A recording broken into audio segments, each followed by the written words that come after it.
A man travels to a world where everyone can awaken their own territory. The higher the grade of awakened territory, the stronger the troops one can obtain. Some awaken the Red Dragon troops, who with their formidable physical strength and bravery bulldoze everything in their path. Others awaken the Griffin troops, whose flying ability leaves their enemies helpless. Initially, I awakened as an undead knight, but due to the ancient divine bloodline within me, I became the Lich King of the undead. At this moment, I slowly opened my eyes. The first thing I saw was an old castle. I complained, it's so small, even smaller than my manor at home. I worried whether this castle might suddenly collapse while I was sleeping. While I was complaining about the small castle, suddenly a purple-black light descended from the sky and fell upon me. The Lich King's inheritance was being transmitted.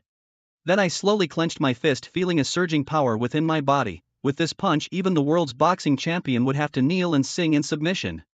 Immediately, I saw a 10-meter diameter altar next to the castle. This must be the so-called altar of the undead, right? As I spoke, a light screen popped up above the altar. Altar of the Undead, unique structure level, LV1, allows for 1 summon per day. Currently 1 type of troop can be summoned. I thought about it first, understanding the specific situation before deciding. Suddenly another screen appeared. Respected Lord, welcome home. Currently your castle is in a beginner protection period. Please note your beginner protection period has 6 days, 23 hours, 55 minutes and 18 seconds remaining.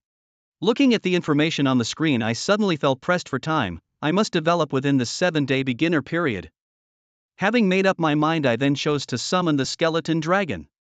As I made my choice, in an instant a 5-meter tall figure appeared on the altar of the undead. The skeleton dragon, standing on its massive feet, spread its bony wings, stretched its neck and let out a long howl. Accompanied by the howl, the skeleton dragon spewed a fierce flame towards the sky.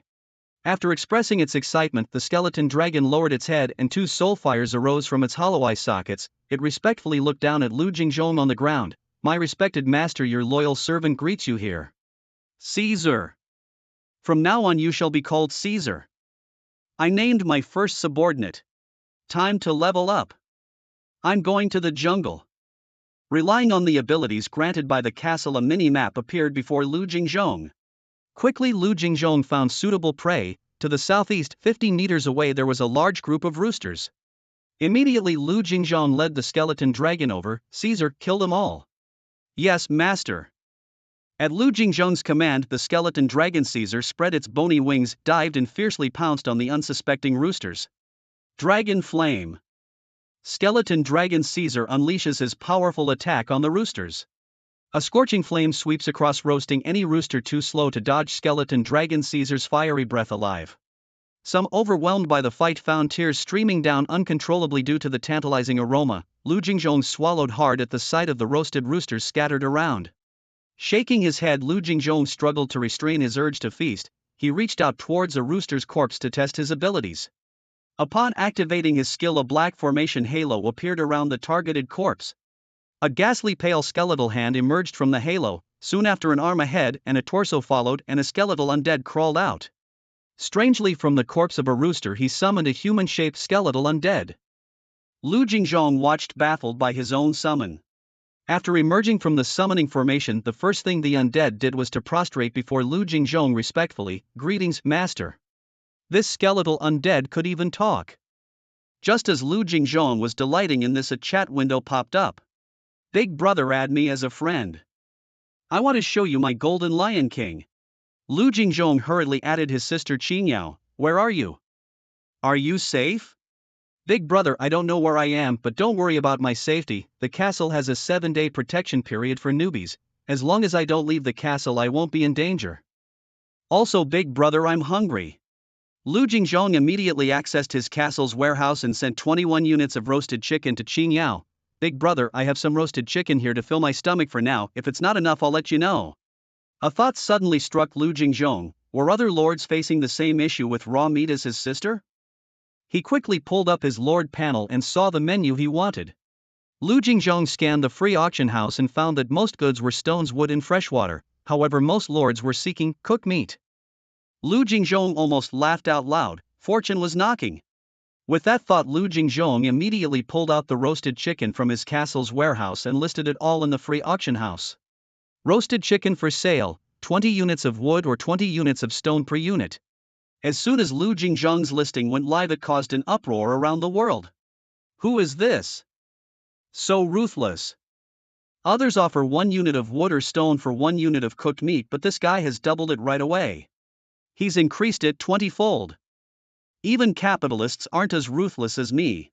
Day 1 is a lord for everyone. It's been half a day since billions of Earth's humans descended upon the endless continent. A significant number of these lords found their castle storerooms already stocked with food. After all, each lord starts with their own initial troop types, even the most basic units, even those with low combat effectiveness, with the advantage of numbers, can easily take down level 1 common beasts. As long as there are beast corpses, the lords can use the decomposition and recycling function of their castles to obtain food. The food that the lords get, whether it's lamb, pork, or chicken, is all raw meat with traces of blood, because astonishingly the lords' castles have no kitchens. The lords, who have only been here for half a day, still don't know how to unlock the castle kitchen. Without a kitchen, there is no fire. In modern society, a lighter can easily summon flames, but in the distant ancient times, fire was extremely precious. Without fire, the lords can't process food, nor can they obtain cooked meat. At this moment, anyone who can offer cooked meat, especially up to 300 units at a time, like Lu Jingzhong, is definitely not a simple character in the eyes of billions of lords. Yet, in the world chat, everyone is blasting Lu Jingzhong. World channel 35623, 10,000 people. Damn profiteering merchant jacking up prices. Boycott the profiteer.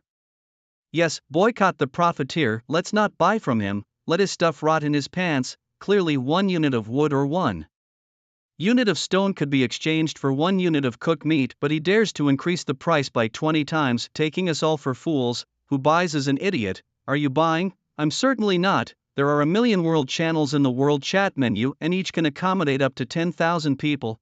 And right now, just after Lu Jingzhong posted his auction, at least nearly 100,000 world channels are criticizing and attacking Lu Jingzhong, criticizing him as a heartless merchant, attacking him for being greedy, exploiting his fellow earthlings.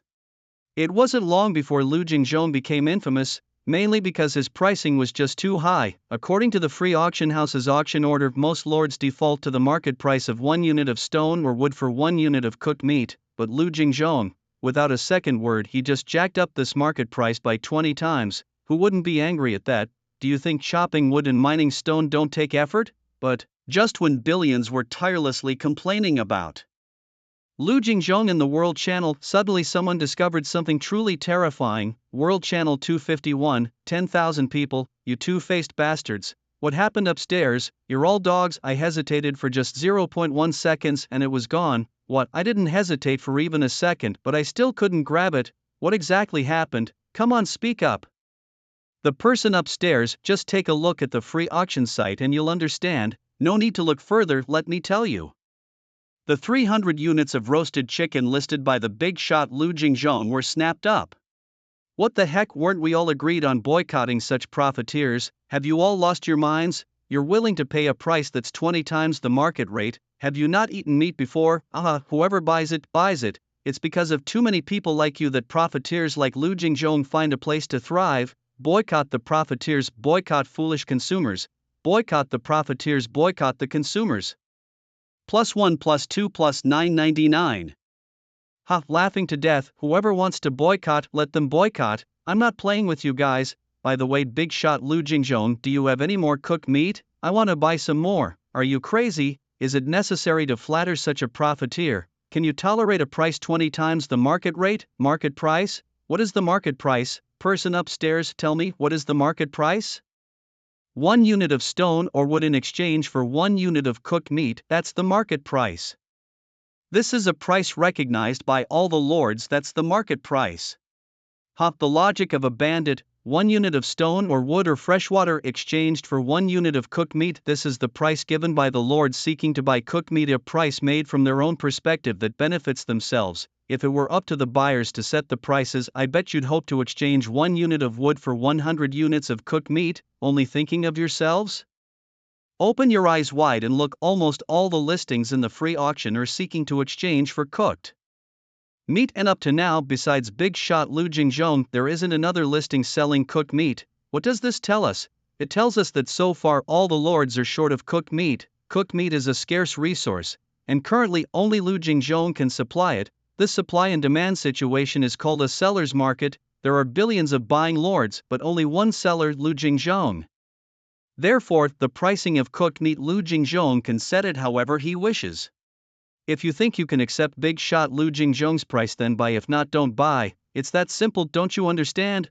Why must you morally bind the only big shot who can supply cooked meat to accept your so-called market price? Isn't that also the logic of a bandit? Besides, 20 units of wood or stone in exchange for 1 unit of cooked meat really isn't expensive. Just order your troops to chop down a tree in your territory and you'd get at least 10 or 8 units of wood. In the time you've been ranting on the World Channel, you could have gathered enough wood for 20 units. My castle is on the plains. There are no trees to chop here, nor stones to dig. I'm really unfortunate too. Well, big shot Lu Jingzhong, can I exchange grass for your cooked meat? 100 units of grass for 1 unit of cooked meat, I can accept that.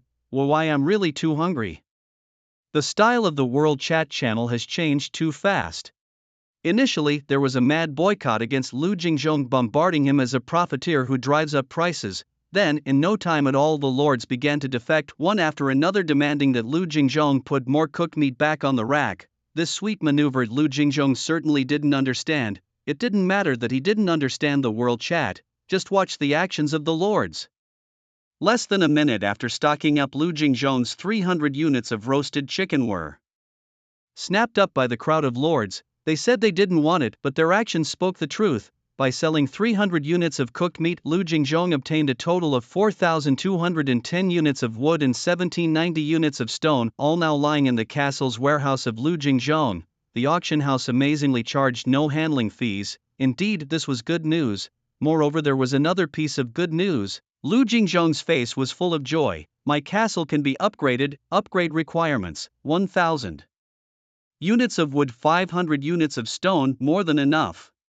Respected Lord, congratulations, the upgrade was successful. Without any hesitation, Lu Jingzhong spent 1,000 units of wood and 500 units of stone to upgrade his own castle. After the upgrade, the castle's panel reads: Castle level, LV2 health, 20k, invincible status, territory range, within a radius of 1,000 meters, functions. Inside the territory, the Lord has the ability to perceive everything, collect spoils of war, disassemble monster corpses for materials. Upgrade requirements: 2,000 units of wood, 1,000 units of stone. The castle's health increased by 10k and the territorial range was expanded from a 500-meter radius to a 1,000-meter radius. Well, that seemed to be it. Lu Jingzhong blinked his eyes, looking at his castle's warehouse.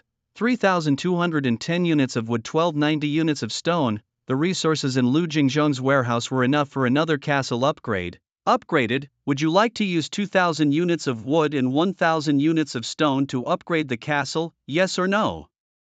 Lu Jingzhong firmly chose yes. Respected Lord, congratulations, the upgrade was successful.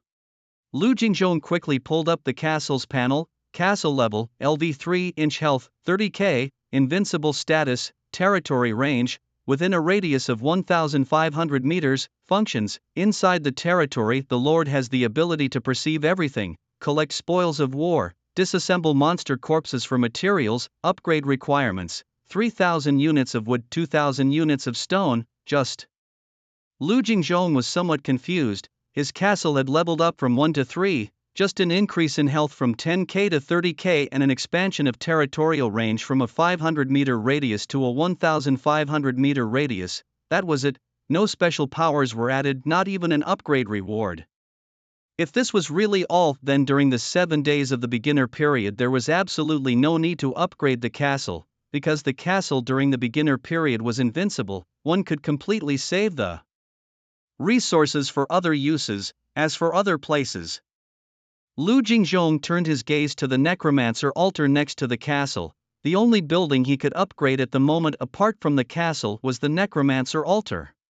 Necromancer altar, a medium for summoning troop types. Necromancer altar, unique building, level, LV1, able to perform 1 summoning per day. Current summonable troop types to choose from: 1. 10 undead skeletons, 2. 10 undead zombies, 3. 2 liches, 4. 2 undead knights, 5. 1 skeleton dragon, 6. 1 zombie titan. Upgrade requirements: 100 magic crystals, 5 red crystals for the upgrade of the undead altar. No need for wood or stone. LV Jingzhong pondered silently. If there's no rush to Upgrade the castle, then let them exchange the magic crystals and red crystals for the cooked meat later.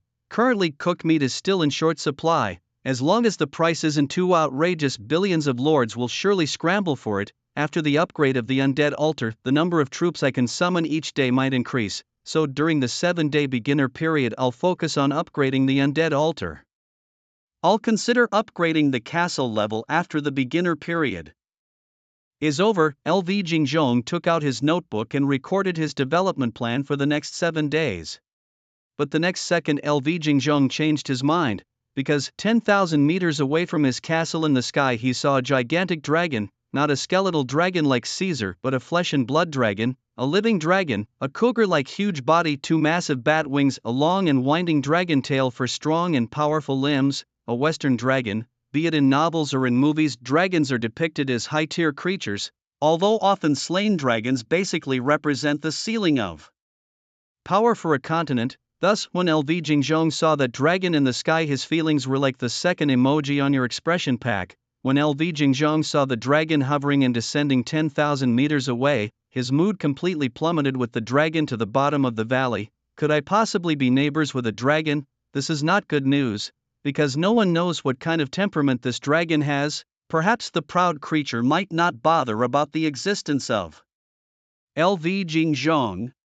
But what if it does care? LV Jingzhong dares not gamble. He can't risk his life on the temperament of a dragon being good or bad. The castle's newbie protection only lasts for 7 days. No less than 7 days. It's already the afternoon of the first day. Depending on the mountain may fall. Depending on people may run. Only oneself is reliable. After much thought, LV Jingzhong decided to rely on himself. Immediately, LV Jingzhong used the castle's scouting function to check the dragon's stats. To know oneself and know the enemy, one can win 100 battles.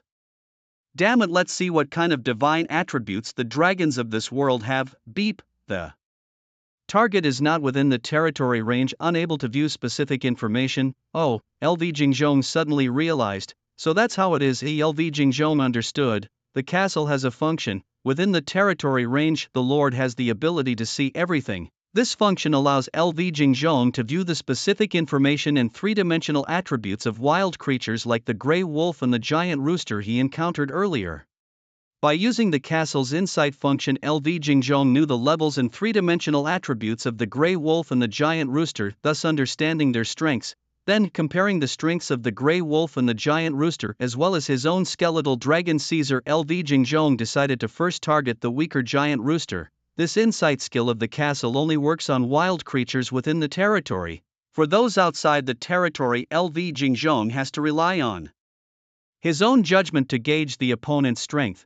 But, with LV Jingzhong's current strength and vision, he couldn't judge much. Therefore, LV Jingzhong concluded that the castle must be upgraded. After upgrading the castle, LV Jingzhong's territory would expand. Once the territory expands to cover the dragons 10,000 meters away, LV Jingzhong would be able to accurately assess the strength of the dragons. Then he could make decisions based on the dragon's strength. If the dragon is weak, LV Jingzhong would become a dragon-slaying hero and slay it.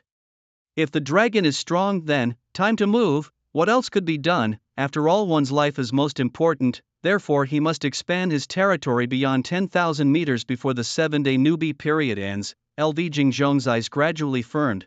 Moreover, the altar of the undead also needed to be upgraded. Because the troops summoned from the altar of the undead are what LV Jingzhong relies on to confront the dragons, upgrade the castle, upgrade the altar, he must manage both.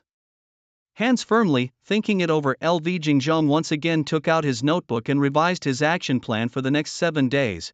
Currently, cooked meat is still in short supply and can be sold at a high price.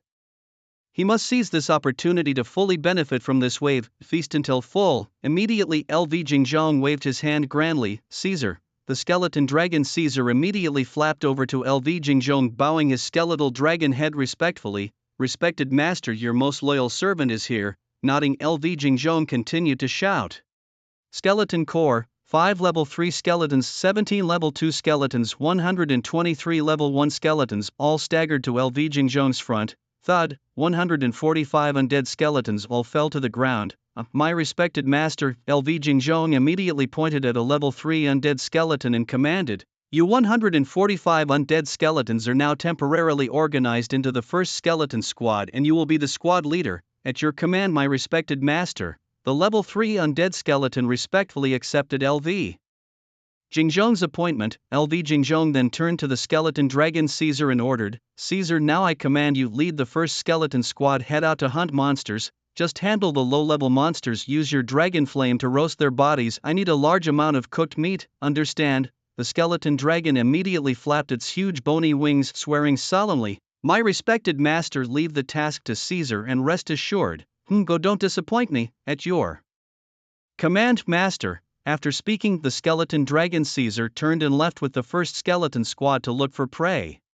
LV Jingzhong was confident in the skeleton dragon Caesar. After all, its life tier was of a divine level with tremendous potential, and Caesar had already leveled up. After slaughtering over 100 roosters, the skeleton dragon Caesar had advanced to level 2. Skeleton dragon Caesar, race, undead, loyalty 100, will never betray, life tier, divine level, LV2 health points. Undead trait, as long as the soul fire is not extinguished it will not die, mana 40, recovers 1 point every 50 seconds, strength 12, stamina 12, spirit 12, skill, dragon flame, spits out scorching flames to burn enemies. Equipment, an unupgraded level 2 skeleton dragon Kaiser whose attributes have doubled, its strength has doubled too. Dragon flame, skeleton dragon Kaiser readily obeys LV Jingzhong's commands, unleashing its powerful dragon flame on its prey.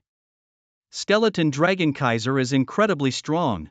Being of a divine class in terms of life levels indeed makes it powerful. Kaiser's dragon flame can continuously spew for over 2 minutes. Each use of dragon flame consumes 2 points of magic from Kaiser. However, Kaiser can regenerate 1 magic point every 50 seconds. That means it takes less than 2 minutes to fully recover these magic points. What does this mean? It means as long as Kaiser doesn't want to stop, it can keep spewing dragon flame indefinitely. The rate of magic recovery completely keeps up with the consumption. At level 2, Kaiser's damage has also doubled. On average, it can roast 3 large roosters per minute, although with Kaiser's abilities, annihilating large roosters is incredibly easy. But surely the roosters wouldn't be foolish enough to rush towards Kaiser's dragon flame, right? They would have to run away, right? They would scatter, right? Therefore, roasting 3 large roosters per minute is indeed very rapid. Whenever Kaiser kills a large rooster, as long as there are 2 magic points available, LV Jingzhong quickly follows up, necromantic summoning. This is a skill LV Jingzhong acquired after inheriting the powers of the Lich King. It allows him to summon a skeleton with the same level as the monster had in life from its corpse. The summoned skeleton is utterly loyal to LV Jingzhong. Such a divine skill. As time progresses, the skill becomes more and more powerful. Just think, the summoned undead skeletons are immortal and will only increase in number.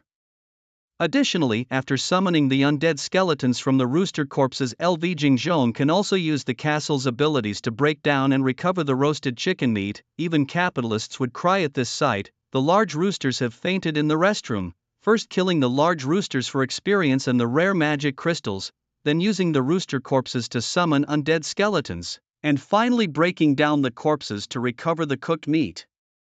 The large roosters angrily slam the table, shivering in anger, you've exploited me thoroughly. In summary, skeleton dragon Kaiser shows its divine might, slaughtering all around. The skeleton first combat team harassing everywhere, climbing all realms. LV Jingzhong, sitting firmly at the fishing platform coordinating overall, uses the necromantic summoning skill to continuously increase the force of the skeleton first combat team.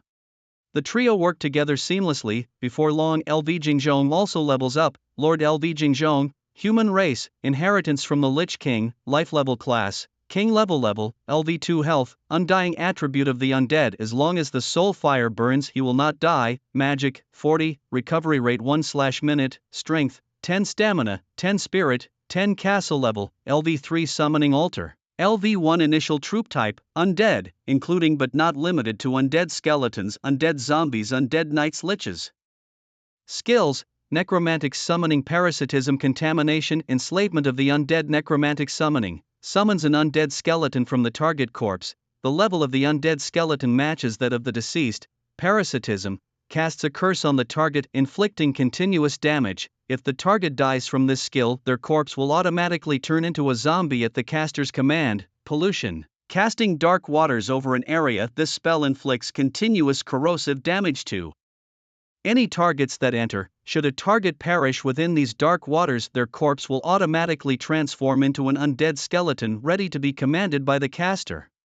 Enslavement. Designate a target and forcibly plunge them into a state of soul chaos under which the caster can control the target's actions. Equipment. No personal three-dimensional attributes. Double them. Currently Lu Jingzhong's level of life is at the King tier, which is one tier lower than the God tier skeleton dragon Caesar. His primary attributes are slightly less than Caesar's and he gains fewer attributes with each level up. Never underestimate this difference. With each level the gap in attributes decreases. By level 100 without considering other equipment and just looking at the base attributes, Lu Jingzhong will have 100 fewer points than Caesar. That's where the gap between King tier and God tier shows. However, Lu Jingzhong, stroking his chin, thought, I'm not the main combatant anyway, so a slight difference in attributes is fine. The key point is Caesar's strength. Caesar is my soldier. The more he thought about it, the happier he became. Lu Jingzhong was very satisfied with skeleton dragon Caesar. After a series of inhumane slaughters, Caesar gained 3 levels. With each level up, Caesar's attributes increased by 6 points, strength, 18 stamina, 18 spirit, 18. His power surged dramatically. Just as Lu Jingzhong was immersed in joy, suddenly the sky darkened. A world announcement: night falls and a blood moon looms. Monsters will become stronger during the night, randomly strengthen 110 times. Now tonight's enhancement strength is being randomly drawn. Beep, 9 times. Tonight the strength of monsters will be enhanced by 9 times. Following the world announcement, Lu Jingzhong noticed that the level 3 giant rooster pursued by skeleton dragon Caesar suddenly emitted blood-red light from its eyes. Bloodthirsty, berserk, crazy, something was off. Lu Jingzhong quickly used the castle's insight skill to check the giant rooster's attributes at that moment. Giant rooster. Nighttime berserk state 9x, species, native monster life level tier. Common level, LV3 health points, 480 magic points, none strength, 27 stamina, 27 spirit, none dam. Seeing the giant rooster stats, Lu Jingzhong swore outright, that's just unreasonable, too strong. A level 3 common tier monster normally with only 3 attribute points. But after nightfall, this rooster, originally with only 3 points, was instantly enhanced to 27 points, even 9 points higher than the level 3 skeleton dragon Caesar, whose 3-dimensional attributes were only 18 points. In an instant the tables turned. With the night's enhancement, the giant rooster turned to chase skeleton dragon Caesar. Caesar, retreat! Lu Jingzhong, worried about Caesar's safety, urgently commanded it to return, but this time Caesar did not obey Lu Jingzhong's order.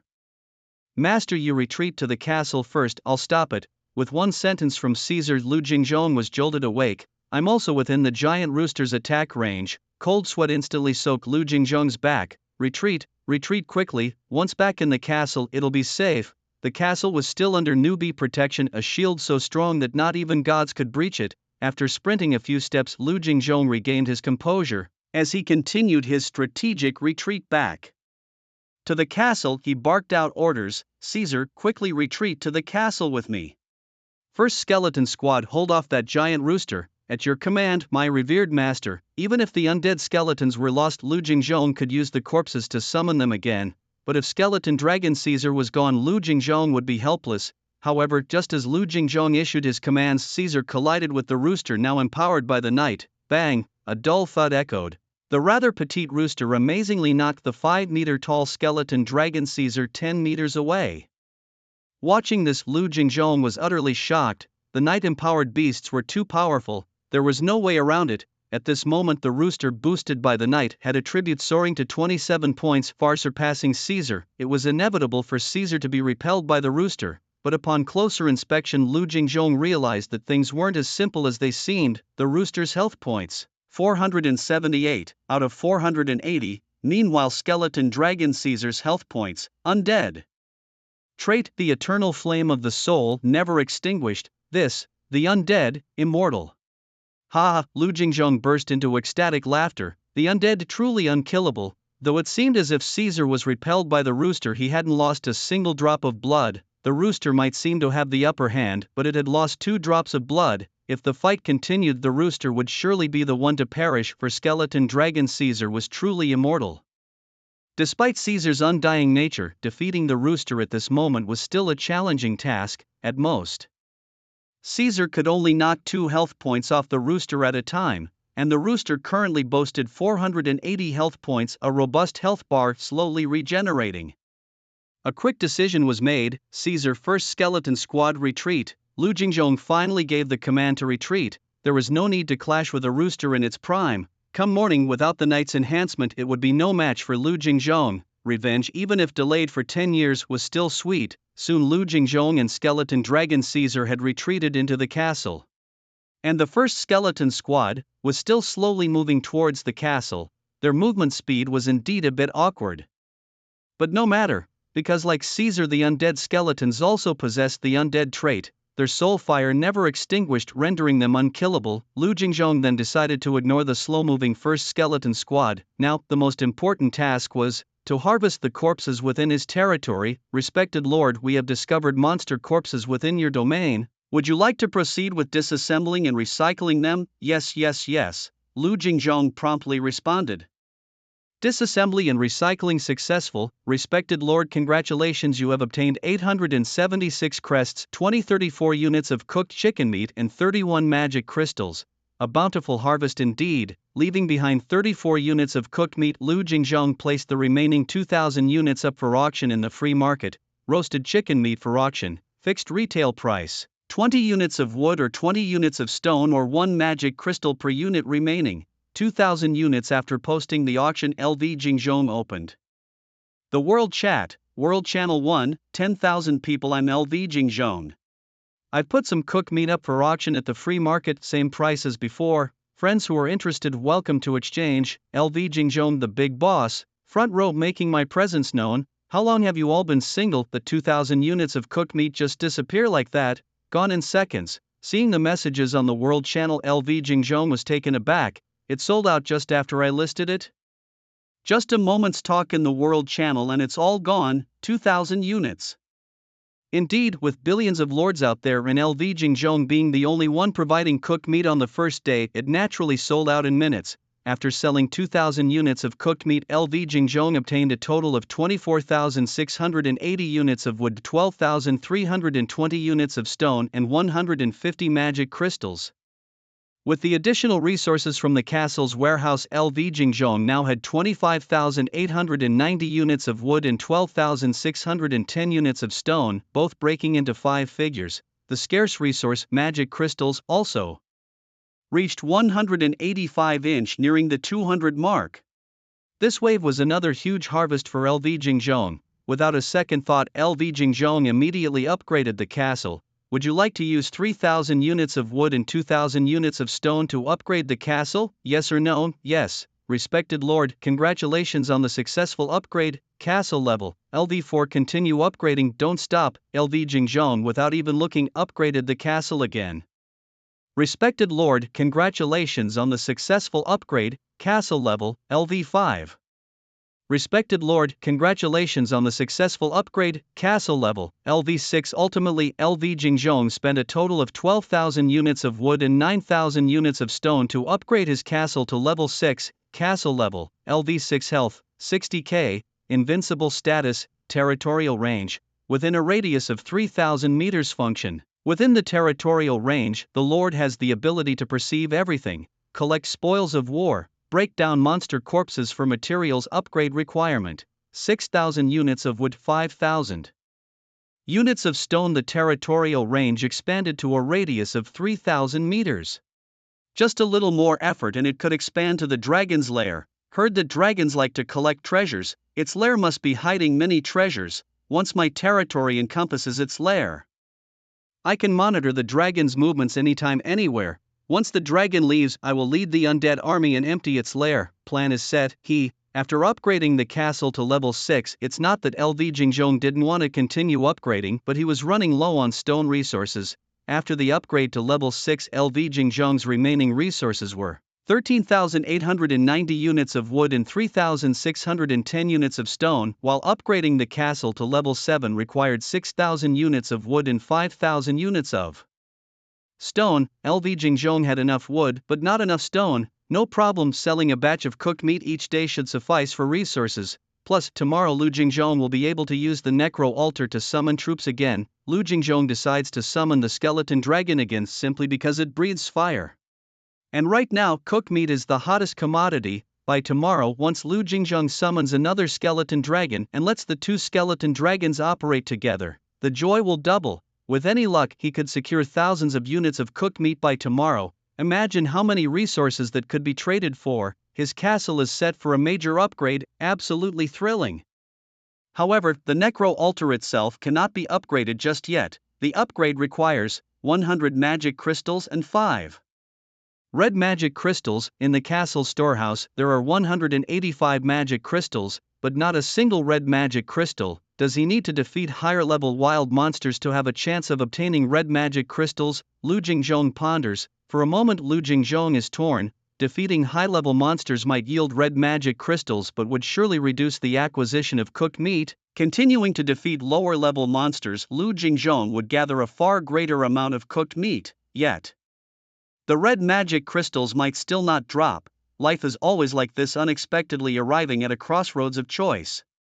And you must make a decision. After thinking, Lu Jingzhong decides to continue defeating low-level monsters tomorrow. The bonus from cooked meat might only last for another day. Never underestimate human creativity. By the third day, surely some lord will figure out how to produce cooked meat, and not just a little. So the bonus from cooked meat can only last until tomorrow.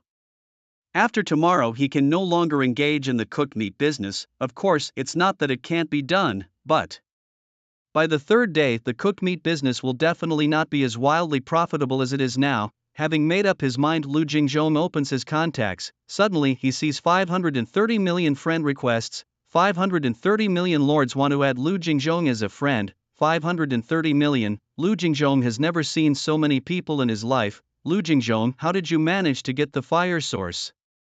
Teach us. Lu Jingzhong. Add me. I need to ask you something. Man, you have caught my attention. Add me. I have a sister, soft and fragile, easy to push over. Amidst a variety of friend requests, Lu Jingzhong looks at a few and rejects them all. All the lords, the struggle of a myriad of races. Lu Jingzhong not only has to compete with the native forces of the endless continent but also with these billions of lords. Across the screen, do you know who the person on the other side is? Whether male or female, you have no clue.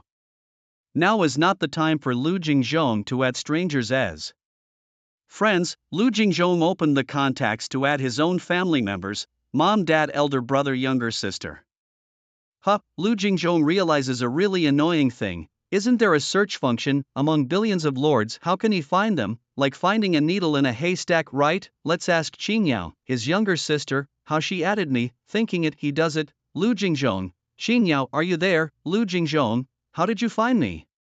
After a while, LV Qingyao replied to the message. LV Qingyao, brother, I'm so scared. Seeing this message, LV Jing's heart tightened suddenly. LV Jing. Qingyao, don't be afraid, your brother is here. LV Jing, tell me what happened. LV Qingyao, brother, there's a big gray wolf outside my castle. LV Qingyao, it killed my golden lion king. LV Qingyao, whoa brother, I'm scared. What a mess. LV Jing quickly comforted her. LV Jing, Qingyao, don't be afraid. As long as you stay inside the castle, the big gray wolf can't hurt you. LV Qingyao, I know brother, but LV Qingyao, my golden lion king is dead. Woo. It must have been at night when the wild beasts get stronger in the dark and Qingyao didn't notice, so the golden lion king was counter-killed. LV Jing. Qingyao, do you only have one golden lion king? LV Qingyao, I have two, brother. Two? The life tier of that golden lion king should be of a king level creature just like LV Jing. At level 1, it has 5 points in 3-dimensional attributes. Each level up adds 5 points to the 3-dimensional attributes. It's indeed a top tier unit. Even losing one, it's not a big problem, because it's almost the next day. LV Qingyao can summon again and she can summon 2 more golden lion kings.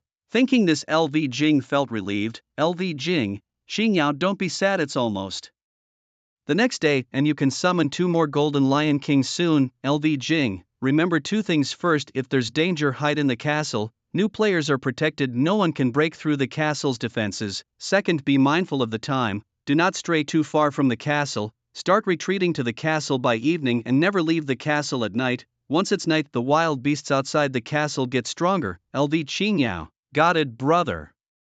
After comforting her again, LV Jing asked another question. LV Jing, Xingyao, how did you find me among your friends? LV Xingyao, I don't know, I opened my contacts and there was a friend recommendation, I clicked on it and it was your name, brother. Friend recommendation. LV Jing opened his own contacts. No, nothing. The clue broken. Mom, dad, elder brother, younger sister, you all must survive. This place is really not safe. A piece of cooked meat can become a scarce commodity. Can it be safe? LV Jing worried for his family, but all he could do was worry. Unable to find anyone, he was powerless, still too weak. He must continue to grow stronger. If only I had an army of 1,000,000 undead. If my territory covered the entire endless continent, I could find them in minutes. Respectful master, your loyal servant greets you. A level 3 undead skeleton came before LV Jing, kneeling in salute. LV Jing nodded, signaling it to stand up. Skeleton first combat team, have they all returned? Yes, my master. 337 undead skeletons all have returned. Indeed, 337 undead skeletons. In the morning, LV Jing had used the corpse of a giant rooster to summon over 100 undead skeletons. In the afternoon, he summoned another 100 more. On the first day, Lu Jingjong summoned a total of 337 undead skeletons. Among them, there were 12 of level 3, 57 of level 2, and 268 of level 1. The level 1 skeletons were the most numerous. Unfortunately, low-level monsters like giant roosters are generally only level 1. The level of the skeletons Lu Jingjong summoned was linked to the level of the corpses before their death. Moreover, it wasn't that Lu Jingjong didn't want to summon more undead skeletons. The issue was that each summoning of the undead required 2 points of mana and Lu Jingjong could only recover 1 point of mana per minute. The rate of mana recovery severely restricted his great endeavor of mass summoning. He needed to find a solution. The greatest advantage of the undead was their limitless troop production, rapid troop production. Producing 1,000,000 troops in minutes, that's the standard. My current troop production speed is too slow. To increase the speed, I need to increase the mana recovery rate, or summon 2 liches. Lu Jingjong's summoning skills came from the inheritance of the Lich King, therefore he believed that the Lich troop type must also possess the ability to summon the undead. Tomorrow is the second day, still summoning skeleton dragons and doing the cooked meat business for another day. Then on the third day, summon the liches. I want to mass produce crazily. The bonus from cooked meat, I can still enjoy it for another day. Lu Jingjong didn't want to miss this opportunity. 1 unit of cooked meat could be exchanged for 20 units of wood or stone. Miss it and there won't be such a good deal again. He instructed the skeleton dragon and the undead skeletons to not leave the castle before dawn. Lu Jingjong then walked alone to the 3rd floor of the castle. When Lu Jingjong upgraded the castle to level 5 inch, he unlocked the master bedroom on the 3rd floor, a 2-meter big bed, high-end carpet, luxurious decorations, a huge private bathroom. He comfortably took a hot shower. Lying in bed, Lu Jingjong took out his notebook. Level 5 castle unlocks the master bedroom. Guessing blindly, does the castle unlock a feature every 5 levels? Wondering at what level the castle would unlock the kitchen, a level 1 castle, aside from being an empty shell, had nothing. It was only after upgrading to level 5 that the first feature, the master bedroom, was unlocked. After recording this discovery in his notebook, Lu Jingjong also shared it with his younger sister, Lu Qingyao. Lu Jingjong, Qingyao, you should focus on collecting wood and stone resources, upgrade your castle to level 5. After level 5, the castle will unlock the master bedroom feature, which includes a bathroom where you can take a hot shower. Lu Qingyao's message came back quickly. Lu Qingyao, big brother, are you serious?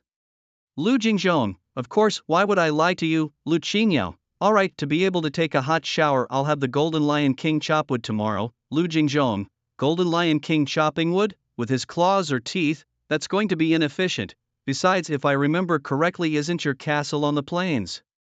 There aren't many forest resources on the plains to begin with. If I don't help, who knows when Qingyao will be able to gather enough resources to upgrade her castle to level 5. Lu Jingjong, stop, Lu Jingjong.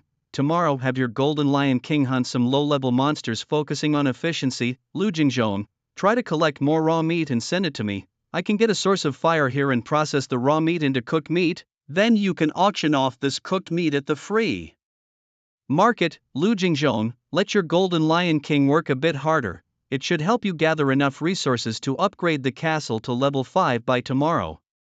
Lu Qingyao, thank you, second brother. Lu Qingyao, second brother, you are the best to me. Lu Jingjong shook his head and chuckled. As your second brother, it's only natural for me to treat you well. As the youngest, Lu Qingya was like a princess in the Lu family, adored by everyone. Indeed, in a family, the youngest is always the most favored. The night passed without incident. The next day dawned in the game all citizens lord. As soon as the world announcement declared the end of the night and the blood moon, the strength and state of the monsters disappeared and their power significantly dropped. On World Channel 9872, with 10,000 people, someone exclaimed, finally, the night is over. The 9x enhancement was terrifying. My troops died last night protecting me on my way back to the castle. I lost several friends, and by lost I mean they died. Last night we were unprepared for the strengthened monsters after dark.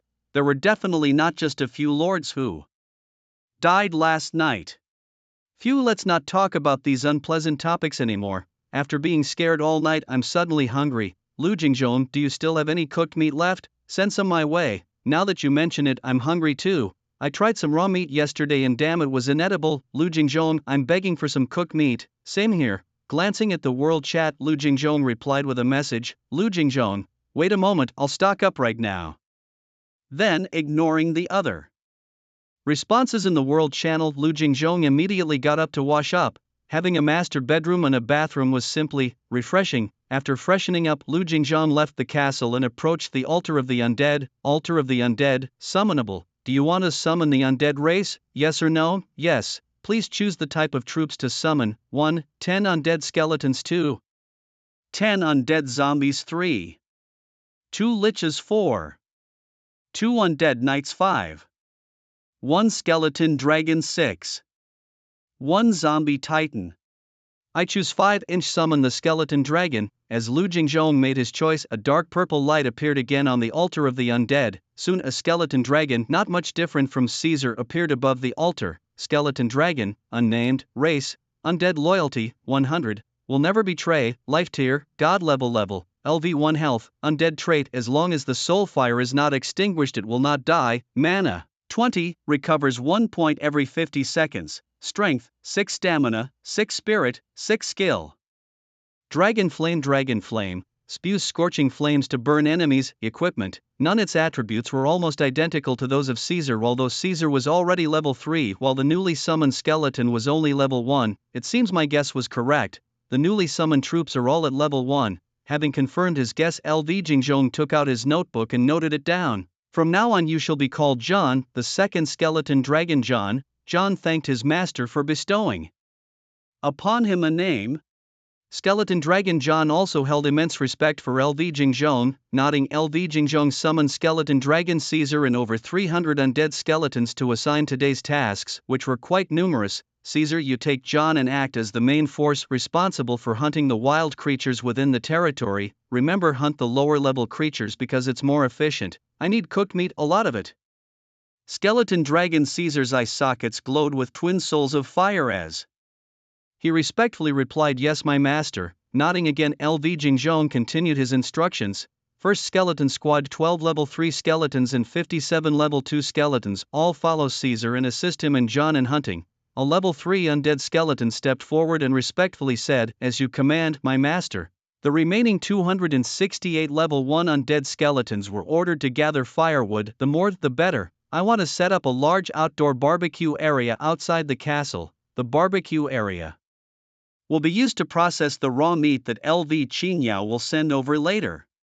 Having the dragon's flame, I essentially have a fire source. Wait. Process. Suddenly LV Jingjong realized something. How could I forget this? Besides selling cooked meat myself, I can also process raw meat for other lords. Being currently the only lord with a fire source, it's only reasonable to charge a little processing fee, right? I'm going to make a fortune. Meanwhile, in the World Chat channel, everyone was also discussing LV Jingjong. In World Channel 111122, with 10,000 people, someone said, hey, how did LV Jingjong Big Bro get his fire source? Probably fire by friction, right? I saw a wilderness survival show once where those experts could start a fire with just a short stick. A short stick starts water, doesn't it? No way, are you even on the right track? Aren't TV shows fake? I'm the #1 wilderness survival expert globally and I'm telling you fire by friction is real, but in this world of sovereign lords, there's a difference from Earth. I've rubbed my hands raw and still couldn't start a fire.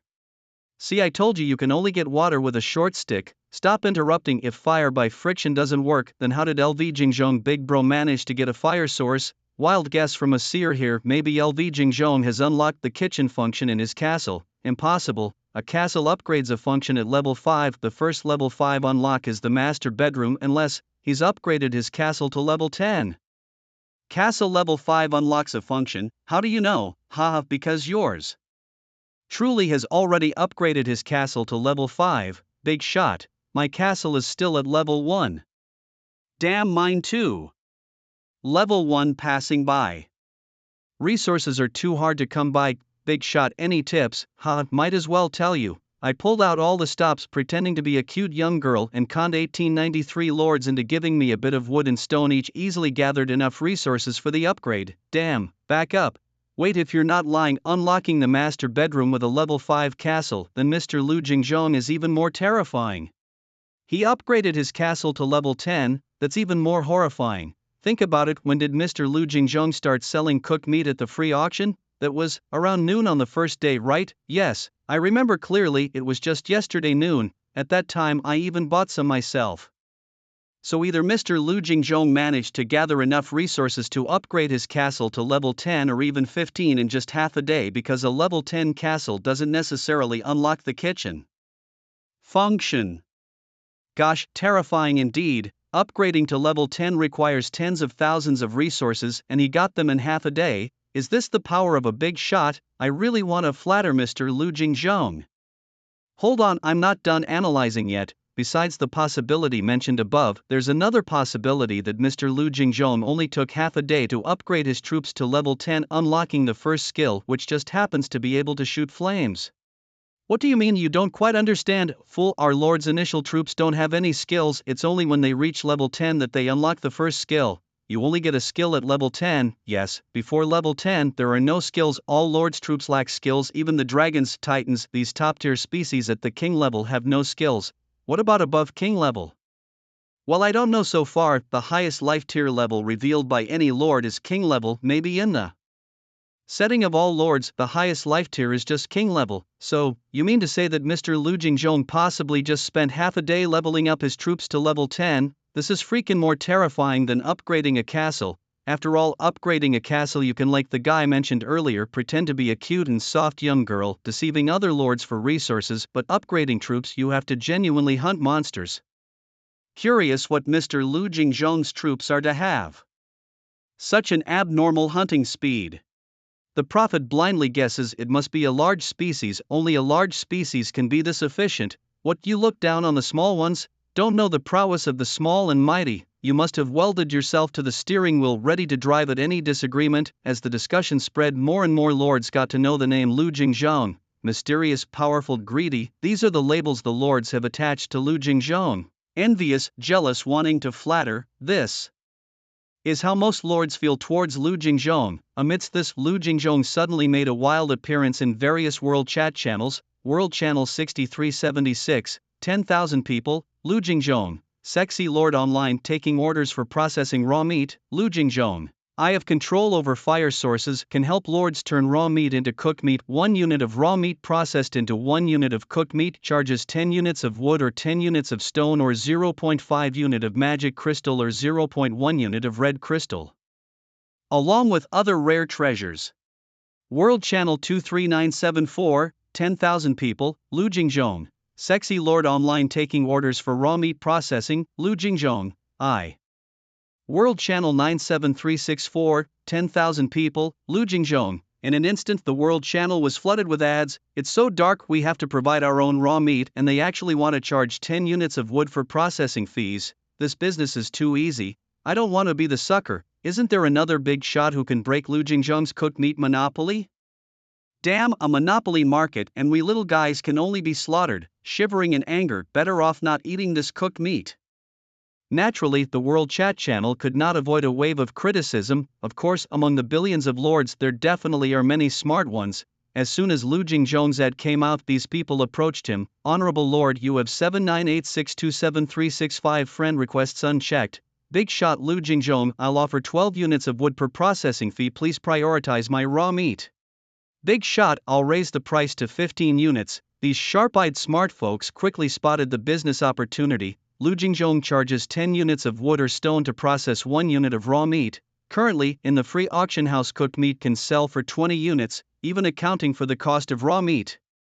Just by securing Lu Jingzhong's exclusive processing rights or priority rights. These smart lords can act as middlemen and make a profit margin of 7 or 8 units. Indeed, the world is full of clever people, but such a good deal, how could Lu Jingzhong possibly let others have it? Lu Jingzhong opened his contact list, found his sister Lu Qingyao. Lu Jingzhong. Qingyao, what are you up to? Lu Qingyao quickly replied. Lu Qingyao, second brother, I'm following your advice, hunting monsters with the Golden Lion King. Lu Jingzhong, let your Golden Lion King handle it. Hurry back to the castle, second brother has important things for you. Lu Qingyao, okay second brother. Lu Qingyao, who adores her own brother Lu Jingzhong, is very obedient. Before long, Lu Jingzhong received a message that Lu Qingyao had returned to the castle. Lu Qingyao, second brother, I'm back at the castle. Lu Jingzhong, Qingyao's second brother is doing a business processing raw meat. Second brother needs you to act as his salesperson to face the lords who have processing intentions and record their processing needs. Lu Jingzhong, once you confirm the processing orders from the lord customers, you'll take the raw meat they need processed and send it to me. I'll process it into cooked meat and send it back to you, then you deliver it to the corresponding lord customers. Lu Jingzhong, you'll be the intermediary between second brother and the lord customers. Second brother won't deal directly with them, all authority is given to you. Lu Qingyao, second brother, you really can't do business. Lu Qingyao, second brother, you should just contact those lords yourself. Why do you need me to stand in the middle as your spokesperson? Not only will it reduce communication efficiency, but there's also no benefit. Lu Jingzhong, fool. Lu Jingzhong, I will declare to the outside that you are my exclusive agent. Anyone who needs meat processing has to go through you. I will only handle the orders you relay. LV Jingzhong, I've announced that the price for processing 1 unit of raw meat is 10 units of wood or stone. LV Jingzhong, as my exclusive agent, you can totally charge an additional 2 units as an agency fee. LV Jingzhong, this way for every unit of raw meat I process you can earn 2 units of wood or stone. LV Jingzhong, just be a bit more diligent, pull in more processing orders and you could be living in a large master bedroom by this afternoon. LV Jingzhong, isn't this quicker than your Golden Lion King hunting monsters? Seeing LV Jingzhong's messages, LV Qingyao's eyes shone brighter and brighter. LV Qingyao, brother, I love you to death. LV Jingzhong, cut the chatter, get to work, hurry up. LV Qingyao, yes brother. LV Qingyao, tee. After finalizing with LV Qingyao, LV Jingzhong immediately parachuted into the World Chat channel, announcing the matter directly. World Channel 274894, 10,000 people. LV Jingzhong, I am LV Jingzhong himself, now appointing LV Qingyao as the sole agent. Any lords needing raw meat processed, please contact LV Qingyao. From now on, I will only process orders she takes. Thank you, everyone. LV Qingyao, tee, I am LV Qingyao. Lords needing raw meat processed, come find me. After LV Jingzhong and LV Qingyao issued their statements, the World Channel instantly soured. Is LV Qingyao clinging to the coattails of the powerful LV Jingzhong? Big brother LV, I came first. Look at me, big brother, I'm a girl. I don't mind being a. Oh no, I mean I don't mind being a secondary agent. Turn off the light and I can be a girl too. In the World Chat channel, those who were sour were ordinary people. The real smart ones had already contacted LV Qingyao at the first opportunity. Big sister LV Qingyao, I want to place an order. A big order. Friend requests came in one after another, each accompanied by intentions to process orders. LV Qingyao was overwhelmed by the responses. I'm rich. LV Qingyao jumped up in joy. Fortunately, LV Qingyao didn't forget LV Jingzhong's advice and replied to potential clients. Honorable lords, the charge for processing 1 unit of raw meat by the great LV Jingzhong is 10 units of wood or stone. As his sole agent, I will charge an additional 2 units of wood or stone per unit of raw meat processed as my agency fee. As soon as LV Qingyao spoke out, many lords cursed loudly. Agency fees are usually collected from the manufacturer, not from the customers. Your fee is essentially a 20% price increase. You're too greedy. Strongly suggest LV Jingzhong appoint a new agent, like me. Some lords turned to seek LV Jingzhong, even offering a processing price of 15 units per unit, requesting to become LV Jingzhong's exclusive agent. However, LV Jingzhong ignored these lords' requests, even refusing their friend requests outright, refused one and all. At this point, the lords realized LV Jingzhong's stance. He truly recognized only LV Qingyao as his agent. Damn, what kind of magic potion has that vixen LV Qingyao fed to LV Jingzhong? Don't talk nonsense, they both share the surname LV. Maybe they are siblings? Please, that's a stretch. In my family, there are 239 brothers and sisters and 108 uncles and aunts, none of whom I've managed to contact. There's no friend finder service, and trying to locate someone among billions of lords is like finding a needle in a haystack. What makes him think he can find his sister? Well, maybe. Among billions of lords, he alone possesses the source of fire so unique. What if he's the one who could actually find his relatives? Damn, he takes all the good fortune for himself. Let's not dwell on this discussion for now. Over at LV Qingyao's side, things have exploded. The place is swamped with processing orders. Even though LV Qingyao charges an extra 2 units of agent fee, these lords are willing to pay. Why? Because if you're quick enough, there's still profit to be made. 1 unit of raw meat at most costs 3 units of wood, and the processing fee on LV Jingzhong's side is 10 units. Even with LV Qingyao's 2 units of agent fee, it all adds up to only 15 units of wood. However, the market price for processed meat is currently 20 units of wood. That leaves a profit of 5 units. If you're fast, LV Jingzhong takes the big meat, LV Qingyao takes the smaller share, and they still get to sip some soup. Thus, the lords who caught on started buying up raw meat at the free auction place, then taking their bulk orders of raw meat to LV Qingyao for processing. Instantly, LV Jingzhong and LV Qingyao became hot commodities. LV Jingzhong's fame soared anew, and with him LV Qingyao also became famous.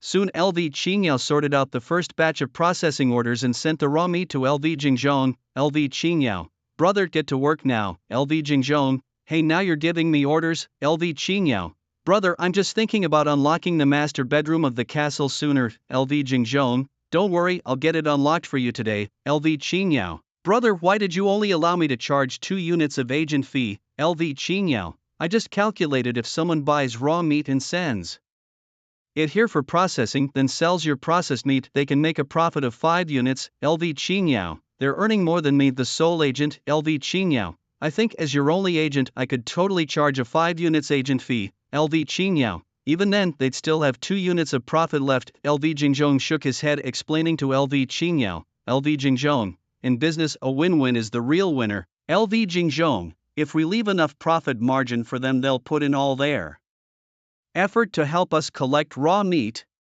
LV Jingzhong, a 5 units profit is enough motivation for them to help us collect raw meat from all over the world, saving us a lot of effort. LV Jingzhong, we just need to leisurely take orders and process the raw meat. LV Jingzhong, lying down and passing over your hands, you still get 2 units of agent fee. Aren't you satisfied? LV Qingyao, satisfied, of course I'm satisfied. LV Qingyao, brother, you are the best to me, better than our eldest brother and third sister. Seeing LV Qingyao's message, LV Jingzhong fell silent. Mom, Dad, big brother, third sister, you all must stay alive. After a moment of silence, LV Jingzhong patted his buttocks and stood up. Caesar, John, at the command of Lu Jingzhong, the 2 skeletal dragons flapped their bony wings and flew before Lu Jingzhong, bowing their heads respectfully. Master, your task has changed today. You no longer need to hunt low-level monsters. The experience provided by low-level monsters is too little, and leveling up is too slow. I need you to level up as quickly as possible, understand? The skeletal dragon Caesar, behaving like the foremost general under Lu Jingzhong's command, immediately responded, at your command, my dear master. Lu Jingzhong nodded and go, yes. Arriving in haste and leaving in haste, Caesar took John and flew away. On the ground, dozens of undead skeletons watching the skeletal dragons fly away hurriedly followed. Lu Jingzhong's task for them today was to assist the skeletal dragons Caesar and John. Naturally, they had to obey. Moreover, there is strength in numbers. Though only level 1, the over 200 undead skeletons have the following traits: undead race, undying loyalty, 100, will never betray, life hierarchy, ordinary level, LV1 health points, undying trait, as long as the soul fire burns they do not die, mana, none strength, 1 stamina, 1 spirit, 1 skills, none equipment, none with an ordinary life level and not high attributes, but they are many. Lu Jingzhong commands a total of 268 undead skeletons. More skeletons make the work easier. Gathering firewood, a simple task, doesn't require strong attributes, just many hands. Before long, a huge open-air barbecue area was set up in Lu Jingzhong's territory. Well, it was essentially just a ground laid with firewood. Lu Jingzhong suddenly slapped his forehead. Caesar, come back and light the fire. Boom, a bonfire ignited in front of Lu Jingzhong. Waving his hand, Lu Jingzhong sent Caesar away. Then he took out the raw meat given to him by Lu Qingyao that needed processing. 17900, a total of 17,900 units of raw meat. Many lords are clever. Those who come to process first are middlemen, all aiming for that 5-unit profit. Of course, Lu Jingzhong welcomes such middlemen, the more the better. This way he could receive more processing orders and earn more. Nearly 20,000 units of raw meat piled on the ground was quite a spectacle. There was a peculiar phenomenon. Once food enters the lord's castle warehouse, it is bestowed with a constant state. Whether it stays in the warehouse or is taken out and thrown on the ground, as long as you don't process it, it remains in the state it was in when first put in. It will never stink, it will never rot. It's really magical. Looking at the pile of fresh raw meat on the ground, Lu Jingzhong summoned his undead skeletons, 268 level 1 undead skeletons. He divided out 168 of them. Continue collecting firewood, the more the better. At your command, my master. The 168 level 1 undead skeletons strictly followed Lu Jingzhong's orders. Looking at the remaining 100 level 1 undead skeletons, Lu Jingzhong instructed, come here, hang some raw meat on yourselves. The undead skeletons, being all bones, had many places where they could hang the raw meat, with meat packed in their mouths, brains, hands, and even hanging from their ribs. Each of the undead skeletons carried at least 20 units of raw meat. With 100 skeletons, that equated to no less than 2,000 units in a flash. Once these undead skeletons were fully adorned with raw meat, Lu Jingzhong waved his hand grandly. Into the bonfire with you all, he commanded, directing them to roast both themselves and the meat within the flames. It was an idea so bizarre it seemed only someone suffering a decade-long cerebral thrombosis could conceive of it, yet there were no other tools at Lu Jingzhong's disposal to cook the meat. He could only rely on these undead skeletons. Fortunately, as members of the undead, the flames did them no harm, nor could they feel the heat. How could skeletons possess human senses to feel warmth or cold? Only attacks on the soul could truly affect these undead beings. Thus, leveraging the unique traits of these skeletons, Lu Jingzhong had them walk straight into the fire with the raw meat. Just a few minutes in the bonfire and the meat hanging on them turned into well-cooked fare. In mere minutes, 2,000 units of raw meat were processed, all at the cost of 20,000 units of wood. A wildly lucrative operation that was both effortless and profitable. This was infinitely more satisfying than merely selling cooked meat alone. If only I had more undead skeletons, Lu Jingzhong thought, reveling in the prospect of even faster meat roasting. With that, he pulled up his personal panel. Lord, Lu Jingzhong, race, human, Lich King legacy, life order level, king level, LV2 health, undying trait, as long as the soul's flame burns he does not die, mana, 40, recovery rate 1 per minute, strength, 10 endurance, 10 spirit, 10. Click to expand remaining content. His 40 mana points had fully recovered. Time to use his undead summoning skill again. At 2 mana points per summon with a full mana reserve, he could summon 20 skeletons in one go, instantly boosting his meat processing efficiency by 20%. Corpses are needed to summon these skeletons, and where else to find monster corpses than from Skeleton Dragon Kaiser and John, who are currently hunting monsters, using the castle's insight ability. Lu Jingzhong, whose castle was at level 6 and covered a radius of 3,000 meters, could see everything clearly within that range. Whether it leaned left or right, he could discern it all. Thus, upon employing the castle's insight skill, he instantly spotted the location of Skeleton Dragon Kaiser and John to the southwest, about 800 meters away. What's this? A big fat pig. Facing them was a group of white-skinned giant pigs. White-skinned giant pig species, native monster, life order level, ordinary level, LV 10 health, 200 mana, none strength, 10 endurance, 10 spirit, none. Although there are 10 levels, the life hierarchy is at the lowest ordinary level, so the attributes are only 10 points, no match for Kaiser at all. The Skeleton Dragon Kaiser is at level 3, with attributes as high as 18 points, even John, who was summoned just today, has attributes of 6 points. John roars, follow Big Brother to fight monsters above our level. Kaiser raises his head high, spewing a flame into the sky. The master wants us to level up quickly, and after much thought, fighting above our level is the fastest way to gain experience. As a being whose life hierarchy has reached the divine level, being a bit proud is truly normal. John fully agrees with Kaiser's view. Fighting monsters above their level is basically routine for them. With a snap, Kaiser spreads his enormous bone wings and the dragon charges fiercely at a group of white-skinned fat pigs. John, I'll lead the charge, you back me up with dragon flames, make sure none of these guys get away. John immediately flaps his bone wings, vowing, Big brother, just leave it to me. As soon as he finishes speaking, Kaiser is already clashing with the white-skinned fat pigs. He bites the neck of a big fat pig and then fiercely snaps it, breaking the neck alive. Instantly, Kaiser takes down a pig. Lv Jingjong also receives a prompt on his side, killing a level 10 white-skinned fat pig, earning 20 experience points, extra level reward. Then Kaiser's bone wings, claws and mouth all go into battle. For a time, the white-skinned fat pigs howl non-stop. Although their level is higher than Kaiser's, their attributes are far inferior, thus facing Kaiser, they are completely unable to fight back. As for why Kaiser doesn't just use dragon flames, white-skinned fat pigs and roosters are not the same. The white-skinned fat pigs have too long a health bar, and using dragon flames to kill enemies is too inefficient, nowhere near as fast as direct combat. As long as Kaiser bites accurately, snapping the neck of a white-skinned fat pig can send them straight to heaven, much faster than burning them with dragon flames.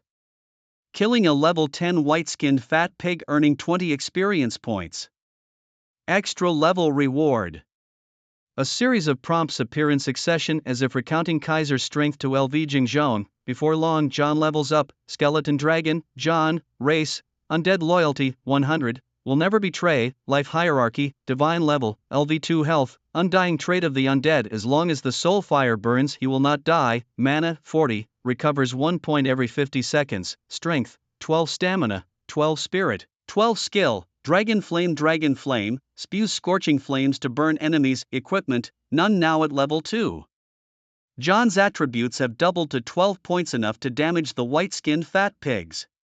Thus, having just reached level 2, John immediately withdraws the dragon flame, spreads his bone wings and charges forward. Big brother, I'm here to help you. Kaiser continues to wield great power among the pigs. Well done. With the addition of the skeleton dragon, the hunting speed increases once again. Before long, Caesar had leveled up to level LV4 Strength, 24 Stamina, 24 Spirit, 24. His attributes soared to 24 across the board. His strength skyrocketed once again, facing a white skin giant pig with attributes of only 10 points in each dimension. Caesar unleashed a brutal one-sided slaughter. By killing the level 10 white-skin giant pig, he earned 19 experience points, extra reward for higher level victory. Not much later, Lu Jingjong also leveled up. When his troops hunt wild monsters, the Lord also gained some experience. After leveling up, Lu Jingjong reached level 3. What concerned him most was his mana, 60, recovers 1 point per minute. Lu Jingjong was somewhat disappointed. Although the total amount of mana had increased, the recovery rate remained unchanged. Could it be that the recovery rate of mana needs to be enhanced by wearing specific equipment? Lu Jingjong speculated without any clues. After thinking for a while, he shook his head. Focus on the task at hand. Immediately, Lu Jingjong picked out one of the 100 level 1 undead skeletons to be fully in charge of roasting raw meat. He then left the castle and hurried towards Caesar. With 60 mana points, he could use the undead summoning skill 30 times. That's 30 more undead skeletons. The undead race really has its perks. More soldiers the more you fight. Undead skeleton race, Undead Loyalty, 100, Will Never Betray, Life Tier, Common Level, LV10 Health, Undying as long as the soul fire is alive, hence Immortal. Mana, none. Strength, 10 Stamina, 10 Spirit, 10 Skills, none. Equipment, none. Facing the corpse of the level 10 white-skin giant pig, Lu Jingjong used his undead summoning skill and summoned a level 10 undead skeleton. The level of an undead skeleton is linked to the level of the corpse it was summoned from. A level 10 monster's corpse naturally results in a level 10 undead skeleton. Lu Jingjong did not stop there. He spent all his mana in one go, summoning undead, summoning undead, summoning undead. He used the spell 30 times in total. In the end, Lu Jingjong obtained 30 level 10 undead skeletons. Level 10. Wow, the undead race, it's too easy to bolster the ranks. As long as there's mana, a simple gesture brings forth level 10 minions. If there were a level 100 corpse, Lu Jingjong could instantly summon a level 100 undead skeleton. No need for leveling, it would come out as level 100. At this point, I'm even tempted to steal corpses. Just steal a level 100 wild monster's corpse and it's like taking off on the spot. The legacy of the Lich King is indeed powerful. However, as with all things, nothing is absolutely perfect. Liu Jingzhong realized a fatal flaw in the undead skeletons summoned by his skill: they cannot level up, no experience bar. No matter how many monsters they kill, they cannot level up. Liu Jingzhong discovered this drawback only now. After pondering for a while, Liu Jingzhong recalled the 12 level 3 undead skeletons and 57 level 2 undead skeletons he had previously assigned to assist Caesar, along with the 30 newly summoned level 10 undead skeletons. In total, there are 99 undead skeletons. You no longer need to follow Caesar and John to fight monsters. Instead, go back and help me cook the raw meat. Caesar and John have high attributes and can fight monsters above their level. Against high-level wild monsters, these low-level undead skeletons are not much help. Besides, the undead skeletons cannot level up.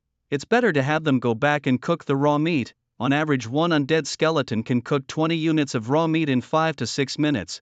With the addition of these 99 new undead skeletons, the production can instantly double. You see, previously the undead skeletons tasked with cooking raw meat numbered only 100.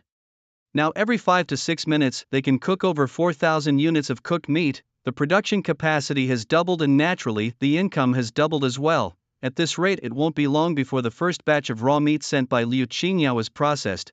I need to ask Qingyao to send another batch of raw meat. I check my own magic value. Magic value, 1/60th.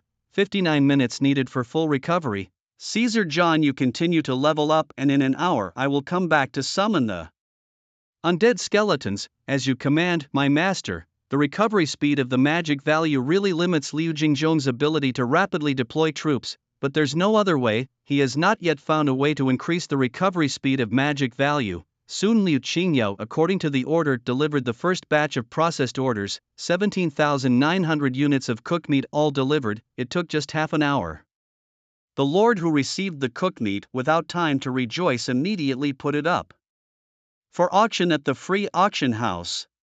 Mutton, cooked meat, auction method, fixed price, retail price, 20 units of wood or 20 units of stone per unit remaining, 150 units. All the lords did not raise the price and continued to follow Liu Jingzhong's pricing: 20 units of wood or stone for 1 unit of cooked meat, excluding the cost raw meat at most 3 units, Liu Jingzhong's processing fee 10 units, Liu Qingyao's agency fee 2 units. These lords could make at least 5 units of profit per unit. The auction listing didn't last long before it was bought out. It wasn't that a single lord's order was snapped up, but all the lord's 17,900 units of cooked meat were snapped up instantly. The World Channel suddenly became lively. World Channel 998, 10,000 people. It's exaggerated, nearly 20,000 units of cooked meat just like that snapped up clean?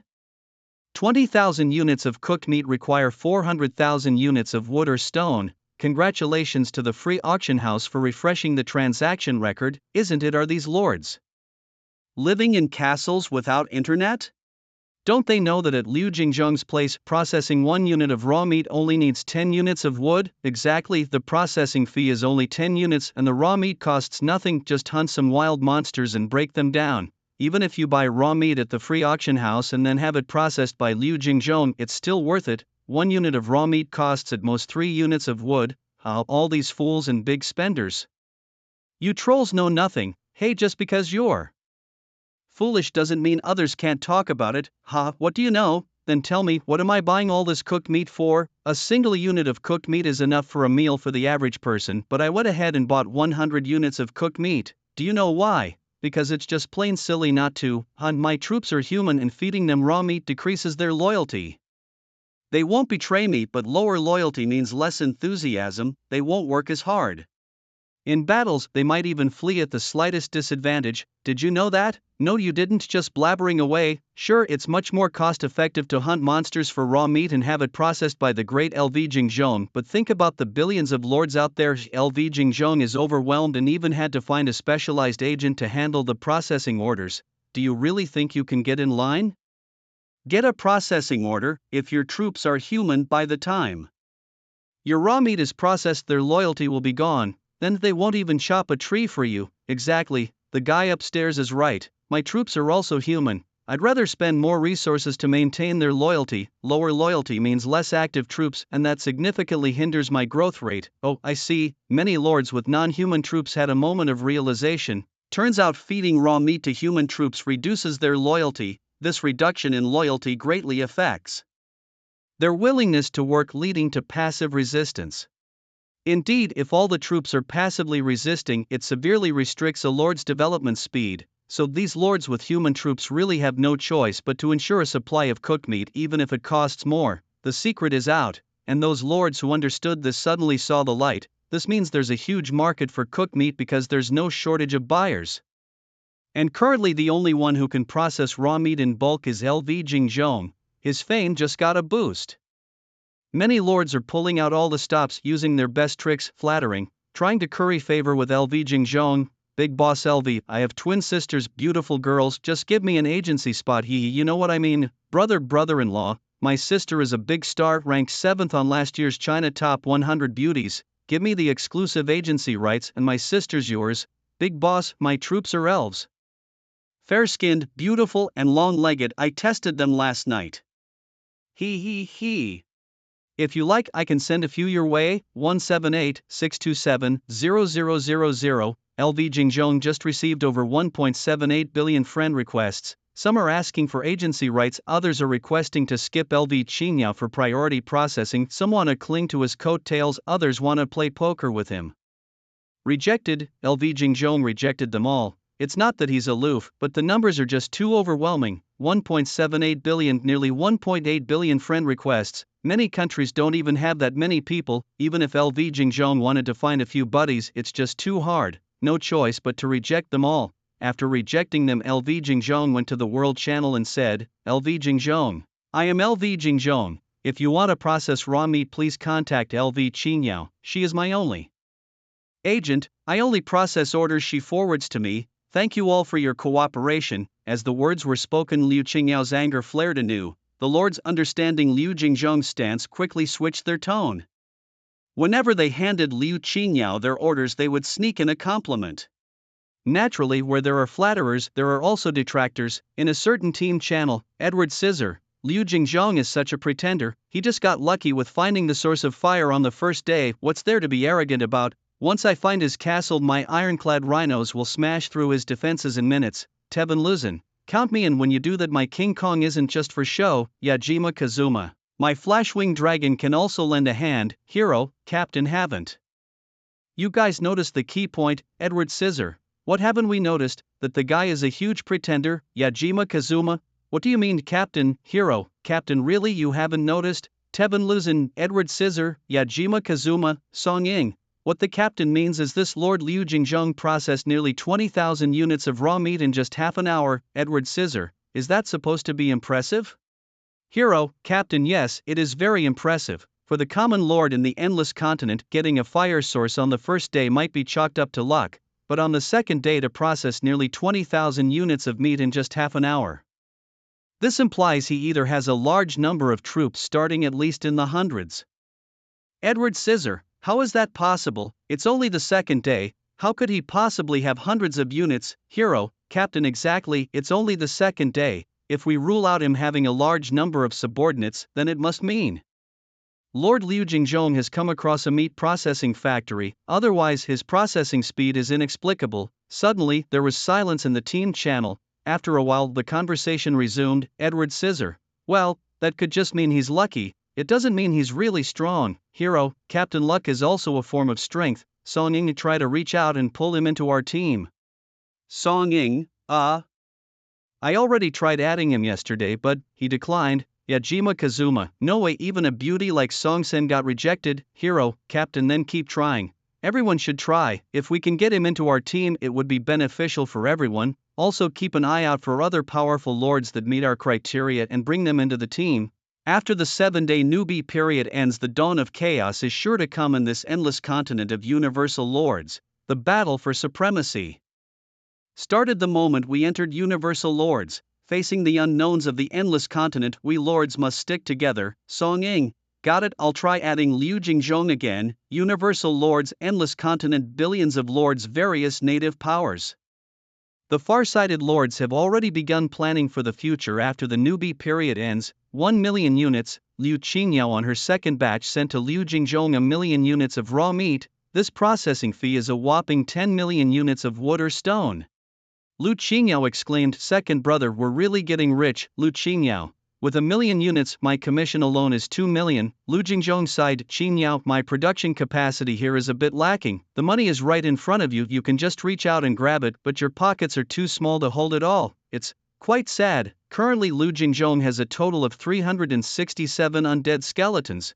168 of these skeletons are tasked with collecting firewood, and this number cannot be reduced. If it were, the collection rate of firewood wouldn't keep up with the consumption rate. The remaining 199 skeletons are responsible for roasting raw meat. On average, one skeleton takes about 5 to 6 minutes to roast 20 units of meat. With 199 skeletons, that totals 4,000 units. In 1 hour, the skeletons can roast just over 40,000 units of meat. Lu Jingzhong glanced at the sky. It was still the morning of the second day around 9 o'clock. Consider it nightfall at 6 o'clock on the endless continent.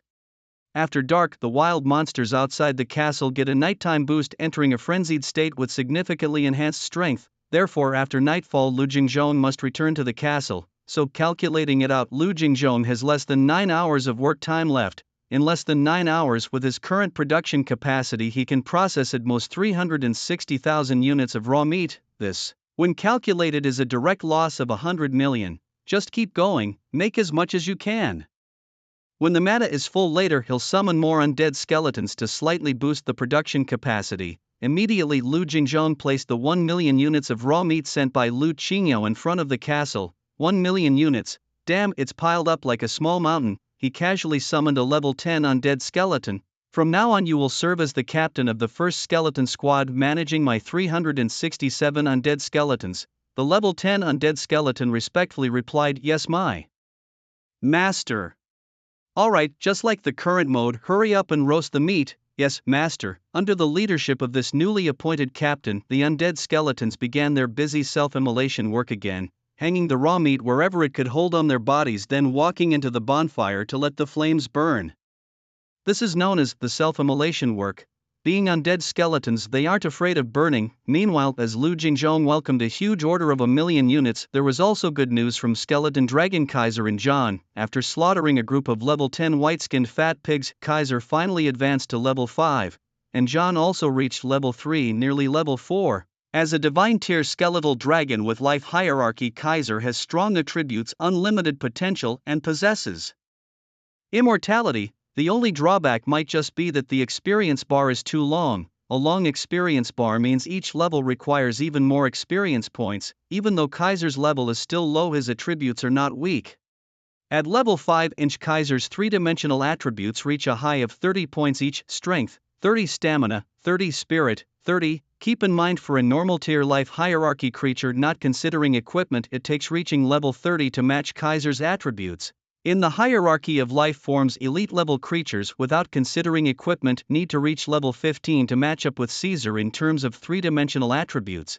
As for lord level or king level creatures within a 3,000 meter radius of Lu Jingzhong's territory, there are only a few of these high-level monsters. You could count them on one hand. So, Skeleton Dragon John, big brother, you've leveled up 5 times, let's go wrap up that pack of grey wolves in the northwest.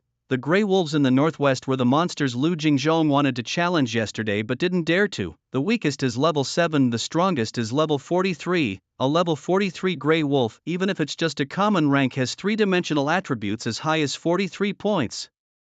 Level 5 Caesar is not their match yet. Caesar glared at John. You're bold, kid. The master said that the leader of those grey wolves is level 43. It might even be an elite creature, Caesar, and the others don't have the ability to see through the monster's information. Only Lu Jingzhong can do so with the castle's insight skill. John stubbornly, big brother, we shouldn't be scared. We are undead, the immortal clan. What's level 43 to us? They can't kill us. It's exhilarating to defeat enemies beyond our level, and it helps us level up fast. Ah, smack, Caesar slapped John's face with his bony wing. We're all skeleton dragons. How can you be so thoughtless, defeating higher level monsters to level up as fast? But you have to consider how much higher they are. A level 43 grey wolf, even if it's just common rank. Although they can't kill us, we can't kill them either. If we can't kill the monster, how can you level up? Listen to me right now, level 10 monsters are the most suitable for us.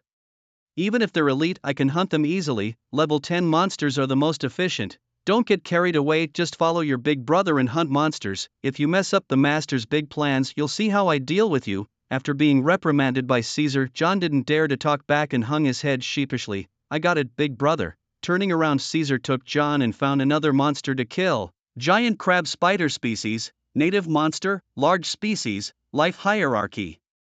Elite level, LV 10 health points, 400 magic points, 50 strength, 20 stamina, 20 spirit, 20 skills, silk spinning, spits out spider silk forward, which is extremely sticky and also poisonous. Equipment, none. The giant crab spider, a level 10 elite monster. Moreover, this was the first time Caesar and his team faced a monster with skills. Naturally, they couldn't discern the intricate attributes of the giant crab spider. Caesar judged based on the aura of the giant crab spider. These guys are stronger than the white-skinned wild boars, but still not as strong as me. The giant crab spider was enormous, its body alone as large as a yak. With its 8 long legs spread out, it covered an area as terrifying as 20 square meters. A single giant crab spider was as big as a bedroom. Such is the horror. But Caesar and John weren't small either. Skeleton dragon Caesar stood 5 meters tall with a head-to-tail body length reaching a frightening 20 meters. Skeleton dragon versus giant crab spider. Both sides featured formidable creatures. This was truly a battle for the strong-hearted to savor. The giant crab spiders were large and highly alert. They spotted Caesar and John as they charged toward them. Hiss! Instantly, the crab spider that first noticed them emitted a warning sound. But Caesar and John, being hunters, disregarded the warning and charged even faster. Seeing that their warnings were ignored, the crab spiders quickly took a defensive stance to face the battle. Immediately, the front line of crab spiders lifted their heads and used their skill spinning silk, targeting the charging duo. Swoosh! In an instant, bundles of white spider silk flew towards Caesar and John. Despite being only level 3, John with his iron will charged ahead of Caesar. What on earth is this? Caught off guard, a bundle of spider silk hit his leg. The spider silk spat out by the crab spiders was extremely sticky and poisonous.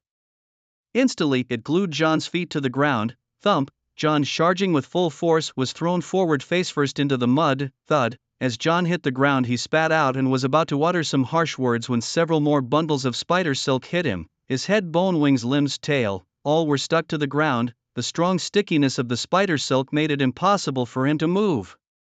Even his mouth was sealed, clearly meant to keep him from uttering a single word.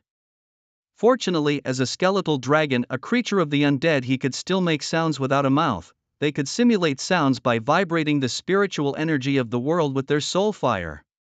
So, with his mouth sealed, skeletal dragon John said, "This was not a problem, big bro, save me. These sneaky bastards are attacking us by surprise." Though unable to move, being stuck to the ground was very uncomfortable indeed, truly embarrassing for his master. Skeletal dragon Caesar taunted, then whoosh! Caesar, with a fierce flap of his enormous bone wings, stirred up a violent windstorm.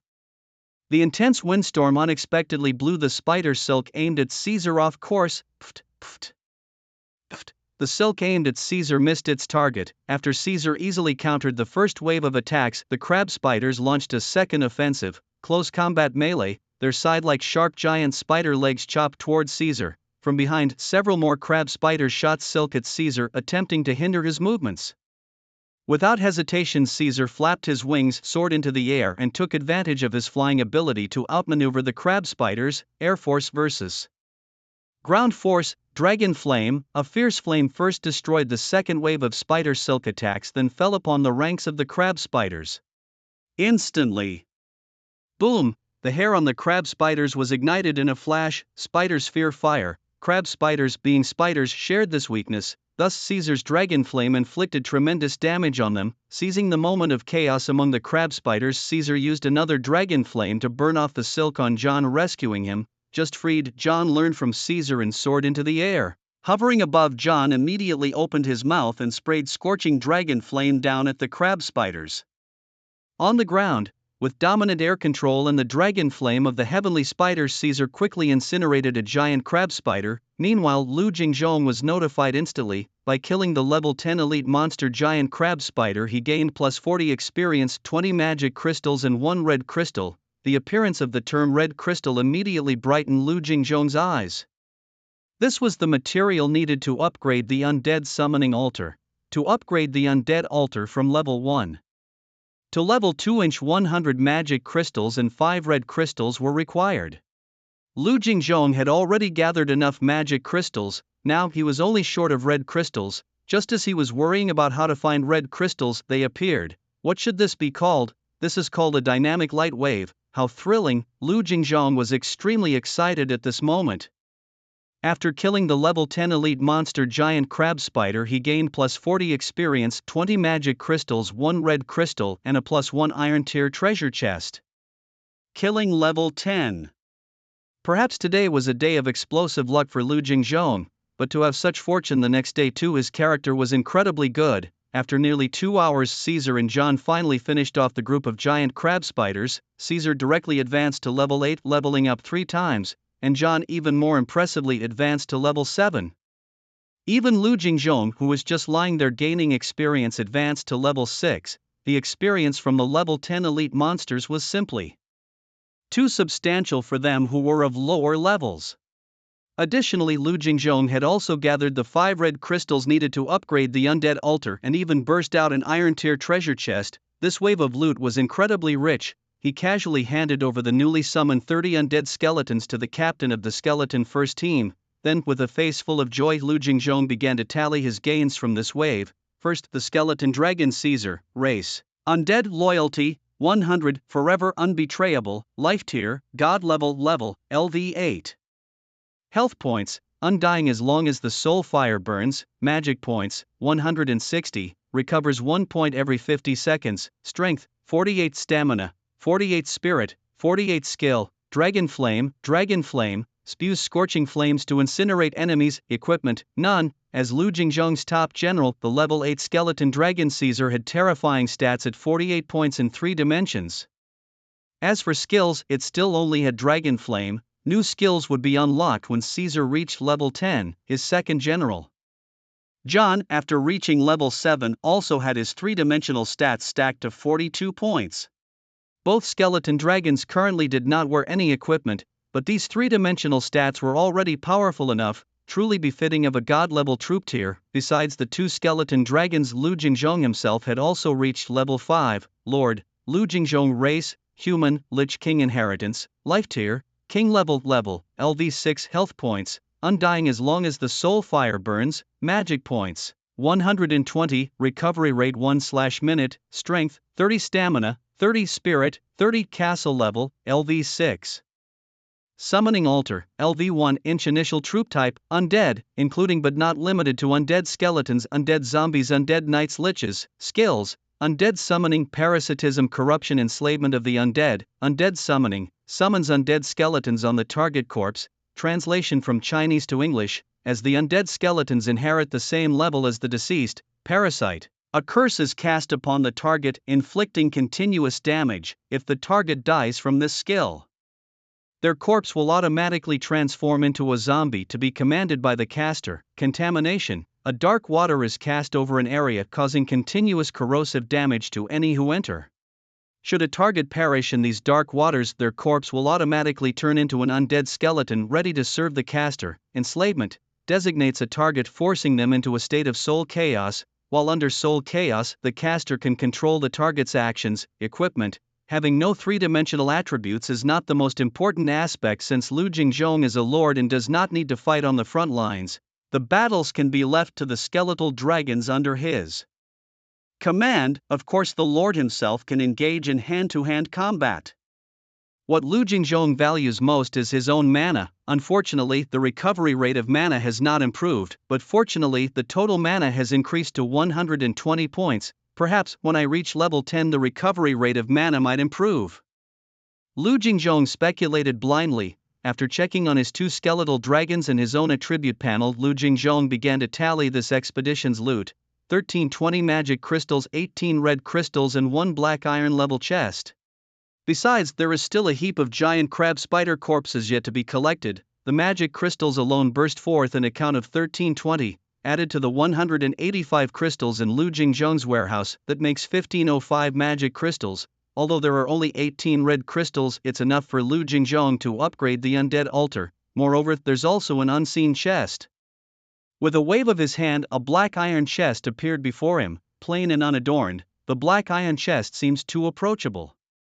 Doesn't it? Despite its ordinary appearance, Lu Jingzhong was filled with anticipation. After all, opening chests is always full of surprises. Respected Lord, would you like to open the black iron chest? *1, yes or no? This time Lu Jingzhong was not impulsive. Instead, he turned back to the castle, went up to the third floor, and took a hot bath in the master bedroom's bathroom.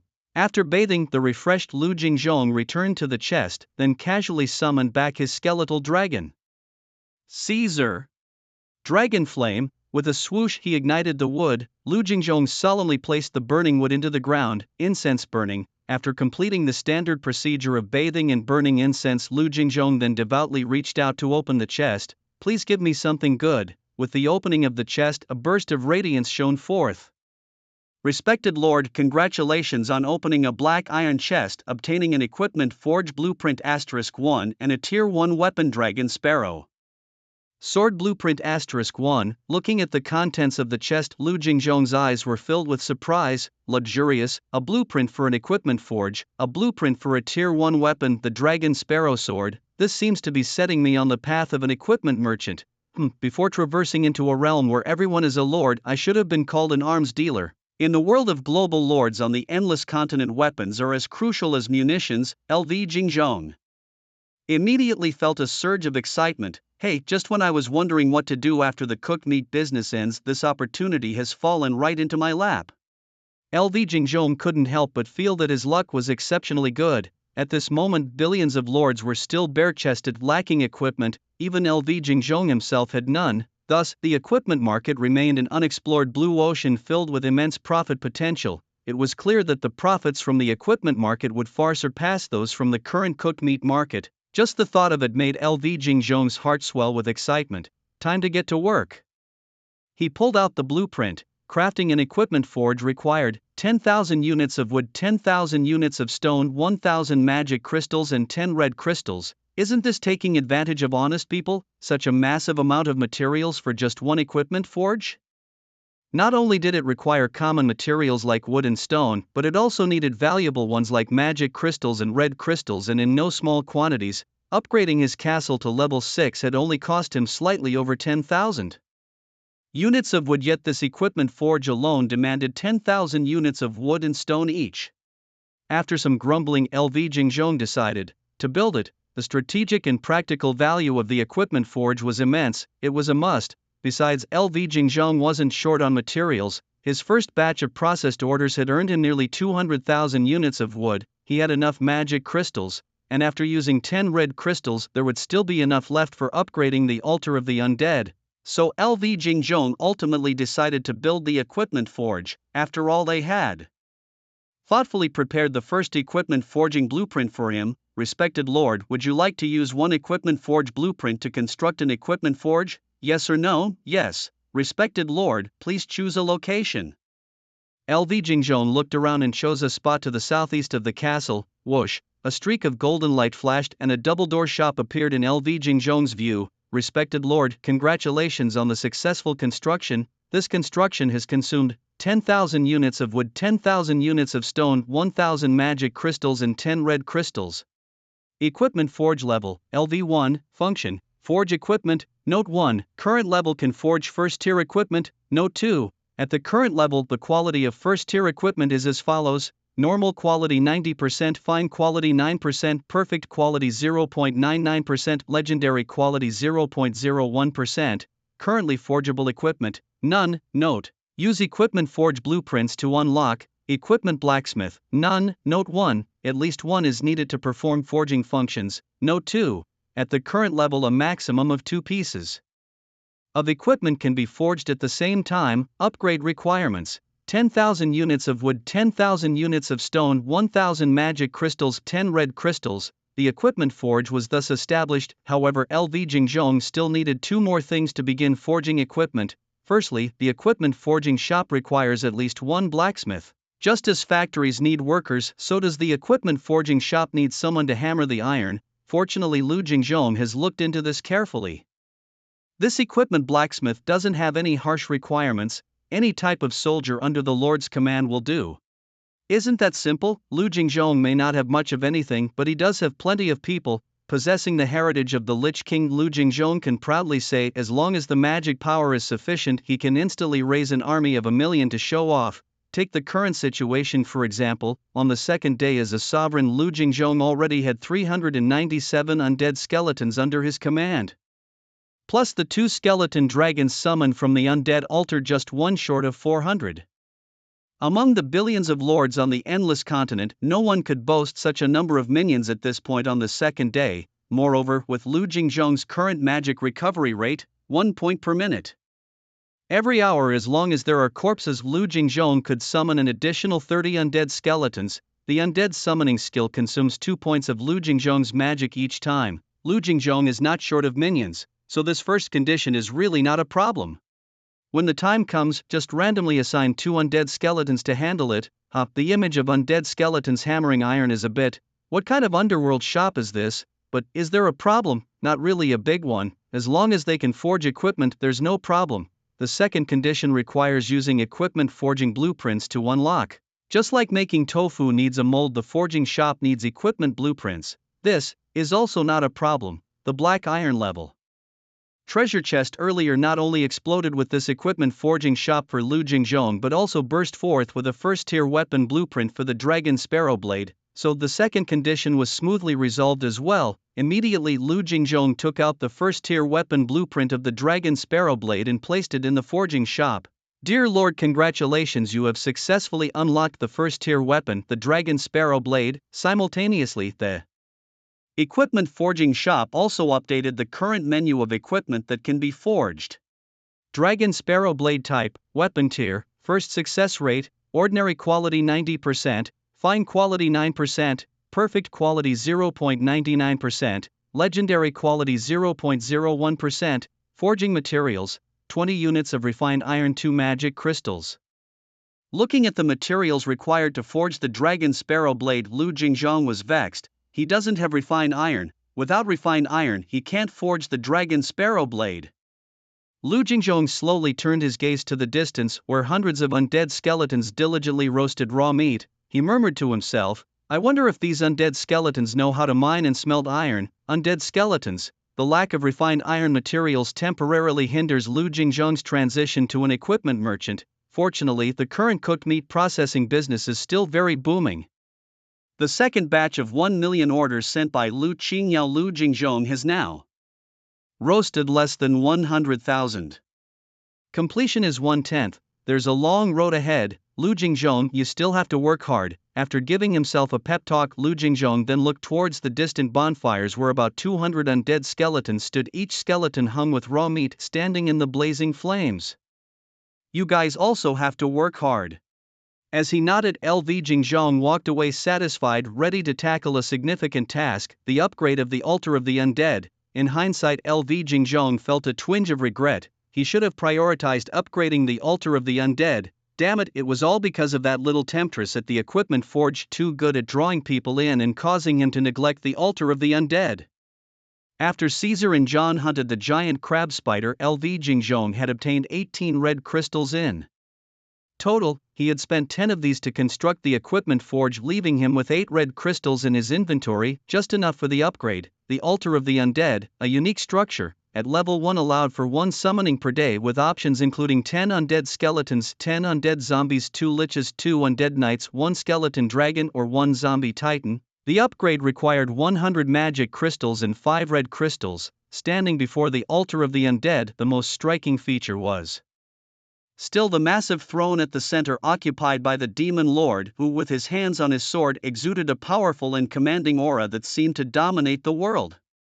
LV Jingzhong wondered just how many levels he would need to upgrade the altar to summon this demon lord. Surely he must be incredibly powerful. Filled with longing, LV Jingzhong checked his inventory. 505 magic crystals and 8 red crystals, enough materials. Upgrade it, he commanded. My lord, would you like to use 100 magic crystals and 5 red crystals to upgrade the altar of the undead?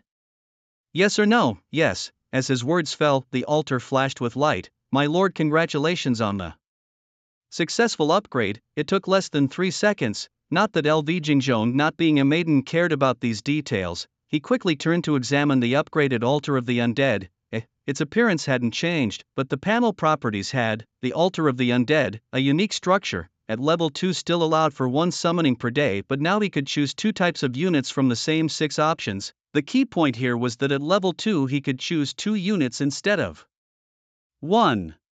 Meaning tomorrow he could summon both a skeleton dragon and a zombie titan simultaneously. According to the conservation of quantity, a zombie titan must be on the same level as a skeleton dragon. If the skeleton dragon was that strong, the zombie titan couldn't be far behind. LV Jingzhong was filled with anticipation for tomorrow's summoning. Just then suddenly LV Qingyao rushed over anxiously. "Brother, something terrible has happened," she exclaimed. "In the world channel a lord is saying that he has obtained the fire seed. Brother, someone is trying to steal our business in processing raw meat." Lu Jingzhong furrowed his brows slightly. Had other lords gotten hold of fire? Although he had never doubted that other lords could acquire fire, it had happened much sooner than he had anticipated. He had thought that he could enjoy the profits of this meat processing business until tonight.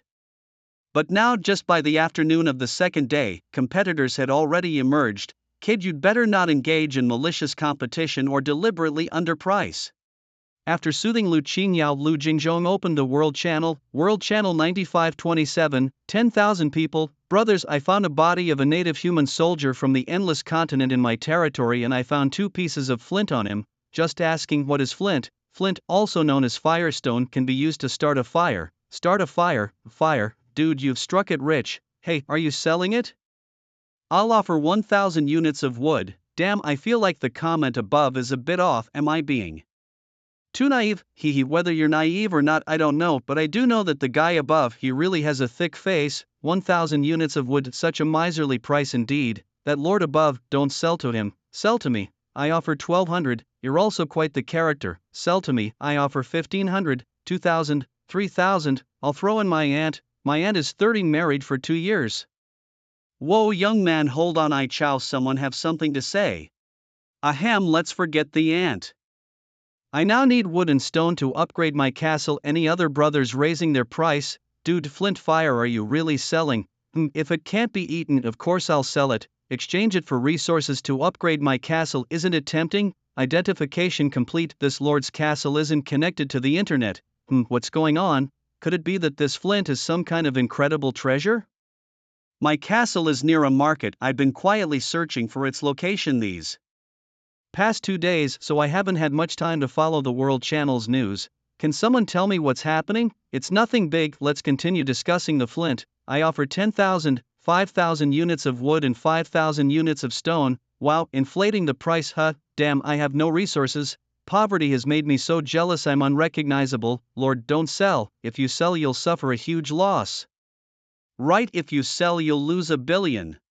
$1 billion? You guys aren't fooling me, right? Just for 2 pieces of flint, can it be worth so much? Hehe, Lord, you better upgrade to 5G soon. Do you know about Lord Lu Jingzhong? Never heard of it. Let me put it this way, Lord Lu Jingzhong is known to be among the tens of billions of lords, the first one to have acquired fire. As early as the first day, which was yesterday, Lord Lu Jingzhong somehow obtained a source of fire. Then, using the fire source in his possession, Lord Lu Jingzhong was the first to enjoy cooked meat on the very first day. Moreover, on that day Lord Lu Jingzhong also sold thousands of units of cooked meat at the free auction. Well, 1 unit of cooked meat sells for 20 units of wood, 1 unit of cooked meat for 20 units of wood. That's daylight robbery. Yes, it's a huge profit, and yet countless people are frantically buying it.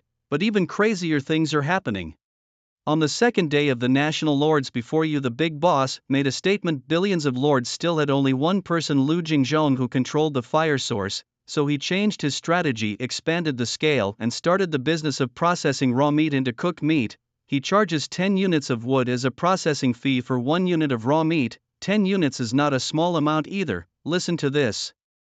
According to incomplete statistics, Lord Lu Jingzhong has processed 200,000 units of raw meat. 200,000 units, that's a processing fee of 2 million units of wood. 2 million. Imagine how many levels one could upgrade their castle with 2 million units, and yet 2 million is just the beginning. Nowadays, cooked meat is in high demand, many lords need it, and the market is vast. 20 million, 200 million, an endless resource to earn. And I, except for the flint, have nothing else left, so as one of the billions of lords who was the second to obtain the fire seed, you must seize the opportunity.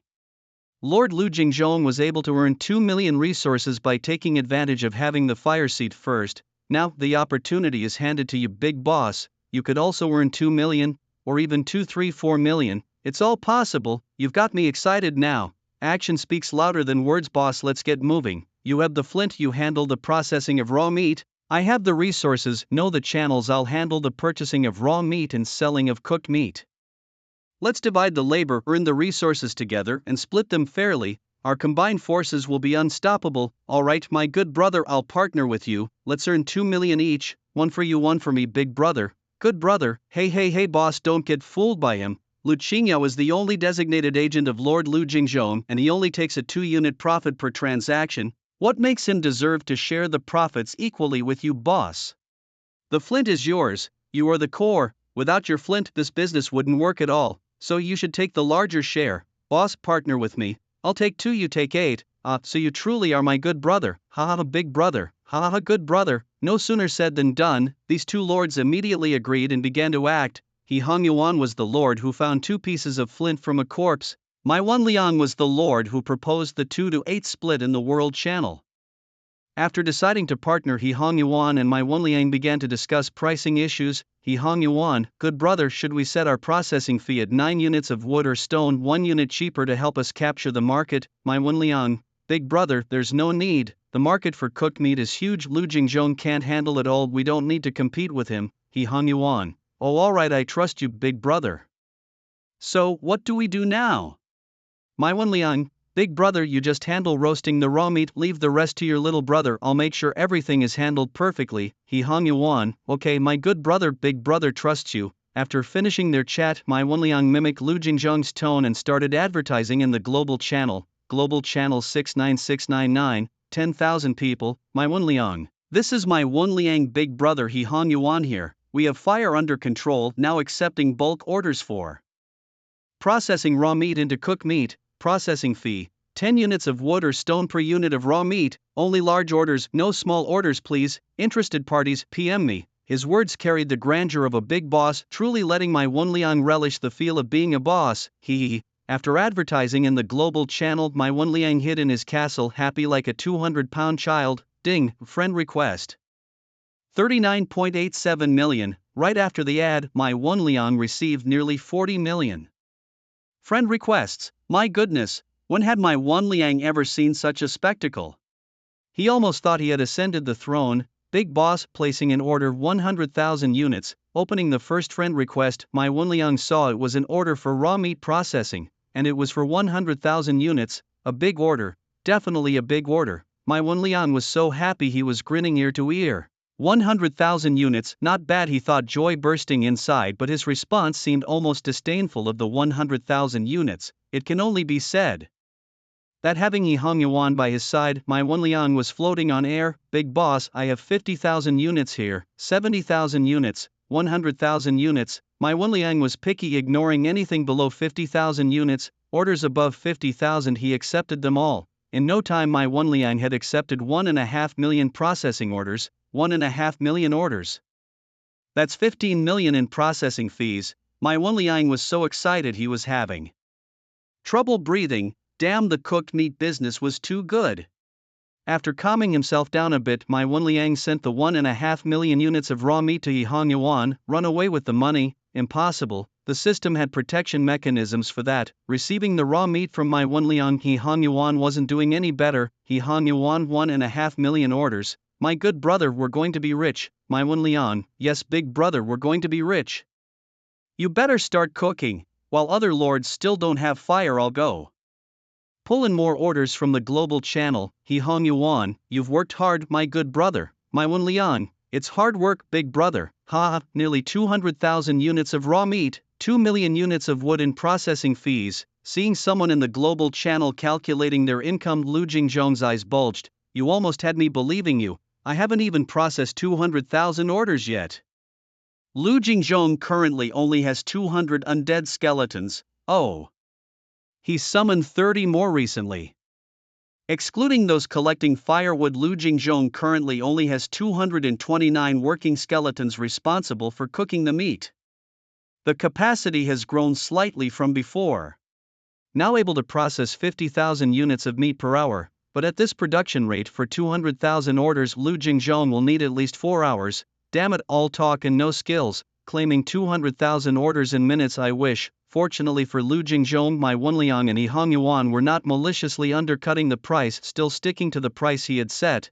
Furthermore, the market for raw meat processing is still enormous, even though my Wenliang and He Hongyuan have entered the market to compete, it is still far from saturated. With billions of lords in all people's lordship across the endless continents, the demand for processed meat is simply too high. The primary reason behind this is the fire seed. Currently, apart from Liu Jingzhong and He Hongyuan, among the billions of lords no one else possesses a fire seed. It is this extreme scarcity that has given rise to such an extreme market, a sort of unique boon of this era, in an era where billions of lords lack the fire seed. This boon has emerged. Such a business is not meant to last. Once other lords begin to find their fire seeds, the boon of processed meat will fade. However, Liu Jingzhong never planned for a long-term business. He was only in it to make a quick profit. Since He Hongyuan was not maliciously undercutting prices, Liu Jingzhong rarely bothered with him. But just as Liu Jingzhong left the World Channel, it exploded again. In World Channel 2391, with 10,000 people, someone exclaimed, "Ha ha ha, I've also got the fire seed now, I'm going to make it big." Has another big shot appeared? Shocking, as fire seeds appear one after another, Liu Jingzhong's first mover advantage is gradually disappearing. Big shots asking for strategies. I want a fire seed too. Ask for strategies, ask for help. Ha, I don't even know what happened. Just now I was pretending to be a cute girl, deceiving the 2371st Lord to make him believe I was really a girl, so I swore to the heavens. I said, if I'm not a girl, if my face isn't pretty, if my body isn't amazing, then let the heavens strike me with thunder, hit me with 81 bolts and kill me. Who knew? Right after I swore, the heavens really did thunder. One of the bolts struck right in front of me. With a loud crack, it split a large tree. It scared the hell out of me. But after the shock, I was delighted to find that the tree struck by the lightning caught fire. Without a second thought, I quickly took out some wood and preserved the fire. It was incredibly clever. So it was you, the cross-dressing big shot, who tricked resources from thousands of lords by pretending to be a cute girl. Ha ha ha, yes, it was me. Now I have the fire seed. I no longer need to pretend to be a cute girl to scam resources. Just like that. Anyway, that's how I got my fire seed, and I'm not hiding it. If any of you want a fire seed, you can try this too. I want a fire seed too, but the key is, I can't wear women's clothing. What's so hard about wearing women's clothing?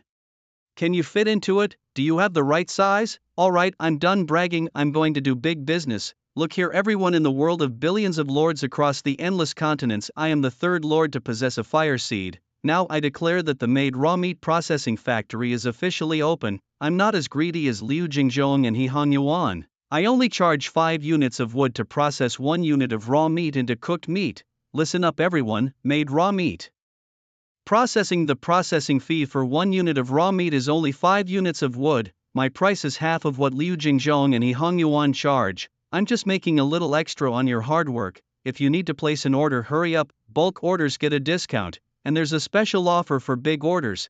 Damn, you said you'd quit cross-dressing, but look at the name you chose for yourself. Haha, I'm used to it, don't mind me. Are you really only charging 5 units of wood for the processing fee? Absolutely true. I've deceived many lords before by pretending to be a cute girl, but now I've come to my senses and feel deeply ashamed, so I've decided to turn over a new leaf and give back to the community by offering a very reasonable price.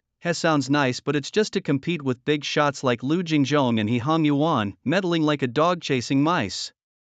Exactly, why bother about them? It's better if they get fully involved. Once they start competing and a price war begins, it's us who will benefit. Boss, I'm placing an order, 200 orders, 500 orders, 1,000 orders. The real big orders from the middlemen are all confirmed through private chats, not the small personal orders shouted in the World Channel. Boss, place an order, 10,000 orders.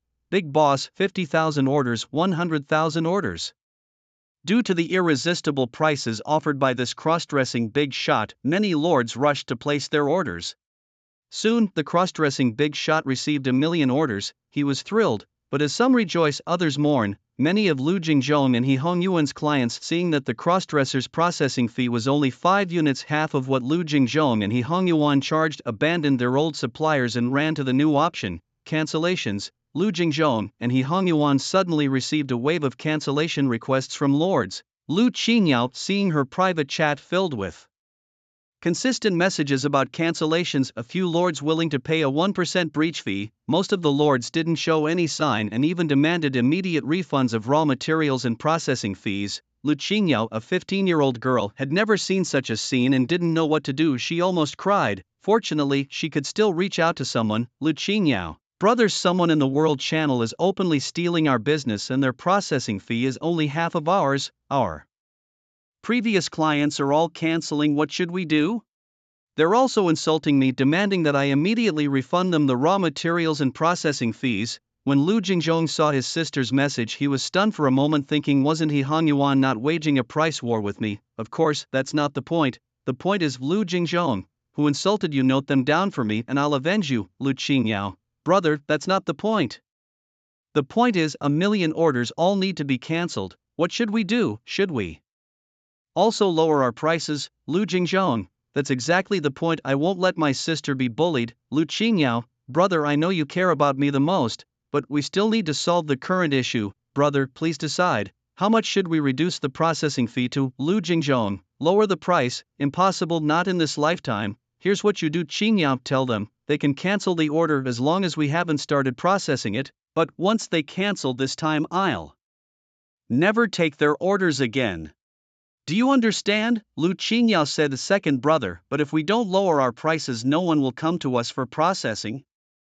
After all, the processing fees elsewhere are so cheap. Lu Jingzhong replied, don't worry, someone will come. Even if we really lose business, it's not a big deal. This processed meat business can't last forever anyway. Besides, I've already found a much better business opportunity, 100 times better than processed meat. Really, second brother, you're not fooling me, are you? Lu Qingyao asked anxiously. How could I fool you? Just watch. Lu Jingzhong reassured her. By the way, why don't you have your golden lion king sniff around your castle to see if there are any iron mines? Second brother, they are golden lion kings, not pugs. Besides, dogs can't find iron mines, Lu Qingyao protested. Then help me look for it yourself, Lu Jingzhong suggested. Alright, second brother, but remember, I'm not a dog either. After their discussion, Lu Qingyao followed the list and returned all the unprocessed meat and corresponding processing fees. She also relayed Lu Jingzhong's warning to the lords. However, these lords took Lu Jingzhong's warning lightly. Ha, you're not lowering your prices, who would come to you? There are meat processing factories with cheaper fees, why would anyone come to you? Wake up! Those lords who successfully cancelled their orders at Lu Jingzhong's didn't immediately go to the cross-dressing tycoon. They were waiting for the meat processing fees to drop again. Where there's one, there will be two. Where there's competition, there will be price wars. Once the price war starts, these lords holding large orders will turn from clients into leaders, seizing the initiative. As expected, Mai Wenliang, facing a frenzy of order cancellations, hurried to find He Hongyuan. Big brother, customers are clamoring to cancel their orders. What should we do? Mai Wenliang asked. How many are canceling? He Hongyuan inquired. All of them, 1.5 million orders, all because they're eyeing the cheaper made processing factory. Big brother, should we also lower our prices? Mai Wenliang suggested. We can lower them, but by how much? He Hongyuan pondered. By 4 units, Mai Wenliang proposed. Wow, that's really low. He Hongyuan hesitated, but then agreed. Alright, 4 units it is. After agreeing, Mai Wenliang quickly announced in the World Channel. This is Mai Wenliang and my big brother He Hongyuan. In the spirit of mutual help and cooperation of our noble race, we've decided to lower our prices. Each unit of processed meat will now only cost 4 units of processing fee. Wow, they actually followed through with the price drop. This is good news. Hey, cross-dressing tycoon, big boss He Hongyuan has lowered his prices to 4 units. Are you going to drop yours too? Doing business means lowering prices to seize the market. I can't lower them. The cross-dressing tycoon responded. The price at 5 units is already very low. If I lower it further, I might as well go back to the rivers and lakes and continue to disguise myself as a cute girl to swindle resources from big shots. But I just can't stand the look on He Hongyuan's face. You have the guts, don't just lower it by 1 unit less than mine. If you've got the guts, go ahead and drop it to 2 units. If you dare to drop it to 2 units, I'll respect you as a real man. You're just lowering your prices to annoy me, purely disgusting. Well, I'll disgust you right back. I hereby announce that at the maid processing factory, the processing fee remains 5 units per order. However, for orders over 10,000 units, I'll give you a discount down to 4 units, for over 50,000 orders I'll give you a discount down to 3 units, for over 200,000 orders I'll give you a discount down to 2 units, and for over a million orders I'm going all out giving you a discount down to 1 unit, the big boss in women's wear, that's a tough move. Watching the new processing fees announced by the big boss in women's wear on the World Channel, my Wenliang cursed loudly. This is too much, you were the first to lower the prices, you were the first to disgust us, where do you get off saying we're disgusting you, damn it, my Wenliang, big brother, what do we do? That madman is like a rabid dog, if we continue this price war with him he might just start processing for free, he Hong Yuan, damn, I'm really troubled too. Tell me, we were doing so well in the cooked meat business, why did such a troublemaker have to appear, hey why hasn't there been any? Reaction from Lu Jingzhong, isn't he troubled, he's the one losing the most, my Wenliang, I don't know either, from beginning to end he never made a peep in the World Channel, he didn't want to engage in a price war with us at all, he Hong Yuan, he's not lowering his prices, is he planning to give up on the cooked meat market, my Wenliang, impossible right? The cooked meat market, the raw meat processing business, it's such a good business he can't give it up.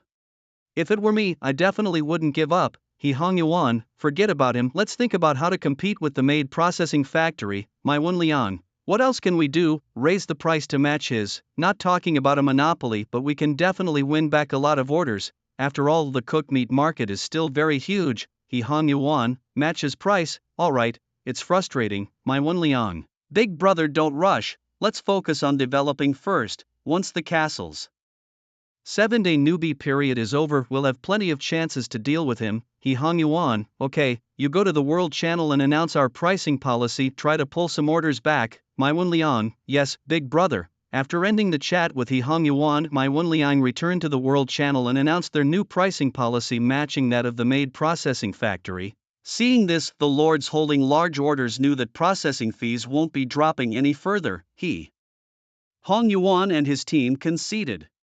Since there was no further drop in processing fees, these lords each found a contractor and placed their orders, they were all large orders, the maid processing factory got the lion's share securing millions of orders, He Hong Yuan and his team got a smaller share but still managed hundreds of thousands of orders. With this, the price war over raw meat processing finally came to an end. The parties involved were He Hong Yuan and my Wenliang, who were the second to obtain the Spark and the third holder of the Spark, the women's wear boss. As for the first holder of the Spark, Lu Jingzhong, he never entered the fray, maintaining a high processing fee of 10 units throughout. It's as if they no longer want this red-hot business. Billions of onlookers expressed their confusion. In a Teams chat channel, Edward Scissorhands, haha, that stinky kid Lu Jingzhong got served, Tefan Lucen, haha, serves him right, Nojima Kazuma. I find it strange, why didn't he just lower his prices? Even if he reduced the processing fee to 5 units he could still make 500,000 units from 100,000 orders.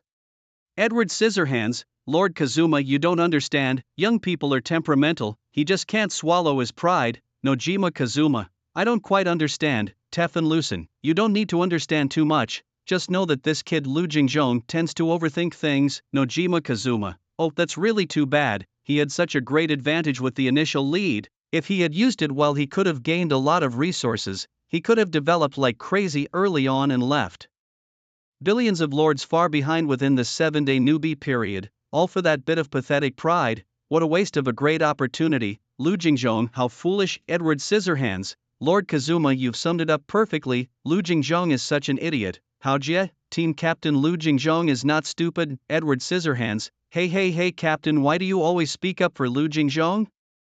In your Chinese words it's like boosting others' prestige and destroying your own spirit, Song Ying, Edward, it's boosting others' morale at the expense of your own prestige. Edward Scissorhands, right, beautiful Miss Song Ying is correct, that's what I meant, Haojie, Team Captain, I'm not boosting others' morale at the expense of my own prestige, just watch, these lords will soon go back and willingly accept Lu Jingzhong's high processing fee of 10 units, Edward Scissorhands, I don't believe it, have these lords gone mad? Rejecting the low price of 5 units and going back to accept Lu Jingzhong's high price of 10 units, Haojie, Team Captain, yes. But they haven't gone mad, they just have no other choice, Edward Scissorhands, why, I don't believe it, Haojie, Team Captain, wanna make a bet, Edward Scissorhands, sure, What's the bet? Haojie, team captain, bet your ironclad rhino. If these lords go back and accept Lu Jinzhong's high price of 10 units, you have to give me an ironclad rhino, a king level troop, Edward Scissorhands, okay? If they don't go back, then you'll have to give me one of your griffins, a king level troop. I just happen to need an offensive troop. Haojie, team captain, okay, the bet is on. Kazuma Lucen and Songying, you three are our witnesses. Tefan Lucen, no problem captain. Nojima Kazuma, alright captain. Songying, okay. Haojie, team captain, also Songying, have you added Lu Jinzhong yet? Songying, no. Haojie, team captain, try to speed things up. There's something very special about this Lu Jinzhong. We must get him to join our team. Songying, I'll do my best captain. Haojie, team captain, if necessary, even using some beauty tricks is fine. Songying, just as expected. The second afternoon of the National Lord game was when the price war between the cross-dressing tycoon and He Hongyuan erupted. Those lords who had asked Lu Jinzhong to cancel their orders were regretting it now. Why? Because on World Channel 90273, with 10,000 people, my Wenliang don't think you can ignore my private messages and get away with it. My Liangwan, isn't this the lucky guy who set up a raw meat processing factory with the big shot He Hongyuan? Seems like there's some juicy news. Front row selling melon seeds, peanuts, a treasure, porridge, beer, soft drinks, mineral water. Hey, big shot above, what's going on? To tell us about it. Well, what can it be? It's still about the raw meat processing. What happened? Did my Liangwan run off with the money? Running off with the money is unlikely. With the protection of the National Lord game, he can't escape. So what happened? This morning I placed an order for 10,000 units of processed meat with him, but just now that scoundrel told me it would take a month to complete my order. I was stunned at that moment. He's making me wait a month. Who doesn't know that in the current cooked meat market, timing is everything? The longer the wait, the lower the profit from the cooked meat. In a month, tens of billions of lords will have upgraded their castles and unlocked the kitchen function. Who will buy your cooked meat then? Making me wait a month is just making me lose a huge amount of resources for nothing. I put all my fortune into this cooked meat business, hoping to earn resources to upgrade my castle and develop further. Now look what happened. I didn't make any resources. Instead, I ended up putting myself in debt. My Wenliang, you deserve no peace. My Wenliang, a small order of 10,000 and you expect priority? What are you dreaming of? Ha, no problem. Obviously they will prioritize the larger orders. Why don't you gather some more resources and throw him an order of 100,000? Remember, slap it right in my Wenliang's face and then casually say, did I give you face? Ha, brilliant. If I could gather resources for another 100,000 orders, would I even need to rant in the World Channel? PSH, my Wenliang looking down on others. My Wenliang looking down on others. My Wenliang looking down on others. Who told you my Wenliang prioritizes large orders? I threw him an order of 100,000 and he just notified me to wait till next month for my delivery. Damn it, is a 100,000 order considered small now? Big shot, 100,000 units of raw meat. The current market price per unit of wood is 3 units. My Wenliang's processing fee per unit of wood is 5 units. All in all, this big shot has invested at least 800,000 units of wood. 800,000 units of wood, giant. Don't brag, it's not just me alone. This was a collective investment from dozens of us. We were worried that going alone, the order would be too small and overlooked, so we pooled together to make it 100,000. We were hoping that a large order would get some preferential treatment to get the goods earlier, but what happened? The damn my Wenliang still made me wait till next month. A big order of 100,000 and my Wenliang is making you wait till next month.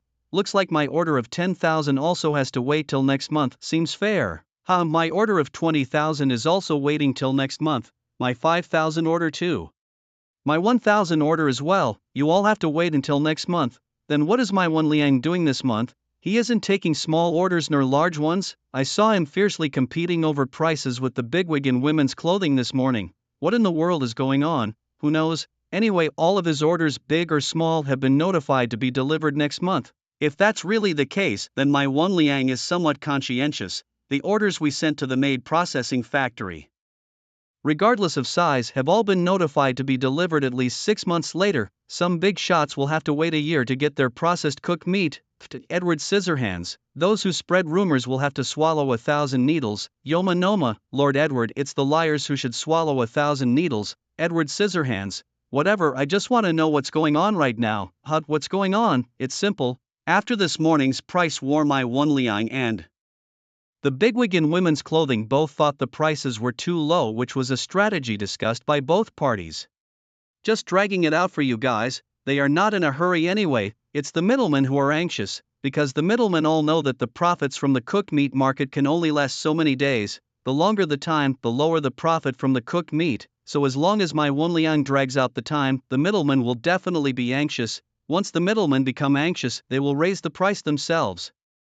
Thus, my Wenliang and his group take advantage of the situation and raise the processing fees. Such tactics, enlightening, my education's wasted, totally wasted. Just when everyone thought they had guessed the truth, my Wenliang suddenly dropped into this world channel. My Wenliang, I've been wronged, myself, my Wenliang and brother He Hong Yuan, we are definitely not what everyone thinks, deliberately delaying time. The person in charge has appeared, brothers, go take him down. Wait a minute. I have something to ask him, my Wenliang. I ask you, why are you delaying time? Is it because you want to increase the processing fee? My Wenliang was very bitter. All you lords, it's really not that I want to delay your time, it's really because my brother He Hong Yuan's efficiency in roasting raw meat is too low. What do you mean? I don't quite understand. My Wenliang with a helpless face. My brother He Hong Yuan, his troop type is an elite level big horse monkey capable of summoning 15 big horse monkeys a day. Today is the second day 2 summons and my brother got a total of 30 big horse monkeys, even including my brother. They only make up 31 people altogether. Let's say 31 people then. With this number of people, they can roast a maximum of 500 units of cooked meat per hour. Even if my brother doesn't eat, drink or sleep, leading his subordinates striving to roast cooked meat for all you lords. In a day at most they could only roast just over 10,000 units of cooked meat. It's really not that we want to delay your time, lords, it's really just insufficient production capacity. After hearing my Wenliang's complaints, some in the World Channel were puzzled. How can it be so slow, right? Lord LV Jingzhong over there can roast 20,000 units of cooked meat in half an hour. My Wenliang hurriedly explained, I'm not lying to you, my brother He Hong Yuan only has this production capacity, at most 500 units of cooked meat per hour. As for Lord LV Jingzhong, roasting 20,000 units of cooked meat in half an hour, I also want to know how he does it. Phew, I was wondering. This morning I was curious why boss Lu Jingzhong didn't show up at the price war between the cross-dressing tycoon and He Hong Yuan. It turns out he had a plan all along. He knew their production speed couldn't handle much of the market. Those middlemen seeking efficiency, wanting to cash in on the limited time offer of cooked meat, had to turn back to him. Boss Lu Jingzhong, forever a legend. I regret it now. I had just cancelled an order with boss Lu Jingzhong this morning. I regret it too. I even cursed his agent. 10 units that seemed not too expensive. It was quite cheap. Boss Lu Jingzhong, I was wrong. Boss Lu Jingzhong, look into my eyes, see the tears of my remorse. Watching a flood of apologies in the World Channel, Edward Scissor was somewhat baffled. These guys really going back to Lu Jingzhong? They're willing to accept the high price of 10 units. Ding, respected lord, you have an unread message. Reluctantly, Edward Scissor opened it up. Hero, haha, I told you they would definitely go back to Lu Jingzhong. Even if it's a high price of 10 units, they are willing to accept it. The ironclad rhino was mine. The message was from Hero, the winner of the bet, coming to claim his prize, righteous and bold. Although Edward Scissor was reluctant, a lost bet is a lost bet. Edward Scissor, damn these fools. Don't worry, Captain, I Edward won't default on a bet. But you have to come and get the ironclad rhino yourself. Hero, has still sore. Boss Lu Jingzhong, I realize my mistake. Boss, I've got a path to seek your apology. Boss, I've contacted my auntie. When the middlemen saw from the World Channel that the production capacity of He Hong Yuan and the cross-dressing tycoon was only a few hundred orders per hour, they immediately turned around, ditching the mistress, wanting to return to their old reliable. All sorts of apologies and friend requests were sent to Lu Jingzhong. They all expressed their willingness to accept Lu Jingzhong's processing fee of 10 units, and they swore never to cancel orders again, but Lu Jingzhong ignored them completely. In the morning you discarded me like a worn-out shoe, now I treat you like weeds. He rejected all the friend requests. Those middlemen who couldn't break through with Lu Jingzhong then turned to Lu Qingyao, Lu Jingzhong's only designated agent. Lu Qingyao, after all, was just a 15-year-old girl. Those middlemen lowered their postures a bit, spoke more pleasantly, and even brought some resources as little gifts. Lu Qingyao's ears softened immediately. Ding, respected lord, you have an unread message. Lu Jingzhong opened it. Naturally it was from Lu Qingyao. Lu Qingyao, big brother, our business is coming back. The lords who cancelled this morning, they all came back, and they brought some new clients too. I roughly estimated if we take all the orders we could have nearly 2 million orders. If we complete all of them I could get 4 million units in agency fees. Wow, big brother, I'm going to be rich. Upon seeing LV Qingyao's message, LV Jingzhong rolled his eyes and replied, LV Jingzhong, how old are you now and yet you're still so carefree? Have you forgotten how some people cursed you this morning? There's no cure for regret. I said it this morning, I can cancel the orders, but from now on I won't accept their orders anymore. Also, those who cursed you, I will definitely beat them up. I've never even scolded you. As LV Qingyao read LV Jingzhong's message, she wanted to say, brother, your first sentence is already scolding me. But seeing that her brother still cared so much about her, she felt warm inside. LV Qingyao, brother, thank you. LV Jingzhong, why say these things between siblings? Alright, I'll go clarify this on the world channel. After speaking, LV Jingzhong closed the private chat interface and switched to the world channel. World channel 11111-10000 people, LV Jingzhong, this is LV Jingzhong announcing a few things. First, as I said this morning, the Lord who asked me to cancel his order will never receive my services again. This will not change. Second, the Lord who cursed my agent this morning, you'd better make sure you survive the 7-day newbie protection period in your castle, because I will definitely find you and beat you up severely. When LV Jingzhong says something, he means it. Third, I am still accepting orders for raw meat processing. My processing fee remains at 10 units per item. However, my agents, you now need to pay a 3-unit agency fee. Fourth, my current capacity is 50,000 units per hour. It's about 2 o'clock in the afternoon now. And there are about 4 hours left until it gets dark at 6 o'clock. So, I can still process 200,000 units today. The quantity is limited. If you need it, contact my agent LV Qingyao to place your order. First come, first served. LV Jingzhong's words immediately exploded across the entire world channel. Some cursed him. What do you think you are, LV Jingzhong? Just because you were lucky enough to get the fire first and took the advantage, who do you think you are? Hey, you won't take my orders anymore. Do you know what kind of troops I have? Hell, Cerberus. A top-tier troop of the King class at the life level, level 1 3-dimensional attributes are as high as 5 points, normal troops level 1 3-dimensional attributes are only 1 point, elite troops level 1 3-dimensional attributes are only 2 points. My Hell Cerberus at level 1 is already 5 times ahead of most of you. I advise you to recognize the good from the bad. You want to deal with those who cursed your agent? Come on. Don't even wait for the newbie period to end. Come tonight. I'm at Sunset Mountains. I'll give you the location. Do you dare come? Trash. Clearly, most of those cursing LV Jingzhong were lords who had cancelled their orders in the morning, obviously because of vested interests. There was also a small part of the lords who cursed just because they couldn't stand LV Jingzhong's arrogance. Of course, those cursing LV Jingzhong in the world channel were still in the minority. Most lords were flattering. Am I seeing this right? LV Jingzhong said his production capacity is 50,000 units per hour. To cook 50,000 units of raw meat in an hour, how many people does that require? Ahem, here comes the tale from the data monster. Word has it from my Wan Liang that the big shot He Hong Yuan, along with his 30 elite giant macaques, can only roast a maximum of 500 units in an hour. Assuming these 30 giant macaques are equivalent to 30 people, so the productivity of 31 individuals is 500 units, dividing 200,000 by 500 equals 400.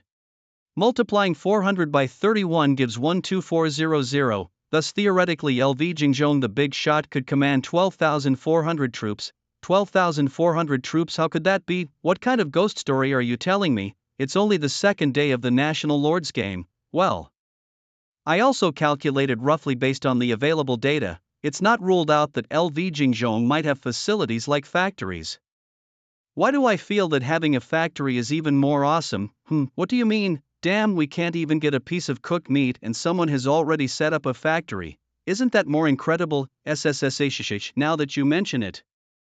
I suddenly feel like I'm just here to make up the numbers in the National Lords, making up the numbers +1, making up the numbers +2, making up the numbers plus 10,086. The lively ones in the world channel are never the lords who actually do the real work. The truly smart lords, after seeing LV Jingzhong's message in the world channel, immediately took their resources to seek LV Qingyao. Qingyao the Great, I want to place an order. Place an order. I wanted to order this morning, missed the first batch, missed the second batch too. It must be my turn this time, right? Obeying LV Jingzhong's instructions, LV Qingyao honestly took the first 200,000 orders. Sorry you're too late, today's quota has been completely divvied up, come back tomorrow. After taking the orders, LV Qingyao, this kind sister, even sent messages to notify those lords who missed out. Yep, she's quite a kind girl. LV Jingzhong's care for her is not just because of their blood relation.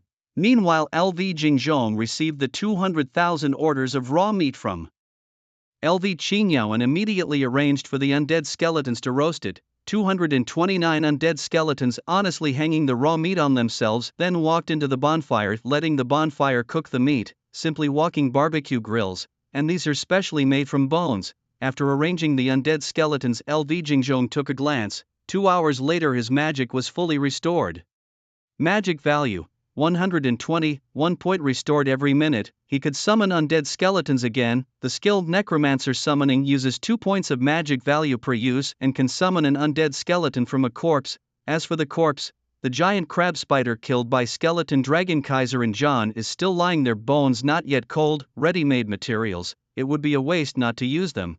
Kaiser, come back and pick me up. I want to perform the ultimate skill, crow flying without an airplane. Hey Kaiser. Following your command, my master. LV Jingzhong watched as Kaiser, bowing his head in utmost respect, paused for a moment, then sheepishly said, "It's nothing, I just wanted to tell you your spine, it's really uncomfortable."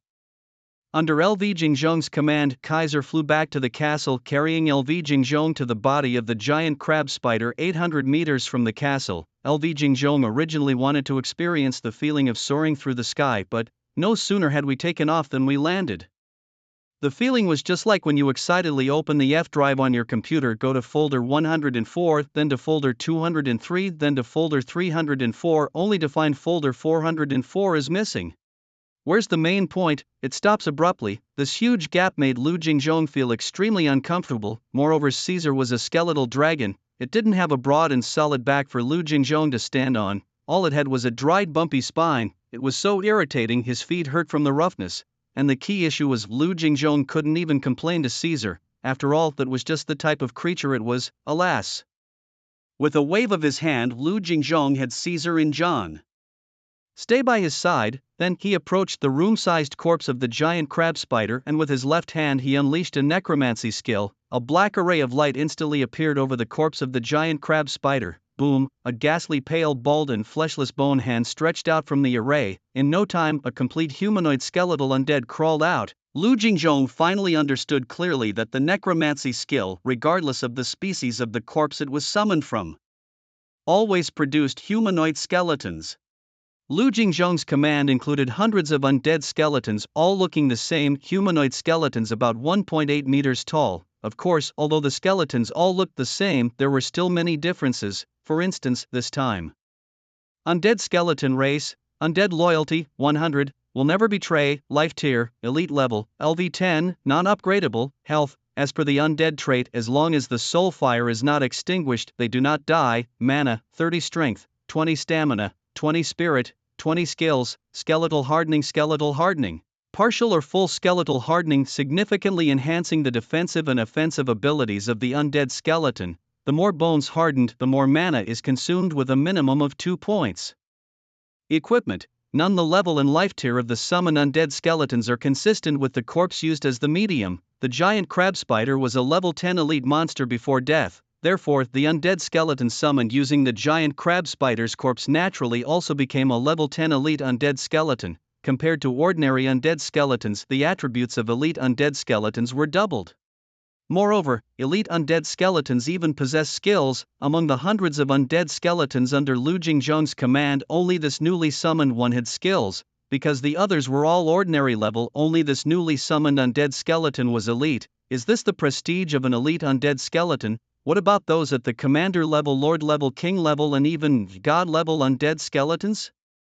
What kind of elegance do they possess? Lu Jingzhong's eyes were filled with longing. Master, the freshly summoned elite undead skeleton, like a gentleman, walked up to Lu Jingzhong and then knelt on one knee. Allow your loyal servant to greet you, my respected master. Elite is different indeed. Ordinary undead skeletons, to express their respect, would only prostrate themselves in front of Lu Jingzhong. And this elite undead skeleton, clearly more sentient, knelt on one knee like an ancient gentleman, professing its loyalty to Lu Jingzhong. Lu Jingzhong nodded in satisfaction. You are my first elite undead skeleton. I shall give you a name. Let's call you Mike. Mike placed his bony hand on his ribcage, bowed his head, and respectfully thanked Lu Jingzhong. Mike thanks the master for granting him a name. Good, from now on you will command my first skeleton squad. Mike obeyed. As you command, my master. Well then, the captain of the first skeleton squad has been replaced again by Lu Jingzhong. No choice, powerful subordinates get updated too quickly. Lu Jingzhong glanced at his magic value. Magic value 118/120, recovers 1 point per minute. After 2 hours, Lu Jingzhong had accumulated a total of 120 points of magic value. Summoning Mike cost him 2 points. Therefore, Lu Jingzhong currently had 118 points of magic value remaining, allowing him 59 more uses of the undead summoning skill. And in front of Lu Jingzhong, there were more than just 59 dead giant crab spiders. Initially, after the skeleton dragon Kaiser and others had killed the giant crab spiders, Lu Jingzhong could have used the castle's ability to decompose and recycle the bodies of the giant crab spiders. However, if the castle decomposed the bodies of the giant crab spiders, Lu Jingzhong would have no bodies to use for the undead summoning skill. Generally speaking, Lu Jingzhong was not in a hurry to decompose and recycle the corpses of wild monsters. The giant crab spiders killed by Kaiser and the others were all lying in place untouched by Lu Jingzhong. Now that Lu Jingzhong's magic value was full, it was time to make use of these giant crab spider corpses. Undead summoning, undead summoning, undead summoning, 59 times. Lu Jingzhong went on a spree, doing it 59 times in a row. One after another, black formation auras appeared continuously on the still warm bodies of the giant crab spiders. Coo, coo, coo, coo, coo. 59 undead skeletons crawled out from the formation auras one by one. All of them were level 10 elite undead skeletons, each possessing a skill. They all had the standard bone hardening skill, including Mike. Lu Jingzhong suddenly had 60 level 10 elite undead skeletons. His forces surged more than twofold in an instant. These newly summoned 60 elite undead skeletons could easily beat all of Lu Jingzhong's previous undead skeletons. Of course, the skeleton dragon is not included in this calculation. If you want to rapidly increase your troops, if you want high-level subordinates, you still need to fight. Lu Jingzhong was filled with grand ambition. The more high-level wild monsters he hunted, the stronger his subordinates would be. This is the core battle strategy of the undead race. Lu Jingzhong took out a notebook and recorded this down. With the addition of these 60 undead skeletons, Lu Jingzhong currently had a total of 457 undead skeletons under his command. The number was about to break 500. Today was only the second day of the global lords. Tens of billions of lords, the ones with the most troops, had no more than 60, not even close. Lu Jingzhong was far ahead of tens of billions of lords, and this is the greatest advantage of the undead race. Just one word: thrilling and awesome. Where there's a corpse, there are minions to command and soldiers to raise.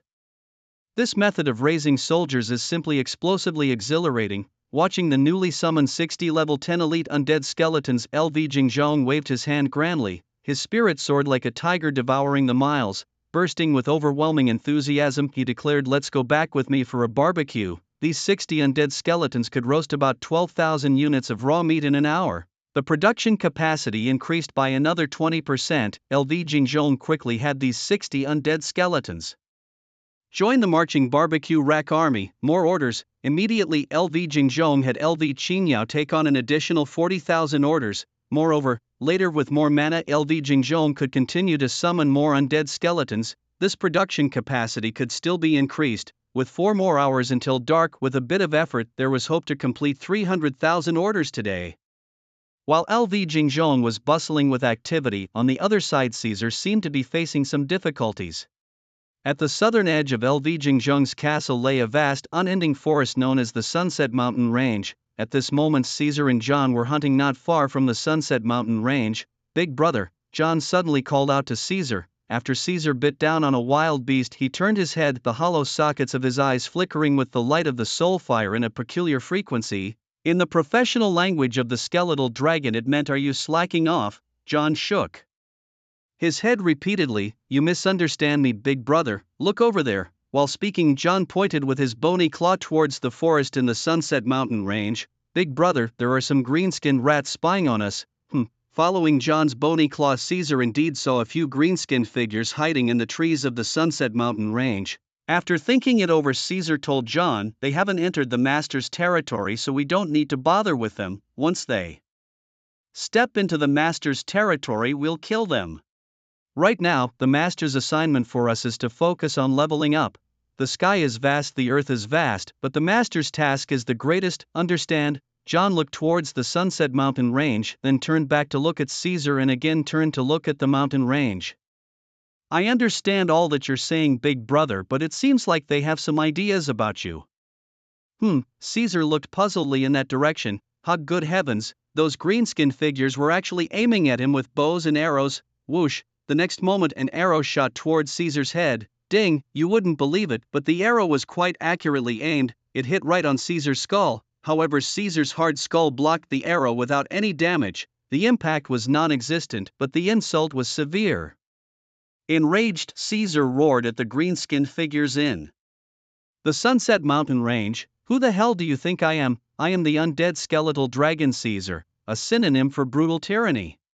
Not a toy for you to play with. Ding, another arrow hit Caesar's skull, quite accurately aimed indeed. Yeehaw, after 2 consecutive hits, the green-skinned figures in the Sunset Mountain range immediately cheered, their mood seemingly very jubilant. Whoosh, whoosh, after the cheers 2 more arrows came flying in. Crack, this time only one of the arrows hit Caesar's skull. Then Caesar saw that the goblin who had missed him pulled out a thumb-sized piece of metal from his bag and handed it to another goblin who had hit him. John also saw this and had a sudden realization. Bro, they are using you as a target. The one who misses has to give a piece of metal to the one who hits. Caesar, infuriated, stomped the arrow on the ground into splinters, speaking gruffly, I'm not blind. John kindly reminded him, bro, we skeleton dragons don't have eyes.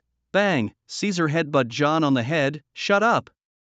John, with a face full of grievance, said, bro, we skeleton dragons can't talk either.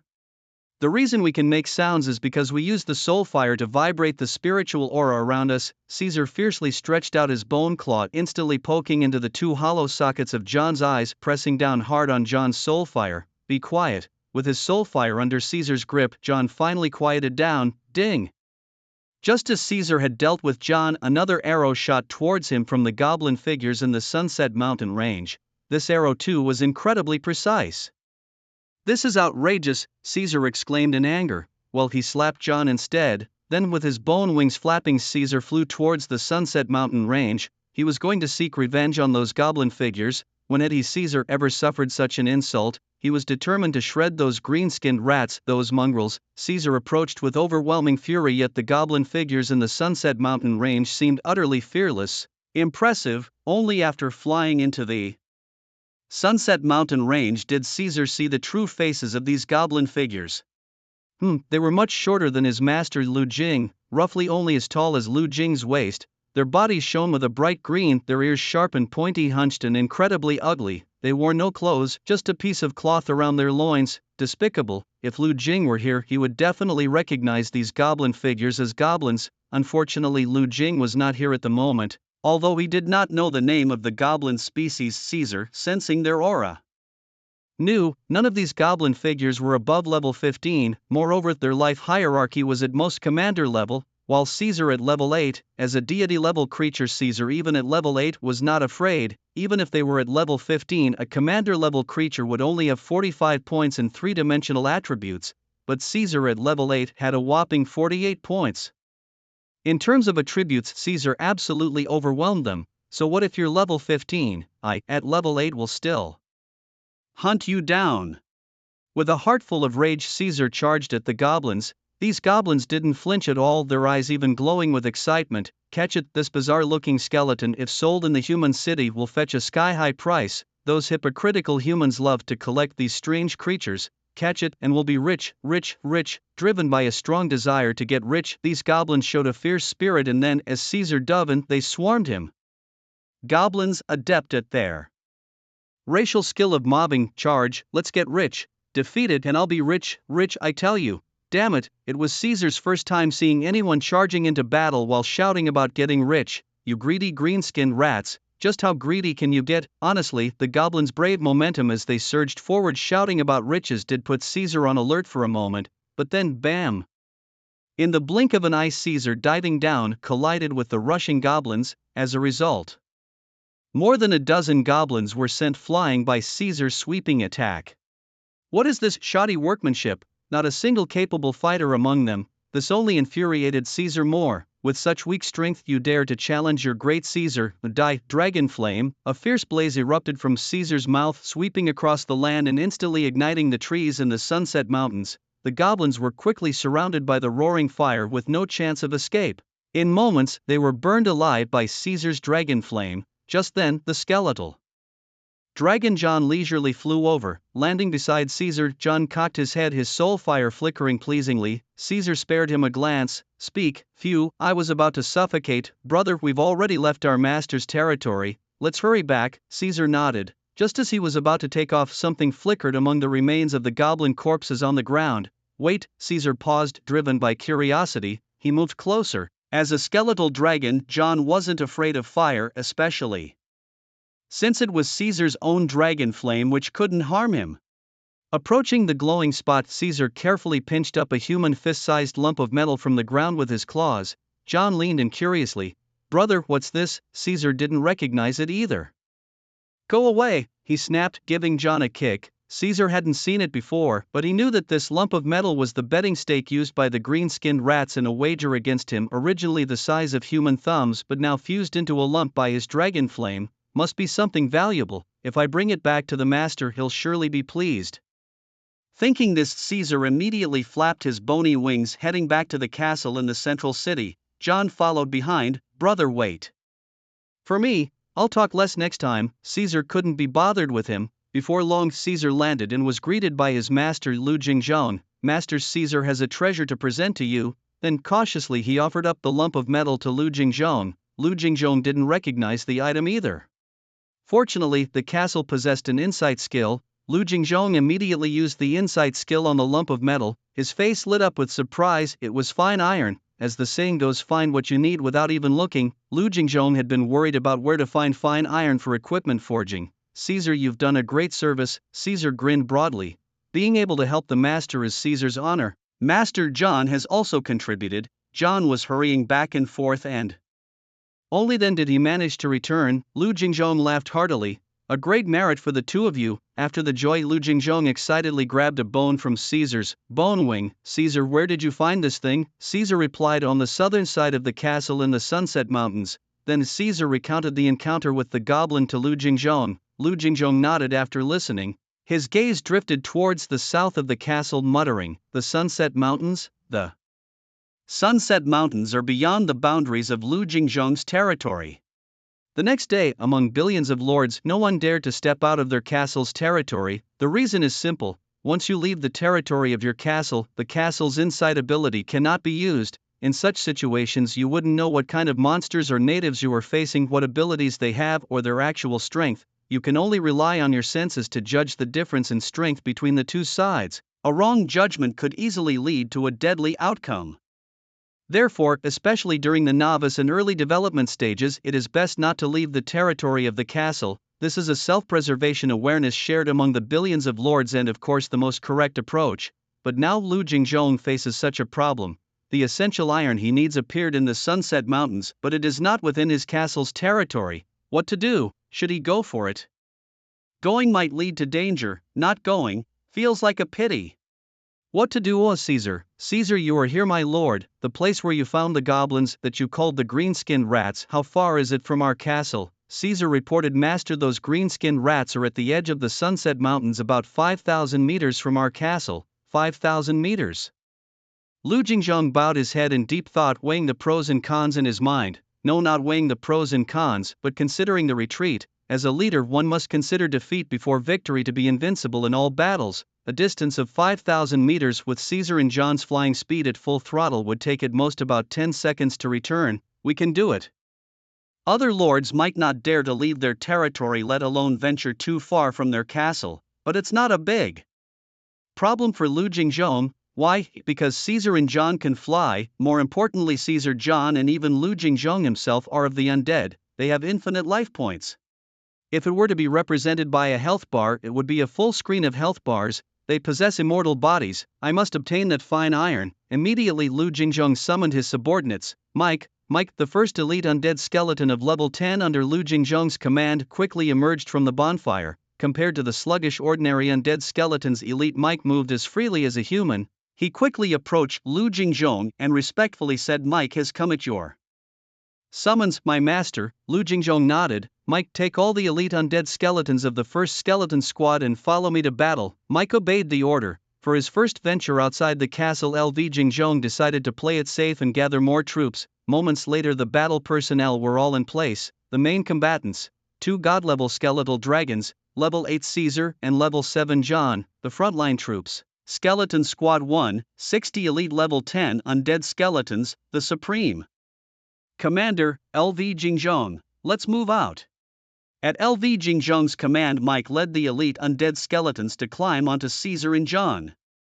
The skeletal dragons were truly remarkable. Although they lacked broad sturdy backs, every single bone in their bodies could support an undead skeleton. The Caesar transport, Caesar and John, each skeletal dragon carried 30 undead skeletons. With their massive size and numerous bones, carrying these skeletons was a breeze. Once Mike and his troops had successfully boarded, LV Jingzhong leaped gracefully onto Caesar's skull. The smoothest part of Caesar's entire body was his skull. Caesar, take off. Whoosh, a gust of wind arose as Caesar and John flapped their bony wings, shooting into the sky like arrows. The 5,000-meter distance was covered in a blink of an eye. Standing atop Caesar's skull midair, LV Jingzhong spotted the edge of the Sunset Mountain range and the forest that had been scorched by Caesar's dragon flame. "Master, there it is," Caesar timely reminded. "Master, big brother, look," John suddenly interrupted. A few green-skinned rats were approaching. LV Jingzhong took a closer look and indeed saw several goblins inspecting the scorched forest. "Land, capture them alive, don't let them escape." LV Jingzhong immediately issued the order. Yes, eager to show off, John whipped his bony tail in midair, accelerating suddenly. Then with a dive, he smashed perfectly into the ground. Boom, green-skinned rats, your Uncle John is here, kneel and surrender. As the dragon hit the ground, John descended from the sky, directly smashing the goblins into the earth. "John, you idiot, the master told you to capture them alive," Caesar cursed, lagging slightly behind. John picked up a goblin from the ground, grinning foolishly. "Master, don't worry, I've left them half alive." With a whoosh, Caesar landed safely with LV Jingzhong. After landing, LV Jingzhong quickly approached John and saw 6 or 7 goblins half buried in the ground by John, but indeed still alive. "Damn it, are the races on this endless continent all so resilient?" John bowed his head to LV Jingzhong, seeking praise. "Master, please praise me.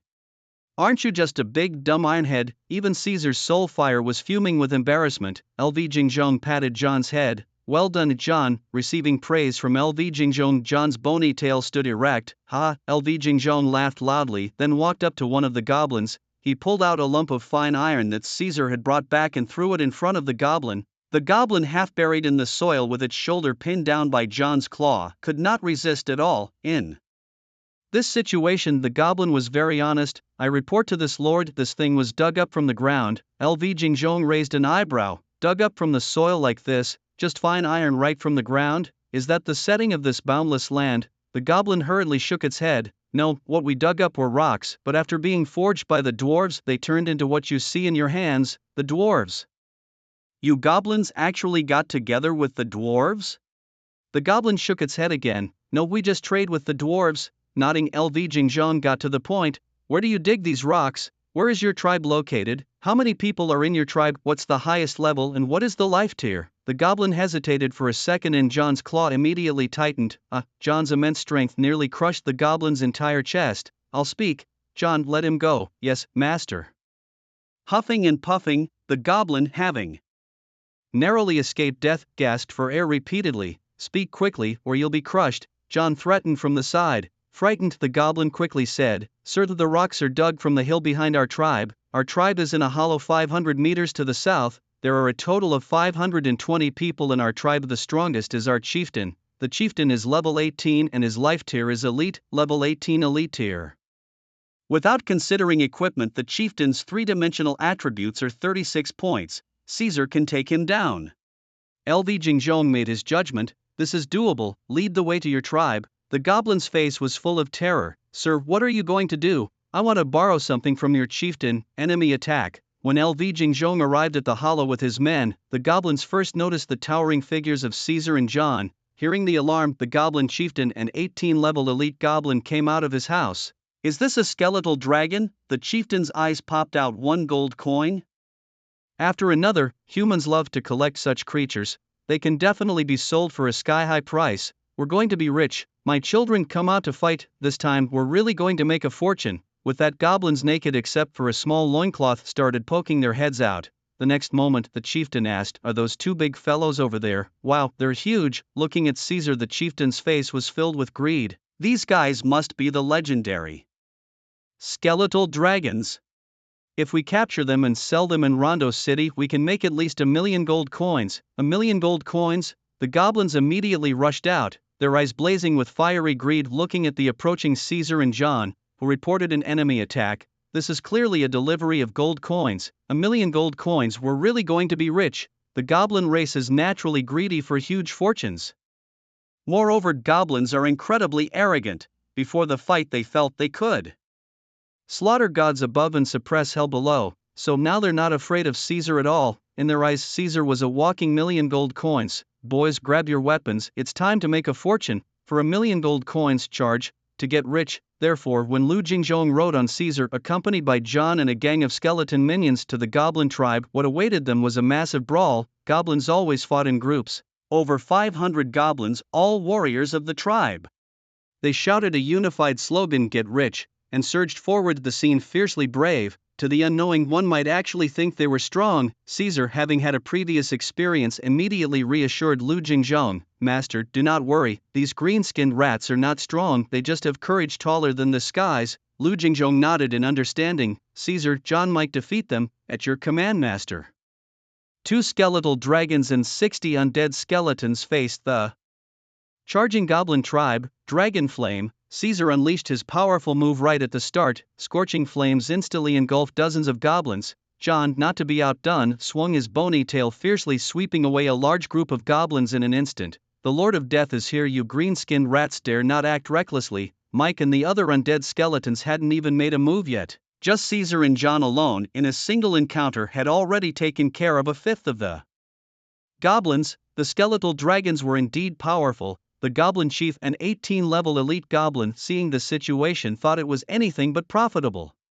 "Run!" Without a second word, the strongest of the goblins turned and fled decisively. Such is the nature of goblins. Before a fight, their hearts are as high as the heavens, believing they could even slay true gods in their extreme arrogance. But once they face a slight disadvantage in battle, they run faster than anyone else.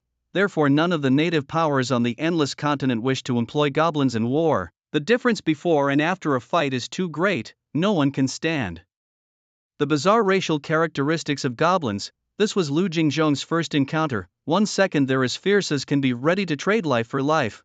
The next they're fleeing the battlefield, wishing they had an extra pair of legs. Seeing the scene change so drastically, with the goblins running without any burden, Lu Jingjong quickly gave an order. "Caesar, don't let them get away." "Rest assured, master." Puff. Caesar soared into the air, instantly flying ahead of the fleeing goblins, then spewed a breath of dragon flame.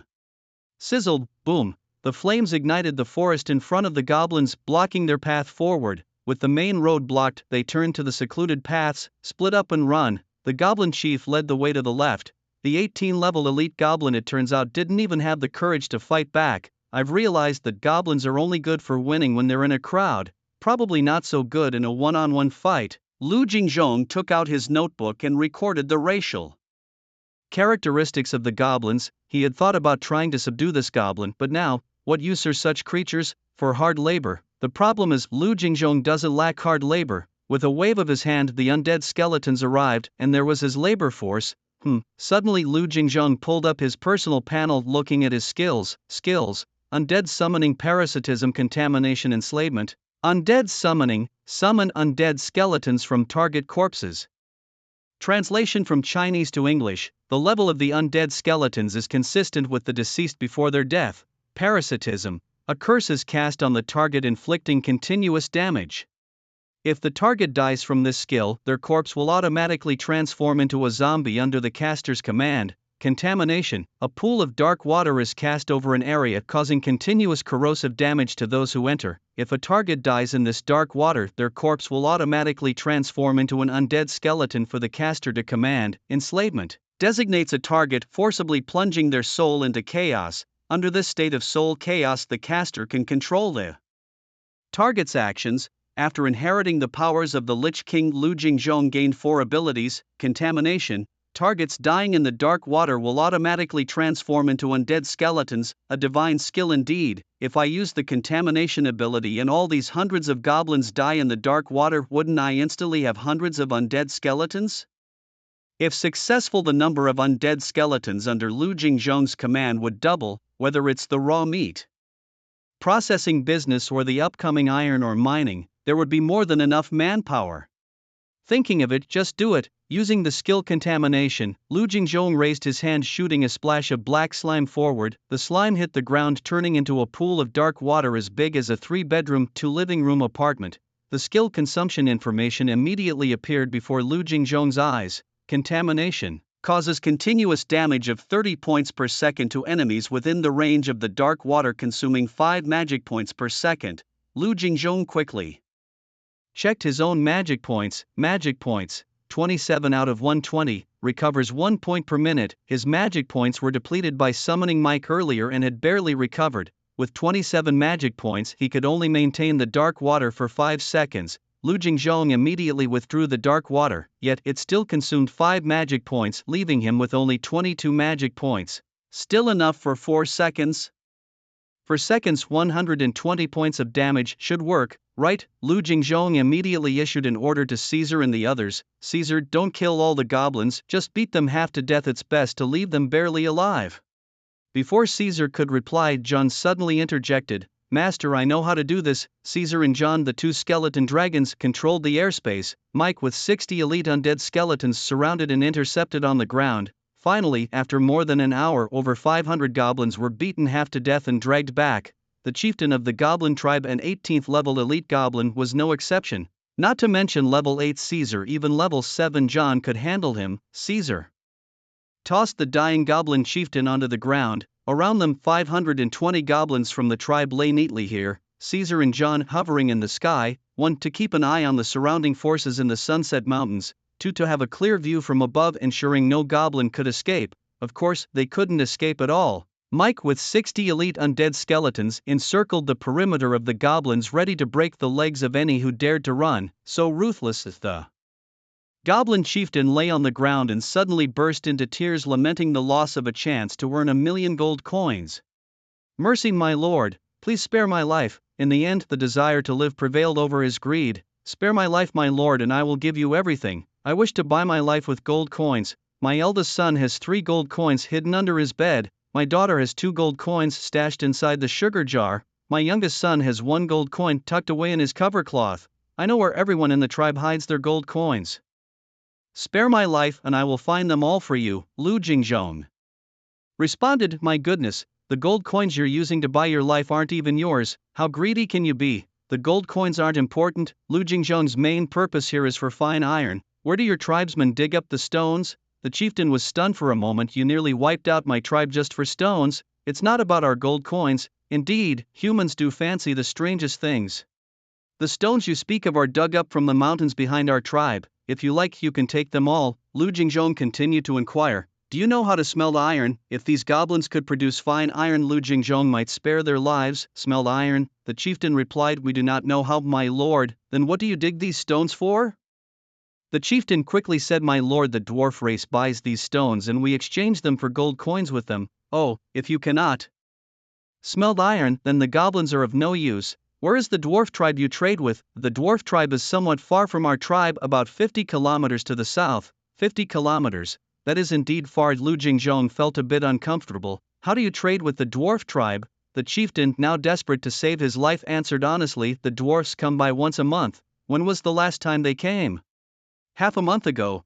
The dwarfs won't be coming any time soon. Lu Jingzhong's wish to acquire fine iron by trading with the dwarfs fell through. All right then. After finishing his questions, Lu Jingzhong raised his hand and unleashed contamination. A pool of black water shot beneath the feet of the goblins. Caesar quickly kicked those few into the black water. he urgently instructed, noticing a few goblins outside the range of the black water. At this moment, Lu Jingzhong's magical energy could only sustain the black water for 4 seconds, literally a race against the clock. Caesar and John hurriedly flew over, kicking the remaining goblins into the pool. Contamination inflicts 30 points of continuous damage per second to enemies within the range of the black water, consuming 5 points of magical energy per second. Moreover, creatures that die in the black water are automatically transformed into skeletal undead to be commanded by Lu Jingzhong, with 4 seconds of black water. A total of 120 points of damage was dealt.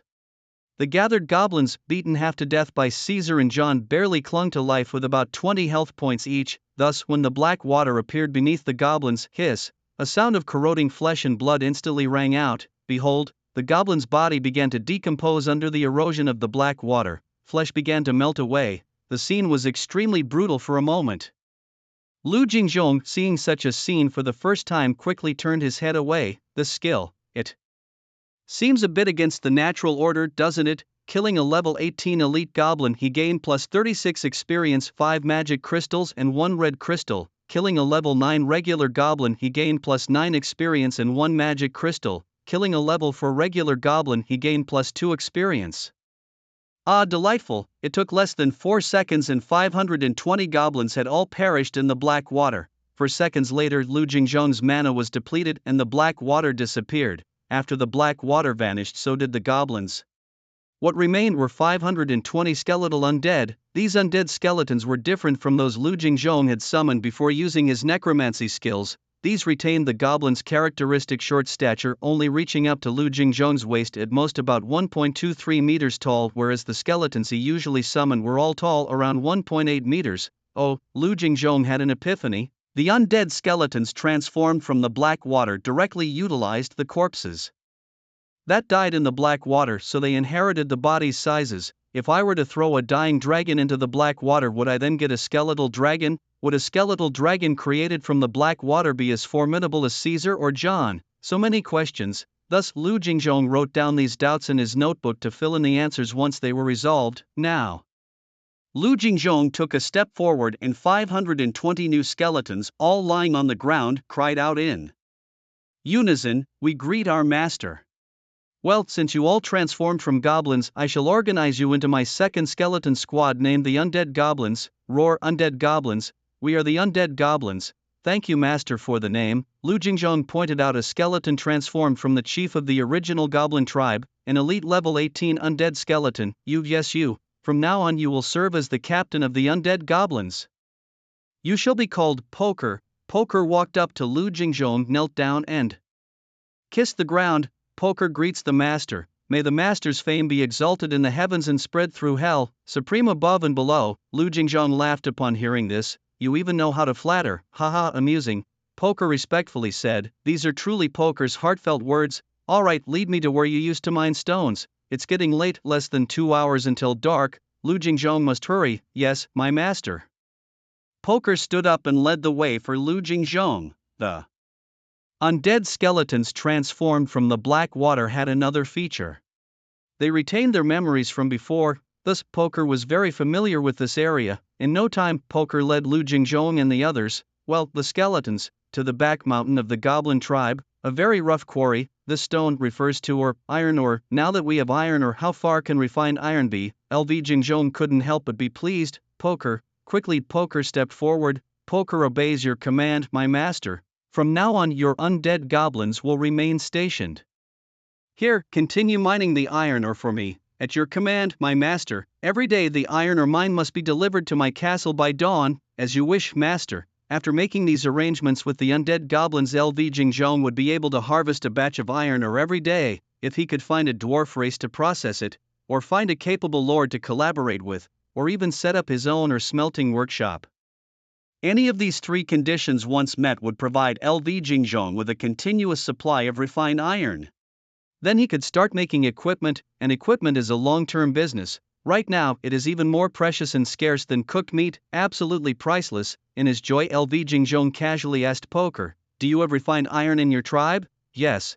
Poker's response took LV Jingzhong by surprise. How much? about 1,000 pieces maybe. They were given to us as a payment by the dwarf race when they ran short on gold coins. 1,000 pieces, that's quite a pleasant surprise.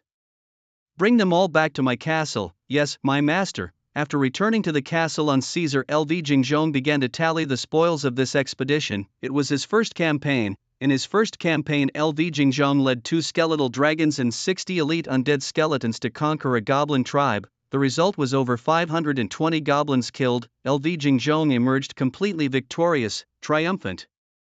Having personally slain over 500 goblins, LV Jingzhong smoothly advanced to level 7. The experience bar for the king level life tier was just a bit longer. After reaching level 7, his personal panel read, Lord, LV Jingzhong race, human, Lich King lineage, life tier, king level, LV 7 health points, undying trait, as long as the soul fire burns he shall not die, mana, 140, restoration rate 1/minute, strength, 35 stamina, 35 spirit, 35 castle level, LV 6 summoning altar. LV2 Equipment Forge, LV1 Initial Troop Type, Undead, including but not limited to skeletal undead zombies, undead knights, liches, skills, necromancy, parasitism, contamination, enslavement. Click to view hidden information, equipment, non-X, a comprehensive growth and strength, but that's just a minor detail. The real focus was on the over 500 goblins. The skeletal dragons Caesar and John didn't even get a share of the experience. Does the Lord only gain experience from monsters he personally kills? However, if the troops under the Lord's command kill monsters, the Lord does share some of the experience. It seems to be the case. Understood. LV Jingzhong got it. All people's Lord. This hyper-realistic game, crafted by the gods together, aimed to nurture commanders and lords, not mere professional fighters. As the saying goes, 1,000 troops are easy to obtain, 1 general is hard to find. Having understood the underlying logic of all people's Lord, LV Jingzhong now had a clearer plan for his future. Start with farming, focus on growth, accumulate food slowly and ascend to kingship leisurely. When the day comes that I command an army of 1,000,000 undead, that will be the day I dominate the endless lands. From now on the task of leveling up by fighting monsters will be handed over to Caesar and John. As they level up by fighting, I'll also get a share of the experience. This is the most profitable arrangement, and I will take charge of sitting in the castle and overseeing everything. Yes, blatantly slacking off.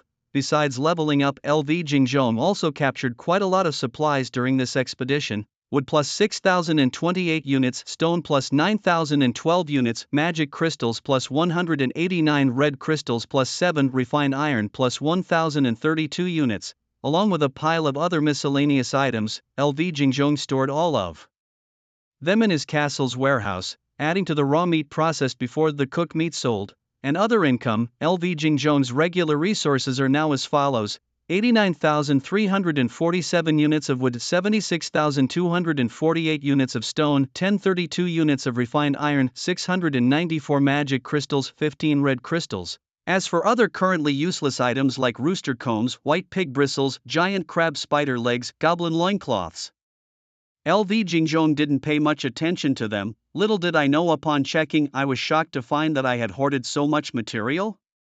Hey, the castle can be upgraded now. The undead altar can be upgraded too. The dragon sparrow blade can be crafted. Suddenly so many projects are feasible. Moreover, after LV Jingzhong completes the delivery of 200,000 units of cooked meat later, he will also receive 4 million resources in processing fees. Regular resources are about to break through to 7 figures, taking off.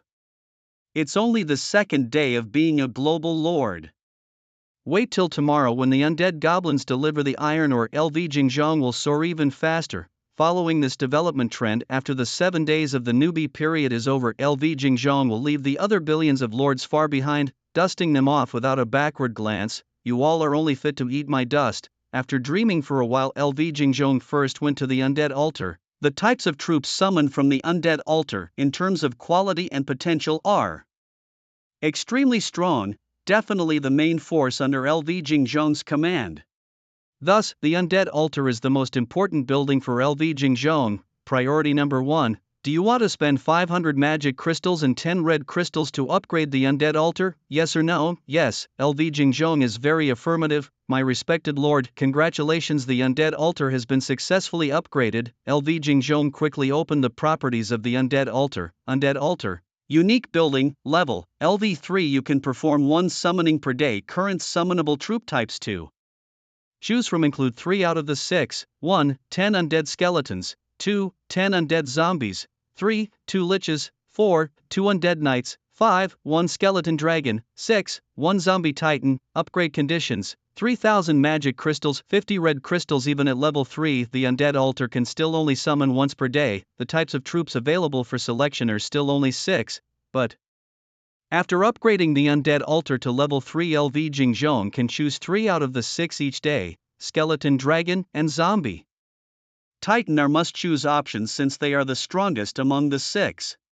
Besides them, 1 more can be chosen, either a lich or an undead knight, mysterious necromancer, commanding undead knights. The undead are starting to resemble something formidable indeed. However, this surprise will have to wait until tomorrow. Today Lu Jingzhong can summon no more. Therefore, after upgrading the necropolis, Lu Jingzhong turned and headed towards the equipment forge. He was going to craft equipment. The castle's upgrade could certainly wait until after dark. There was no rush. Casually, he selected 2 level 1 ordinary undead skeletons and stationed them in the equipment forge. There need to be people in the shop to craft equipment, of course. Undead skeletons would do. If they have hands, they work. With workers now in the forge, the first tier weapon, the dragon sparrow blade, was unlocked. Lu Jingzhong, now with fine iron in hand, was finally ready to craft. Honored lord, would you like to craft the first tier dragon sparrow blade? Yes or no? Lu Jingzhong nodded slightly. After consuming 20 units of fine iron and 2 magic crystals, Lu Jingzhong saw one of the undead skeletons in the forge begin to expertly ignite the fire, melt the iron and hammer away. Oh, quite professional indeed. This was all a capability given by the equipment forge. Whoever goes there becomes professional. Soon after, Lu Jingzhong heard a crisp advancement sound. Ding! Honored lord, congratulations on successfully forging the first tier weapon, the dragon sparrow blade. Following this, the skeleton that had forged the equipment approached Lu Jingzhong holding a broadsword in both hands. Lu Jingzhong's eyes fixed tightly on the broadsword in the skeleton's hands. The back of the blade was thick and heavy, with a row of circular holes through which rings were threaded. On these rings seemed to depict a scene of a divine sparrow soaring, and atop the handle a blue dragon was coiled around. This was the dragon sparrow blade type, weapon grade, first tier quality, fine attribute, strength plus 10, fine quality. The grades of equipment quality range from normal, fine, perfect to legendary. Normal is the worst, legendary the strongest. Lu Jingzhong on his first attempt at crafting had produced fine quality. Indeed, those who are handsome often have good luck. With a strength bonus of plus 10 points, this fine quality first tier dragon sparrow blade could bridge the gap between a god level and a king level life rank. Strong, incredibly powerful, because advancing life ranks is incredibly difficult, existing across an insurmountable chasm. Yet this dragon sparrow blade could bridge a gap between life ranks. How precious it was. Equipment, indeed very important. And this was only fine quality equipment, and only first tier at that. How powerful would legendary high-tier equipment be? Lu Jingzhong dared not imagine, but he knew the equipment business was so profitable it was beyond his wildest dreams. Thereupon Lu Jingzhong used all his remaining materials to craft more dragon sparrow blades. Honored lord, congratulations on successfully forging first-tier weapon, the dragon sparrow blade. Honorable lord, congratulations on successfully forging a tier 1 weapon, the dragon sparrow blade. Lord LV Jingzhong spent 10-20 units of fine iron and 102 magic crystals to produce 51 dragon sparrow blades. Among them 1 is of perfect quality, 7 are of fine quality and 43 are of ordinary quality. The blade of perfect quality adds plus 23 points to strength, 23 points. A regular level monster needs to be level 23 to have this strength attribute. Powerful, invincible. If this were put up for auction, it would definitely fetch a sky-high price. The other lords would absolutely go mad for it. World announcement: night falls and the blood moon rises. Monsters will be enhanced during the night, receiving a random boost from 1 to 10 times their strength. Now, this evening's boost strength is being randomly drawn. Beep, 10 times. Tonight the strength of the monsters will be enhanced by 10 times. The night of the second day for all lords is approaching. Moreover, tonight the wilderness outside the castle will also receive a 10 times enhancement. What does this mean? Take the crab spider as an example. A level 10 elite crab spider normally has attributes of 20 points, but tonight its attributes will be enhanced to 200 points. This is insane. Luckily LV Jingzhong was closely watching.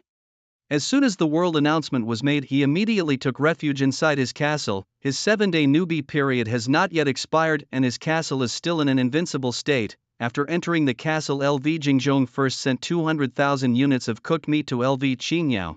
Soon after, LV Qingyao sent back 4 million resources, all wood and stone. No one chose to offset the processing fee with magic crystals or red crystals, because wood and stone are the easiest resources to obtain.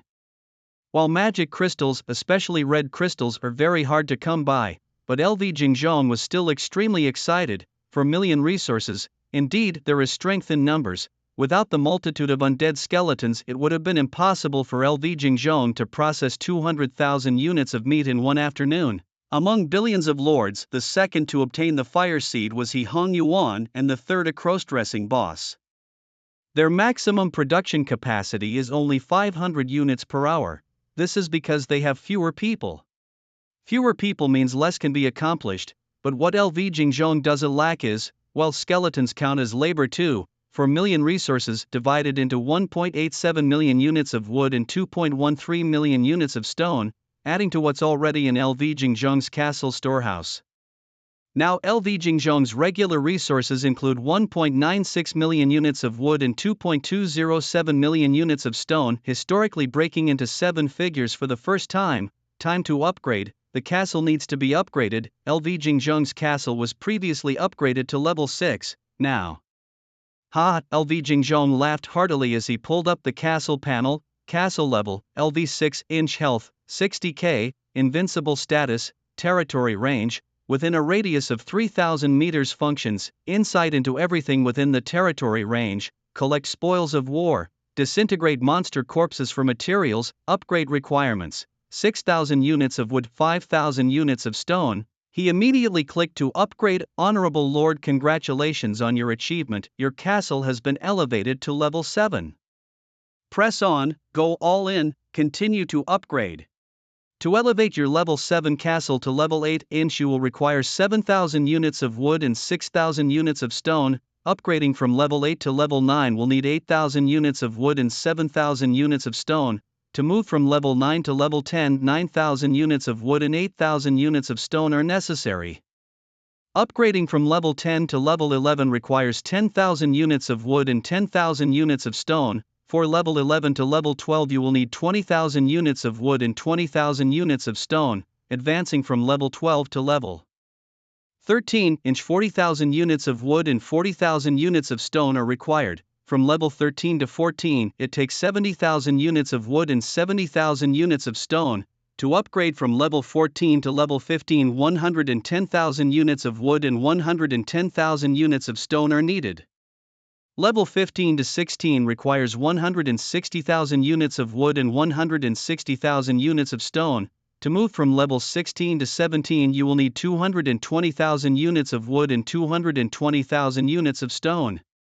Upgrading from level 17 to 18 requires 290,000 units of wood and 290,000 units of stone. From level 18 to 19-inch it takes 370,000 units of wood and 370,000 units of stone. To elevate from level 19 to level 20 you will need 460,000 units of wood and 460,000 units of stone. Level 20, LV Jingzhong has elevated his castle from level 6 to level 20 in one go. The total cost was 1.78 million units of wood and 1.776 million units of stone.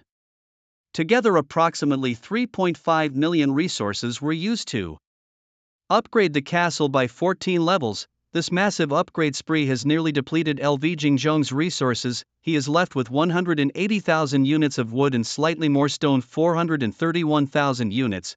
This is not enough to continue upgrading the castle. However, for now, it is completely sufficient. Castle level, LV 20 health, 300k, invincible state, territory range, 15,000 meters in diameter functions, Within the territory, the Lord has the ability to perceive everything, collect spoils of war, disassemble monster corpses for materials, teleport, invincibility.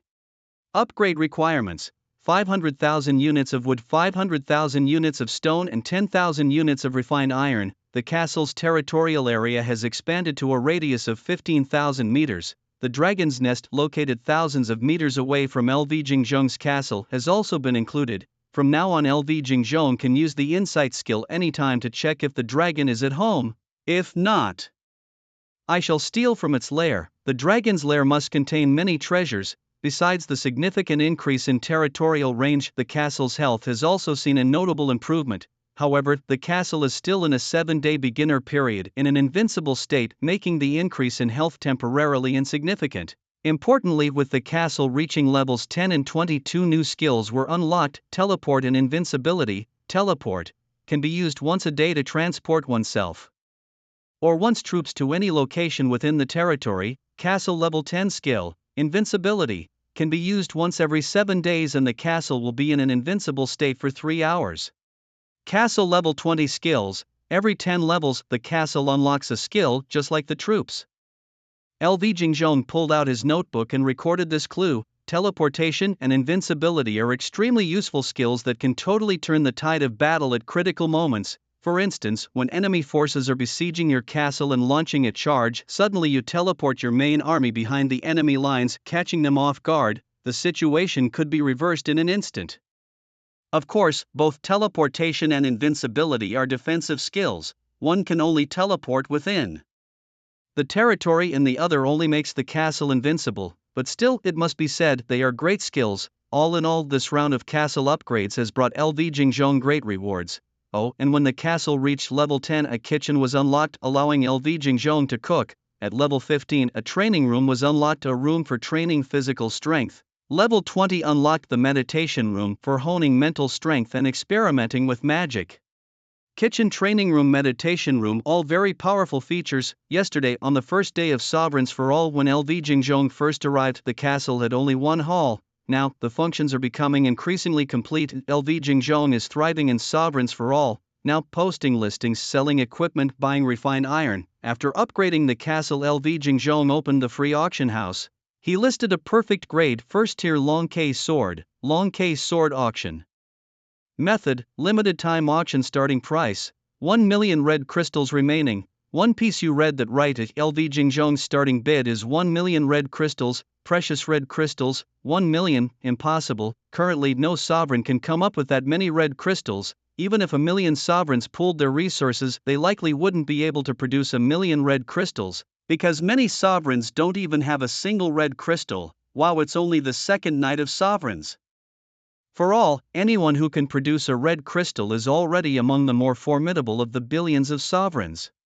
A million, dream on. It's simply impossible for anyone to afford it. Of course, this perfect grade long case sword LV Jingzhong never really intended to sell. Listing it for 1 million red crystals was just a way to create a buzz, to get the attention of billions of sovereigns on this long case sword, to draw attention to himself, LV Jingzhong, to highlight the fact that he owns such equipment. Thus, after capturing the attention of billions of sovereigns, LV Jingzhong then strategically lists other long case swords for auction. With the attention of billions, they are sure to sell at high prices. Sovereigns for All, the second night. The strength of monsters in the wild increases tenfold at night. Billions of sovereigns, none dare to venture out, all stay obediently inside their castles. The top sovereigns have already upgraded their castles to level 5, unlocking the bedroom where they can comfortably take a hot bath in the bathroom.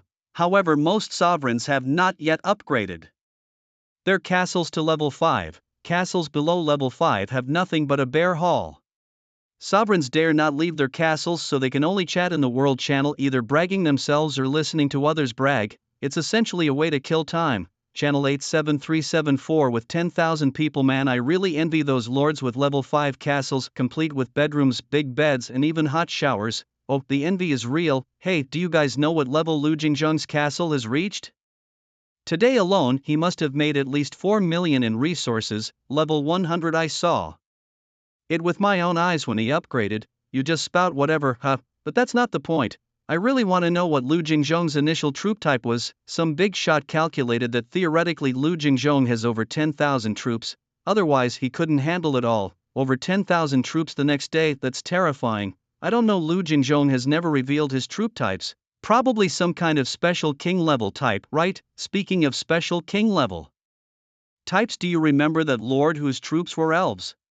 Elves, indeed, quite special. The lord you guys are talking about, I know him. He was my high school roommate. He just messaged me asking about the details of the Away 18 styles.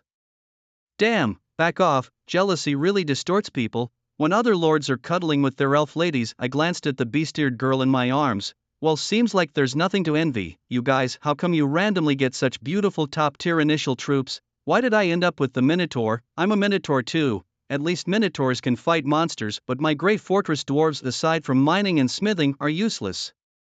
Damn, they're not even as tall as the wild beasts.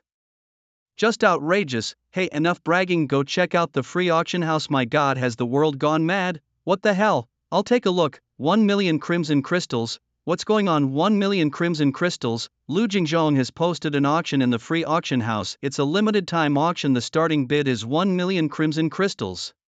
Has he lost his mind? What could be worth 1 million crimson crystals? Only elite monsters above level 10 drop crimson crystals, and the next day hardly any lords can hunt such high-level wild beasts. Besides, crimson crystals are essential for upgrading the summoning altar. Crimson crystals, not only precious but also extremely rare. What dares he sell for 1 million crimson crystals? A divine weapon?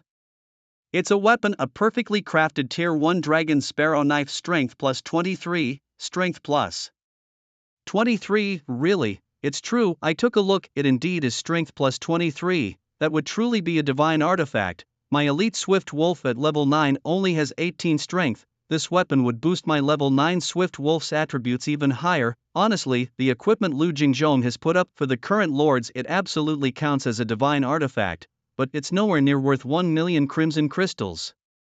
Pfft, a crook. I told you yesterday when he was selling cooked meat, this guy is nothing but a crook. Crooked or not, I don't care. I just want to tell Lu Jingzhong 1 million crimson crystals is too expensive. Can you give a discount? Discounting, you can't afford it even with a discount. It's the brutal truth. Seriously, if I equipped this weapon on my level 9 elite swift wolf, its strength would jump from 18 to 41. It could easily prey on any common monsters below level 30. Trash, I dare to challenge level 40 common monsters directly. Wait, the swift wolf can use this weapon too? Why not? Sovereigns for All is a surreal game created by the gods themselves. Although dying here means really dying, at the end of the day, it's still just a game. Why can't game pets wear equipment? I don't know, I've never tried. Isn't that simple? You spend 1 million red crystals to buy LV Jingzhong's long K sword for me, then give it to me, I'll equip it on my swift wolf and try it out, then you'll know, right? Hey, you're really clever. No matter what, LV Jingzhong has become famous once again. Along with him, the perfectly crafted long K sword at the free auction house also became famous. This was the first time an item was listed at the Sovereigns for All free auction house. The mighty attributes of the long K sword instantly conquered all the sovereigns. They all wanted it, but no one could afford it. Half an hour passed, no bids, the listing failed, and the long K sword was automatically returned to LV Jingzhong. The item was removed from the listing, but the desires of the sovereigns were all hooked. Such a good item, who wouldn't want it? At this time LV Jingzhong knew the hype was there. It was time for the main show. Opening the free auction house, he posted the listings: long K sword, ordinary quality, auction method, limited time auction starting price, 200 magic crystals remaining, 43 pieces long K sword, fine quality, auction method, limited time auction starting price, 500 magic crystals remaining, 7 pieces. LV Jingzhong posted 2 auction listings. Concerning the pricing, LV Jingzhong actually set it a bit high. After all, crafting a long K sword only requires 20 units of refined iron and 2 magic crystals, but LV Jingzhong was flipping it for 200 magic crystals. Damn, what a markup. Hey, he's exploiting the fact that other sovereigns don't have it. Monopolizing the market is just that brutal. Since the perfect quality long K sword had already hit the top of tonight's hot searches, all the world channels were discussing this equipment, so when LV Jingzhong posted the new listings, they instantly got everyone's attention. World Channel 63523, 10,000 people. In the auction house, Big Boss LV Jingzhong has posted new listings, not perfect quality long case swords this time, but ordinary and fine qualities. The ordinary quality long case sword strength +5, the fine one +11. Not as exaggerated as the perfect quality one, already very good. My level 9 fine Swift Wolf, if equipped with a fine quality long case sword, would have its strength increased by 60%, from 18 points to 29 points. Commander level troop at level 9 only has 27 points of strength. This way my fine Swift Wolf could also have commander level strength, directly bridging a gap of an entire life stage. But, wake up, you don't have 500 magic crystals, I don't even have 200 magic crystals, I don't either. I'm so poor I only have 37 magic crystals. Trash talk all you want, I have 117 crystals, huh? Can Master Lu Jingzhong lower the price any further? 1 million red crystals, we don't have them. 200 magic crystals, we don't have those either. Sight, it looks like it's going to be passed over again. Master Lu Jingzhong's asking price is too high. It's only the second day and no lords can afford it. Really, who can afford it? A Teams chat channel. Edward Scissor, Captain, lend me some magic crystals, I want a bid for the dragon. Sparrow Knife, Tevin Lucen, Edward, haven't you always disliked Lu Jingzhong? Why do you still want to bid for his stuff? Edward Scissor, well, I just dislike his show-off attitude, but I'm not blind. This Dragon Sparrow Knife is really good. A fine Dragon Sparrow Knife +11 strength equipped on my King level Iron Rhino makes it 46 strength. I could even hunt level 20 elite monsters. Yi Jian Yima. I also want to get a fine Dragon Sparrow Knife. Edward Scissor, hey, I said it first, don't you compete with me. Yi Jian Yima, there are 7 fine pieces, as long as we don't bid for the same one it's fine. Edward Scissor, alright, I'll bid for the 6th one, my mom told me 6 is my lucky number. Yi Jian Yima, okay, then I will bid for the 5th one. Tevin Lucen, I want the 3rd. Haojie, Captain, I'll bid for the 4th one. Song Ying, I'll take the 2nd. Tevin Lucen, Captain, lend me some money. Yi Jian Yima, Captain, lend me some money. Edward Scissor, Captain, lend me some money. Song Ying, Captain, lend me some money. Haojie, Captain, I don't have any. Half an hour later, all auction successfully? Are my eyes deceiving me, or is this world not normal? Are there so many big shots? I glanced.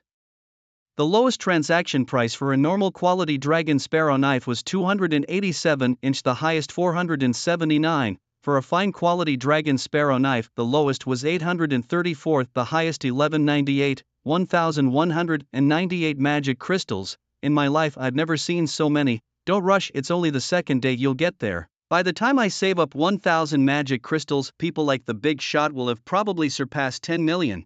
Damn, why is there such a big gap between people? Hey, aren't you guys focusing on the wrong thing? Have you calculated how much Master Lu Jingzhong made? I'm tired, don't want to calculate anyway, he won't share any with me. You make a good point. Just when the World Channel was buzzing with discussions about the auction, Lu Jingzhong suddenly parachuted into the World Channel. Lu Jingzhong, is there any lord who can refine fine iron? I'll provide the iron, or looking for a lucrative cooperation? Master Lu Jingzhong, hey, always familiar at the front row. Master Lu Jingzhong, this fine iron of yours, is it really heavy? Fine iron ore? Does Master Lu Jingzhong already have iron ore? Must have taken over a mine, right? What? Has Master Lu Jingzhong already left the castle and started conquering territories? Terrifying. The World Chat channel once again in an uproar. Shocking. Master Lu Jingzhong, I can't refine iron, but my aunt can grind needles. Big shot, stay with me, I've trained my tongue. Big guy, lend me your elf for 2 days and give me that perfect quality Dragon Sparrow Knife in exchange. Big shot, I can refine fine iron. My troop type is the Grey Fortress Dwarf, skilled only in mining and forging iron. When Lu Jingzhong shouted in the World Channel seeking a lord who could forge iron for a collaboration, countless friend requests came pouring in, at least 1 billion. Most of them were just trying to curry favor with Lu Jingzhong. After all, to most lords Lu Jingzhong was acknowledged as the strongest.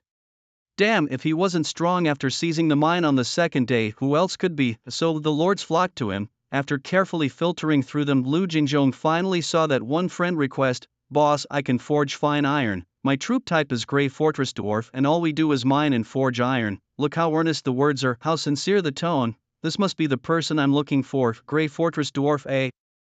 Lu Jingjong thought it over and accepted the request. As soon as he did it, a private message came through. Luojia, is it really you, Lu Jingjong? My god, have I really added the great Lu Jingjong? Lu Jingjong, it's me, Luojia. Boss, are you flipping my sign? I'm so excited. Lu Jingjong, your troop is Grey Fortress Dwarf? Luojia, yes, this troop type is about to drive me crazy. They're useless in a fight, can't chop wood, only good for mining and forging iron. It's been 2 whole days. And I haven't even reached level 2. Lu Jingjong, that does sound quite pitiful. Dwarves can't fight. Luojia, big boss, it's not that dwarves can't fight, it's that my Grey Fortress dwarves can't. According to my dwarves, there are many subdivisions among the dwarf race, some of which are extremely strong individually, but my Grey Fortress dwarves, they can only mine and forge iron. As for fighting, they're utterly useless. I can't even beat them myself. Lu Jingjong, cough, this girl is rather fierce. Lu Jingjong, perfect, I just happen to need someone who can forge iron. I'll provide you with iron ore and you help me forge fine iron. I'll pay you for the processing. How about it? Any problems? Luojia, no problem. As long as I can cling to your coattails, I have no problems. Lu Jingjong, what about the forging speed? Luojia, no problem. My Grey Fortress dwarves, they can build those earthen furnaces, can forge fine iron. It's amazing. Just like playing. Lu Jingjong, okay, let's start. Collaborating tomorrow. Luojia, okay boss.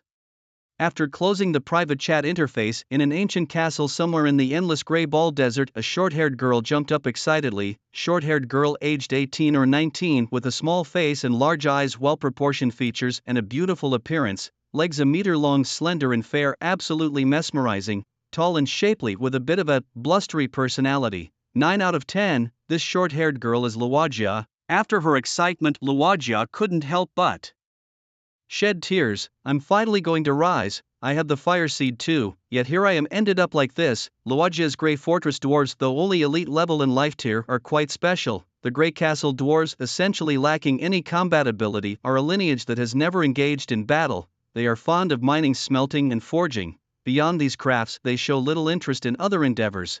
Although they cannot aid Loka in battling monsters and leveling up, they possess unique abilities of their own. Firstly, they can construct a type of earthen stove. Then, they can create fire by rubbing sticks together inside this stove. Yes, the Grey Castle dwarves can indeed kindle fire in an earthen stove. Loka had a source of fire from the very first day of the game, all lords. When she saw that Lu Jingjong made a fortune by selling cooked meat, she was eager to follow suit and earn a big profit too. However, her Grey Castle dwarves couldn't fight and had no way to hunt wild beasts, so she had no raw meat to process into cooked meat. Loka was not foolish. If she didn't have it, she could just buy it. In the free auction, the raw meat cost at most 3 units of wood, but she couldn't even produce 3 units of wood. Damn it, her castle was in the Grey Ball Gobi and there wasn't a single tree nearby. Left with no choice, Loka decided to follow Lu Jingjong's example and announced in the World Channel that she had a fire source and could process raw meat for others, attempting to earn early development resources in this way. But, ever since Hong Yuan and other big shots revealed they also had fire sources, many lords popped up in the World Channel claiming they had found fire sources too. Most were scammers trying to trick others for resources. Loka was also mistaken for a scammer because she couldn't produce a piece of cooked meat to prove her possession of a fire source. How absurd! The more she thought about it, the more distressed Loka felt. She clearly had a fire source too. Why couldn't she succeed like Lu Jingjong? Fortunately for Loka, she finally managed to connect with Lu Jingjong. Just keep at it, Loka, you can definitely take off too. What's wrong with the Grey Castle dwarves? So what if they can't fight? As long as you cling to the right coattails, you can still be formidable. Meanwhile, Loka was thrilled about connecting with Lu Jingjong. On the other hand, Lu Jingjong was tallying his earnings for the night. First off, 51st tier weapons, long K swords, 43 of ordinary quality and 7 of fine quality, sold for a total of 22,087 magic crystals. Over 22,000 crystals. Lu Jingjong had never possessed so many magic crystals in the past 2 days. Selling equipment really makes money. These 50 long K swords had cost Lu Jingjong 1,000 units of fine iron and 100 magic crystals and materials. Fine iron currently had no set prices aside from Lu Jingjong and billions of lords. No one else needed this stuff. Lu Jingjong could only guess based on the words of Poker, the undead goblin, that in the local forces of the endless continent 1 magic crystal could buy 10 units of fine iron. The lord's market was different due to different demands, but for now this was a good estimate, therefore 1,000 units of fine iron were valued at 100 magic crystals. Thus, the 50 long case swords cost Lu Jingzhong 200 magic crystals, making a profit of 21,889 magic crystals, a profit margin of over 100 times. What is excessive profit? This is called excessive profit. Expand the scale. On the third day for all lords. Dawn was just breaking. A world announcement declared that the night had ended, the blood moon had receded, and the enhanced state of the monsters had disappeared, returning them to their original strength. Upon seeing the announcement, billions of lords couldn't help but leap for joy and cheer. Finally, they could leave their castles. Moreover, it was the third day of summoning. While the types of troops varied among the lords, the summoning mechanism was the same for all: summon once a day. Depending on the level of the summoning altar in the tier of the troops' life hierarchy, a corresponding number of troops could be summoned. For example, lords with a level 1 summoning altar in common tier troops could summon 30 units daily. Lords with elite tier troops could summon only 15 units a day. Those with commander tier troops could summon just 8 units. Lords with lord tier troops could summon only 4 units, and those with king tier troops could summon only 2 units. Lords with god tier troops could summon just 1 unit. Of course, these were the numbers for a level 1 summoning altar. As lords upgraded their summoning altars, the number of troops they could summon each day would increase with the altar's level. Take Lu Jingzhong for instance. He upgraded his undead altar to level 3, undead altar, unique building, level, LV3, he could perform 1 summoning per day. Currently he could choose from 6 types of undead troops to summon 3. 1. 10 undead skeletons, 2. 10 undead zombies, 3. 2 liches, 4. 2 undead knights, 5. 1 skeleton dragon, 6. 1 zombie titan. Upgrade requirements: 3,000 magic crystals, 50 red crystals. Out of these 6 undead troop types available today, he could choose to summon 3, a choice of 3 out of 6. Should he summon from the undead family? Yes or no? Yes. Lu Jingzhong didn't hesitate to carry out the third day's troop summoning. Please select the troops for this summoning. Choose 3 options. 1. 10 undead skeletons, 2. 10 undead zombies, 3. 2 liches, 4. 2 undead knights, 5. 1 skeleton dragon, 6. 1 zombie titan. His choice was 3-5-6. Lu Jingzhong had already decided on these choices the previous night. Judging by the summoning numbers, the skeleton dragon and the zombie titan could only be summoned 1 at a time, so they must be the strongest. Choices 5 and 6 were a must. For the third choice, Lu Jingzhong decided on 3: the liches. Having received the legacy of the Lich King, he possessed the skill to summon the undead. Thus, he deduced that the liches must also possess the same skills. If Lu Jingzhong wanted to rapidly increase his troops by millions, he couldn't do without the liches. Based on these considerations, Lu Jingzhong firmly chose options 3, 5 and 6. After he made his choices at the undead altar under the towering throne and the sky filled with demonic flames of the Demon King, suddenly 3 shimmering black magic circles appeared. From the middle circle emerged a skeleton dragon 5 meters tall and nearly 20 meters long. This creature Lu Jingzhong was familiar with. On the first day he had summoned the skeleton dragon Caesar, on the second day he summoned the skeleton dragon John, on the third day this new skeleton dragon, let's call it Bert. On the right side of the formation a zombie emerged, a 7 to 8 meter tall zombie, taller even than a skeletal dragon. Half of its face was rotten away, its bare teeth, with gums exposed, protruded outward. Its gaze was dull, its appearance dopey, clearly lacking intelligence, yet that half-rotten face was terrifyingly fierce. This mix of contradictions made it immensely fearsome. This was the undead race's zombie titan, a gigantic zombie standing 7 to 8 meters tall. Zombie titan, unnamed, race, undead loyalty, 100, it will never betray, life hierarchy, god level, LV1 health points. As long as the undead race's soul fire remains, it will not die. Mana, 20, recovers 1 point every 50 seconds. Strength, 6 stamina, 6 spirit, 6 skill, bloodthirsty frenzy, consumes mana to enter a frenzied state. During frenzy, strength plus 50%, stamina plus 50%, spirit minus 50%. Equipment, none. Indeed, a god-level troop like the zombie titan possesses skills even at level 1. LV Jingzhong smiled with satisfaction. Other life hierarchy troops, even those of royal level, must reach level 10 to unlock their first skill, but a god-level troop inherently comes with a skill. That's what makes God-level troops so powerful. A bloodthirsty frenzy, increasing strength and stamina by 50%, what a divine skill. For reference, consider the attributes of the level 8 skeletal dragon Kaiser, whose attributes total 48 points. When the zombie titan reaches level 8, its attributes will also total 48 points. Once it uses the bloodthirsty frenzy skill, its attributes instantly surge to 72 points. Meanwhile, Kaiser, also a god-level troop, must reach level 12 to accumulate attributes of 72 points. Just one bloodthirsty frenzy skill creates a gap of 4 levels. Impressive.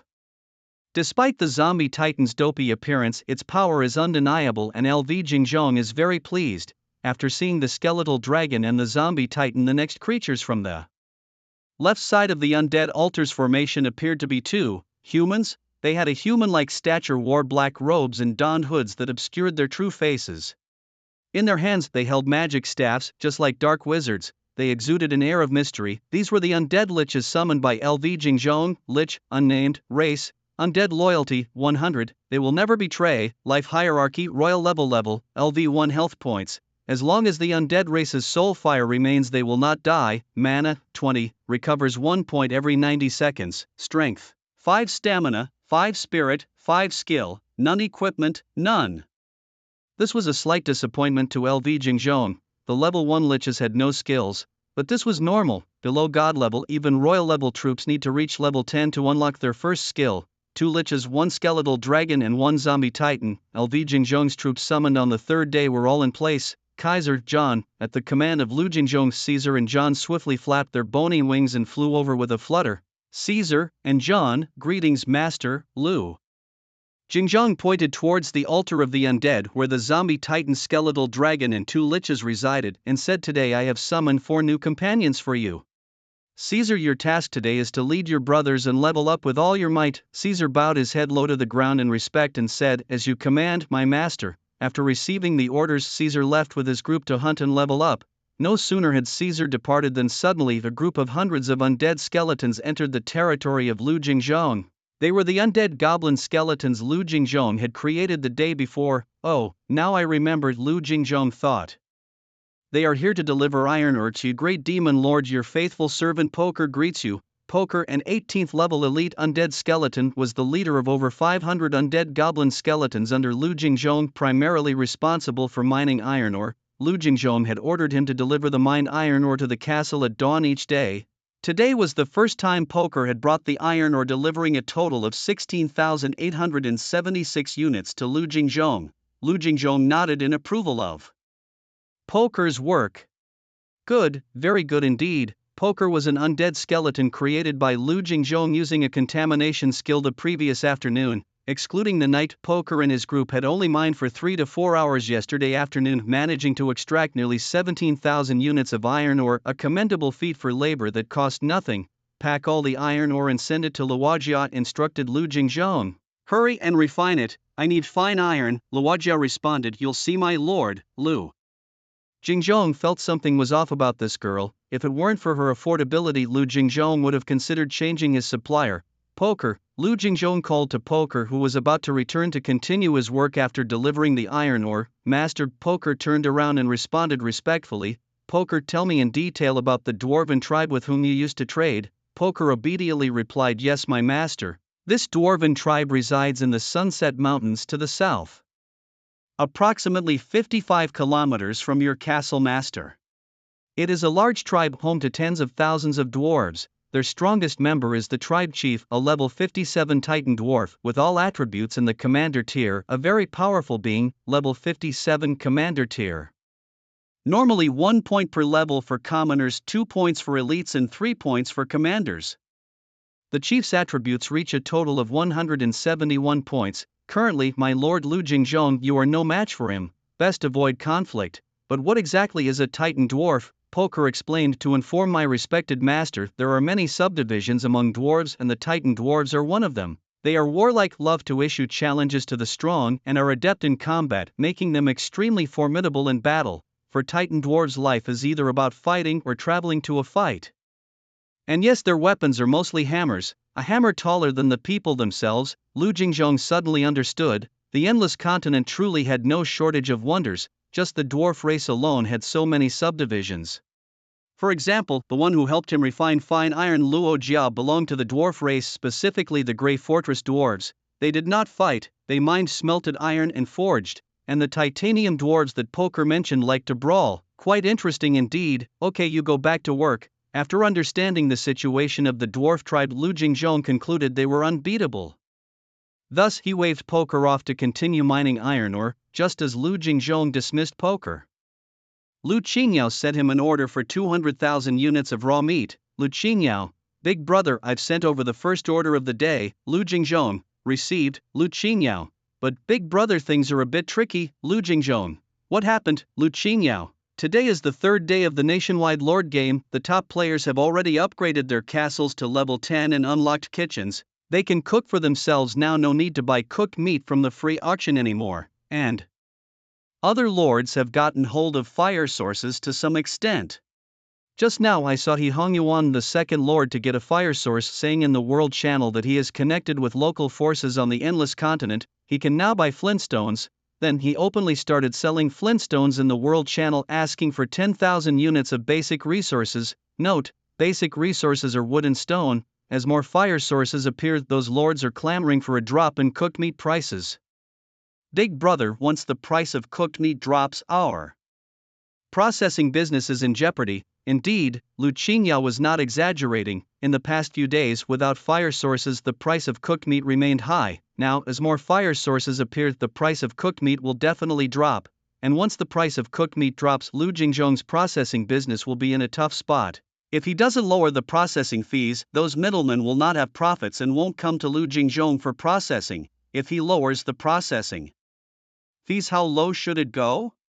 If it has to be lowered, it must follow the drop in cooked meat prices, and there's no bottom to the falling prices of cooked meat, because the current cooked meat market is too high. If it keeps dropping, Lu Jingzhong might even have lower profits than those middlemen. He could only earn a hard-earned income. It's normal, a mature market behaves this way. In terms of profit for a single product, factories definitely do not earn as much as distributors, but no worries, if the cooked meat market is failing, the equipment market is on the rise. Lu Jingzhong, no worries, we've already capitalized a lot on the cooked meat market. After processing this batch of 200,000 orders, if the price of cooked meat drops, we'll just have to lower our processing fees. Let's make the most of the tail end of the cooked meat boon. Once this wave passes, we'll exit this business. Lu Qingyao, big brother, then what shall we do? Lu Jingzhong, we'll get into the equipment business. I need you to do two things. First, check around your castle to see if there's any iron ore. Secondly, head over to the world channel and acquire iron ore and equipment blueprints for me. Oh, and buy some fine iron as well. That's the key point. Alright, second brother, Lu Qingyao responded. The bonus from cooked meat will eventually pass, but the equipment market remains evergreen. Lu Jingzhong saw this clearly. Leaving behind 200,000 units of raw meat, Lu Jingzhong instructed Mike to lead the Skull First team to continue processing raw meat. There's still profit to be made from cooked meat, and earning even a little is worthwhile. Having just arranged his tasks, Lu Jingzhong was about to find a place to rest when John flew back in a fluster. Master, I have something wonderful to offer you, John said excitedly as soon as he landed. What wonderful thing? Lu Jingzhong asked, somewhat surprised. This was the first time the skeleton dragons had spoken to him like this. With a proud look, John said, Master, just now while Big Brother Caesar was leading us to fight monsters and level up, I accidentally discovered a kind of earthsower. Wisely, I did not kill it on the spot but instead drove it all the way to their lair. The fool led me right there. John finished, holding his head high, very proud of himself. Quick, praise me for my cleverness. Lu Jingzhong retorted, did you just put yourself in Caesar's shoes? Was it Caesar who sent you back to inform me? John was startled. Master, how did you know? Of course, it must have been Caesar who found the earthsower's lair and then sent John back with the news, while he continued to keep watch with others. John, eager to earn Lu Jingzhong's praise, had attributed Caesar's deed to himself. But what is an earthsower? John replied, it's a race that can cultivate land. Cultivate land? I don't need to cultivate land. John spoke again. Big Brother Caesar said they can grow Qingling grass, a plant that can restore health. Qingling grass, a plant that can restore health, that's a good thing. Quick, take me there. Lu Jingzhong leapt onto John's skull. He had concluded from experience that the skull was the only part that didn't pinch his feet. At Lu Jingzhong's command, John did not dare delay, quickly flapping his bone wings and soaring into the sky with Lu Jingzhong. Qingling grass, a plant that can restore health. Lu Jingzhong doesn't need it. His subordinates are all of the undead kind who likewise don't need it, but other lords do. Universal lords, the endless mainland billions of lords who doesn't need health potions. This is yet another huge market. The cooked meat market is just an early stage bonus for lords lacking fire, but health potions are always essential for lords. Standing on John's skull, Lu Jingzhong felt very excited, about to get rich again. John was fast. In just half a minute he carried Lu Jingzhong to a small hill over 8,000 meters east of the castle. Caesar was there with new members Skeleton Dragon Bird Zombie Titan and 2 liches standing on the peak of a small hill. As John slowly descended with Lu Jingzhong, the undead, seeing their master, bowed their heads in greeting. Lu Jingzhong nodded in response as Caesar approached him to relay the situation. Raising his bony claws, Caesar pointed towards the foot of a small hill and said, "My lord, the earth cultivator dwells beneath this hill, underground?" Lu Jingzhong was taken aback. The earth cultivator lives in an underground world? Yes, Caesar confirmed. The earth cultivator is a burrowing creature. John, pulling Baite, a skeleton dragon, to the side, asked in a low voice, "What's a burrowing creature, do you know?" Baite, the newcomer and a mere level 1, answered honestly to John, who was level 7, "A burrowing creature is a being that digs and lives in underground burrows." John looked at Baite and muttered, "I thought you wouldn't know either. Strange, all the other skeleton dragons know. Why am I so clueless?"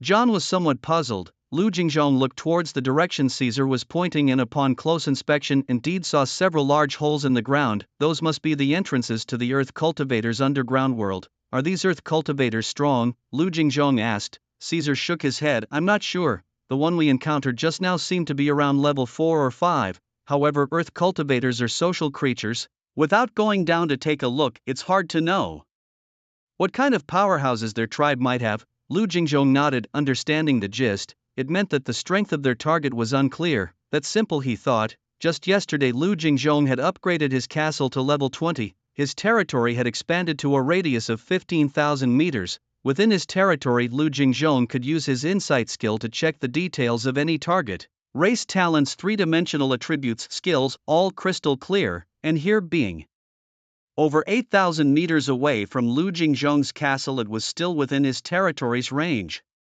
The insight skill could be used. Lu Jingzhong cast a barely noticeable glance at Caesar. To know the enemy as well as oneself is to be victorious in every battle. This skeleton dragon indeed understood the art of war.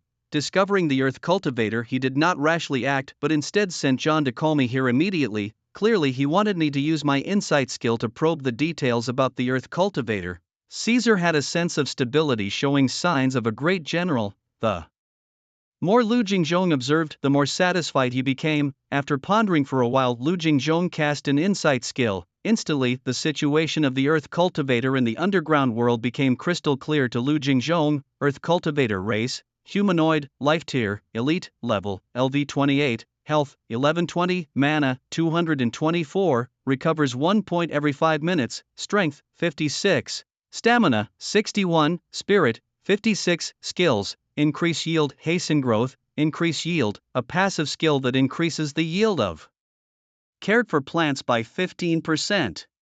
Hasten growth, reduces the growth time of plants. Equipment, iron hoe, a tier 1 common weapon, stamina plus 5. According to the information Lu Jingzhong gathered through his insight, there were over 1,000 earth cultivators in the underground world beneath the foot of the small hill, with the most formidable being a level 28 elite earth cultivator. To Lu Jingzhong, this was the most luxurious local he had encountered so far. This earth cultivator even had equipment. This was indeed the first time Lu Jingzhong had encountered such a situation. Moreover, this particular farmer possessed 2 skills. Although they were unrelated to combat, the farmer's 3-dimensional attributes were higher than all of Lu Jingzhong's subordinates. Currently, the highest level among Lu Jingzhong's ranks was Caesar at level 8. Yet even Caesar's 3-dimensional attributes only totaled 48 points.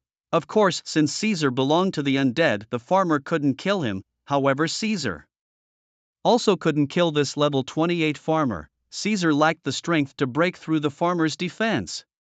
If strength was insufficient, then equipment must make up for it. Lu Jingzhong immediately pulled out a piece of equipment, none other than the perfectly crafted dragon sparrow blade. Lu Jingzhong had sold all other Dragon Sparrow blades, but he kept this one because it was simply too powerful. Dragon Sparrow blade, perfect quality, type, weapon grade, tier 1 attributes, strength plus 23. With an additional 23 points in strength equipped this blade, Lu Jingzhong tossed the Dragon Sparrow blade to Caesar. Thank you, master, for bestowing the blade. Just like in a game, the Dragon Sparrow blade flew into the skeletal dragon Caesar's body and disappeared. It was truly magical, but Lu Jingzhong could see that Caesar's three-dimensional attributes had increased. Skeletal dragon, Caesar, race, undead loyalty, 100, will never betray, life tier, divine level, LV8 health. Undead trait, as long as the soul fire is not extinguished he will not die, mana, 160, recovers 1 point every 50 seconds.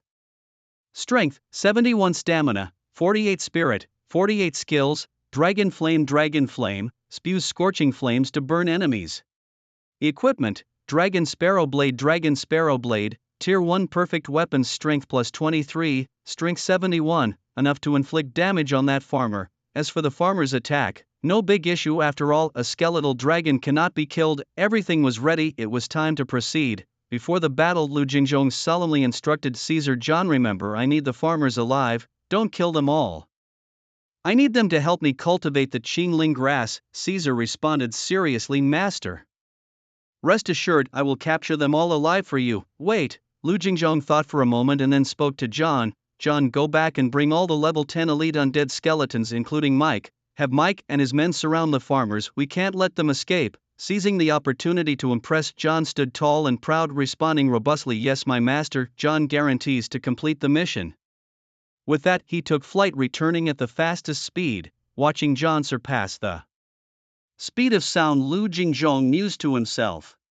If he was to forge equipment today, he should save some for John and his men. Yesterday Lu Jingzhong had been busy earning magic crystals and had sold all the other Dragon Sparrow blades except for the perfect quality one. He had forgotten to leave some for John and the others. Lu Jingzhong was a man capable of reflection. He immediately took out a notebook and recorded the matter of equipping weapons for John and his subordinates. Not long after he had written it down, John returned with Mike and 60 other level 10 elite undead skeletons. John was a massive figure, able to suspend 7 or 8 undead skeletons from a single rib. 60 was no problem at all. After landing, Mike approached Lu Jingzhong and respectfully said, my master Mike is pleased to serve you. Lu Jingzhong smiled and gave his orders. Mike, you are in charge of taking your people, well, your skeletons, to surround this area.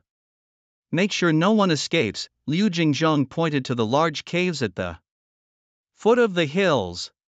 These were the passages through which the ground dwellers entered and exited the underworld. As long as we guard these, no one can escape. Mike responded respectfully, Mike will obey my master. Once Mike was in position, Lu Jingzhong reflected for a moment and, seeing no oversight, immediately issued the combat order. Caesar, move out. Remember, try to capture them alive. Caesar nodded solemnly. Caesar understands, master. Very well, let's move. By your command. With a roar, Caesar leapt into the air, soaring to great heights. Then, flapping his bony wings, he continued to rise until he reached a considerable altitude. Then he turned towards the entrance of the ground dwellers' cave and dove. He fell at supersonic speed, like a meteorite crashing down. When his speed broke through a critical threshold, Lu Jingzhong could see Caesar's bony tail trailing a thin line of fire in the air, friction igniting flames against the atmosphere. One could imagine just how fast Caesar was moving. In the blink of an eye, Caesar crashed down at the entrance of the ground dwellers' underground world. Then a loud boom, a violent explosion echoed. Lu Jingzhong saw that where Caesar had fallen, a crater over 100 meters in diameter had formed, nearly penetrating the underground world of the ground dwellers. The entrance was completely destroyed, exposing a significant portion of their subterranean realm. Lu Jingzhong's face darkened instantly. I had just praised you, Caesar, for your steadiness, and this is what you call steady? He had just set up defenses, instructing Mike and his team to guard the entrance to prevent the ground dwellers from having any escape routes. Damn it, you've nearly smashed their underground world to pieces. Now with their world breached, they can escape anywhere. Those guarding the entrance, led by Mike, have even been buried under the rubble. Any fondness Lu Jingzhong had for Caesar vanished in an instant. Lu Jingzhong was furious and wanted to curse. Meanwhile, the ground dwellers also wanted to curse. Who dares to launch such a cowardly attack? The tribe's leader, a hot-tempered old man wielding a hoe, jumped out. Standing atop the ruins, his eyes sharp, he spotted the culprit in the wreckage, the skeleton dragon. Caesar, you undying skeleton dragon, couldn't you just stay quietly in hell instead of causing chaos here? If you're looking for trouble, you've certainly come to the wrong place.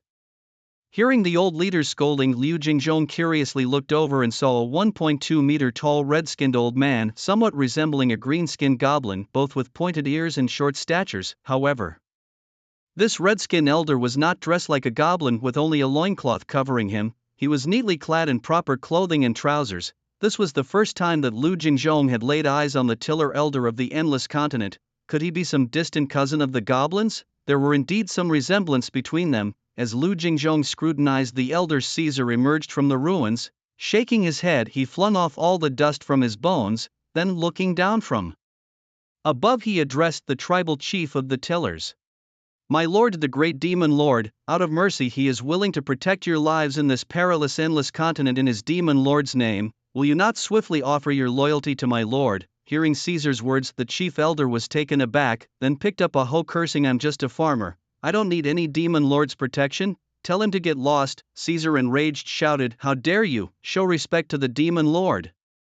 With that, Caesar opened his mouth and unleashed a fierce blaze of dragon fire at the chief elder. Facing the dragon fire, the chief elder's expression grew somber. Today danger has come, Chief Grandpa, we will help you. Behind the chief elder, dozens of elite tillers emerged from the underground world, ready to support their leader. The chief elder leapt up, dodging the dragon fire, and then commanded, there is a human on the small hill. He might be the master of this skeletal dragon. Capture him. Yes. Upon receiving the command, the young tillers immediately turned and charged towards Liu Jingzhong. But the dragon fire, John, came diagonally from the side. A blast of dragon fire forced everyone back. The mics emerging from the ground also came forth in numbers. The tillers, unable to escape. On the other side, Caesar and the chief elder had already clashed. Caesar had 71 points of strength but only 48 points of stamina. The chief elder had 56 strength points and 61 stamina points, but this thing was unkillable. Caesar could easily inflict 10 points of damage with a swipe of his claw, while the chief elder could deal 8 points of damage with his hoe. However, the chief elder only had a little over 1,000 life points, whereas Caesar, his life points were infinite. The chief elder grew more and more frustrated as they both bled and got injured. But why was it only his health bar that was constantly dropping? Report, someone is using a healthlock hack. If Caesar hadn't been equipped with a perfect quality dragon sparrow knife, his strength would only be 48 points. Not as high as the chief elder's 61 stamina points, and he could only inflict a mere 1 or 2 points of damage at most. Such damage was trivial for the elder, easily recoverable within minutes. But with the perfect quality dragon sparrow knife, Caesar's strength soared to 71 points, surpassing the elder's 61 points of stamina. Thus Caesar could easily inflict 10 points of damage with each strike, and critical hits could even yield 20 to 30 points of damage. This was becoming unbearable. The key point was, Caesar was losing blood, but his health bar did not drop at all. He was basically unkillable. What to do? The chief elder was also in despair. Dragon Flame. John unleashed a dragon flame, pushing the elite Zitiong back into the underworld. At level 7, John's three-dimensional attributes soared to 42. Elite Zitiong under level 20 were no match for John. Relying on his immortality, even the elite Zitiong of levels 22 and 23 were suppressed by John. With the help of elite undead skeletons like Mike, John even managed to kill several elite Zitiong, achieving victory before Caesar. John was quite proud and triumphant. Liu Jingzhong also showed great respect to John. Whenever John killed someone, Liu Jingzhong immediately cast an undead summoning skill. Summoning, a black formation aura appeared on the body of the Zitiong. In no time, an undead skeleton emerged from the aura, a level 20 elite undead skeleton with attributes reaching 40, almost rivaling Liu Jingzhong's second-in-command, John. John killed 9 Zitiong in total, 2 at level 23 at level 19 and 4 at level 18. After using the undead summoning skill, Liu Jingzhong instantly had 2 level 20 elite undead skeletons, 3 level 19 elite undead skeletons and 4 level 18 elite undead skeletons. Suddenly he gained 9 powerful enforcers. Meanwhile, the Zitiong lost 9 mighty tribesmen almost instantly. As one side gained strength, the other's vitality dwindled. This is the power of undead summoning. The more my men fight, the more and stronger they become. And you can only watch helplessly as my forces grow stronger, unable to do anything. With these 9 powerful undead skeletons joining the battle, John's job became even easier. Dragonflame. Just any Dragonflame could push back the elite Zidiong. They dared not advance rashly anymore, for once they died, they would only add to the enemy's strength. Fighting to the death was utterly pointless. This battle was incredibly frustrating. Everyone retreated, urging not to fight recklessly as there was no meaning in doing so. So, what the hell are we supposed to do? Just keep retreating? Give up our tribe that has been around for hundreds of years to the enemy, as long as we live? The tribe can be rebuilt. Living is more important than anything, but the problem is they've blocked the exit. We can't retreat any further. It seems we have to fight them after all, but even if we fight desperately, they are undead and we can't kill them. What kind of battle is this? It's too damn frustrating. The Zidiong tribe, watching the triumphant John continuously spewing Dragonflame, were extremely troubled. How should this battle be fought? How do you deal with an enemy that can't be killed?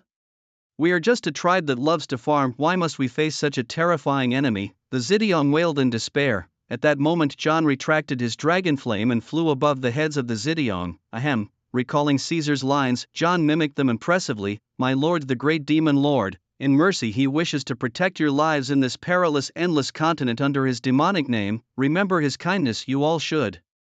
Defend his majesty, you all must, you all should offer your loyalty to the great demon lord. Offer your loyalty, submit to the great demon lord. John had a flash of inspiration and slightly modified Caesar's lines. Proud of himself, he thought, surely the master will praise me. I am indeed so clever, Lu Jingzhong. And upon hearing John's words, the farming elders were buzzing with discussions. What did that silly dragon mean? Isn't it clear? It means we must submit to them.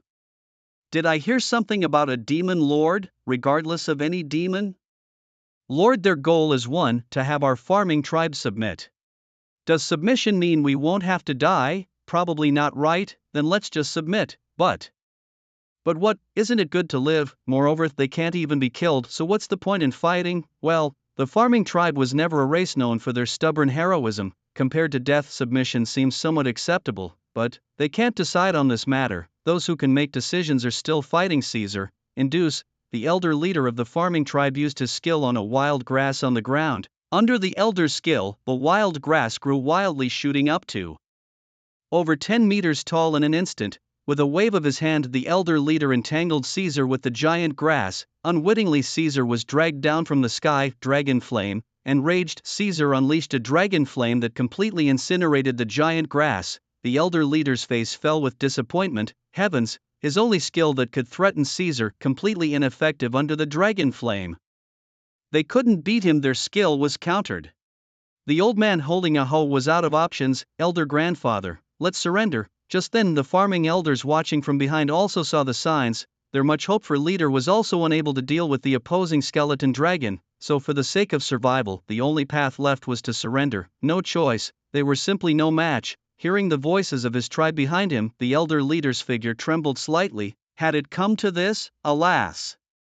For the sake of his people's lives, the elder leader had no choice. The key point, they couldn't win either. Surrender. I, the leader of the farming tribe, choose to surrender to the great demon lord. The elder leader threw away his hoe and knelt down towards the mountain where Lu Jingzhong was located. For the sake of the tribe, for the sake of survival, it was not disgraceful.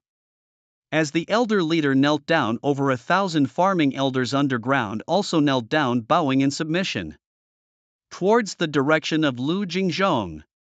The farming tribe surrendering to the great demon lord. Lu Jingzhong stood on the mountain top, hands behind his back, calmly accepting the worship of the farming tribe. The demon lord, are we not walking the path of a villain? But to tell the truth, Lu Jingzhong was quite pleased with the submission of the farming tribe. Lu Jingzhong glanced at the underground world of the farming tribe. First, it was smashed by Caesar with a descending dragon, destroying half. Then, it was further burnt down by John's dragon flame. In essence, the entire underground world was thoroughly devastated. At this moment, the homes of the farmers in the underground realm were still ablaze. They were rendered uninhabitable. It was time to relocate, move near the castle. Lu Jingzhong could still protect these farmers, these precious farmers capable of cultivating the Qingling grass, a treasure indeed. All of them, the entire tribe of farmers, was ordered to relocate near my castle. This was the first command issued by Lu Jingzhong to the farming tribe. The farmers not daring to disobey, and besides it was true that they could no longer live here. Sigh.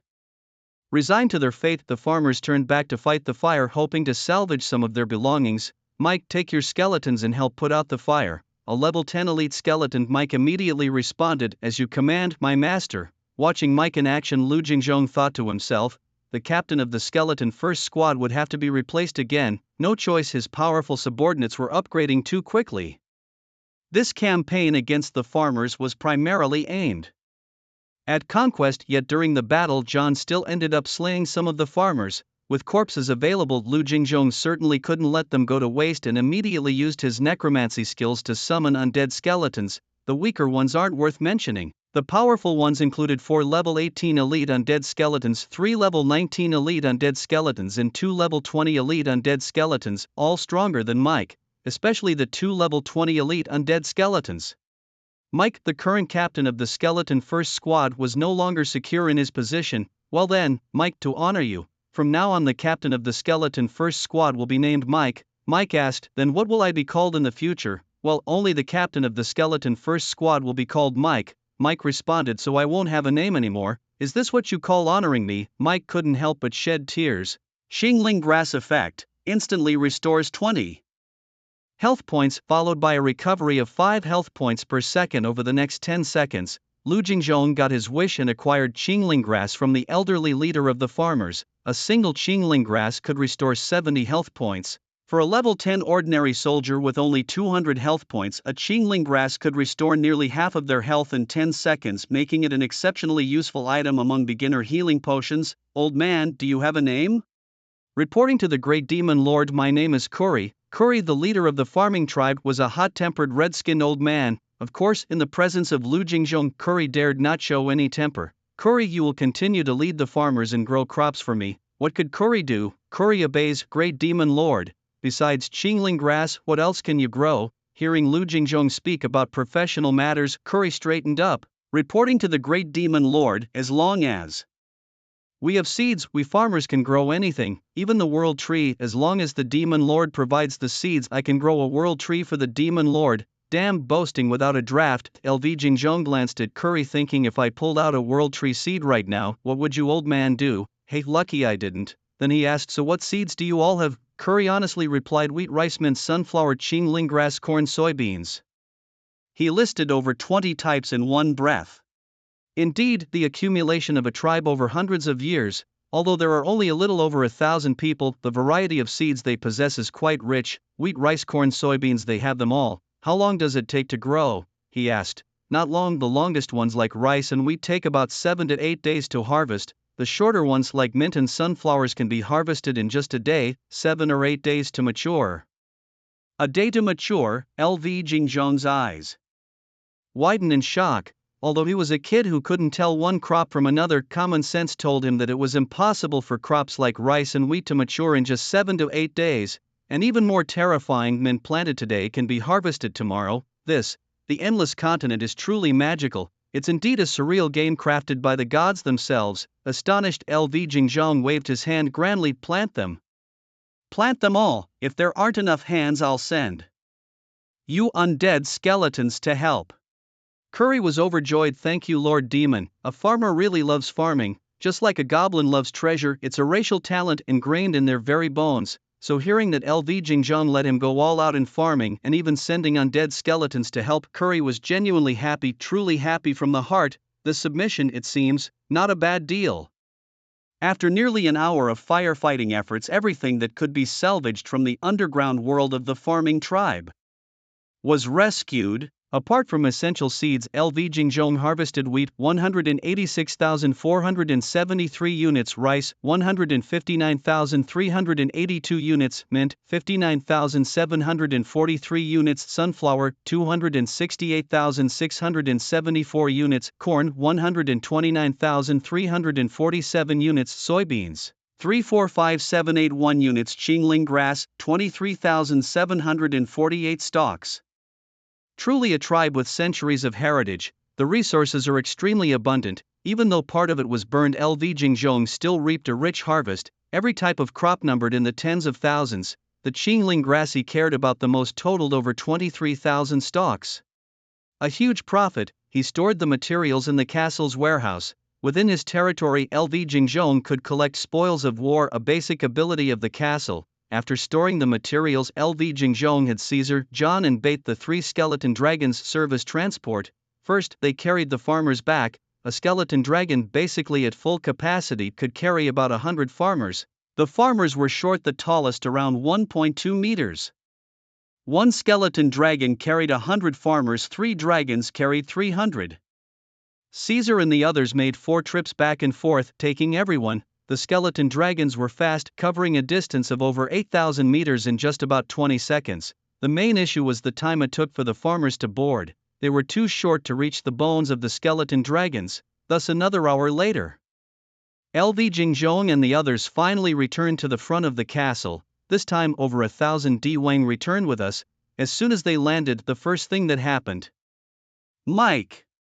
Just as a level 10 elite undead skeleton was about to move, he saw Liu Jing pointing at a level 20 elite undead skeleton, saying, "From now on you shall be called Mike." The level 10 skeleton paused, silently stopping in its tracks. The new Mike approached Liu Jing, bowing respectfully, and said, "Mike greets the great demon lord." Liu Jing nodded and said, "I now appoint you as the captain of the 1st skeleton squadron. Take your new members and roast me some raw meat." During this expedition to Diwang, over the course of 2 to 3 hours, Liu Jing continuously used the undead summoning skill, summoning a total of 150 undead skeletons. The most formidable, of course, was the new Mike, the level 20 elite undead skeleton. With the addition of these 150 undead skeletons, the ranks of Liu Jing's 1st skeleton squadron swelled to 602 members. The meat roasting capacity soared once again. If all were put to work, they could roast 120,000 units of raw meat per hour. It was quite a shock to calculate this. On average, each undead skeleton could roast 20 units in about 5 to 6 minutes, which meant 200 units per hour. 602 undead skeletons. Indeed, that's 120,000 units per hour. At 120,000 units per hour, even with reduced subcontracting fees, it was still quite profitable. The processing fee was still 10 units of basic resources per hour. That's 1.2 million basic resources per hour, skyrocketing. Liu Jing immediately waved his hand.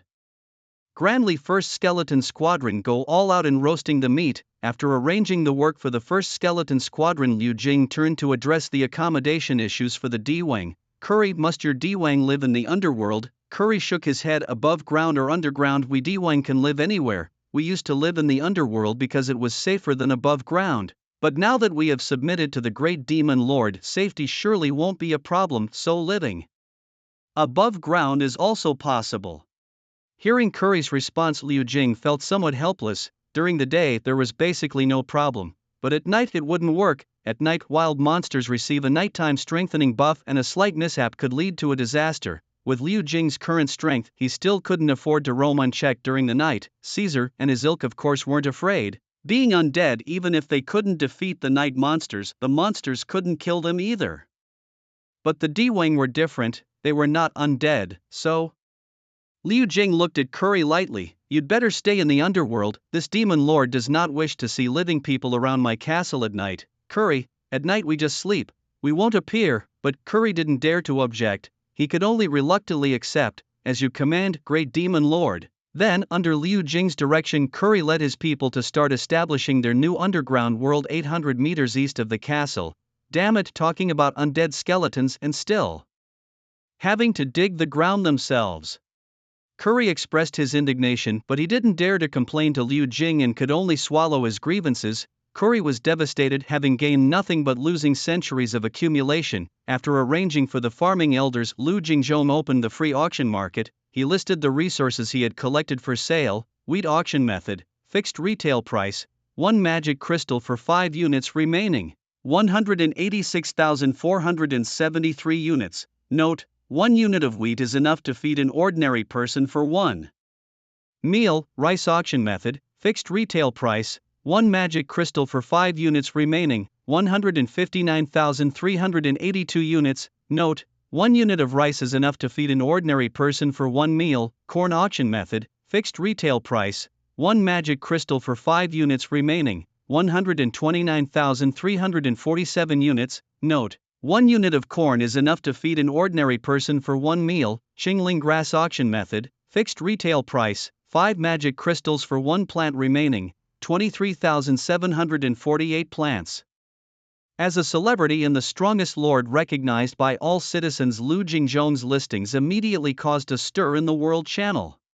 On World Channel 69699, 10,000 people, He Hongyuan, a big shot, was praised for managing to wholesale flint. Unfortunately, it was too expensive for most. One would need 10,000 units of basic resources. To know upgrading a castle to level 10 only requires tens of thousands of units of basic resources. Instead of spending 10,000 resources on He Hongyuan's flint, one might as well spend a little money on cooked meat to get through a couple of days and save the resources to upgrade the castle. Once the castle reaches level 10, the kitchen unlocks and there's no need for flint anymore. Indeed, cooked meat costs only 20 resources per unit, far surpassing the cost effectiveness of flint. However, there are still many fools in the World Channel buying it. It's normal with billions of lords having a few like that is expected.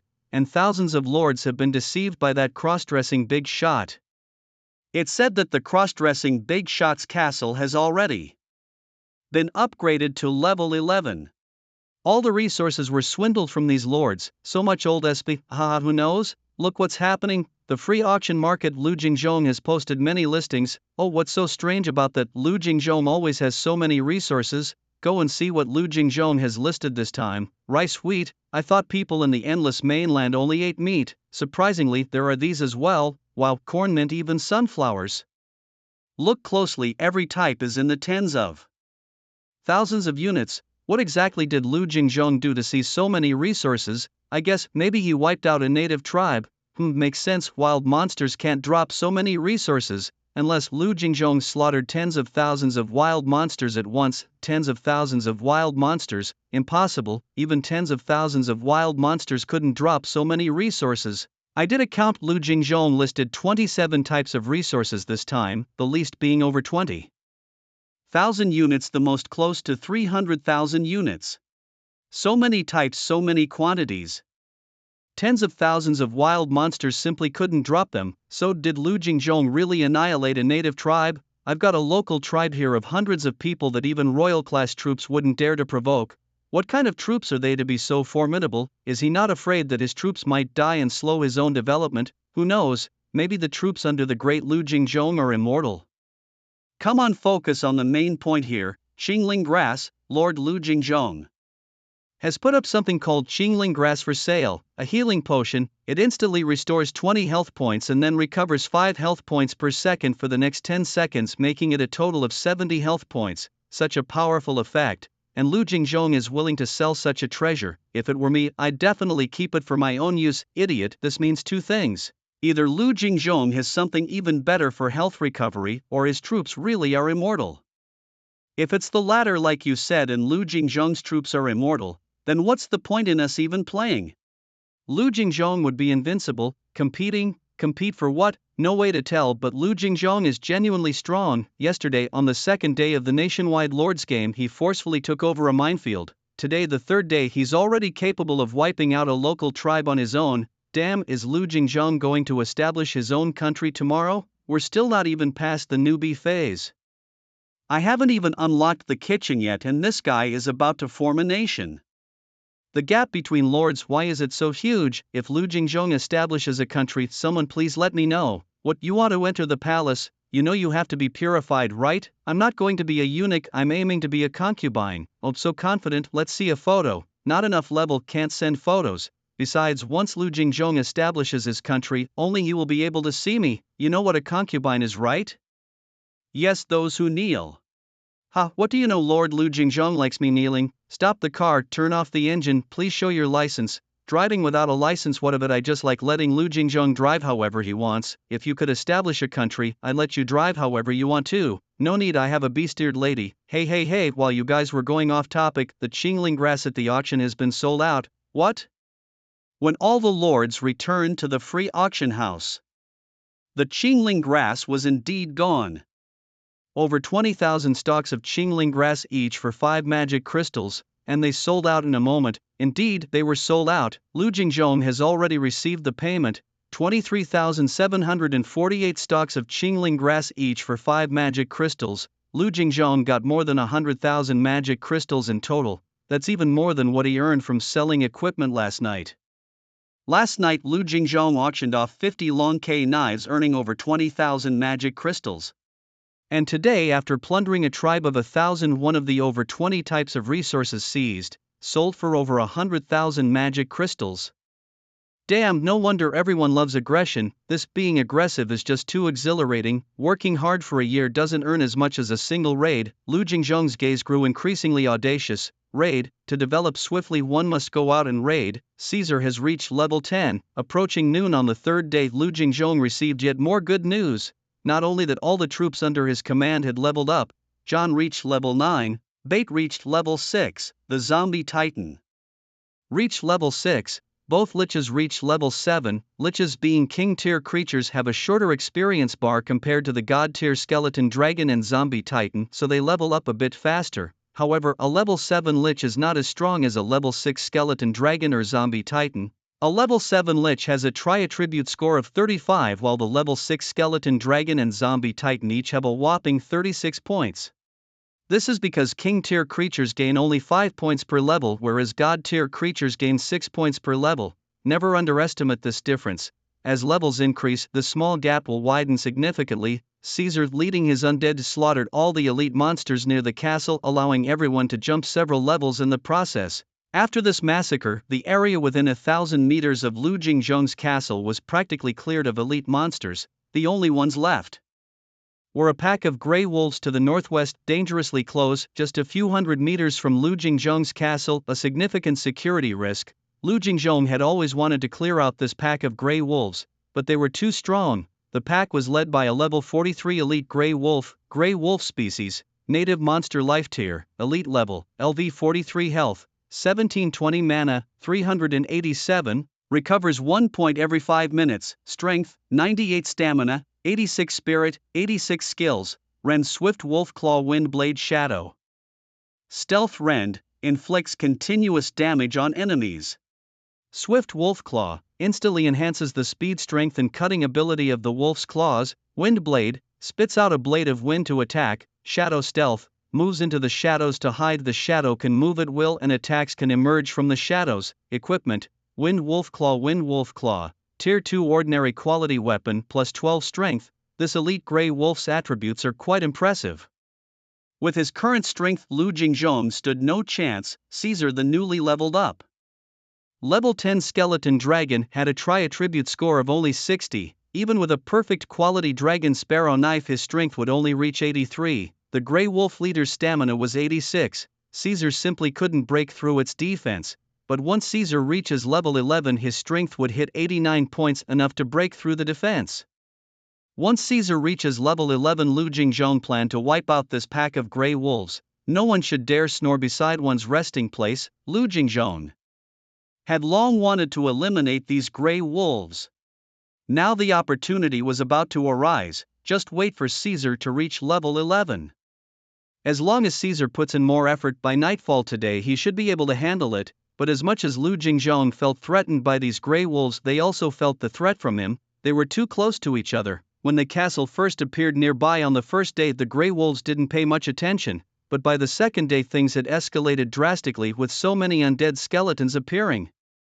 After a moment's hesitation, it was the third day, when the pack of grey wolves looked in the morning. Wow, it was incredible. You had brought back over 1,000 people. If this continued, would you not bring back tens of thousands on the fourth day? Isn't this development a bit too rapid? Thus, feeling threatened, the grey wolves decided to strike first. Howl. At the summons of the alpha wolf, the grey wolves quickly assembled a grand pack of 300 to 500 wolves.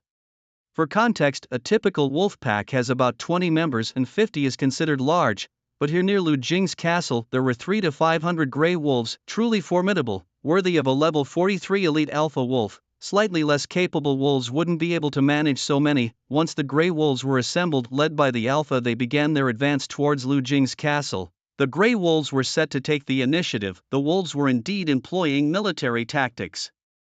When the grey wolves launched their attack on the castle, Lu Jing, using the castle's insight ability, also spotted them. He quickly summoned back Caesar and other undead. A great battle was imminent. Howl. From a distance, the alpha wolf howled at Lu Jing, who was somewhat baffled. What's this? You want to negotiate now?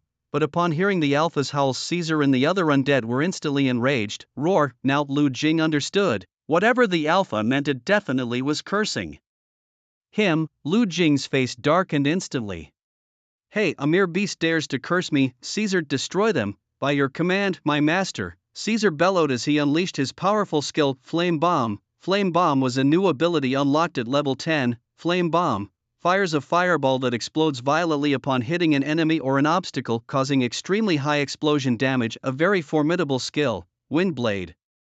Faced with Caesar's Flame Bomb, the opposing Alpha Wolf spat out a wind blade to meet it. Boom! When the wind blade collided with the flame bomb, a massive explosion ensued, gouging a deep pit in the ground. It was terrifying. Flame Bomb, Dragon Flame. The three skeletal dragons, each possessing long-range attack abilities, launched their skills at the Grey Wolves. Windblade. The Grey Wolves, not to be outdone, retaliated with even more long-range skills of their own. Boom!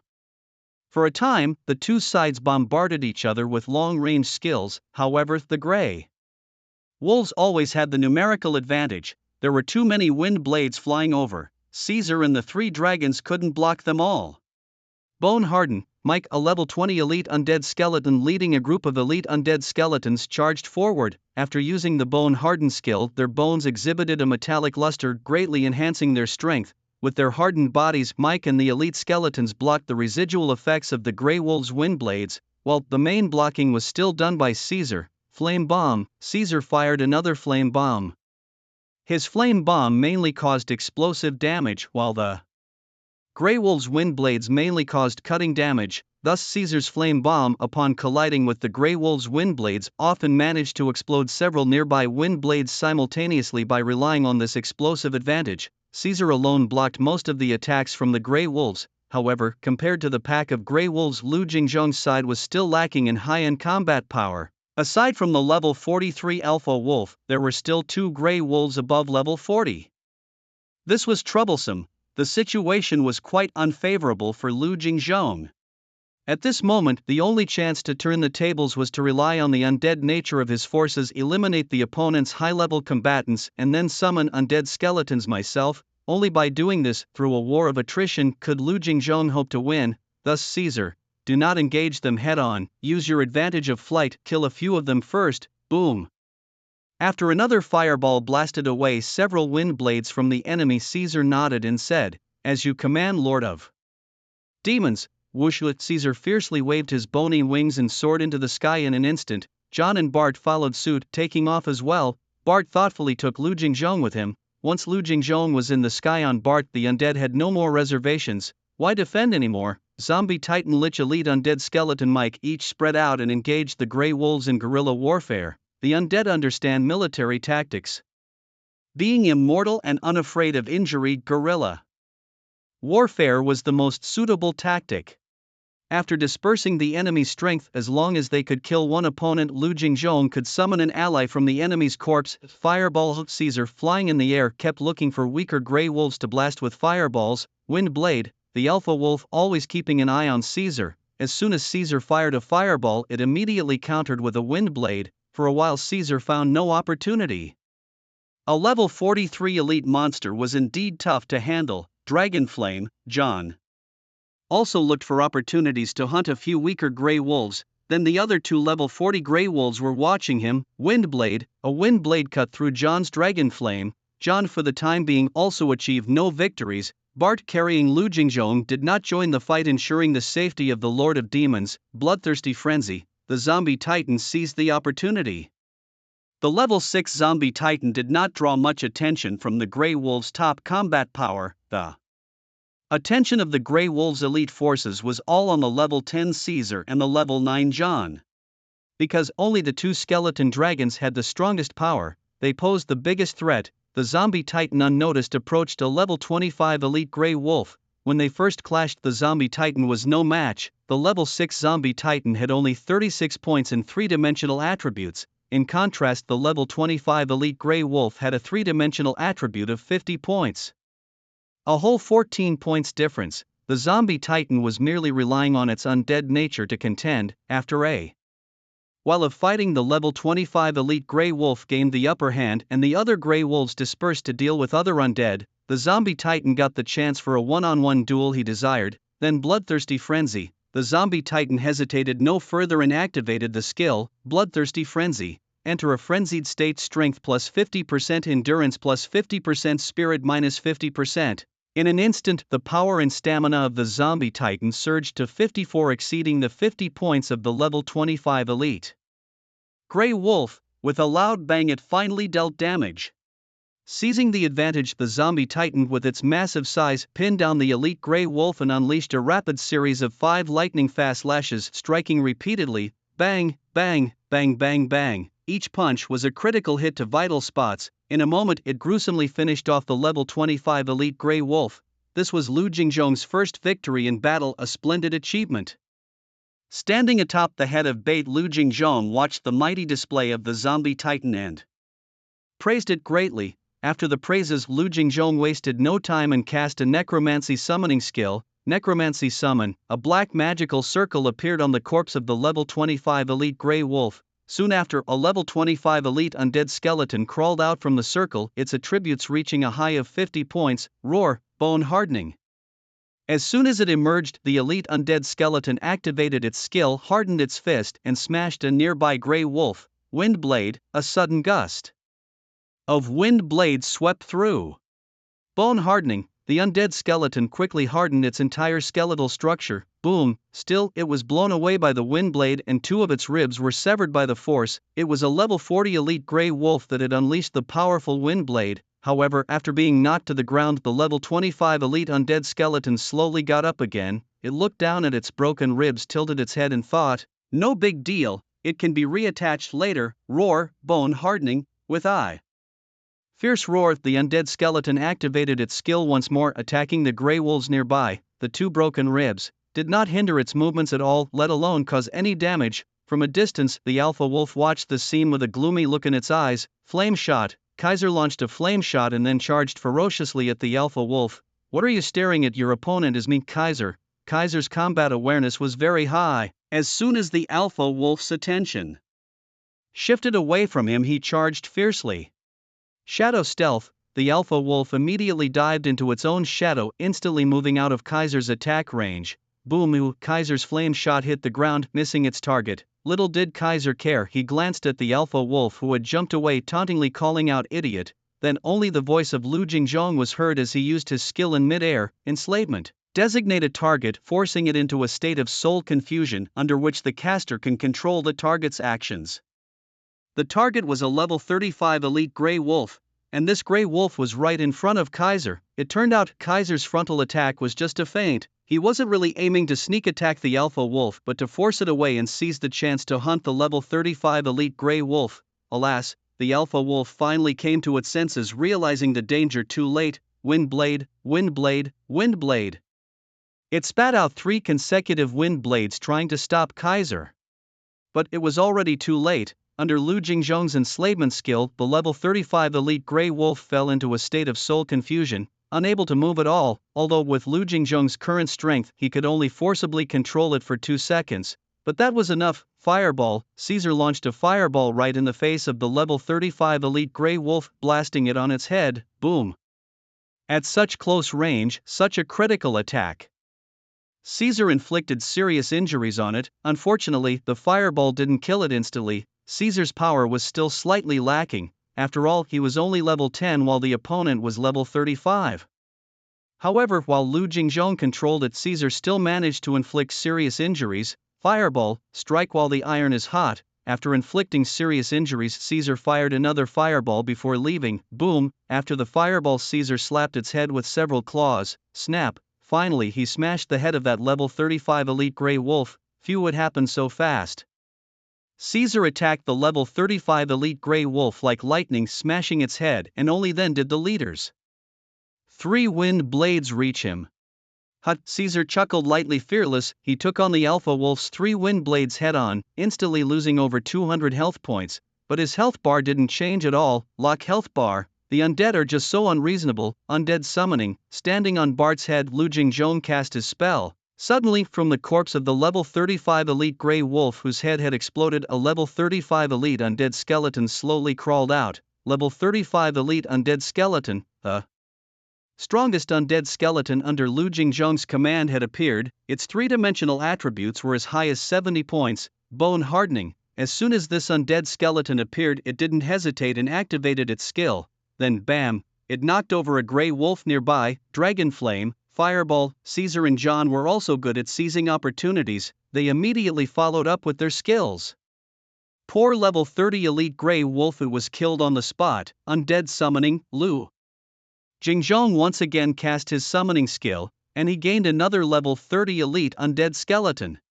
Finally, Lu Jingzhong's side was turning the situation around. The Grey Wolf leader looked coldly at the level 30 elite undead skeleton crawling out from his tribesman's corpse. After a moment of silence, Wind Blade, the Grey Wolf leader suddenly turned around and spat a sharp wind blade towards Lu Jingzhong in the sky. Clearly he had seen the situation on the battlefield. Lu Jingzhong must die. Otherwise each tribesman he lost would turn into an undead skeleton for the enemy. If this continued, they couldn't fight this battle, so Lu Jingzhong must die. The Grey Wolf leader's wind blade was sudden and fierce, clearly aiming for a fatal blow. Unfortunately, whoosh, skeleton dragon Bart flapped its wings, gliding sideways, easily avoiding the alpha wolf's wind blade. You think you can sneak attack? I can see everything clearly from the sky. Wind blade. Missing the first strike, the Grey Wolf leader followed up with two more wind blades, but they were still easily dodged by Bart. Dragon Flame. Even Bart, who dodged the Grey Wolf leader's attack, specifically returned a Dragon Flame. Level 6 Bart couldn't break the defense of the level 43 elite Grey Wolf leader. Miss. This Dragon Flame hit the Grey Wolf leader but did no damage. There was no harm done, yet the insult was profound. The Grey Wolf leader, seething with rage, unleashed the Swift Claw.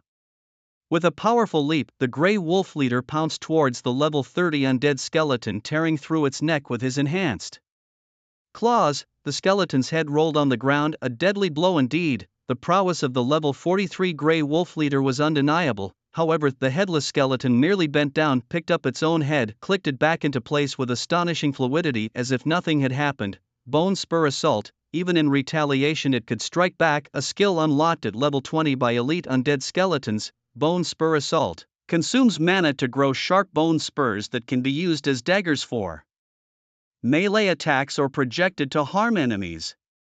It was the skeleton's first offensive skill. Wind Blade. Facing the incoming bone spurs, the Grey Wolf leader immediately released a wind blade, slicing the spurs in half. The wind blade, undiminished, struck the undead skeleton with force. The level 30 elite undead skeleton stood no chance against the Grey Wolf leader, getting blown away and having 3 ribs severed. But was that a problem? Losing a few ribs didn't bother the undead skeleton at all. It rose to continue the fight unfazed. After all, it couldn't be killed that easily. Wind Blade. The Grey Wolf leader, driven to distraction, cried out in frustration. The heavens couldn't touch it, the earth couldn't kill it. Was there no reason left? Enraged, his 3 subsequent wind blades successfully sliced the level 30 elite undead skeleton into several pieces. But did it matter? No. In a blink it reassembled itself and charged again as if nothing had happened. The Grey Wolf leader was nearly driven mad. Never had he fought such a battle. Clearly they were all trash. Clearly not a single one could fight. Clearly he possessed the strongest attributes, yet he couldn't kill them no matter what. Damn it all. Wind Blade. Driven to madness, the Grey Wolf leader, sparing no mana, furiously unleashed wind blade after wind blade at the recharging undead skeleton. Boom. With Fireball. Caesar, with his high combat awareness, immediately spotted an opportunity when he saw the Grey Wolf leader earnestly dealing with a level 30 undead skeleton. He quickly joined forces with another level 35 elite undead skeleton and headed towards John. Together, the 3 of them tackled another 2 level 40 elite Grey Wolves from the pack. John and the level 35 undead skeleton restrained one of the level 40 Grey Wolves, while Caesar hunted the other alone. With his level at 10 and attributes at 60 points, equipped with the perfect quality Dragon Sparrow Blade, Caesar's strength reached an impressive 83 points. Against the level 40 elite Grey Wolf's endurance of 80 points, Caesar's superior strength could break its defense and even enslave it. Moreover, Caesar had the assistance of Lu Jing in the middle of the fight. Standing atop the head of Bait, Lu Jingzhong surveyed the battlefield, instantly deciphering Caesar's strategic intent. Without hesitation he seized the moment and unleashed an enslavement control skill. 1 second. This time Lu Jingzhong could only control the level 40 Grey Wolf for a mere second. flame shot, flame shot. Caesar wasted no time casting 2 quick flame shots that struck the level 40 Grey Wolf squarely on the head, targeting its vital points. The wolf was grievously injured, its health bar plummeting dramatically. Caesar, seizing his advantage, was relentless. Another flame shot, this one fired straight into the wolf's mouth, exploded inside its belly, inflicting critical damage 100-fold. The level 40 Grey Wolf could no longer withstand the assault, its health bar was wiped clean. Caesar had triumphed over another high-level elite Grey Wolf, one of the enemy's top 3 combatants. Necromancy. With a single summoning skill, Lu Jingzhong resurrected a level 40 elite undead skeleton from the Grey Wolf's corpse. A level 40 elite undead skeleton, such a high-tier life form among the undead, and it was so easily obtained, no need for feeding it experience to level up. With a high-level corpse, summoning a high-level troop was a breeze. How thrilling! Bone Harden, Bone Spike Assault. This freshly risen elite undead skeleton quickly joined the fray, targeting another level 40 elite Grey Wolf from the pack. Soon, under the main assault of Caesar with the support of John, the level 40 elite skeleton and a level 35 elite skeleton, the other level 40 elite Grey Wolf, met its demise. Necromancy. Lu Jingzhong summoned yet another level 40 elite undead skeleton, bolstering his ranks of formidable subordinates. With the participation of 2 level 40 elite undead skeletons, Lu Jingzhong's side was increasingly dominant. The other Grey Wolves stood no chance against these 2 mighty undead skeletons. Moreover, as soon as any Grey Wolf fell, Lu Jingzhong would immediately summon another undead skeleton of the same level. As the battle wore on, the Grey Wolves dwindled in number, while Lu Jingzhong's cadre of high-level skeletons grew ever larger. Most importantly, after slaying so many high-level elite Grey Wolves, Caesar had leveled up to 11 and in one fell swoop to level 12. With the Dragon Sparrow Blade enhancing his strength, Caesar, now at level 12, possessed impressive attributes: strength, 95, endurance, 72, spirit, 72. He was now capable of breaking defenses. After leveling up, Caesar charged at the Grey Wolf leader. Flame shot. Boom! The flame shot exploded on impact with the Grey Wolf leader, causing severe damage and igniting flames that continuously sapped the leader's health. Finally, he was making an impact. Roaring with exhilaration, Caesar closed in for hand-to-hand combat, daring to engage the Grey Wolf leader directly. Wind Blade, Swift Wolf Claw. The Grey Wolf leader, equally determined, struck back fiercely. The clash between Caesar and the Grey Wolf leader, both immensely powerful and keenly aware in battle, was explosive, causing a huge commotion. The surrounding Grey Wolves and undead skeletons stepped back, clearing the area for these 2 formidable opponents to duel. The Grey Wolf leader, relying on his mighty 3-dimensional attributes, was dominating Caesar throughout the fight.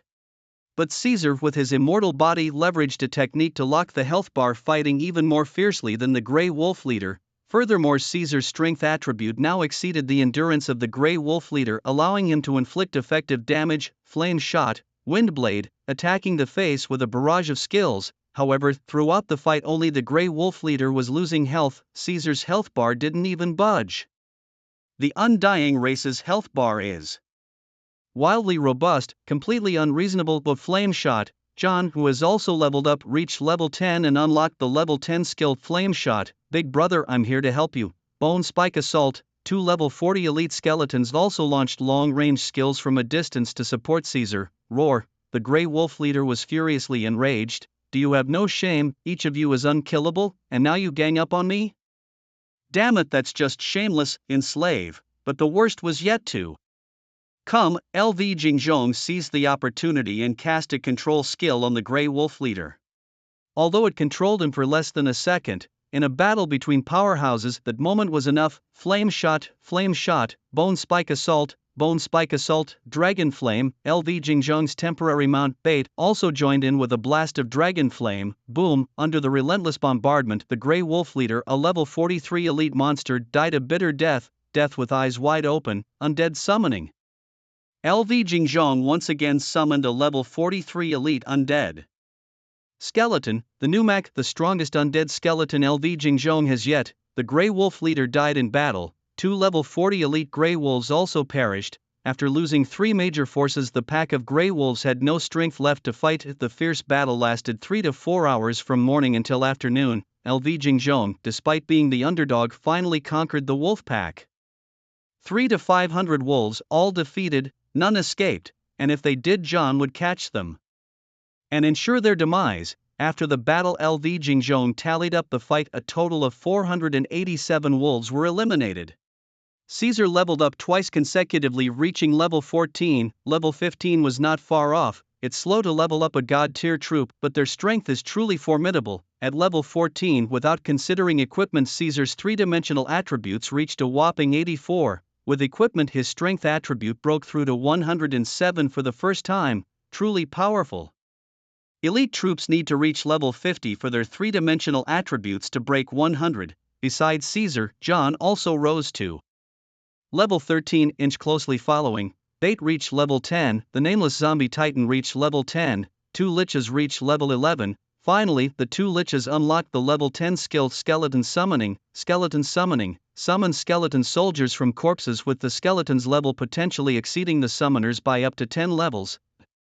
The Lich's skeleton summoning was not as strong as LV Jingzhong's undead summoning. The undead skeletons summoned by LV Jingzhong were the same level as the corpses without any other restrictions. Meanwhile, the skeletons summoned by the Liches were also the same level as the corpses but could only be up to 10 levels higher than the Liches themselves. That means LV Jingzhong could summon level 100 undead skeletons from level 100 wild beast corpses. An 11th level Lich can only summon a level 21 skeleton soldier from the corpse of a level 100 wild creature. That's the gap between them.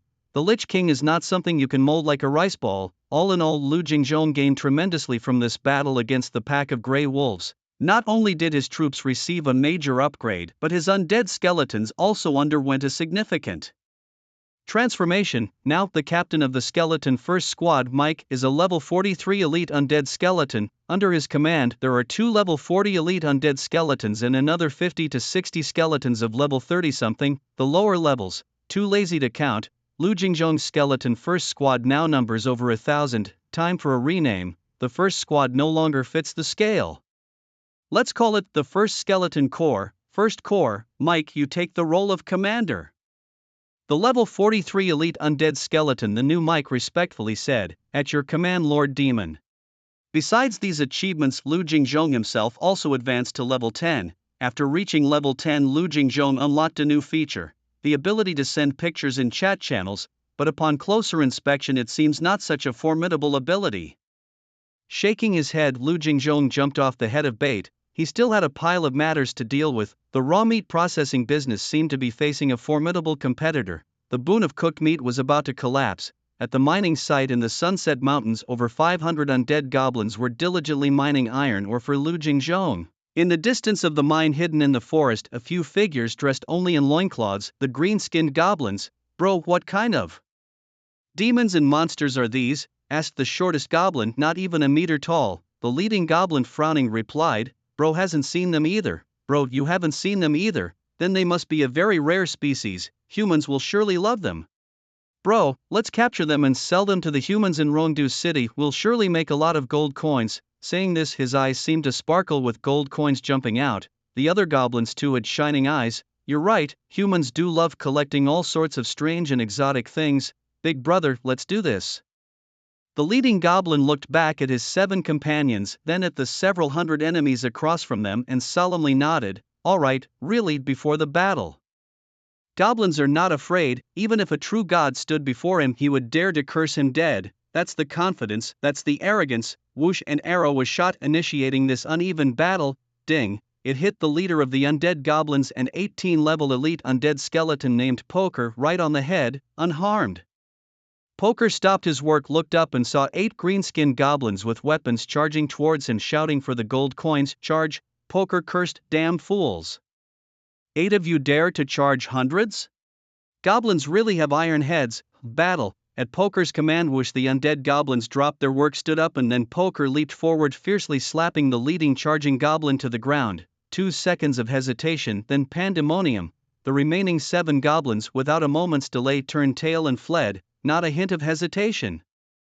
After they had scattered, the goblin that had been smacked to the ground by Poker brushed himself off and clambered up. He wasn't hurt at all. Poker hadn't really tried to harm him, but upon getting up, this goblin's first order of business was also to flee. At the first sign of disadvantage, better run than fight. Such was the enduring tradition of the goblin kind. Poker standing right there had once upheld this noble tradition until he was transformed into an undead skeleton and reluctantly had to abandon these customs.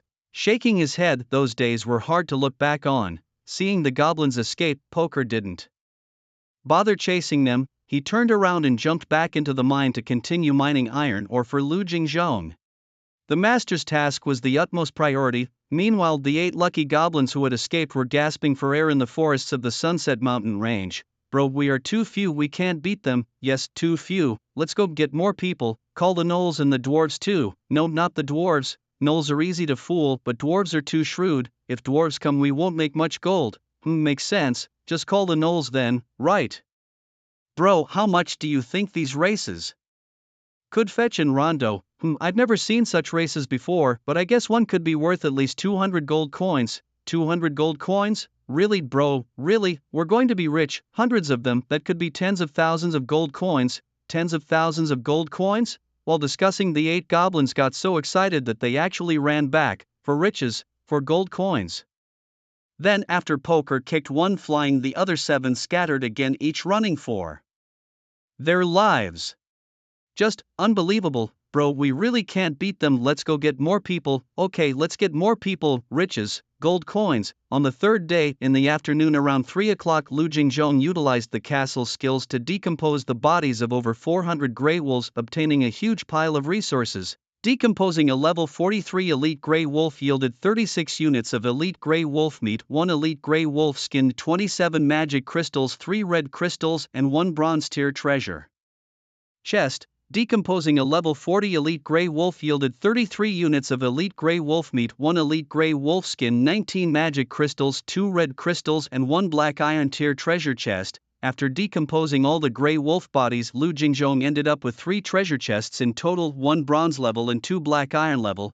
These treasure chests were valuable indeed. The blueprints for Lu Jingzhong's equipment forge, including the blueprint for crafting the dragon sparrow sword, had all emerged from such chests. Besides the 3 chests, he also acquired several hundred magic crystals and 47 red crystals.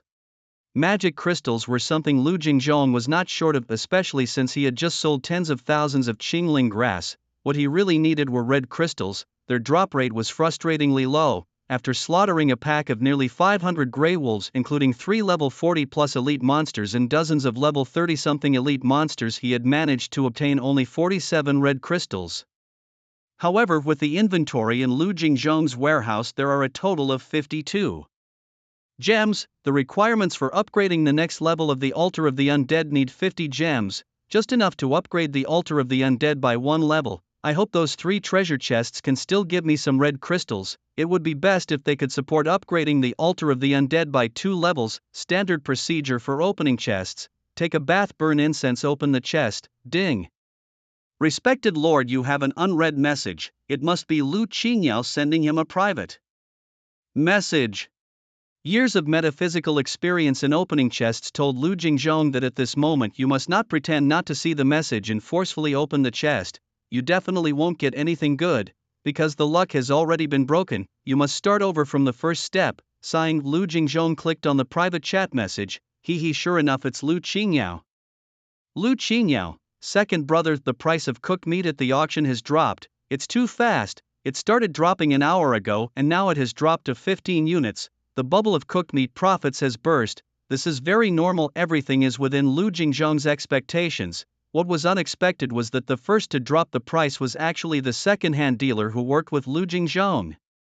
After a brief thought, Lu Jingzhong understood. The goal of the second-hand dealers is to earn resources. They have the most sensitive market sense. As soon as they realized there was a trend of price drops in cooked meat, they immediately took the initiative to lower their prices to sell. Being the first to act, they could minimize losses. If they waited until the market fully dropped the prices and then followed suit, they would lose even more. The bursting of the bubble often brings an avalanche. Everyone wants to run out before the avalanche buries them. Of course, all this didn't affect Lu Jingzhong much, because he had already opened up other markets, equipment, potions, and even grains.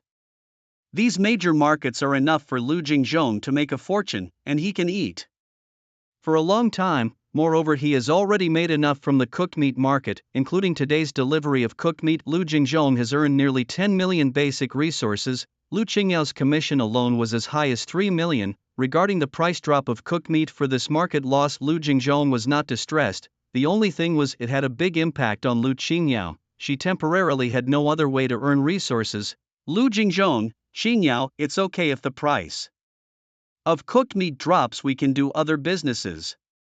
Second brother will definitely find a way for you, Lu Qingyao. Second brother, I'm not in a hurry, I just wanted to tell you. Also, I've already found other ways to earn resources. Lu Jingzhong, when did you become so capable? Lu Qingyao, second brother, my golden Lion King today hunted a level 13 elite monster and then it dropped a black iron grade treasure chest. Second brother, guess what I got? Lu Jingzhong, blueprints for a workshop or something? Lu Qingyao, huh? Second brother, how did you guess? Lu Jingzhong, isn't it obvious? You just said you found other ways to earn resources.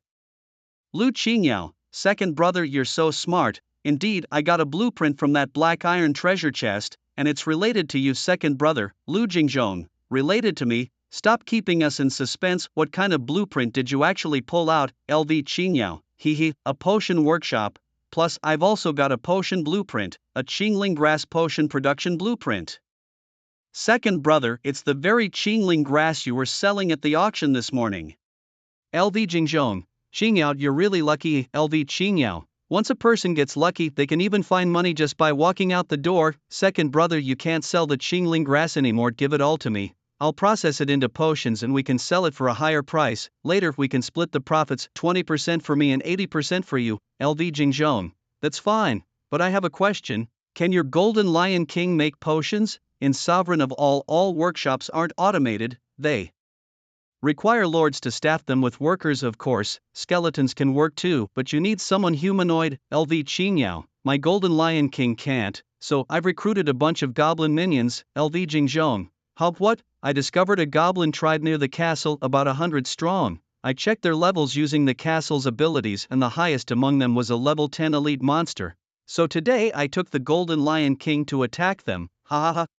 My golden Lion King is just too mighty. A level 10 skill gale bullet destroyed 2 of their houses. I bet those goblins have never seen a creature as formidable as the golden Lion King. They were terrified on the spot. Then I easily subdued the goblin tribe. Second brother, you should have seen it. The golden Lion King was just so cool. With a majestic aura the goblins surrendered. LV Jingzhong. LV Jingzhong really wanted to tell this young girl that it wasn't just the golden Lion King's majestic aura that was powerful, but, well, as long as she's happy. LV Qingyao, second brother, I've already built the potion workshop. I've also put the goblins to work there. Just send over the Qingling grass and I can start making potions now. LV Jingzhong, not today, my soil cultivators are still building their own houses. Let's start tomorrow. Tomorrow I'll have them start planting Qingling grass. LV Qingyao, alright. Second brother, LV Jingzhong, Qingyao.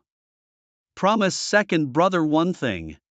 LV Qingyao, second brother, tell me what is it? LV Jingzhong, never use goblins to fight it, otherwise you'll regret it. After ending the private chat with LV Qingyao, LV Jingzhong glanced at the auction house. Just in that short while the price of cooked meat had dropped again to 14. With such a price no one would come to LV Jingzhong for processing raw meat anymore. LV Jingzhong's processing fees are too high, and everyone knows that the price of cooked meat will drop further. It's not the time to enter the market yet, they still need to wait and see. With no business in processing raw meat, over 1,000 undead skeletons suddenly became idle. But how could that be? Skeletons don't tire, do they need rest? LV Jingzhong with a wave of his hand, I'll go help the soil cultivators carve out a vast underground world for them. Then, under the leadership of Mike, the first skeleton army of over 1,000 undead skeletons started digging vigorously. And LV Jingzhong bathed, burned incense and opened boxes. No more interruptions this time. Esteemed Lord, congratulations on unlocking a black iron treasure chest. You've acquired a tier 1 fish scale armor forging blueprint, 253 magic crystals and 12 crimson crystals. Esteemed Lord, congratulations on unlocking another black iron treasure chest. This time you've obtained a wheat flour processing workshop blueprint, 178 magic crystals and 17 crimson crystals. Esteemed Lord, Congratulations on unlocking a bronze treasure chest which has yielded a tier 2 silver dragon spear forging blueprint, a pastry shop construction blueprint and a city wall construction blueprint along with 523 magic crystals and 61 crimson crystals. The bronze treasure chest was a delightful surprise and the black iron chests were not too shabby either. Overall, LV Jingzhong was very satisfied with this loot. Luckily I was wise not to force open the chests when LV Qingyao sent her message, otherwise I surely wouldn't have secured such splendid items. Of the 3 chests, the most precious item was the tier 2 weapon forging blueprint. Without a second thought, LV Jingzhong immediately slapped the blueprint down at the equipment forge. With this unlock, the forge can now craft this equipment. The silver dragon spear details: weapon tier 2, current success rates are normal quality 95%, fine quality 4.5%, perfect quality 0.495%, legendary quality 0.005%. Forging materials required: 100 units of refined iron, 10 magic crystals. Even a tier 2 equipment of normal quality adds 10 points of strength, while a tier 1 normal quality equipment only adds 5 points. What a difference! It's just too bad that Lao Jia hasn't sent over the refined iron yet, or else I could forge one right now to see how it turns out. Besides the tier 2 weapon blueprint, LV Jingzhong also unlocked a tier 1 defensive equipment forging blueprint. He immediately placed it in the equipment forge to unlock it. Instantly, LV Jingzhong's equipment forge could craft 3 types of equipment. Well, in the future the tier 2 silver dragon spears will be crafted for my own use. The tier 1 dragon sparrow knives will be crafted and sold at a high price to other lords. Perfect. After sorting out the equipment, LV Jingzhong spent some resources to get the flour processing workshop and the pastry shop up and running. Then the entire production chain was linked together. The flour processing workshop turns wheat into flour. Then the pastry shop uses the flour to make bread. Hey, time to sell some bread. LV Jingzhong tilted his head, thinking hard. It seems something was off. This is a game of Dominion after all. War is the main theme, and war is coming. Channel 69699, 10,000 people. Wow, the price of cooked meat has dropped to 13. Hehe. I wonder how many middlemen are going to lose money. Yeah, LV Jingzhong charges a processing fee of 10. LV Qingyao takes a commission of 3, and the middlemen also have to pay for the raw meat they purchase. All in all, they're at a loss. Huh? Fools, do you really think the middlemen are stupider than you? They sold all their cooked meat as soon as they sensed the price was about to drop. In business, their market sense is hundreds, thousands of times sharper than yours. Even so, the middlemen are still losing out. Not really, they just made a bit less profit. Don't they always have to be on edge? Yes, but Lu Jingzhong is having a comfortable time, probably made tens of millions in processing fees, right? Pretty much. That's seriously ruthless. But Goddess Song Ying is the best. After she blew up the barbecue joint, she immediately forced down the cooked meat prices. You're right, Lu Jingzhong just wants to make money off us, while Goddess Song Ying wants us to live well. I declare from now on I'm a true fan of Goddess Song Ying. Me too. Not only did Goddess Song Ying bring down the prices of cooked meat, but she also shared her strategies for hunting elite monsters on the World Channel. Now that's how a real boss should act.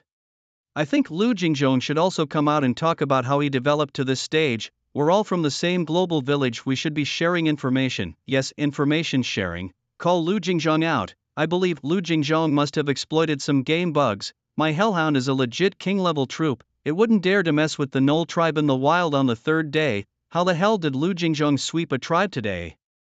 What kind of troop is he? Lu Jingzhong swept a tribe? What's going on? My house just got internet, can someone explain this? Hey, today Lu Jingzhong put a whole bunch of resources up for auction: wheat, rice, sunflowers in more than 20 kinds, each at least over 20,000 units, some even in the hundreds of thousands. Such a large amount of resources can't be from wild monsters, so everyone guesses Lu Jingzhong must have swept a local tribe. And probably not a small one, at least 1,000 people. Awesome. Lu Jingzhong could sweep a tribe on the 3rd day. That's freaking awesome. Actually, I don't believe it. Too damn fake. My Hellhound isn't that fierce. Lu Jingzhong must have exploited some bug. Using this bug, he could take down a tribe. I strongly suggest let Lu Jingzhong share this bug. We're all lords, our goal should be the same externally. We should unite to confront the native forces of the endless continent. Let Lu Jingzhong share the bug. Right, I also think Lu Jingzhong shouldn't keep secrets. Calm down, guys, if he doesn't come out you can't force him out, can you? Makes sense. Who knows the location of Lu Jingzheng's castle? Let's form a team and hit him up. Who has the location? Share it. My hellhound will lead the charge. Wait a sec, the Gnoll tribe near my castle is gathering, they're coming to attack my castle. Damn, I'm afraid to go out now. You damn guy, all talk no action, finding excuses when it's time to really act? And now Gnolls are coming to attack your castle. Why wouldn't they come attack my castle? If you're afraid to hit Lu Jingzheng, just say so. Stop babbling nonsense. Keyboard warrior. Trash, I'm not lying, the Gnoll tribe near my castle is really gathering. They are gathering now not to assault my castle, then what else could it be for? My hellish Cerberus isn't fully grown yet and it's no match for the Gnoll tribe at the moment. Looks like I'll have to hide in my castle for a few days. It's all Lu Jingzheng's fault. If he had pointed out the flaw earlier, I would have wiped out this Gnoll tribe by now. How did it come to be this suffocating situation? Curse you, Lu Jingzheng. Indeed, the Gnoll tribe near the Lord's castle is rallying. Besides the Gnolls, there are also 8 green-skinned goblins. Hurry up, you Gnolls, if you're late the gold will be gone. Dear Lord, would you like to spend 3,000 magic crystals and 50 red crystals to upgrade the altar of the undead? Yes or no? Lu Jingzheng glanced at his own warehouse. Over 140,000 magic crystals, earned over 20,000 from dragon sparrow swords, nearly 120000 from Qingling grass. Considering the level of billions of lords, Lu Jingzheng can proudly say, I am free with my magic crystals, 142 red crystals. Still struggling on the road out of poverty. But, enough for the altar of the undead upgrade. Upgrade it, respected lord. Congratulations on your successful upgrade. Altar of the undead, unique building, level, LV4. You can perform a summoning once a day. Current summonable troops you can choose from include 1. 10 undead skeletons, 2. 10 undead zombies, 3. 2 liches, 4. 2 undead knights, 5. 1 skeleton dragon, 6. 1 zombie titan. Upgrade requirements: 7,000 magic crystals, 120 red crystals. Lu Jingzheng wants to continue upgrading, but he doesn't have enough red crystals. After upgrading to level 4, there are still over 100,000 magic crystals left in the warehouse, but only 92 red crystals left, not enough for another upgrade. Time to save up more red crystals. Lu Jingzheng feels a bit regretful. Billions of lords, none are fools. Everyone knows the value of red crystals. Practically no one is willing to trade them for goods. Everyone prefers to trade with basic resources like stone and wood because they are easy to obtain. For more valuable goods they use magic crystals. As for red crystals, they are treasured like jewels. Of course, this has a lot to do with the low drop rate of red crystals, although he can't upgrade further. Having upgraded the altar of the undead to level 4 on the 3rd day, Lu Jingzheng is already very happy. Tomorrow he can choose from 6 options. Undead knights, my dear friends. Arthur, is that you? Another thing caught Lu Jingzheng's attention. Each level up of the altar of the undead allows for an additional option. What if it reaches level 7? Might new troop types be unlocked? New undead, vampires, dungeon spiders, gargoyles, zombies, wraiths, frost giants. The more Lu Jingzheng thinks about it, the more excited he becomes. As it nears 6 o'clock, when it's about to get dark, Lu Jingzheng received the refined iron sent by Lao Jia. Lu Jingzheng had sent a total of 16,876 units of iron ore to Lao Jia in the morning. Lao Jia, Lu Jingzheng data. After rushing, I finally refined all the iron ore you gave me. 3 units of iron ore refined into 1 unit of refined iron. A total of 5,625 units of refined iron. Please check. Big boss Lu Jingzheng. Lu Jingzheng, hard work. Lao Jia, not hard at all. It's my honor to serve. Big boss Lu Jingzheng, help. Lu Jingzheng, you can type with just your mind and still miss words? Pretending not to have seen it, Lu Jingzheng casually sent a batch of basic resources to Luo Jia as a processing fee. Lu Jingzheng, your speed is a bit slow, refining only over 10,000 iron ores a day. When will you earn enough resources to upgrade the castle and the summoning altar? Luo Jia's Grey Castle dwarves aren't fighters.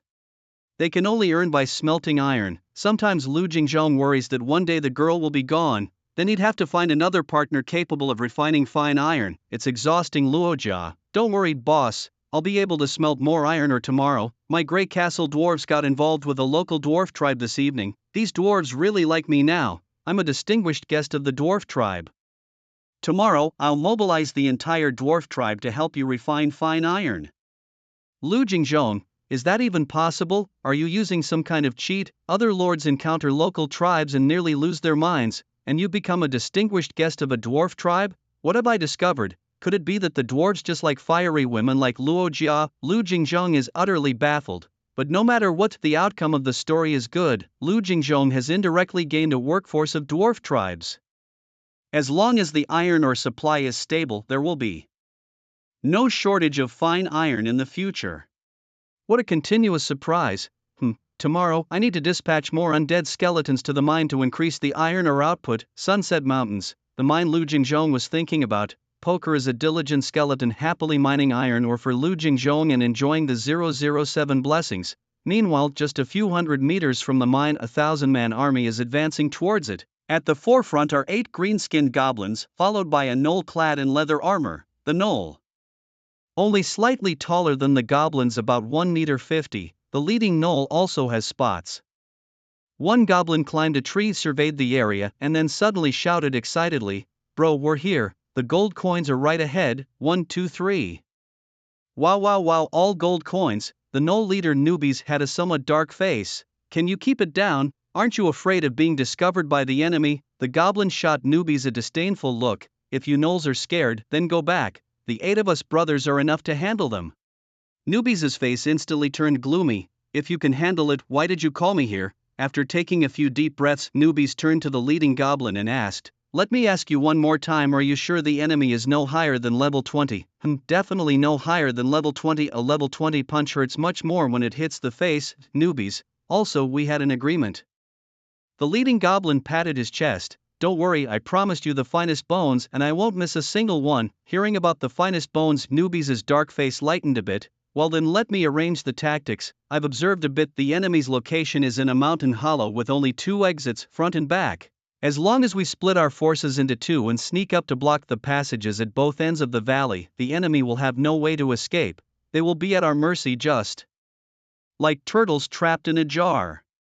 The leading goblin, not quite understanding, agreed. "Okay, we'll do as you say, just catch them." Newbies nodded and began to gather his subordinates to arrange the tactics. "Nukas, you take 500 gnolls to block the enemy's retreat on the east side." "Boss," Newbies glared at him, "what, you don't want to?" "No, boss, it's just that."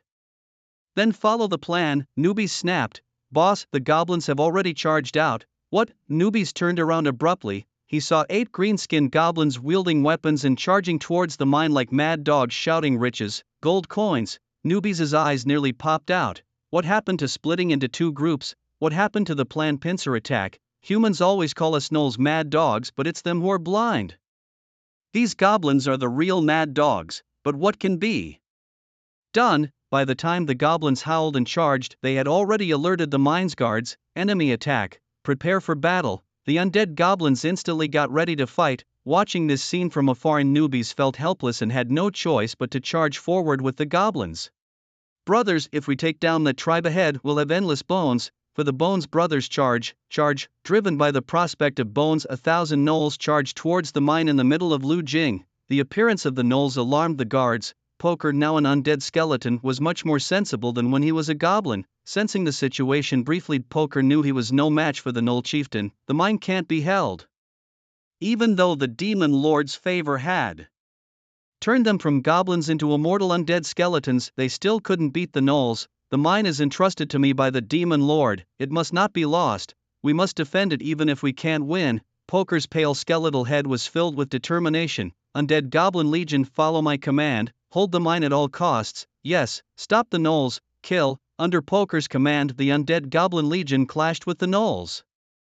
Boom! The gnolls, using all 4s, charged fiercely and knocked the undead goblins, blocking their way flying. For a moment it was a spectacle of dancing undead goblins. Bang! But when the undead goblins landed after being knocked back, they just dusted themselves off and stood up as if nothing had happened. Kill, hold the demon lord's mine, and they charged at the gnolls again, unhurt. Newbies, the gnoll leader, watched incredulously at this miraculous group of undead goblins. For the bones, the gnolls charged again. The undead goblins were knocked back yet again, and so it went. The undead goblins charged, the gnolls knocked them flying, and then the undead goblins stood up unharmed and charged again. An endless cycle. In a fit of rage, Newbies yelled, "Tie them up! This spotted dog is quite clever." Under Newbies' command, the gnoll warriors swiftly pulled out ropes and tied up the undead goblins. Although these goblins are immortal, they are no match for the gnolls. being bound was an inescapable fate for them. As newbies issued the binding order, Poker realized something was amiss. They couldn't hold on any longer. He needed to inform his lord immediately. With his mind made up, Poker abandoned his troops and turned to flee desperately towards the central castle of Liaging. He had to deliver the news to his lord. As an 18th level elite undead skeleton, Poker fought his way through, mainly because the goblins were causing chaos. The gnolls hadn't managed to strategically surround the mine in time, allowing Poker a lucky escape. Boss 1 got away, one gnoll reported to newbies. Newbies nodded indifferently. Just one escaped, no big deal, don't worry about it, we have hundreds here, enough to buy us a whole lot of premium bones. Lord of Demons, disaster, a world announcement declared the coming of night with a blood moon overhead. Monsters will become stronger during the night, random enhancements from 1 to 10 times are coming, now tonight's enhancement strength is being randomly drawn. Beep, 1x, tonight the monster's strength will be enhanced by 1x. Just as darkness fell and Liaging received the world announcement, Poker arrived at the castle of Liaging. Poker, Liaging looked at the panicked Poker in surprise. Why are you here now? Didn't I tell you to bring iron ore at dawn each day? Ha, has something happened at the mine? The 1.2 meter tall Poker with a thump fell prostrate before Liaging. Please punish me, Lord of Demons. Poker is useless. I couldn't defend the mine for you. Bang. Liaging threw the loaf of bread in his hand to the ground, stepped forward, and asked coldly, What did you say? The mine was taken. Terrified Poker lay on the ground, not daring to get up. Please punish me, Lord of Demons. My death would not be enough to apologize. Liaging kicked him. Speak properly. What exactly happened? Poker hurriedly recounted the day's events. First, the comical goblins whom Poker had easily thrown off. Then the goblins brought the gnolls. The gnolls were too strong and Poker and his forces simply couldn't match them. Moreover, the gnoll leader was very clever. They tied up the immortal undead goblins. Just like that, the mine was lost. After hearing Poker's story, Liaging flew into a rage. Trash goblins daring to take my mine. John whispered from the side, Lord of Demons, there were also gnolls. Slap, Caesar slapped John to the ground. Shut up, Caesar growled through clenched teeth. This is unbearable, Caesar. John, immediately Caesar dragged John up from the ground. At your service, Mike. The 43 level new Mike stepped forward. Mike is here. Gather the troops, I want to set out tonight and take back the mine. Caesar, John and the other undead responded in unison, as you command, Lord of Demons. On the third night of the national lordship, Liaging would lead the troops into battle at night. During the night all monsters would become stronger. The castle's 7-day newbie protection period primarily safeguards the night. Billions of lords are all hiding in their castles at this moment. The top-tier lords are comfortably lying in their beds, savoring the delicacies cooked in their kitchens. The stronger lords have bedrooms, large beds and en-suite bathrooms with hot showers. The luckier lords are enjoying the company of elves and beast-eared maidens. Many lords are still miserably squatting in the barren castle halls, killing time on the World Channel, chatting away their boredom. Not a single lord thought of running out of the castle at night. No, it should be said that no lord dares to run out of the castle in the dark of night. The wild beasts at night are much stronger than during the day. Billions of lords, no one wants to die. In the game of all lords, death is for real. However, LV Jingzhong insists on sending out troops at night. A gentleman's revenge is not too late, even if it takes 10 years, they say. I am no gentleman, so my revenge, LV Jingzhong's revenge, never waits overnight. Reporting to Lord Demon, Mike shouted loudly, the first skeleton court, 65 elite undead skeletons above level 30, all present and accounted for. Good. First skeleton corps mount up on John, fluttering its bony wings. John obediently lay down, allowing Mike and other undead skeletons to climb onto it. After reaching level 10, the originally 5 meter tall John had grown to 8 meters. Caesar and Bart, 2 skeleton dragons, also reached the same height of 8 meters. The most significant change was in the zombie titan, yes, the nameless zombie titan. After reaching level 10, the 7 to 8 meter tall titan grew directly to 15 meters, standing 15 meters tall. Alas, it just couldn't fly. After leveling up to 10-inch, the 2 liches, however, did not change in size. They followed Mike and casually jumped onto John's body, hanging on with a bone. Looking around, the zombie titan asked LV Jingzhong in a hollow voice, Lord Demon, where should I sit? LV Jingzhong glanced at the empty Caesar and Bart. The planes aren't as big as you. You'll have to run on the ground. The zombie titan scratched his rotting half-head. Understood, Lord Demon. LV Jingzhong surveyed the troops assembled for tonight's sortie. 3 skeleton dragons, Caesar at level 14, Inch John at level 13, Bart at level 10, the level 10 zombie titan, 2 liches at level 11, the first skeleton court, 65 elite undead skeletons above level 30. LV Jingjong had gathered all his current high-end combat power. What of the night bonus? Those who dare steal from me must be prepared to face my wrath, he declared. March. LV Jingjong jumped onto Caesar's head, waved his hand. Grandly, and the undead legion set out on their first nocturnal march. Whoosh! Caesar spread his immense bony wings, soaring through the sky like a rocket. Whoosh whoosh! The troop carriers, John and Bart, followed closely behind. Watching the 3 skeleton dragons ascend into the sky, the zombie titan kicked off with his 2 large feet, furiously running along, smashing countless trees in his path. Roar! The mine was only about 5 to 6 kilometers from LV Jingjong's castle. Under full speed, Caesar and the other 2 skeleton dragons arrived in less than 10 seconds.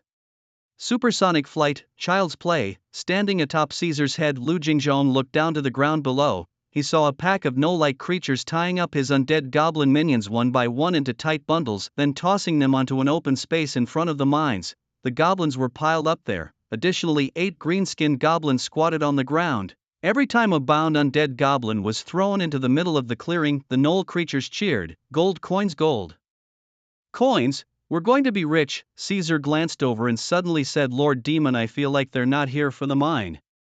Lu Jingjong's expression darkened. Of course, he had realized it. This group of gnoll creatures, along with the goblins, were after his undead skeletons. Does it make any difference? Wipe them all out, at your command. Flame bomb. Caesar paused mid-air, opening his mouth to release his powerful skill. The fierce fireball, akin to a cataclysm, brewed in Caesar's mouth. The dazzling light instantly illuminated the entire sky. Wow, boss, a meteor. Smack. Are you out of your mind? That's the sun. Boss, is there a sun at night too? I've never seen it, have you? Boss, I haven't either. So, what's that in the sky? A flame bomb. Caesar blasted a massive fireball towards the gnoll creatures on the ground. Flame bomb, flame bomb. John and Bart followed Caesar's lead with their powerful attacks. Wow, boss, 3 suns. Damn it, those are enemy attacks. Get out of the way. Boom, boom, boom. The fireballs were too fast. The gnolls couldn't dodge in time and were instantly blown away. Wow, wow, wow, run. Contrarily, the 8 green-skinned goblins ran the fastest, miraculously escaping unscathed. Big brother, the gold coins are still piled on the ground uncollected. The leading goblin glanced back. Caesar's flame bombs had caused a massive explosion on the ground, igniting a large swath of forest. Many gnolls were instantly killed by the blast, creating a bloody scene. The leading goblin, witnessing this hellish sight, trembled. Too dangerous. The other 7 were no better, trembling uncontrollably. Big brother, the gold coins are all tied up. It's a pity not to take them. Gold coins? Gold coins. Gold coins. We're going to be rich. Gradually getting excited, then these 8 green-skinned goblins actually charged towards the center of the explosion. For the gold coins. For wealth. Flame bomb. John glanced over and launched a flame bomb. Boom. The 8 green-skinned goblins were blasted into the sky. My gold coins. The lead goblin, flying in the air, looked down at the undead skeletons on the ground, stomping his feet and beating his chest in frustration. Bro, look, you're but flew towards the gold coins. Thunderstrike. Suddenly, a 15-meter-tall zombie titan leaped into the air like a cannonball, crashing among the gnoll crowd. Then he raised his fist to unleash his level 10 skill, Thunderstrike. Channels lightning into the arm, enhancing attack power and speed, moving as swiftly as lightning. Crack. Suddenly, a thunderclap exploded from the clear sky, and a bolt of lightning struck the zombie titan's raised fist, trapping the bolt in his arm. Sizzle. Small, lively lightning snakes continuously wriggled around the zombie titan's arm, joyously energetic. No sooner had the words left his lips than action took place. Following a strike of lightning, the zombie titan unleashed a furious punch. His massive fist came crashing down in an instant upon a gnoll, smashing its head into a pulp. Thud. The leader of the gnoll's newbies widened his eyes in shock. He hadn't seen the punch coming at all. It was too fast. Considering that under the cover of night he possessed the strength of a level 40 elite monster, how could he possibly fail to perceive the speed of a mere level 10 creature's punch? It seemed almost ludicrous. In his electrified state, the zombie titan didn't waste words with the gnolls, delivering punch after punch, each blow like a piledriver, swift enough to leave a trail of afterimages. True lightning. 5 consecutive lashes. Fireball. fireballs of Caesar and the other two skeletal dragons didn't lag behind, bombarding the gnolls with their abilities and forcing them into a panic retreat. There was no need for Mike and the others. Mike, along with the elite undead skeletons and two liches, simply hung foolishly from John's skeletal frame, playing the role of front-row spectators, necromancers summoning. Standing atop Caesar's head, Lu Jingzhong directed his skills at the corpses of the gnolls below. From the dark array of the aura, a skeletal undead emerged, a level 32 elite undead skeleton. From what was merely a level 16 gnoll corpse, he had summoned a level 32 undead skeleton. The enhancement of the knight seemed to bring unexpected benefits. Jingzhong was pleasantly surprised. The original level 16 gnolls, under the knight's enhancement, had reached the strength of level 32, and the undead skeleton he summoned matched this enhanced strength perfectly. Indeed, danger and opportunity coexist. To obtain high-level undead skeletons, one simply needed to venture into the night. As long as you could defeat them, even level 10 wild beasts could give rise to level 100 formidable undead skeletons. Risks and opportunities go hand in hand. Unlike Jingzhong's delight, newbies' face was filled with terror. It was too monstrous, too powerful, especially the skeletal dragons with lightning rods on their heads. Even he, under the knight's conditions, felt fear. They were simply no match, boneless and about to lose their lives here. Damn goblins, newbie spat in disgust. Then to his brothers he yelled, "Run, fireball!" But Caesar and the others wouldn't let the gnolls escape so easily. Hold! It was Lu Jingzhong who spoke, stopping Caesar. Obediently Caesar turned his head and the fireball veered off, missing the fleeing gnolls and exploding in the distance. Let's show some mercy, give them a chance to escape. I bet they'll run back to their tribe. We'll follow them there and obliterate their tribe. That's the consequence of provoking me. Lu Jingzhong stood on Caesar's head, looking down at the frantic, fleeing figures of the gnolls amidst the raging flames, his face innocent. After all, you struck first. As you command, Lord Demon. The skeletal dragons, following Lu Jingzhong's order, held back their skills, merely watching the gnolls flee, chase them. After the gnolls had run a distance, Lu Jingzhong finally ordered Caesar to pursue. They trailed far behind the gnolls. Pressure can be a double-edged sword. On the third night of the game, all citizens become lords. After a day of battling monsters and leveling up, billions of lords sought refuge within their castles, with a 7-day newbie protection shield in place. They were not worried about the wild monsters outside their fortresses. Even those enhanced by the darkness of night couldn't break through the castle's silky thin protective barrier. Within the safety of their castles, aside from a fortunate few who had magical companions like elves, beast-eared maidens and fox women, and an even smaller number who found other nocturnal delights when the lights went out, most lords had little to engage in any exciting nighttime activities. Thus the world chat channel became a source of solace for many lords during the late hours. Zhuang Ximing, situated in the Sunset Mountains, was one such lord who, lacking such blessings, could only boast and brag online. Just as he entered World Channel 69699, with 10,000 participants, he noticed something odd. Strange, why haven't I seen Lu Jingzhong putting up equipment for auction tonight? He wondered aloud. No sooner had he logged in than he saw people sucking up to Lu Jingzhong. I came here to show off, not to watch others do it, Zhuang Ximing retorted. Do you really think it's that easy to get equipment? It seems pretty easy for big shot Lu Jingzhong though. Indeed, the fact that Lu Jingzhong could bring forth 50 pieces of equipment to sell on the second night alone was testament to his strength. Hey, don't try to play me, Zhuang Ximing scoffed. It's just his good luck, that's all. Whoa, whose jar of vinegar broke? It's so sour in here. Zhuang Ximing laughed. No kidding, if Lu Jingzhong were in front of me, my hellhound would tear him to shreds in minutes. Edward Scissor, another lord, chimed in. Kid, don't talk big. Though I'm not a fan of Lu Jingzhong either. With billions of lords, it seems like he's the only one showing off. But like it or not, we have to admit that so far Lu Jingzhong is indeed the strongest lord. Even though my troop type is the Royal Ironclad Rhinos, I wouldn't dare say I could definitely beat him. Edward Scissor. Zhuang Ximing knew this lord, who belonged to the same team as the goddess Song Ying, who had just brought down the price of cooked meat with her barbecue joint today. Zhuang Ximing laughed. Funny, who do you think you are? Your trashiness drags me down too. Is your Royal Ironclad Rhino really that strong? Is it better than my hellhound? Edward Scissor just sneered in response and then went silent. But this didn't stop other lords from mocking Zhuang Ximing. Oh, the lord of the hellhound, heard you got scared by a group of gnolls this afternoon? Zhuang Ximing stiffened his neck. A nearly 2,000 strong tribe of gnolls, could you handle it? It's only the third day. If you could, I'd live stream myself eating my hellhound. Just give me a few more days to level up my hellhound. typical keyboard warrior. Just as Zhuang Ximing was about to unleash a torrent of abuse at this netizen, boom, a sudden violent explosion outside the castle. Are the gnolls actually attacking my castle now? Zhuang Ximing jumped, his heart racing. Quickly abandoning the playful banter of the world channel, he rushed to the huge floor-to-ceiling windows of the castle. Zhuang Ximing looked out and saw in the distance the locale of the Gnoll tribe. A gigantic fireball descended. Then, with a violent explosion, it overturned the entire forest. What in the world? What kind of monster is this fierce? What formidable figure have the gnolls provoked? Zhuang Ximing focused intently, his enhanced vision allowing him to see clearly from afar. High above the Gnoll tribe, he spotted 3 massive skeletal dragons circling in the sky. Skeletal dragons? Zhuang Ximing was shocked. Why are there such powerful creatures near my castle? Damn it, fortunately it seemed they were after the gnolls.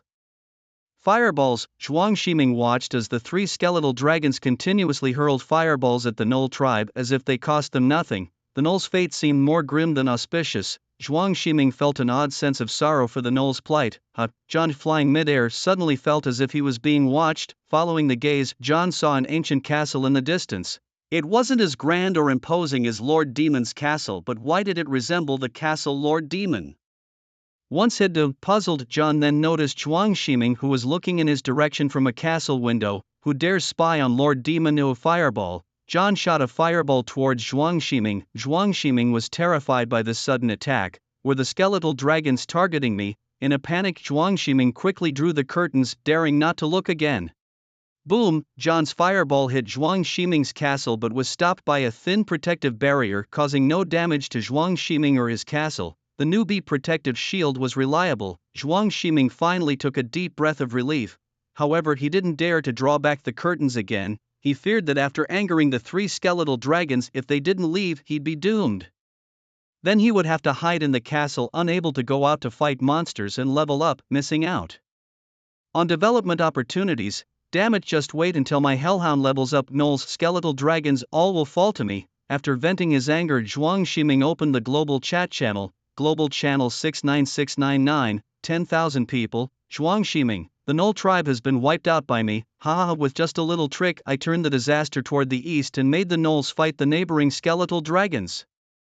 You should have seen it. Skeletal dragons 40 meters long, a single fireball flattened the Gnoll tribe. Truly too powerful. In the dark night, high in the sky, Lu Jingzhong stood on Caesar's head, his expression indifferent as he looked down at the sea of fire below. Under Caesar and the other skeletal dragons' relentless bombardment, the Gnoll tribe was obliterated beyond recognition. Fireballs, my lord. Just as Caesar and the other skeletal dragons were preparing for another round of bombing, the Gnoll chief newbies surrendered. Newbies knelt on the ground trembling and loudly declared, "My lord, the Gnoll tribe submits." The Gnoll professed their willingness to become part of the Lord's retinue, to serve as the vanguard in the conquest of the boundless continents. They only pleaded for their lives to be spared. Please, Lord, spare the life of this lowly Gnoll. Newbies is truly terrified. Just the release of 3 skeletal dragons had left their entire tribe defenseless, and what's worse, it was night, enhancing their foes with a night buff. The most horrifying part was that after a prolonged battle, they hadn't even managed to touch the enemy. They were completely passive, taking hits all the way. Ground forces fighting against air forces, a battle impossible to win. After several rounds of bombardment, nearly 1,000 gnolls had perished. If they didn't surrender now, their tribe would be utterly annihilated. Facing newbies as surrendered, LV Jingzhong glanced at him and asked, "Do your gnoll kind possess any special skills?" Newbies knew this was the enemy assessing whether the gnolls were worth sparing. "Yes, Lord, our noses are exceptionally sensitive. With just a piece of personal clothing, no one within 50 miles can hide from us. We'll surely find them." Personal clothing? How personal? LV Jingzhong coughed and eyed newbies. "You spotted dog, something's off with you. Let's keep you around. Who knows, you might be useful one day." The main reason, however, was that seeing a horde of skeletons every day, LV Jingzhong feared his own sense of beauty might suddenly twist. Damn it, this gnoll isn't exactly easy on the eyes. Actually, if you cover their heads, gnolls can, sort of pass. Newbies, grateful for not being killed, almost cried when he heard LV Jingzhong's decision to keep them. "Call him Lord Demon," Caesar scolded. "Yes, Lord Demon." Newbies knelt down, exceedingly respectful. "Lord Demon, it was not my intention to offend you today," Newbies reported. "It was the goblin's instigation." Oh, goblins, I remember those, said LV Jingzhong. Yes, Lord Demon, newbies explained. The goblin told us they knew of a place full of bones, LV Jingzhong replied. And you believe that? Newbies puzzled said, who in the world would lie about something like bones? LV Jingzhong retorted, you're indeed too gullible. Where did those goblins come from? Do you know, Lord Demon? I do. Newbies, eager to please his new master, replied enthusiastically, those goblins are from the goblin tribe of Landu Mountain. Landu Mountain, yes, Landu Mountain. Newbies pointed southward, it's about 50 kilometers that way. South about 50 kilometers. LV Jingzhong squinted. Isn't that the location of the dwarf tribe mentioned by Poker? It said their chieftain is a level 57 commanding titanium dwarf. With tonight's night buff, their attributes must be over 300. Better not provoke them. As night fell, it was time to return home to sleep. We'll deal with the goblin tribe of Landu Mountain another day. Newbies, with a word choking in his throat, dared not speak. Yes, disturbing Lord Demon's sleep, I deserve death. Go back. With that command from LV Jingzhong, the entire Knoll tribe relocated. Newbies glanced at the tribe riddled with holes, his home having long been obliterated by Caesar's fiery bombs. Thus, Newbies took up another's tent, slung another's bones over his shoulder, and led another's wife.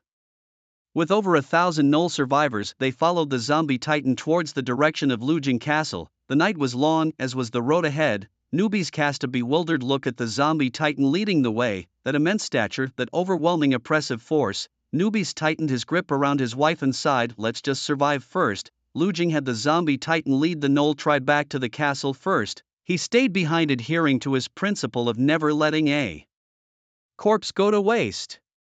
He performed necromantic summons on the Knoll corpses. At level 10 Lujing's mana had broken through to 200 points, mana, 200. 1 point regenerated every 50 seconds. In full state, he could use the Undead summoning skill 100 times. Moreover, after reaching level 10, Lujing's mana regeneration rate had finally improved. Additionally, he now had 2 liches helping him summon the Undead.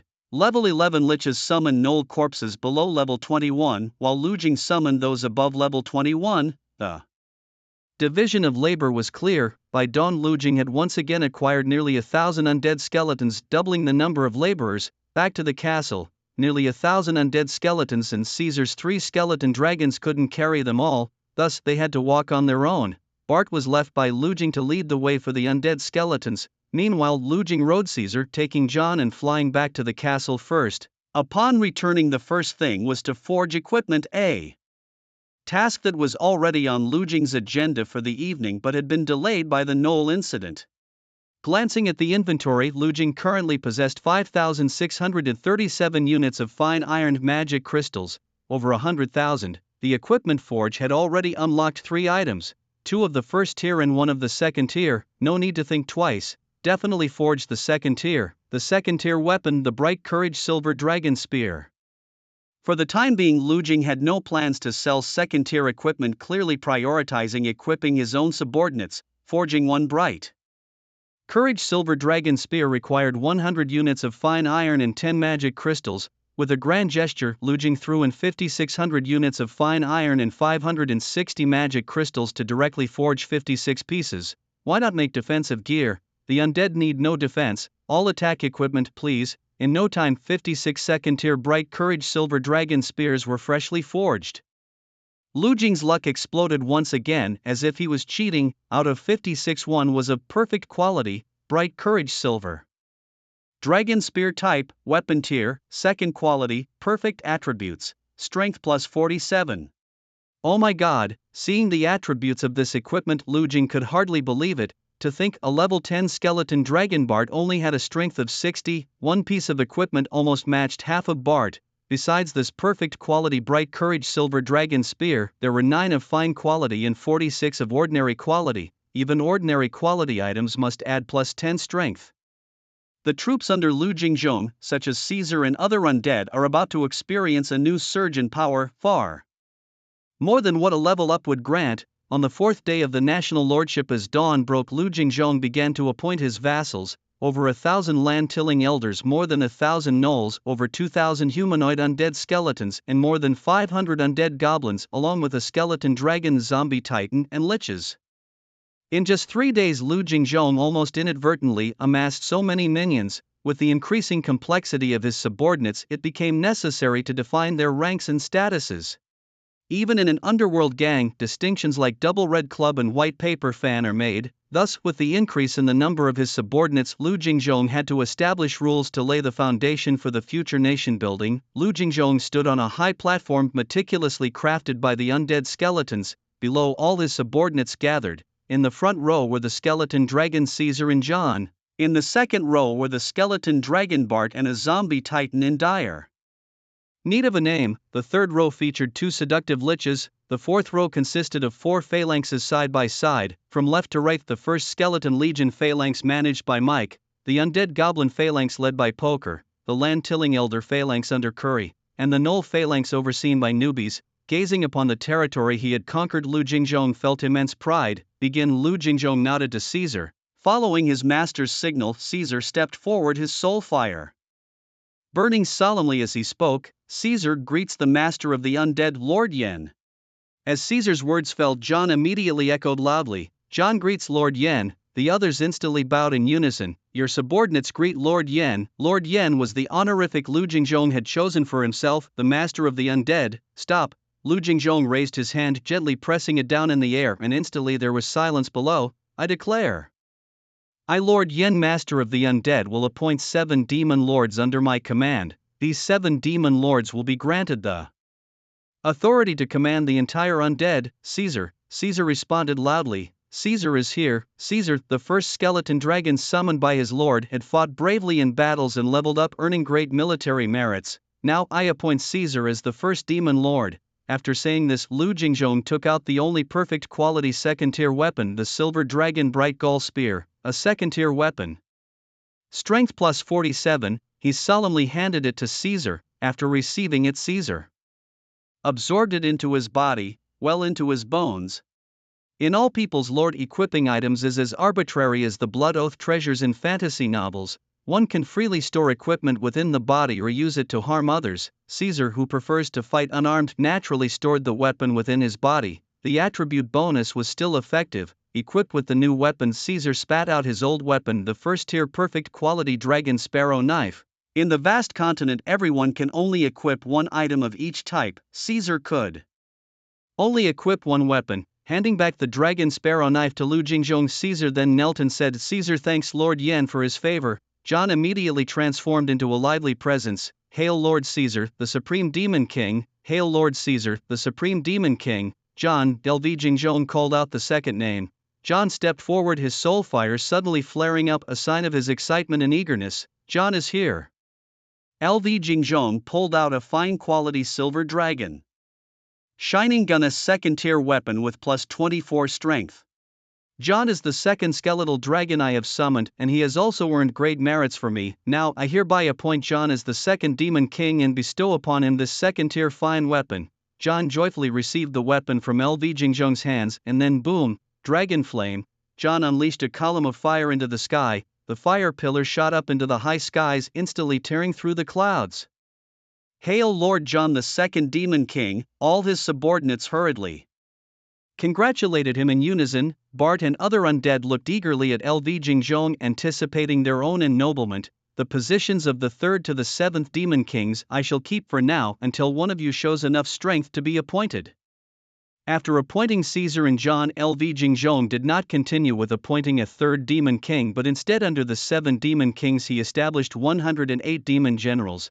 These 108 demon generals will assist the 7 demon kings in guarding the realm for me. Bart, suddenly named by Lu Jingjong. Bart shuddered and promptly responded, "Bart is here, Lord Yen." "Bart, you are the 3rd skeletal dragon I summoned with great strength and limitless potential. Now I appoint you as Tian Kuei, the chief of the 108 demon generals, and bestow upon you a fine second-tier weapon." After a glance at Bart, Lu Jingjong encouraged him, "As the chief of the 108 demon generals, I hope you will lead the rest and clear all obstacles for me." Bart excitedly knelt down. Bart, willing to go through fire and water for Lord Yen. "Hail Tian Kuei, the chief demon general." Bart, the ennoblement continued. Lu Jingjong then named the zombie titan. "You are the 4th divine class troop I summoned. Now I give you the name Thor." The zombie titan Thor respectfully said, "Thor thanks Lord Yen." "Thor, although you have not been with me for long, your merits are significant. Now I appoint you as Tiangang, one of the demon generals, and bestow upon you a fine second-tier weapon. Thor knelt down. Thank you, Lord Yen. Hail Tiangang, the demon general. Thor. Then LV Jingzhong named 2 liches, Lich 1, Lich 2. Do King-class troops have no presence? Cold tremors. When will King-class troops stand up? After naming them, LV Jingzhong did not grant them the status of demon generals, not strong enough. From beginning to end, LV Jingzhong only appointed 2 demon kings and 2 demon generals. The rest of the positions he left for his subordinates to strive for themselves. With a goal, they have motivation. What about the undead? Even the undead should have dreams. At this moment, the dream of LV Jingzhong's undead subordinates is to become demon generals, to become demon kings, under the watchful eyes of many, to accept the titles granted by Lord Yen, then to enjoy the adoration of thousands of undead. As the assembly drew to a close, LV Jingzhong once again confirmed the ranks for the 4th row of formations. He established the Knoll Legion commanded by the Knoll newbies. The establishment of the Agricultural Goblin Legion commanded by Agricultural Goblin Curry. The 1st Skeleton Legion remains under the command of Mac. The Undead Goblin Legion is still led by Poker. The 4 legions are subject to the Demon Kings and Demon Generals and must obey their commands, forming a pyramid hierarchy. At the pinnacle of the pyramid stands Lu Jingzhong. Demon Kings Caesar and John occupy the 2nd layer. Demon Generals Bart and Thor are on the 3rd layer. The 4 legions form the 4th layer. The organization is clear, with a strict hierarchy. Which 2 whispers to which one? Brother, what do we count as then? Which one? Lord Yen, you have forgotten us. After establishing the hierarchy, Lu Jingzhong orders Anubis to lead the Anubite Legion to level the land and then build houses. Lu Jingzhong plans to build a city. Centered around his castle, he aims to construct a magnificent city. The Anubite Legion takes the lead, with Mac's 1st Skeleton Legion assisting, and the 2 legions work together to complete the task. Once the order is given, Anubis and Mac immediately get busy. Building a city is no small feat. Neither dare delay nor slack off Lu Jingzhong's orders. They must work tirelessly to do a good job. John walks over to Caesar, watching the busy figures of the Anubite Legion and the 1st Skeleton Legion, and asks puzzledly, Brother, why does Lord Yen keep the Anubites around? They're no good in a fight. For chopping trees and building houses, Mac's 1st Skeleton Legion is more useful. They tire, hunger, thirst, and can die. Isn't Lord Yen just gathering a bunch of burdens? What's their use, just because they have a keen nose? Could it be that when a formidable enemy attacks, we'll use these Anubites to sniff out whether the enemy smells nice or foul? Wouldn't I, the Demon King, still end up protecting them? Caesar gives John a look. If one day Lord Yen no longer wants them, he could simply use a skill to transform the Anubites into undead skeletons. No need to worry about them being in danger then. John gasps in shock. The Anubite Legion and the 1st Skeleton Legion are responsible for building houses in the city. The other 2 legions are not left idle by Lu Jingzhong either. The Undead Goblin Legion is sent back to the mines by Lu Jingzhong using a teleportation skill to continue mining iron ore. Teleportation is a castle skill Lu Jingzhong acquired when upgrading his castle to level 10. Teleportation can be used once a day to transport oneself or one's troops to any location within one's territory. The Undead Goblin Legion, with only 520 undead skeletons, barely fits within the teleportation circle. Lu Jingzhong's castle is currently only level 20, so the teleportation circle isn't very large. As the level increases, so will the range of the teleportation circle.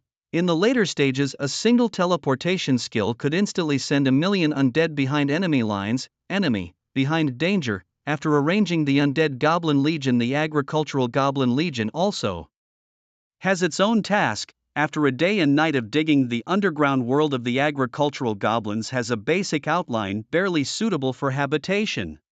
Upon learning this, Lu Jingzhong waves his hand dismissively. If it's livable, that's good enough. Tools don't need nice living conditions. Hurry up and come out to work. Turning around, he pulled out the farmers and had them start clearing the land immediately to begin planting Qingling grass. Plant Qingling grass vigorously. It takes 2 days for Qingling grass to mature. Fortunately, the farmer's storage has a ripening skill which can shorten the growth time of the plants. It can reduce the growth time by up to half, that is, fully activating the ripening skill. Old man Curry was somewhat overwhelmed. Lu Jingzhong frowned and asked, will he die? Curry replied, to report to Lord Yanjun, there is no danger to life, it's just that your subordinate won't die. Then good, You give your all, fully activate the skill. I want to see the mature Qingling grass by tomorrow. Old man Curry's mouth gaped open, nearly dropping his iron hoe.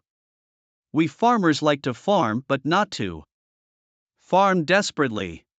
However, unable to defy the command of Lord Yanjun, Curry dared not disobey. Otherwise, if Lord Yanjun kills him, he would have to reincarnate as an undead skeleton, continuing to serve Lord Yanjun.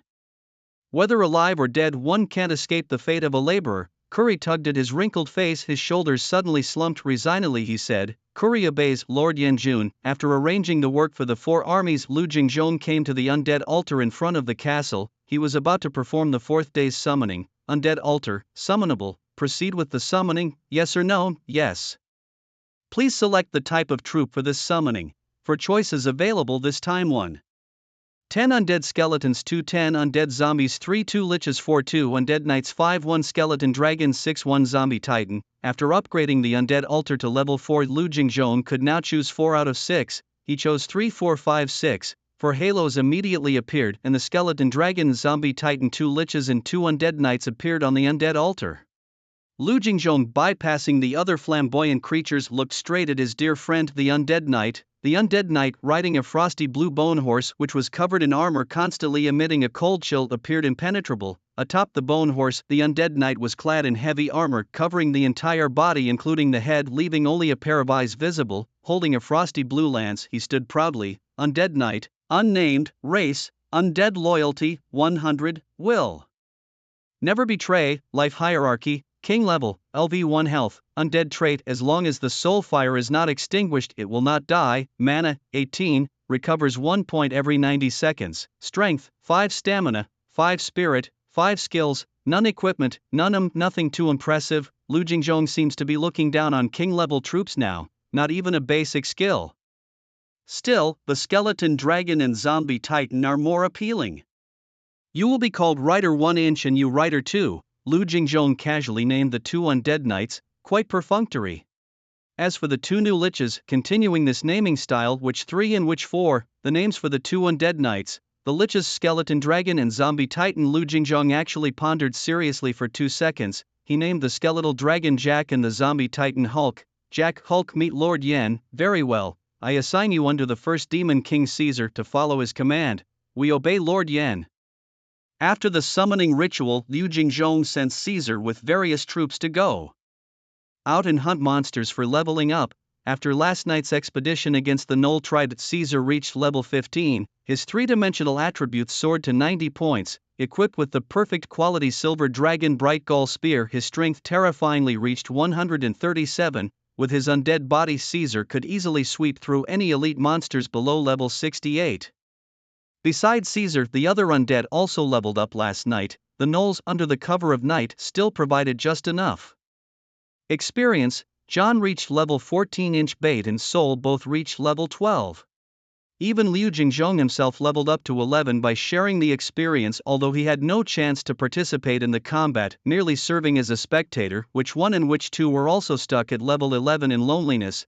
Although Lu Jingzhong took over the Knoll city, gathered farmers to plant Qingling grass and traded to earn resources from other lords, he remained a clear-headed lord. He knew that everything must be built on strength, so how to enhance strength? Simple: by fighting monsters and leveling up. Thus all miscellaneous tasks within the castle's domain were not assigned to Caesar and the other undead. The sole mission of Caesar and his undead comrades was to fight monsters and level up. Only when the power of Caesar and the undead rose could Lu Jingzhong fearlessly face anyone on the endless continent. Only then could he do whatever he wished. While Lu Jingzhong's subordinates were bustling with activity, the World Channel was also bustling. World Channel 69699, 10,000 people, Song Ying. Fellow lords, today is the 4th day of the All Lords era and the 7-day newbie protection period is about to expire. In 3 days, our castles will no longer have the protection of the invincible shield. We will surely face huge challenges. Monsters in the nighttime state are not easy to deal with. Many underdeveloped lords might face life or death crises. Therefore, to increase our chances of survival, I propose an initiative. Let's form a defensive and offensive alliance. Members of the alliance will establish a platform for sharing messages, strategies, and resources. The aim is to help each other and Strive to survive in this other world. Even more members located near each other can set up a cooperative defense system where if you are in danger I will bring troops to save you, and if I am in danger you will bring troops to save me. We lords are all from Earth, sharing a natural closeness. Establishing a defensive and offensive alliance can help us all better survive on the endless continent. The 7-day newbie period is almost over and the matter of forming an alliance is urgent. I believe that this defensive and offensive alliance will definitely be successful and all lords will gain substantial benefits. Now I Song Ying with my royal troop, the Swift Hawk, initiate the proposal to form a defensive and offensive alliance. Any lord willing to join please contact me. Hero. I Hero with my royal troop the Griffin am willing to join Lord Song Ying's defensive and offensive alliance, and together we shall dominate the endless continent. Edward Scissorhands. I, Edward Scissorhands, a king-level ironclad rhino, am willing to join Lord Song Ying's defensive alliance. There's no particular reason, I just enjoy fighting alongside everyone, it's thrilling. Travan Lucen. I, Travan Lucen, a king-level mighty Kong, am willing to join Lord Song Ying's defensive alliance for one reason only. I adore Goddess Song Ying. Yoma Kazuma. A Yoma Kazuma, a king-level flashwing dragon, am willing to join Lord Song Ying's defensive alliance. Please guide and advise me. The world channel suddenly erupted in astonishment. On the 4th day the ambitious lords finally revealed their fangs. Song Ying's initiative was like a King of Kings firecracker thrown into a small pond. Boom, it startled countless shallow water turtles. The shallower the water in the pond, the more turtles there are. World Channel 69699, 10,000 people. Goddess Song Ying's initiative is excellent, I am willing to join. I hope the two lords who possess the beast-eared maiden and the elf will also join so we can all share insights on troop development. Is this development insight what I think it is? No, and you're being weird. Who is being weird? Hey. Regardless, Song Ying's proposal received widespread support from the lords. This was mainly due to her persona. Just yesterday she built a barbecue shop capable of mass-producing cooked meat. Song Ying did not use this opportunity to make a fortune. Instead, she vowed to drive down the prices of cooked meat for the lords. Relying on the barbecue shop, Song Ying used her cunning to exploit the middlemen's anxiety about the cooked meat market, forcing them to lower their prices before the market could collapse. Eventually, she managed to reduce the prices of cooked meat, allowing the lords to enjoy affordable cooked meat. Compared to the unscrupulous merchant Lu Jingzhong, she was practically a saint. Moreover, rumors had it that Song Ying was also a beautiful lord. Who could resist? After the price of cooked meat fell, Song Ying gained a huge following. Today, when she called for forming a defensive alliance, naturally countless fans rallied to her cause. Seeing the lords in the world channel eagerly expressing their willingness to join, Song Ying nodded in satisfaction. The captain's strategy was very successful. In fact, the blueprint for the barbecue shop was a loot drop from the captain's monster hunting. That night the captain gave the blueprint to Song Ying and planned the next moves. The goal was to craft an image of Song Ying as a beautiful, kind and powerful goddess lord, and indeed the persona crafted yesterday reaped success today. Excited, Song Ying continued to speak in the world chat channel. Song Ying, Lord Lu Jingzhong, you are universally recognized as the strongest lord. I hope you can also join our defensive alliance so we can grow together.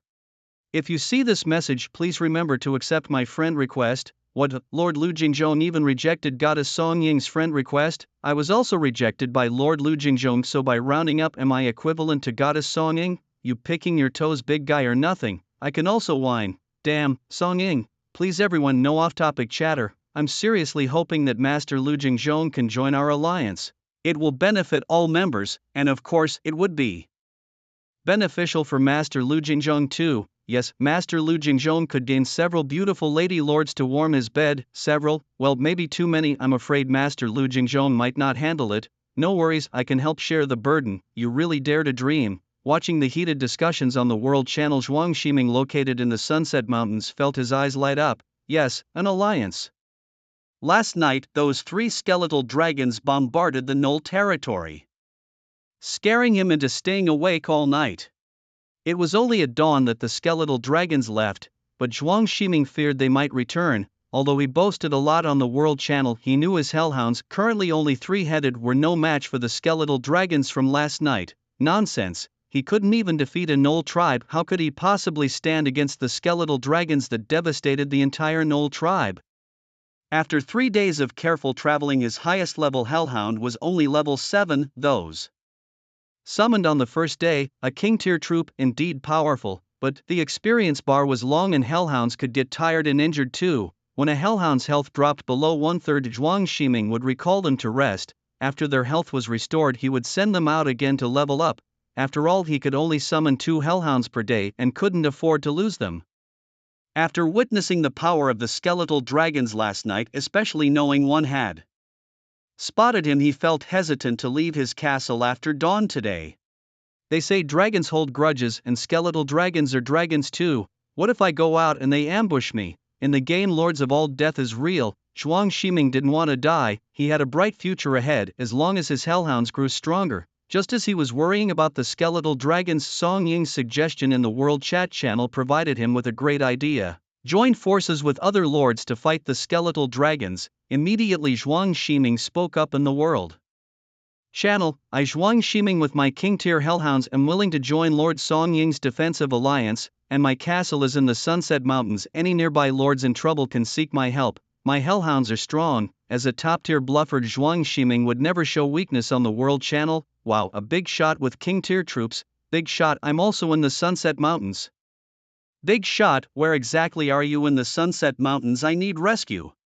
I'm trapped in my castle by a pack of grey wolves and can't get out. Whoa. Zhuang Ximing maintaining his big shot demeanor. Don't worry, grey wolves are nothing to my hellhounds. Send me your exact location in a private message and I'll see if we're close enough. If we are, I'll come and relieve you. Thanks, big shot over here too. I'm also in the Sunset Mountains. Me, I'm here too, and I'm a cute girl. Zhuang Ximing. I'm sorry, ever since I met that cross-dressing boss, the phrase cute girls has cast a shadow over me. Using the deterrence of king tier troops, Zhuang Ximing actually found a few lords located in the Sunset Mountains through the World Channel, 3 men and 1 cute girl. These 4 were carefully selected by Zhuang Ximing. Their castles are particularly close to Zhuang Ximing and for the moment they are not in any danger. They can be utilized. After getting a clear idea of the 4 people, Zhuang Ximing pulled them into a small team channel.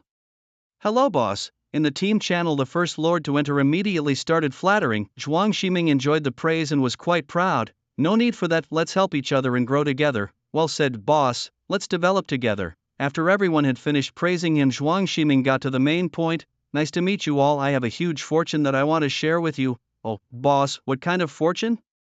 Zhuang Ximing's words piqued the curiosity of the For lords. Last night I made a little maneuver provoking the Gnoll tribe and the Bone Dragon into fighting each other. After a night of fierce battle, the Gnolls were destroyed by the Bone Dragon and the dragon itself was seriously injured. Neither of them ended up well off. As the saying goes, when the snipe and the clam grapple, it's the fisherman who profits. Now it's our time to benefit as fishermen. Boss, are you saying, thus, yes? The great fortune I want to share with you is this. The Gnoll tribe has been annihilated by the Bone Dragon, but their accumulated resources are still there. It's just like picking it up. I'll tell you the exact location of the Gnoll tribe in a moment. Also, that Bone Dragon is badly injured. If we go there and take the opportunity to kill it, the Bone Dragon is a high-level monster. It will definitely drop a lot of good stuff. And as you know, dragons generally have a hoarding instinct. This Bone Dragon is also a dragon and its lair must be hiding a huge amount of resources and treasures. Boss, are you really willing to share with us? Zhuang Ximing smiled slightly. Everything was under control, of course. However, I do have one condition. What condition? Just say it, boss. Having received my favor, from now on you must recognize me as your big brother and follow my commands. Big brother above, your little brother bows to you. Thus Zhuang Ximing deceived 4 Tool lords. Immediately Zhuang Ximing told the 4 lords the location of the Gnoll tribe as well as the direction the Bone Dragon had headed. Just go and help scout the road. If the Bone Dragon is still there, the 4 lords are more likely to face misfortune than fortune, then it's their own bad luck. If the Bone Dragon has already left, then all the Gnoll tribe's resources will be mine. Zhuang Ximing laughed heartily. The 4 lords, carefully selected, couldn't beat his hellhound even if they combined forces. Everything was under control. Sunset Mountains, the site of the Gnoll tribe, after being obliterated by Caesar's skeleton dragon flame bombs, it had been reduced to ashes with no sign that anyone had ever lived there. Suddenly, a green-skinned goblin with a bow and arrow sprang out from the nearby forest. Hey, how did the Gnoll tribe end up like this? The goblin was utterly baffled. Hey, have you seen Lanja and the others? A voice came from behind the goblin, followed by a group of goblins emerging from the forest. Leading them was a giant goblin standing at a towering 1.4 meters, in a goblin tribe where the average height was around 1 meter with 1.2 meters considered tall. A 1.4 meter goblin was a rare giant seen once in 4,000 years.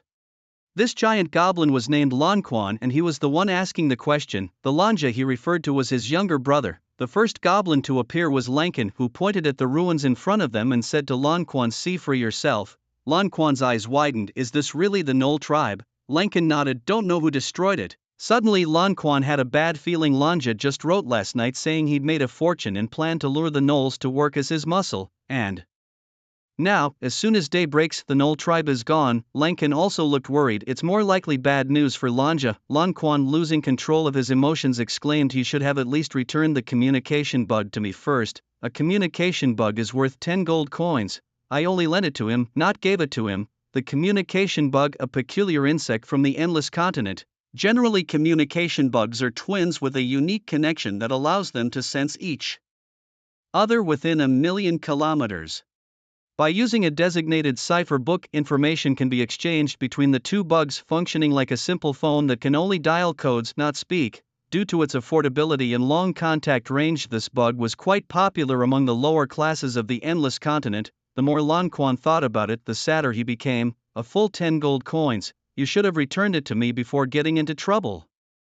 Lankan walked up and patted Lanquan on the shoulder. "Condolences, but you can always earn more gold coins." "Who's there?" Lankan, while comforting Lanquan, suddenly shouted, then quickly drew his longbow, nocked an arrow, and pulled the string, ready but not releasing. His action showed he was seasoned in combat. Hearing Lankan's movements, the other goblins also drew their weapons and prepared for battle. They were a race that dared to face war head-on. Locked in Lankan's tight bow and arrow aim, from a bush not far away slowly emerged several figures: 32 spotted civets and 23 rock-gnawing rats. Lankan was stunned for a moment, took a closer look, and there was no mistake. Since when could cats and mice play together happily? Weren't they natural enemies? Well, maybe these were some special breeds. Usual spotted civets and rock-gnawing rats weren't worth much, but mutants could be a different story. Humans from Rondo City loved collecting these strange creatures. "Hey, are you valuable?" "Bah, who are you?" The spotted civets and rock-gnawing rats looked at each other, equally baffled. Weren't they told to come here to pick up resources? They were the troops of 4 deceived lords, well, 2 of the lords to be precise. Their master had told them there was no danger here, just come over and pick up resources. And this, they called picking up resources. Squeak, squeak, squeak, meow, meow, meow. They, being just elite troops, have not yet evolved to the point where they can use magic to mimic human voices. They can only communicate in their native language with goblins. Of course, there are no communication barriers with their lord, who automatically masters the languages of his troops. But these are all digressions. As a goblin named Longine, he lacks the lord's abilities and simply cannot understand the languages of the flower civet and the stone-chewing rat. "Grab them and let's try our luck in Rondu City. Maybe we'll find some suckers who like them." Lanquan shouted decisively, taking the initiative to strike. Having just lost a messenger bug, he was particularly eager to make money. The other goblins were equally enthusiastic about getting rich. These goblins, all level 20 elite monsters, found it easy to tackle the mere level few flower civets and stone-chewing rats. "None can escape," Lanquan said joyfully, holding several stone-chewing rats. Speaking to Longine, unexpectedly Longine didn't respond but suddenly burst forth, drawing his bow and firing an arrow. Whoosh! The arrow shot out with the speed of lightning fiercely into another bush. Quack, quack, quack. Over 50 green-skinned toads leapt out. These were also one of the troops of the 4 lords. "Pack them up." Meanwhile, Zhuang Ximing, hiding in his own castle, stood before a floor-to-ceiling window, carefully watching the position of the Knoll tribe. 3 hours had passed since Zhuang Ximing had pinpointed the location of the Knoll tribe for the 4 lords. During this period, Zhuang Ximing had been closely monitoring the direction of the Knoll tribe. The bone dragon, it seems, really had left. Once troops leave their lord's territory, aside from special abilities, lords generally can't keep real-time track of their troops. Thus, the 4 scouting lords hadn't brought any substantial news to Zhuang Ximing, but from his own observations, the bone dragon truly had flown away. "Then all the resources of the Knoll tribe are mine," Zhuang Ximing exclaimed excitedly. "Hellhounds!" Following Zhuang Ximing's summon, 8 hellhounds appeared before him. A king-level troop, 2 per day, 8 in 4 days. it seems Zhuang Ximing hadn't earned enough resources to upgrade his summoning altar. King level troops, embarrassing. Zhuang Ximing, far from feeling this, actually felt quite impressive. Target the Knoll tribe, kill all. The troops of the four lords, the legacy of the Knolls should be mine, as you command, Lord. The hellhounds charged out of the castle, fiercely rushing towards the Knoll tribe. Hey, do you know what creature this is? Lan Quan, pointing at a captive on the ground, asked Lan Jin. A rabbit, maybe. Have you ever seen a rabbit wearing a belly band? Maybe the people who raised them have some weird fetishes. Wonder if it's worth anything? Let's haul them to Rongdu City and check the prices. Lan Quan scoffed. Come on, we were just scammed there 3 months ago. Lan Jin also angrily said. Wasn't it your friend who introduced us to that scam? Lan Quan stiffened his neck. We're all goblins, how was I supposed to know he'd scam his own kind out of their gold?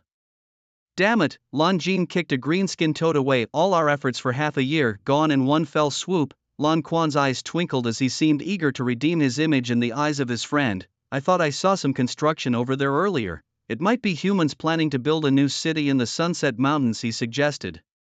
Lan Jin gave him a skeptical look and replied, a new city? Really? Well, we could go check it out later. Who knows, we might save enough to cover our travel expenses to Rondo City. Okay, Lan Jin thought for a moment before agreeing to Lan Quan's suggestion. Rondo City was far and their group would need at least a gold coin for the journey. It pained them to spend so much. Since there was a closer option, they were more than willing to explore it. Just as Lan Jin and the other goblins were preparing to leave with their captives, suddenly a Cerberus leapt out. Kill! By the order of the Lord, spare none. The leading level 7 Cerberus roared ferociously. As his roar ended, 7 more Cerberuses sprung out behind him, all of them royal troops, standing 3 meters tall with 3 snarling heads on one body. The sight was truly intimidating. However, the goblins were not afraid. Lan Quan's eyes lit up. Hey, I know this creature. I've seen it in a promotional brochure for an auction in Rondo City. It's called something like Hell's Three-Headed Dog. The starting bid was 1 million gold coins. Yes, 1 million gold coins, I definitely remember that correctly. As soon as Lan Quan mentioned this, Lan Jin and the others looked at the Cerberuses, seeing them as walking gold coins. Take them down, Lan Jin commanded. Don't let a single one escape. Lan Quan charged ahead. Don't worry, 1 million gold coins each. I'd break my legs before letting them get away. The leading Cerberus was initially stunned, then realized that these creatures before him were superior in strength. What did this mean? It meant they were of a higher level and had better attributes. In essence, they were unbeatable. The Lord has spread false news again, the Cerberus thought helplessly. But what could he do? He couldn't just eat the Lord, could he? As the Lord's troops, their utmost disobedience would be to slack off or do shoddy work, never to commit such disloyalty as regicide. So the only option left was to flee. Scatter and run, commanded the leading Cerberus, turning to flee. Where do you think you're going? Lan Jin would not let him get away so easily. Whoosh! Lan Jin, a skilled archer, fired an arrow imbued with light blue magical energy. The enchanted arrow pierced through the body of the leading Cerberus. Ding! The arrow pinned it to the ground. Lan Jin, a level 34 elite goblin, was formidable indeed. Stay down. Nearby Lan Quan, a level 33 elite goblin, also demonstrated his incredible prowess. Standing just 1.4 meters tall, he took out his nearly 2-meter-long broadsword, leaped into the air, and with a powerful downward strike he flattened a Cerberus trying to escape. The rest of the goblins were equally powerful. In short, the Cerberuses stood no chance against them. After a brief encounter, all 8 Cerberuses were captured alive. Lan Quan laughed heartily. Ha ha ha, we're going to be rich. Blue Jean and the other goblins were equally filled with joy. Why delay any longer? Let's go check out that place you mentioned. Let's go, Blue Quan exclaimed excitedly. After speaking, a crowd of goblins, dragging along captives such as the hellhound, the blueskin toad, the flower civet, the stone-chewing rat, and a strange rabbit, jubilantly made their way towards the castle of Lu Jing. We're going to be rich. Once I have money, I'll spend it however I want. A beast-eared girl on my left, a flower sprite on my right. In their happiness, Blue Jean and the others sang the goblin song, their journey filled with joyful laughter. At Lu Jing's castle, Mike and Anubis were scratching their heads together. Anubis, looking at the nonsensical drawings on the ground, was near breaking point. Lord Mike, give me some advice. We kobolds only know how to build dens, we have no idea how to construct a city. Mike glanced at him. We skeletons are generally used to lying by the roadside. Anubis, tugging at his spotted ear, suggested, how about we ask Curry? Curry was once the chief of the Jindiwang tribe. He must have a lot of ideas about building cities. Mike interrupted him. Curry is busy accelerating the growth of Qingling grass for Lord Yanjun. He has no time to care about your queries. Shaking his head, Mike patted his backside and stood up. Well, you think about it. Let me know when you've got something. Anubis widened his dog eyes. You're not going to help. Mike spread his hands. Lord Yanjun ordered your Kobold Legion to build the city. My skeleton First Legion is just here to assist. We undead skeletons are only good for moving bricks. After saying this, Mike turned and left. Hey, just as Anubis was feeling overwhelmed, a sudden commotion erupted. What is that creature? How amazing, a moving skeleton frame. It must be very valuable. We're going to be rich. Noise spread from a distance. Anubis lifted his head to see, and there, in the distance, were 7 or 8 green-skinned goblins leading a group of odd creatures.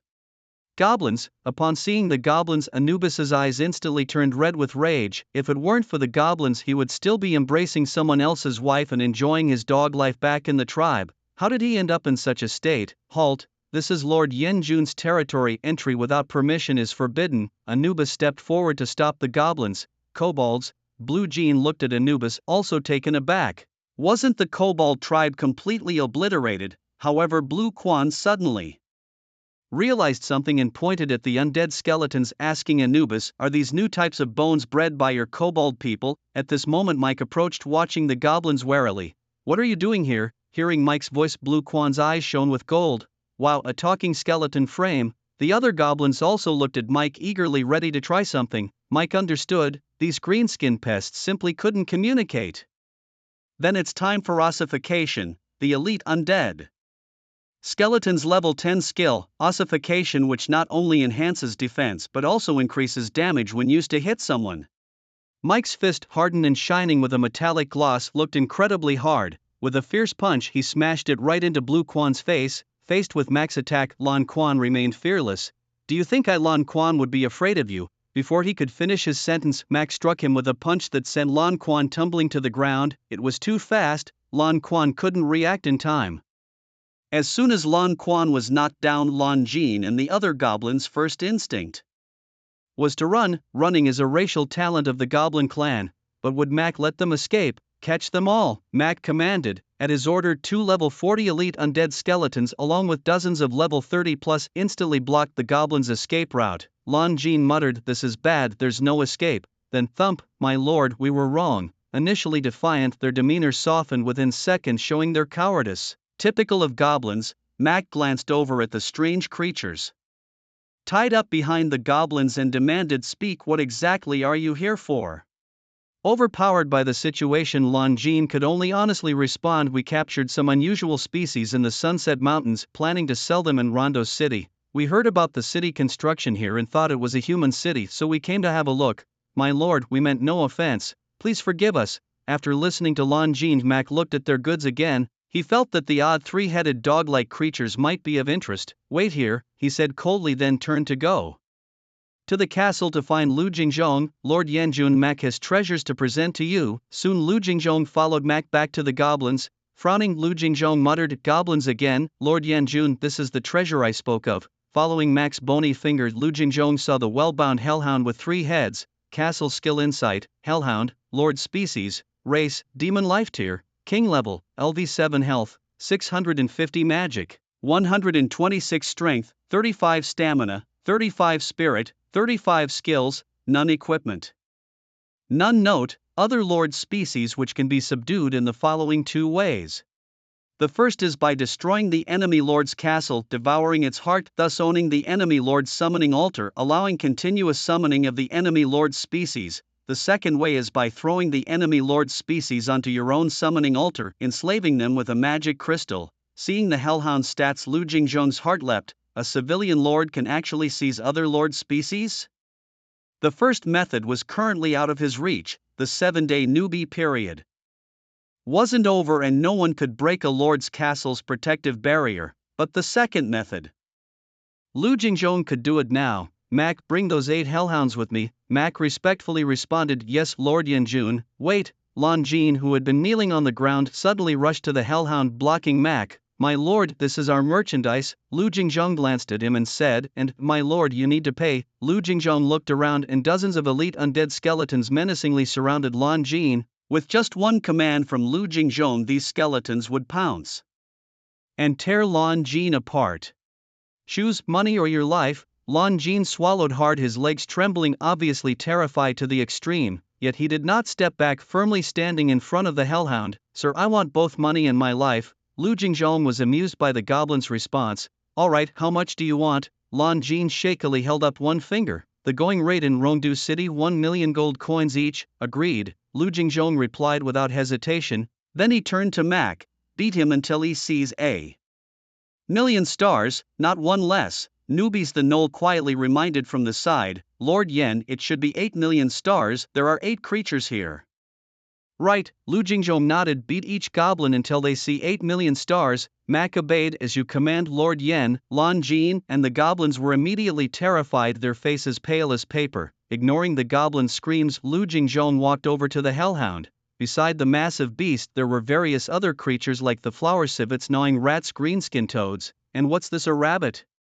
What kind of lord thinks of putting a belly band on a rabbit?" His insight skill swept over them. Except for the hellhound, the rest were just elite troops, not very useful with low life levels and ranks. Lu Jingzhong waved his hand dismissively. "Let them go." Meow meow meow, squeak squeak squeak, croak croak croak, whimper whimper.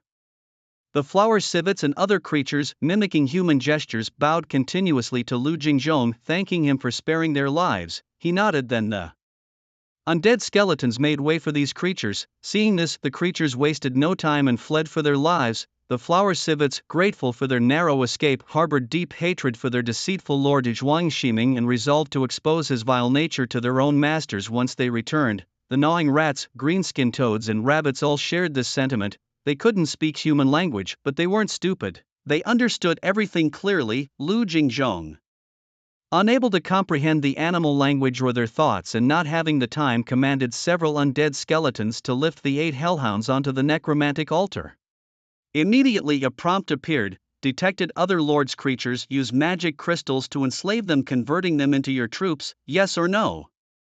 Lu Jingzhong wasn't in a hurry and briefly reviewed the options. Enslaving creatures from other lords, depending on their life levels, required varying amounts of magic crystals. Ordinary level creatures needed none, elites needed 1, commanders 10, lords 100, kings 1,000, and divine creatures could not be enslaved through the altar but only by conquering the enemy lord's castle, devouring its heart and seizing its summoning altar. Indeed, the theme of all lords is war and domination. Ambitious lords who seek to acquire the powerful troops of other lords must launch wars and smash their castles to pieces. As one can imagine, after the 7-day grace period for new players, the endless continent was nothing short of chaotic. Suddenly Lu Jingzhong remembered Song Ying's defensive alliance. Many lords who joined had announced their locations on the World Channel. Oh, the folly! One must always be wary, yet Lu Jingzhong could hardly believe how foolish these lords were.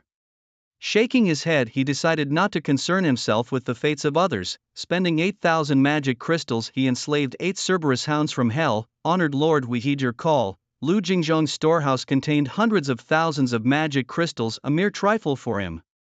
Tomorrow, once the old man Curry's Qingling grass matures, and after processing it into a potion for Lu Qingyao, he would harvest a large wave of magic crystals from other lords. As 8,000 magic crystals were sped, a crimson array of light suddenly appeared under the feet of the Cerberus hounds. The red light gradually erased the marks of Zhuang Ximing on their bodies, imprinting Lu Jingzhong's aura into their souls. In what seemed like a mere 3 seconds it was done. As the red light faded, the gaze of the Cerberus hounds towards Lu Jingzhong was filled with reverence. Greetings, Lord of the Underworld.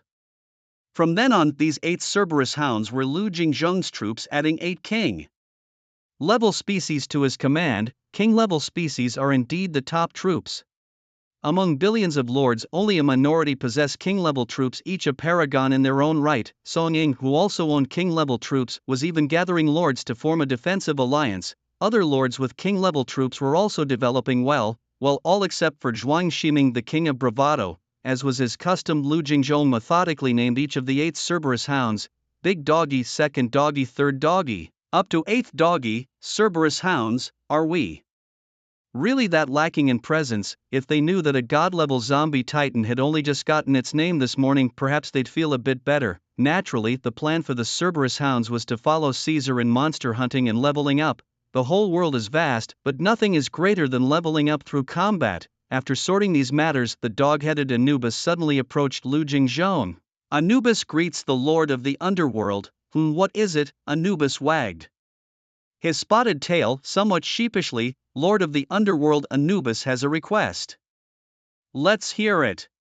Anubis wishes to ask the lord of the underworld to hand over those goblins to him. Are you seeking revenge on the goblins? Lu Jingzhong seemed to see through Anubis's thoughts. Anubis hastily waved his hands. Not at all, not at all. Anubis is grateful to have the opportunity to serve the lord of the underworld. Anubis wants those goblins because they have been to Rondo City. Anubis has never built a city, nor does he know how to draw defensive arrays, so he wishes to learn what Rondo City is like. As he spoke, Anubis's tone grew more determined. Anubis wants those goblins to help build a city. LV Jingzhong slightly tilted his head, looking puzzled at the tense standing Anubis. Is there something wrong with this jackal-headed man's brain? Asking goblins to help me build a city? I'm afraid they'll steal all my materials and sell them for gold coins. Goblins, they really have the guts. How far is Rondo City from here?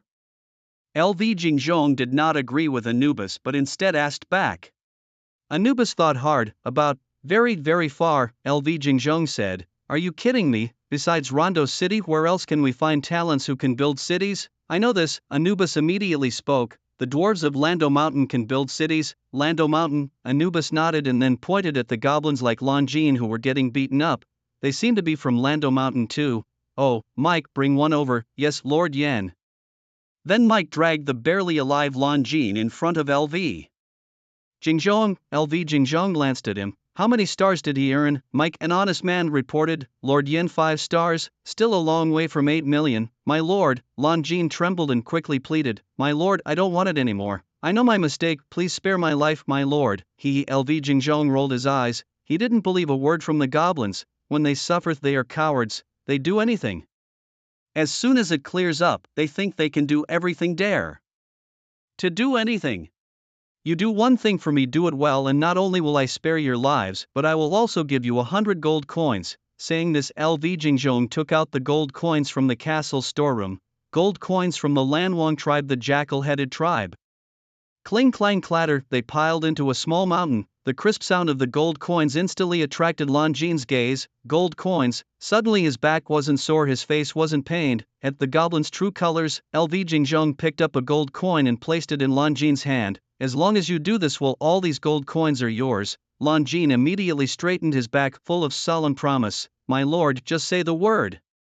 Even if it means climbing a mountain of swords or plunging into a sea of flames, Longine will surely do it for you. LV Jingzhong nodded. Very good. You return to Lando Mountain and ask some dwarves who know how to plan cities, who understand how to draw formations, to come here. Longine thumped his chest and assured, rest assured, my lord, Lando Mountain is where I grew up, I know it well. I will definitely bring the right dwarves for my lord. If he won't come, I will even bring him bound. I swear on the name of gold coins. When Longine set off on his journey back to Lando Mountain with LV Jingzhong's request, in the Sunset Mountain range, in the castle of Zhuang Shiming's face was filled with horror. What happened? My hellhounds, why have they all lost contact? There is a kind of connection between the Lord and his troops. Within the territory, the Lord can clearly sense the dynamics of his troops, even directly communicate. Even if the troops leave the territory, the Lord can still feel the survival state of his subordinates through this connection. If this connection is broken, it means that the Lord's troops are gone. Zhuang Shiming fell to the ground, disbelieving. My hellhounds gone. Zhuang Shiming couldn't believe it. His 8 hellhounds, which he'd painstakingly accumulated over 4 days, were all annihilated.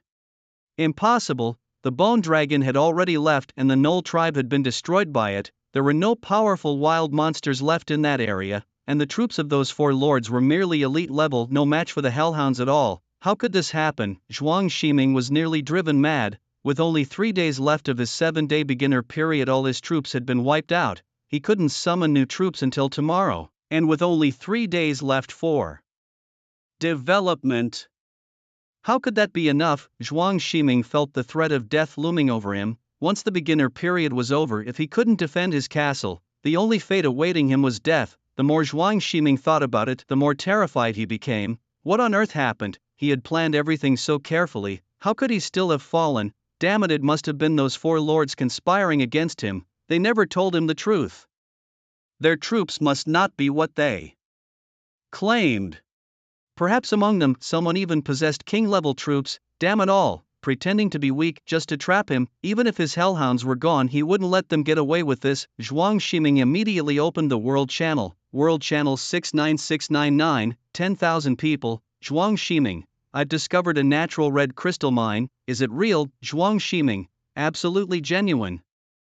A whole mountain full of red crystal stones. Big shots. Ask for the location. Watching the messages on the World Channel, a sinister smile appeared on Zhuang Ximing's face. Wait for destruction, daring to betray me. On the 4th day of the All Lords event around 5 in the afternoon, Lu Jingzhong handed over a new batch of undead skeletons to Mike, expanding the first skeleton legion by over 1,000. These skeletons were all level 30 or above, mostly of ordinary tier.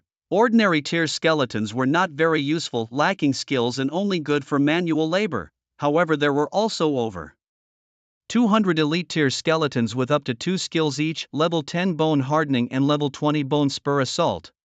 These 1,000+ undead skeletons were all summoned by Lu Jingzhong using his skills. Whenever Caesar and his team finished hunting a batch of wild monsters, they would call Lu Jingzhong to handle the corpses. Of course, in a full day's work, the number of wild monsters killed by Caesar and the other undead far exceeded 1,000. The corpses of the higher-level elite tier monsters were processed by Lu Jingzhong, while those of the lesser ordinary tier were handed over to which 1 and which 2 inch who were responsible for summoning skeleton soldiers, mainly because Lu Jingzhong didn't have enough mana. Even though each level up instantly refilled his mana, it was still too little, the recovery rate was too slow. Now, having reached level 13, Lu Jingzhong's full mana was only 260 and it still recovered at a rate of 1 point every 50 seconds. Seeing corpses but not being able to use them due to lack of mana was frustrating. Fortunately, after reaching level 10, which 1 and which 2 could help Lu Jingzhong handle some of the lower-level corpses. Regarding the skeleton soldiers summoned by which 1 and which 2 inch, Lu Jingzhong did not incorporate them into the first skeleton legion. Instead, he left them under their own command and even granted them the designation of the Lich Legion. LV Jingzhong patted Wu Yi on the shoulder with anticipation and said, for the Lich Legion, I won't assign you any more undead skeletons, but you can use your skills to summon skeleton soldiers and add them to the Lich Legion. The size of the army you can raise is up to your abilities and I won't interfere. I hope that the Lich Legion and you can bring me a surprise, the 3rd Demon General or even the 3rd Demon King. I look forward to seeing that position fall to you. Wu Yi, excited to receive the Legion's number, quickly stood up straight and said loudly, Wu Yi will definitely not disappoint Lord Yin Jun, LV Jingzhong nodded and then assigned Wu Er, Wu San and Wu Si, all 3 Liches, to the Lich Legion under the command of Wu Yi. The Liches were thrilled. Lord Yin Jun had finally remembered them. Lord Yin Jun, John the Skeleton Dragon, excited, flew back to the castle. John has wonderful things to offer Lord Yin Jun. Iron ore. We've discovered a huge deposit of iron ore. Hearing John's words, LV Jingzhong instantly perked up. He was in desperate need of fine iron. Whether it was for upgrading the castle, crafting equipment, or even enhancing the equipment forge, fine iron was needed. Where did you find it? 10,000 meters west of Lord Yin Jun's castle, 10,000 meters west of the castle. LV Jingzhong looked in the direction John pointed and almost jumped up. You went to the dragon's lair. The castle 10,000 meters to the west was precisely the dragon's lair he had seen before. Casting a detection skill, LV Jingzhong cursed, damned Caesar and the others are really there. Even if you possess immortality, the strongest among you, Caesar, has only just reached level 17. The dragon is not something you can provoke now. That dragon must be at least, LV Jingzhong paused. The dragon wasn't home. A bold idea suddenly emerged in LV Jingzhong's mind. John, take me there now. With nearly an hour left until nightfall, there was enough time for LV Jingzhong to sneak in. Since the castle's teleportation skill had already been used for the day, LV Jingzhong's only mode of transportation was riding John. Carefully placing LV Jingzhong on his head, John flapped his bony wings and flew towards the dragon's lair. 10 seconds later, with a swift break, John smoothly landed at the entrance of the dragon's cave. Unlike ordinary caves carved into the mountainside, this dragon's cave was at the mountain summit, allowing the dragon to fly directly into its lair from the sky. Looking down at the dragon's cave below, LV Jingzhong wanted to ask the dragon, what do you do when it rains? Do you become a soup dragon? Of course, that wasn't the point. The point was the dragon's treasure. At this moment, LV Jingzhong could finally empathize with a goblin's greed. Getting rich, excited LV Jingzhong jumped down from the mountain's summit entrance. Dragon's treasure, here I come. Thud. LV Jingzhong landed on the ground. The immense force of the fall, combined with surging magical power, directly created a deep pit in the ground. In just 4 days, LV Jingzhong had risen to level 13. The huge increase in strength and the short time of leveling up meant that he still couldn't perfectly control his own power. It's easy for such unintended destruction to occur. Subordinates pay respects to Lord Yanjun. Caesar and other spirits stepped forward, respectfully greeting Lu Jingzhong. Lu Jingzhong nodded slightly, looking anxious as he asked, "Where is the dragon's treasure?" Caesar glanced at Bart, Thor, Hulk, Jack and the others, noticing they were all eagerly looking at him. "Damn, they all want me to tell Lord Yanjun. I'm afraid of getting hit too." After thinking it over, Caesar spoke up. "Lord Yanjun, John here discovered it. First, let him report to you." Above everyone's heads, at the entrance to the dragon's lair, John was very relieved to hear Caesar's words. What a good guy, he didn't steal my credit. With that thought, John quickly flew into the dragon's lair and landed in front of Lu Jingzhong. "Lord Yanjun, this is the place I told you about, rich with iron ore. Lu Jingzhong frowned. Could that compare to a dragon's treasure? Isn't this the dragon's lair? John's skeletal head tilted. No, it's not. John honestly explained, previously a dragon lived here, but it wasn't his lair. It seems the dragon was injured and needed to stay here to heal. The dragon probably left last night when we attacked the Knoll tribe. This isn't the dragon's lair. The dragon was just here temporarily to heal. The dragon was injured." Lu Jingzhong's mind raced with questions. Eventually he concluded the dragon's treasure is lost, a false celebration. Lu Jingzhong glared fiercely at John, leaving him utterly confused. "Lord Yanjun, didn't you need iron ore? John found such a large vein of iron ore for you. Why are you not pleased?" John was also full of questions but dared not ask. He could only silently feel aggrieved. At this moment Caesar suddenly spoke up. "Lord Yanjun, besides the iron ore, we have other gains. Speak." Lu Jingzhong seemed disinterested, like one in a post-event haze. Caesar cautiously explained, "Although this isn't the dragon's lair, it healed here. There's a lot of magical residue left and even the walls have dragon essence blood.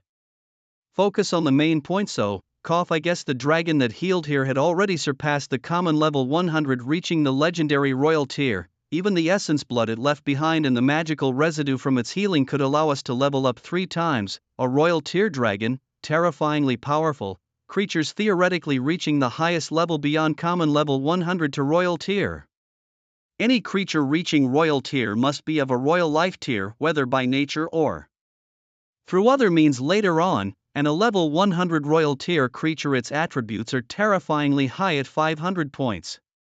It's hard for Lu Jingzhong to imagine just how powerful the attributes of this dragon were. The dragon was incredibly strong. This wasn't its lair, which was actually a blessing for Lu Jingzhong. Otherwise, after the 7-day novice period, it would have posed significant developmental difficulties for him. Level up 3 times?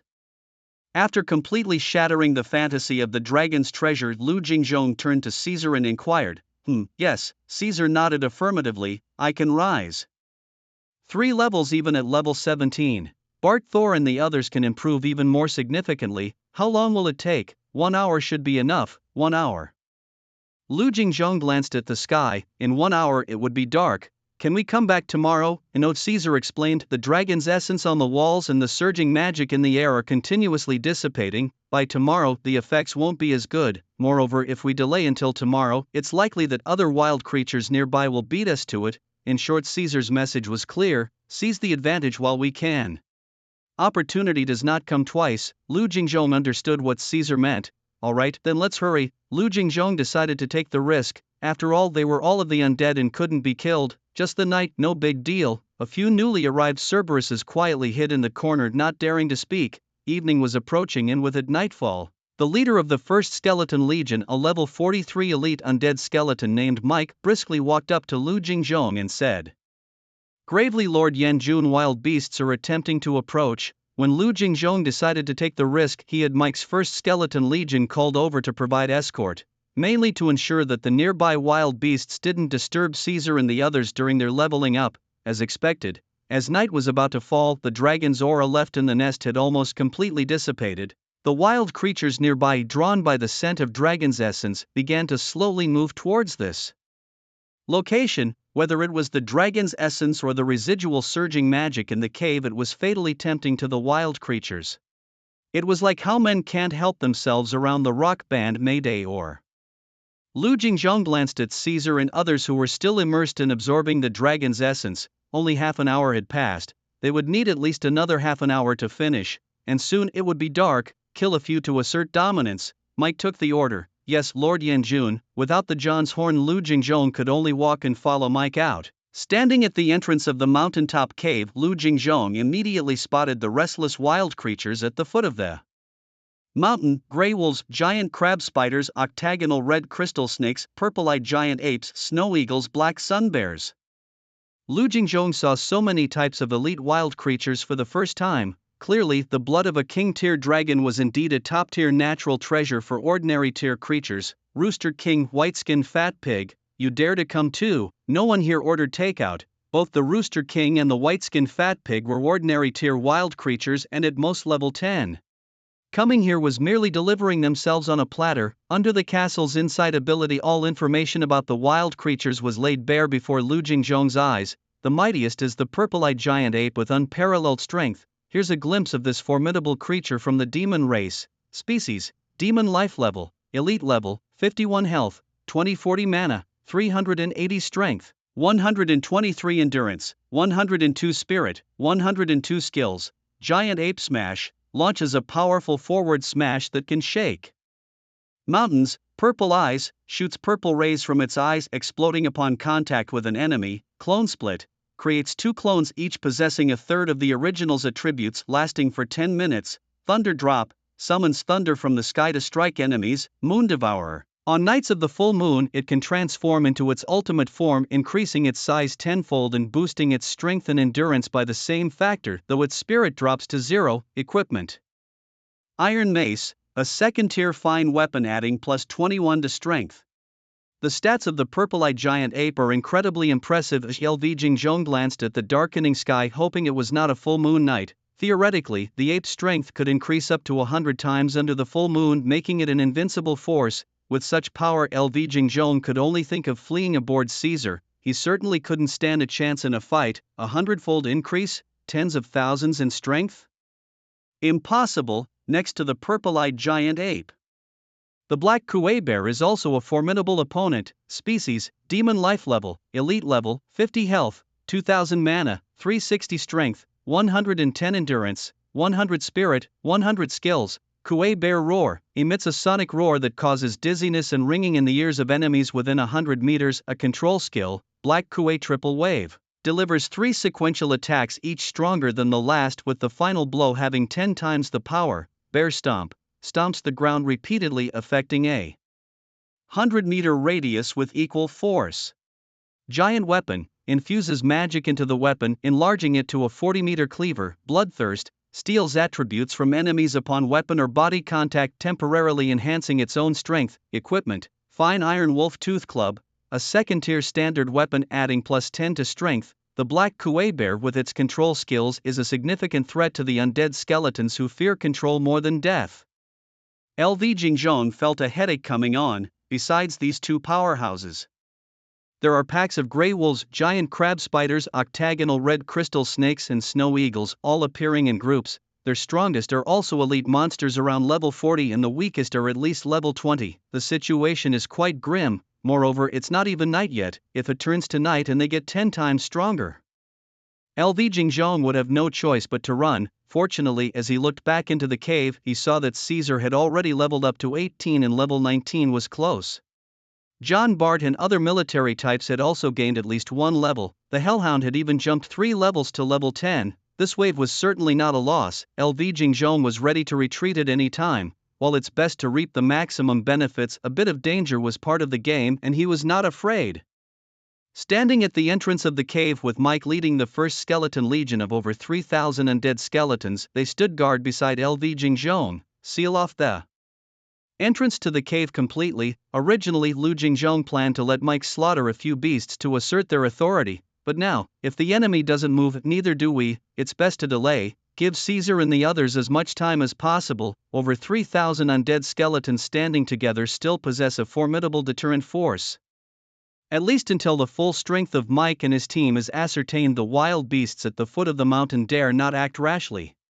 They are now hiding behind the trees at the mountain base, silently observing the skeletons at the summit. Then they slowly inch upwards, just a little bit at a time. Seeing that the skeletons on the mountain make no move, they continue to edge upwards bit by bit, stepping cautiously, very cautiously. After all, they have to face not only the skeleton army at the top but also be wary of other wild beasts around them. In this manner, the purple-eyed giant apes, while carefully moving towards the summit, casually tear apart a few troublesome roosters and white-skinned fattened pigs to boost their spirits. More than 10 minutes later, night falls, a world announcement. Night descends and the blood moon looms high. Wild beasts will gain enhancements during the night, random strength enhancements from 1 to 10 times, now drawing tonight's enhancement strength. Beep, 5 times. Tonight the strength of the wild beasts will be enhanced by 5-fold. With the 5-fold night enhancement, the power of the purple-eyed giant apes reaches a terrifying 531 points. P.S. Equipment does not receive night enhancement bonuses. To shatter mountains with a single stick is no difficult feat. For a king-level troop, without considering equipment, a level 100 strength is only 500 points. You can imagine the power of the purple-eyed giant apes at this moment. The enhancement effect of the night state gives the wild beasts great confidence. Attack. They no longer probe but charge directly towards the summit. Even on their way up the mountain, they have already started fighting among themselves. A black sunflower bear with a wolfsbane stick sweeps all the gray wolves blocking its path out of the way. Don't block my way. The purple-eyed giant ape and black sunflower bear are the strongest, charging at the forefront. The prize is just ahead. Naturally, it's first come first served. Both of them want to be the first to reach it. Stop them. Lu Jingzhong orders the first skeleton corps. Mike, leading the charge, meets them head-on. Skeleton first corps, by the order of Lord Yin, stop them. Charge. The skeletons of the skeleton first corps follow Mike and meet the charge. Enslave. Lu Jingzhong casts a control skill on the purple-eyed giant ape. Half a second. Lu Jingzhong can only control the purple-eyed giant ape for half a second. With time pressing, Lu Jingzhong quickly maneuvers the purple-eyed giant ape to launch the giant ape smash. Controlled by Lu Jingzhong, the purple-eyed giant ape suddenly turns and launches the skill giant ape smash, fiercely slamming into the black sunflower bear. Boom. Caught off guard, the black sunflower bear is sent flying thousands of meters away, disappearing into the moonlight at the summit. The strength to shake mountains is indeed not an exaggeration. Thousands of meters away, the black sunflower bear lets out an earth-shattering roar. Clearly infuriated, it is now frantically charging this way, with towering trees being uprooted in its path. With a snap of his fingers, LV Jingzhong executed a masterful manipulation. The purple pupil giant ape was utterly bewildered, its body suddenly out of control. In its moon-devouring state, it would lose all reason, unaware of its actions and unable to remember anything it did. Yet tonight wasn't the night of the full moon. Before it could ponder further, the enraged black Kuei bear charged back into the fray with a roar. Without a moment's delay, the bear unleashed its skills on the befuddled ape, assaulting it with powerful sound waves that impacted every creature within 100 meters. The purple pupil giant ape was instantly caught in a dizzying, ringing haze, its movements thwarted. The black Kuei bear seized this chance, launching its second skill, the triple wave strike, 3 consecutive powerful blows. Thud, thud, thud. The massive club struck the ape's head like lightning, each hit more ferocious than the last. As the final, most powerful blow was about to land, the purple pupil giant ape shook off its dizziness and split into 2 clones, using one to absorb the devastating final strike. Boom! The clone exploded under the force of the 5,100-point power strike. A close call indeed. LV Jingzhong internally cursed the missed opportunity. Had the ape not recovered in time, it would have surely perished under the bear's club, presenting the perfect chance for LV to use his necromancy to summon a formidable skeletal warrior from its corpse. What a peaceful outcome that would have been. Unfortunately, an unexpected interruption occurred just at the climax. However, LV Jingzhong took solace in the success of his instigation, as the purple pupil giant ape and the black Kuei bear fought. The distrustful wild creatures around them also began to brawl. Mike, leading the first skeleton corps, stirred up more trouble. LV Jingzhong occasionally seized opportunities to subtly cast enslave, sowing discord. The scene became utterly chaotic. In the midst of the melee, LV Jingzhong's goal was chaos itself, creating a diversion for Kaiser and his companions. Looking back at the cave, he saw Kaiser nearing level 20. The time was close. Hurry up, he urged silently. After the battle, LV Jingzhong discovered a badly mangled corpse.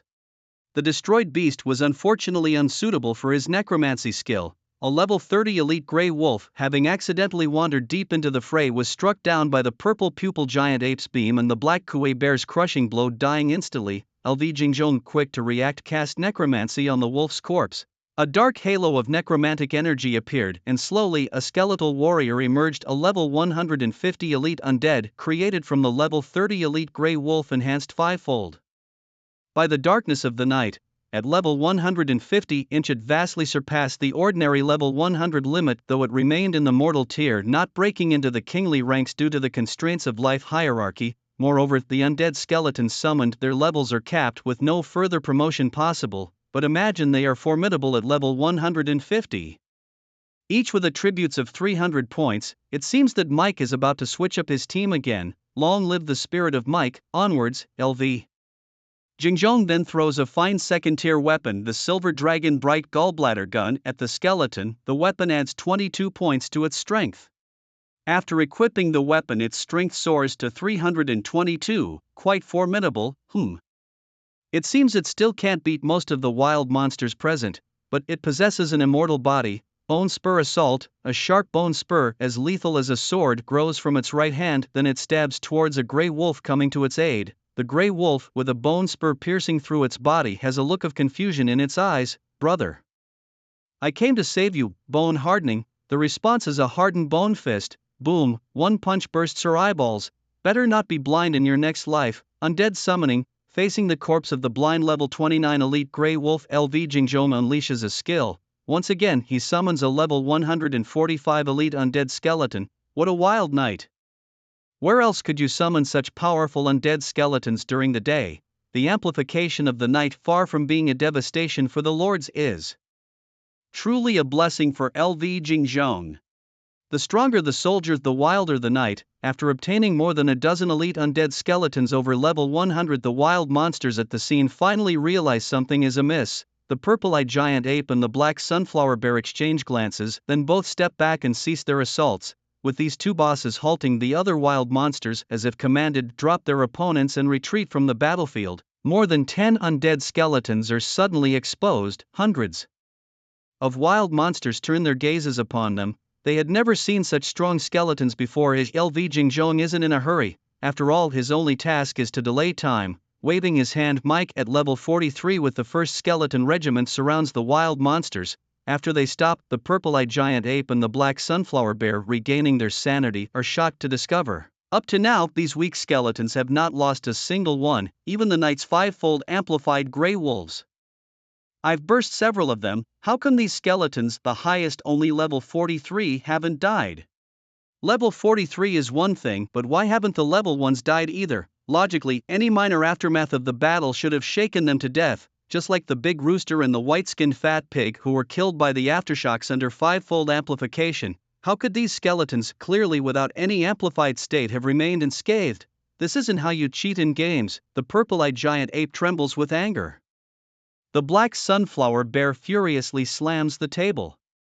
Whoosh! The stones on the ground, propelled by their surging magic power, shoot towards the nearby low-level undead skeletons. Then they see that the bones of those few skeletons are instantly pierced and even broken by the stones. The huge inertia even flips them over onto the ground. Seeing this, the purple-eyed giant ape and the black sunflower bear both show expressions of realization. So you can die too. Before the thought even settles, they see those few skeletons dust off their butts, and like nothing happened, they climb up from the ground. Casually picking up his own broken bones, he snapped them back into place with a click. Whether it's a broken arm or leg, reattaching his own or someone else's worked just as well. The purple-eyed giant ape and the black sun bear exchanged glances, both seeing shock in each other's eyes. The creature whose bones were broken was only level 1. Under the knight's enhancement state, they possessed over 200 levels of strength. Yet they couldn't defeat a mere level 1 creature. That was absurd. Fear crept in. The unknown always brought the most fear. The purple-eyed giant ape and the black sun bear began to think about retreating. After all, they didn't know what other unknown abilities these skeletons might have. What if they posed a threat to them? Just then, as they hesitated, the night sky suddenly lit up. The entire sky was illuminated. One after another, huge meteors appeared, burning fiercely with flames that enveloped everyone in scorching heat. Caesar, Lu Jingzhong, turned and immediately saw the skeleton dragon Caesar flying up into the sky. Caesar had grown taller by another 10 meters. He had reached level 20 and unlocked the level 20 skill, Heavenly Fire Meteor, a powerful area of effect skill. Lord Yanjun, please forgive Caesar for his tardiness. As his voice fell, countless meteors plummeted from the sky. The earth shook and trembled as Caesar attempted to flatten the mountain peak. Although the purple-eyed giant ape and the black sun bear were unharmed, the violent shaking forced them to jump away, seeking stable ground. Damn it, I wouldn't even destroy a mountain for dragon essence blood. The two monsters were furious. Lord Yanjun, while Caesar continued deploying skills in the sky, John led the others flying out from the cave. Level 20 John, level 17 Bait, level 17 Thor. Level 15 Skeleton Dragon Jack carrying level 25 Witches 1 and 2, level 18 Witches 3 and 4, level 18 Knights 1 and 2 and 8, level 16 Cerberus, level 15 Zombie Titan Hulk. Seeing this scene, Lu Jingzhong was overjoyed. The dragon essence blood, along with the residual magic of the place, had been completely absorbed. Caesar and John had both reached level 20, even the skeleton dragon and zombie titan summoned today had reached level 15, a full harvest. These troops with infinite potential were Lu Jingzhong's most important reliance. Since all the benefits had been reaped, it was time to retreat, to go home. Lu Jingzhong leapt onto John's head. Return journey. At his command, John, along with Lu Jingzhong and the other skeleton dragons, streaked across the sky, flying back to the castle. Caesar stayed behind to cover their retreat, preventing the purple-eyed giant ape, black sun bear and other powerful monsters from pursuing. Although Caesar could not defeat them, he had a way. Heavenly Fire Meteor. With a wave of skills, he directly destroyed the mountain peak, burying all the monsters and the entire first skeleton legion under it. The 15-meter-tall zombie titan Thor and Hulk, unable to fly, were also half buried. Hulk commented, "Brother, does Lord Caesar have poor eyesight?" Saul nodded at the words. Skull dragons don't have eyes, so of course their vision is poor. Caesar naturally heard their conversation, and as the last meteor fell beside them with a boom, he flapped his bony wings and flew back to the castle. If you can't fly, run back on your own. Successfully disassembling a level 30 elite Grey Wolf in the Dark Knight state, he obtained a silver grade treasure chest, 2,567 magic crystals and 128 red crystals. On the way back to the castle, Lu Jingzhong used the castle's disassembly function to disassemble the corpses of a dozen wild monsters. The harvest was immense. Under the Dark Knight state, the strength of the wild monsters increased, and so did the loot from their corpses. It took Lu Jingzhong 3 days to kill a level 43 elite Grey Wolf, and he only got a bronze grade treasure chest. But now a level 30 elite Grey Wolf dropped a silver grade chest, black iron, bronze, silver. Surely the silver chest is better. And the magic crystals and red crystals burst forth in abundance, especially the red crystals, a full 128 pieces. From just one level 30 elite Grey Wolf. Including the other 10 or so level 20-something elite wild monster corpses, Lu Jingzhong obtained tens of thousands of magic crystals and a total of 300 red crystals. No more treasure chests burst out, but this batch of red crystals alone was a massive gain. The Dark Knight was truly a blessing. Elite monsters of level 20 and 30 could drop so many valuable items. Including those in the warehouse, Lu Jingzhong now possessed a total of 392 red crystals. That would probably be enough to upgrade the Undead altar by 2 levels. Lu Jingzhong was very happy. First, open the treasure chest. Upon returning to the castle, the first thing was to bathe, burn incense and open the chest. The opening ceremony was indispensable. Congratulations to Lord on opening a silver grade treasure chest, obtaining a blueprint for the Mist Tower, a blueprint for forging a 3rd-tier weapon, the Green Dragon Crescent Blade, 15,000 magic crystals and 200 red crystals, adding 200 more red crystals for a total of 592. Moreover, there was also the equipment blueprint for the 3rd-tier weapon, the Green Dragon Crescent Blade. 1st-tier equipment corresponds to ordinary level 10, 2nd tier to level 20 and 3rd tier to level 30. Generally speaking, ordinary quality equipment reduces the disparity of half a life hierarchy, fine quality equipment eliminates the disparity of 1 life hierarchy, perfect quality equipment eliminates the disparities of 2 life hierarchies, legendary quality equipment directly eliminates 3 life hierarchies. This means that if Lu Jingzhong forges the Green Dragon Crescent Blade, even if it's just 3rd tier ordinary quality, it would still increase his strength by 15 points. At level 30 the difference between two life hierarchies is 30 attribute points, half of that is 15 points. If Lu Jingzhong is extremely lucky and forges a legendary quality Green Dragon Crescent Blade, he could gain at least 90 strength points. The 17 level Skull Dragon Bait has a strength attribute of only 102. A legendary quality equipment's bonus is too terrifying, not for sale. The 3rd tier weapon Green Dragon Crescent Blade is absolutely not for sale. Nor is the 2nd tier Silver Dragon Bright Gull Spear. At most he might sell some 1st tier Dragon Sparrow knives to other lords. Lu Jingzhong decided to slowly handle the equipment business, prioritizing equipping his own troops. All of Caesar John and the rest need to update their equipment. The elite skeletons summoned tonight and above level 100 also need to be equipped. At this level they qualify for equipment. Besides the 3rd tier equipment blueprints, there's also a construction blueprint in the silver treasure chest, a mist tower. The LV Jingzhong looked at the description. Mist tower. Once built, it generates a special mist that envelopes the Lord's castle and territory, concealing it from view. Outsiders can only see a blanket of mist and cannot observe anything inside it. This mist has no effect on the Lord, his troops, and outsiders granted access by the Lord. Great stuff. Once this thing is built, as long as LV Jingzhong doesn't want you to see, all you can see is an unending mist completely hiding himself. Build it immediately. Would you like to spend 100,000 wood, 100,000 stone, 10,000 magic crystals and 100 red crystals to construct the mist tower? Yes or no? This is the most expensive structure built by LV Jingzhong so far. Other resources are easy to talk about. Basic resources are lying in the millions in LV Jingzhong's warehouse, and there are also about 150,000 to 160,000 magic crystals.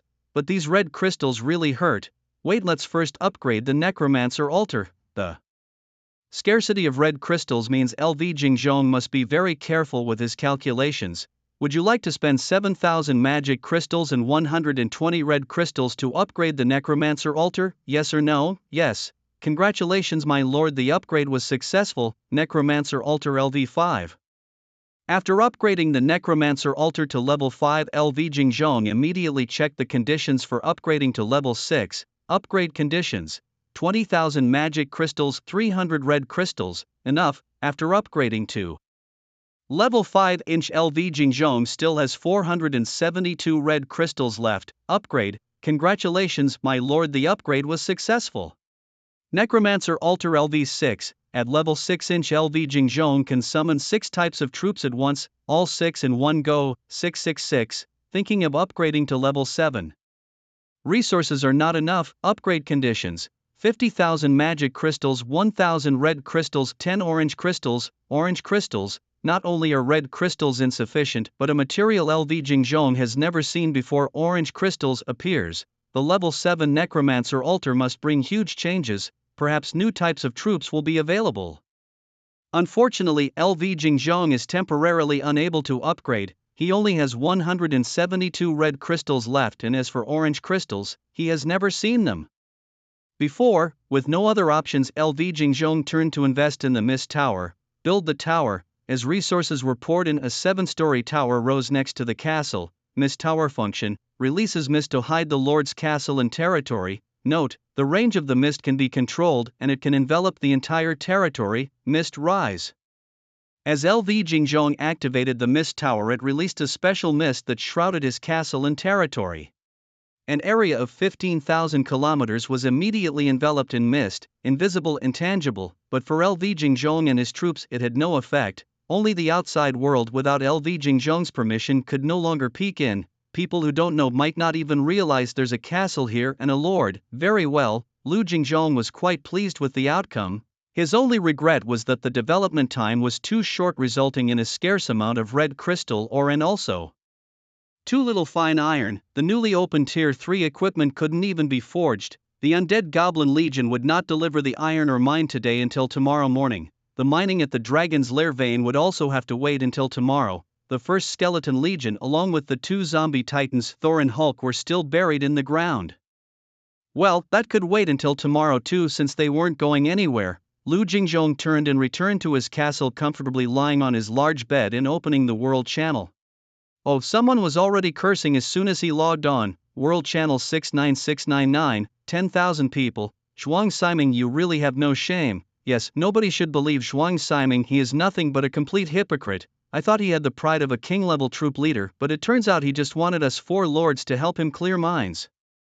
My flowery civet came back and told me everything. The story about the gnolls and bone dragons fighting each other to mutual destruction is all made up. The gnolls and bone dragons are actually together. Zhuang Siming is blocked in his castle by a powerful force and dares not come out, so he concocts lies to trick us 4 lords into drawing fire for him, buying him time to develop. Yes, and now he's also lying about some red crystal mine to deceive you. Don't believe him. His hellhound was annihilated, and he is desperate for a safe environment to develop, so he concocted another so-called red crystal mine to trick you into drawing fire for him. The 4 lords who were deceived by Zhuang Siming during the day are now tearing him apart in the World Channel to expose his ugly face. Of course, Zhuang Siming couldn't admit it and immediately started a fierce argument with the 4 lords on the World Channel. Zhuang Siming, don't believe them, they are the real scammers. I indeed discovered a huge red crystal mine. It's so rich in resources and surrounded by so many wild beasts that I alone can't handle it, so I wanted to find lords to develop it together. I thought it would be great if we could all get rich together. These 4 lords are the partners I was looking for. Who would have thought I was too naive? After I told them the location of the red crystal mine, they actually conspired to kick me out, the discoverer, and monopolize it. I discovered the red crystal mine first, and they actually want to kick me out and hog it all. The 4 lords, seeing Zhuang Siming turn the tables on them, were furious. Zhuang Siming, you're spouting nonsense. Your troop is the top-tier king level 3-headed hellhound, and what about us 4 lords? Flowery civet, gnawing rat, greenskin toad, and belly pouch rabbit are just elite level troops. How could we possibly have the strength to kick you out? It's more likely you'd annihilate us. Zhuang Siming immediately retorted, his mouth as strong as a king. Zhuang Siming, you say flowery civet, then it's flowery civet. You say elite level troops, then it's elite level troops. I was just too naive, that's why I chose to believe you, that's why I was deceived by you. My hellhounds were ambushed by you, whom I trusted. Pour me 4 days of accumulation, all 8 of my hellhounds were wiped out, ambushed to death by you, whom I trusted. The World Channel was abuzz with astonishment. Edward Scissormelon Eater exclaimed, your king tier troops were wiped out? On the 4th day of the game, this is the first time that king tier troops have been completely annihilated. King tier troops, those are the most powerful elite units. Zhuang Siming responded bitterly, yes, all 8 of my hellhound trios were destroyed. A hero interjected, 8 on the 4th day means slow development. It's understandable that they got wiped out. Having only 8 king tier units by the 4th day shows that Zhuang Siming's summoning altar was never upgraded. His development speed was indeed slow. Zhuang Siming, neck stiff with defiance, retorted, if it weren't for those 4 lords sabotaging me, I would have successfully mined that red crystal mine today and would have soared. The 4 lords immediately countered, there's no red crystal mine at all, and we didn't kill his hellhound trios. They were slaughtered by a local force. Song Ying, curious, inquired, what kind of local force? The lord of the civet cats replied, a very powerful force, and it's not just a single tribal clan. My civet cats told me there are greenskin goblins that smashed the king tier hellhound trio's undead skeletons that the goblins couldn't even fight back against. Spotted gnoll hyenas, bone dragons, and giants over 10 meters tall. Redskin goblins, a type of agricultural spirit somewhat similar to goblins. It's a truly formidable force. The leader of these monsters is said to be a terrifying entity known as Lord Yama. My civet cats and other troops didn't see Lu Jingzhong's castle, nor do they have the scrying ability, so they thought that it was a native power on the mainland of Endless Continent. Lord Yama, bone dragons, undead skeletons, goblins. Everyone was shocked upon hearing the lord of the civet cats. The forces they had encountered so far were just single tribes or groups of wild monsters. Encountering such a diverse and powerful force for the first time was unexpected. The Sunset Mountains are so dangerous. Thankfully, my castle is in the Grey Ball Gobi, and though the sandstorms are a bit much, it's quite safe. Could this Lord Yama be some kind of abyssal lord? Does anyone have his stats? Show us. The civet cat's lord said, no, Lord Yama's location is far beyond the range of my territory, so my scrying ability is useless.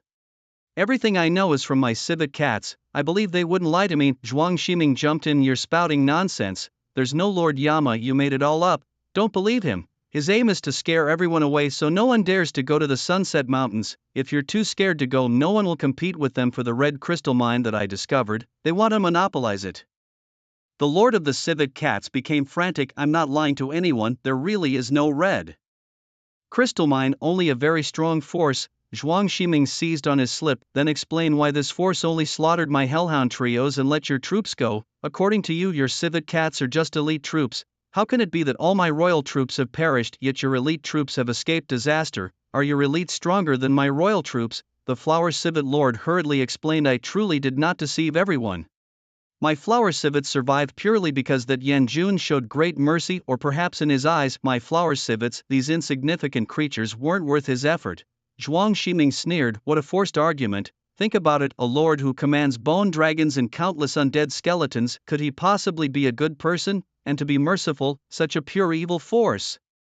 After hearing Zhuang Shiming's words, the lords in the World Channel surprisingly began to speak up, agreeing with his statement. Bone dragons and undead skeletons are clearly from an evil faction, they have no reason to spare the flower civets. So, is the flower civet lord lying? Could it be that there is no Yanjun in the Sunset Mountains at all? Is this a lie they concocted to seize the red crystal mines that Zhuang Shiming discovered? Gradually, the lords in the World Channel began to side with Zhuang Shiming. The flower civet lord, possibly a good person, worriedly said, you must not believe Zhuang Shiming, my flower civets really just barely escaped from Yanjun by luck.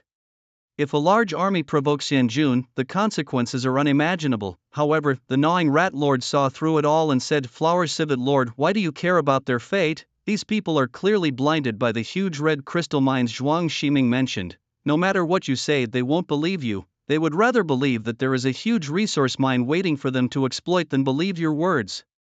Since they are eager to go to their deaths, why bother stopping them? Just let them experience Yanjun's power. Lu Jingzhong glanced at the World Channel again, completely baffled. When did I become an evil force? However, those lords blinded by the so-called red crystal mines, if they really dare to trouble him, then sorry, but he will play the part of an evil force, make their troops come without return. And this Zhuang Shiming, is he the lord of the hellhound? Could he summon 2 more tomorrow? Let's have Caesar block the door early tomorrow. Once his hellhound leaves the castle, catch it for me. Although royal troops seem to have no prestige in Lu Jingzhong's view, they are still the top-tier troops that can effortlessly break through the ordinary level 100 and reach the royal tier. They are still worth having. Thinking about this, Lu Jingzhong actually started looking forward to these lords causing him trouble. Better if more royal troops come, capture them all and enslave them. Lu Jingzhong has the confidence. Tonight he summoned over a dozen elite undead skeletons above level 100. New Mike is even level 150. Its 3-dimensional attributes reach 300 points, higher than the 20-level Caesar. Currently, among the billions of lords, no one's troops can defeat his. Even royal troops coming would be in trouble. It needs level 60 royal troops to accumulate attributes to 300 points. On the 4th day of the game, Universal Overlord reaching level 60 is an ambitious feat, almost impossible without cheating, and even a king tier troop at level 60 can't defeat Mike, who uses an invincibility cheat. In a team channel, Edward Scissor asked the captain his thoughts on the red crystal mines in Sunset Mountains. The hero replied indifferently, I don't care. You don't care, Edward pressed. The hero retorted, do you not have your own territories to manage? Your castle is in the vast mountains. Do you even know where the Sunset Mountains are? Stop dreaming about overnight riches, focus on developing. The beginner phase ends in 3 days. Despite rational advice from heroes like Edward, many lords were tempted by greed, especially those already in the Sunset Mountains. They chose to believe the claims of Zhuang Shiming, driven by the allure of quick wealth. Red crystal stone was known to be an exceedingly valuable material. Even a massive vein of it, or just securing thousands of pieces, would mean a huge fortune. Consequently, many greedy lords in the Sunset Mountains added Zhuang Shiming as a friend, eager to discover the location of the mines. Watching the flood of friend requests, Zhuang Shiming sneered. The retribution for you 4 lords is coming. He then shared the locations of the 4 lords' castles, signing their doom. On the 5th day of Universal Overlord by dawn, it was time for routine operations at the altar of the undead. Today, with a level 6 altar, Lu Jingzhong could summon all 6 troop types without having to choose, wanting them all. After 6 glowing auras, he summoned skeleton dragons, zombie titans, 2 liches, 2 undead knights, 10 undead skeletons, and 10 immortal zombies. Lu Jingjong had summoned the first 4 types before. It was his first time summoning undead skeletons and immortal zombies from the altar, both elite troops. These undead skeletons, standing 1.8 meters tall, looked identical to those he summoned using his skills, and surprisingly, they were also level 25, matching the level of his highest troops, the 2 liches. It seems that troops summoned from the altar of the undead come at the highest level of existing troops under Lu Jingjong's command, not at level 1. Lu Jingjong wasn't too surprised or disappointed, as these were just elite troops. He was more looking forward to upgrading the altar to level 7, anticipating greater surprises then. Mike, the new leader of the first army of elite undead skeletons, approached Lu Jingjong respectfully. Greeting. Mike pays his respects to Lord Yan. Lu Jingjong nodded with a smile. A 150 level elite undead skeleton, truly a formidable force and currently his strongest subordinate, with all the undead skeletons above level 100. You go to assist Caesar in leveling up by fighting monsters. Today the pace must be accelerated. The newbie protection period is almost over. Mac knelt on one knee and said solemnly. Mac obeys Lord Yen Jun. LV Jingjong turned his head. John is here. Lord Yen Jun, do you know the location of Zhuang Ximing's castle? John knows. Good, go capture the Cerberus he summoned today for me. John obeys. Upon receiving the command, John immediately flapped his bony wings and flew towards Zhuang Ximing's castle. He knew the location. En route, John suddenly saw a group of green-skinned goblins. John didn't care, for Lord Yen Jun's task was more important. Whoosh, John flew away, but the group of goblins started to make a ruckus. If Anubis were here, he would definitely recognize the goblin leading the way as Bluegold, who LV Jingjong had released the day before. Bluegold looked ahead at the misty forest, somewhat confused. When did the Sunset Mountains have such a dense forest? It was all due to LV Jingjong's newly built mist tower. Outsiders could no longer see LV Jingjong's territory clearly. All they could see was layer upon layer of thick fog. Smack! An old goblin slapped Bluegold to the ground. Are you lost again? Bluegold, holding his head, replied with a face full of grievance. I didn't take the wrong path, it's right here, the skeletons are just over there. Bluegold pointed in the direction of LV Jingjong's castle and continued, it's just that how did it get covered by the fog? The old goblin is Bluegold's father, Blue Diamond. Yesterday, when LV Jingjong sent Bluegold back, it was to have him bring back some talents from Randu Mountain. After Bluegold told his father about LV Jingjong's bone dragons, undead skeletons, and the hellhound, Blue Diamond's eyes turned into the shape of gold coins. Such a great opportunity to make money, and you only tell me now. On the spot, Blue Diamond beat Bluegold severely. Then he quickly gathered his clan members, the goblin tribe of Randu Mountain, all 30,000 goblins, mobilized, seriously brawling. But then Bluegold couldn't find the place again. Blue Diamond grew angrier and angrier. My gold coins! Furious, he picked up Bluegold and gave him another beating. Today you must find it for me. If you can't find it, I'll kill you right here and pretend I never had a son like you. Bluegold was on the verge of tears. I really didn't take the wrong path. After thinking, Bluegold said, let's go to the Knoll tribe first and then retrace our steps from yesterday.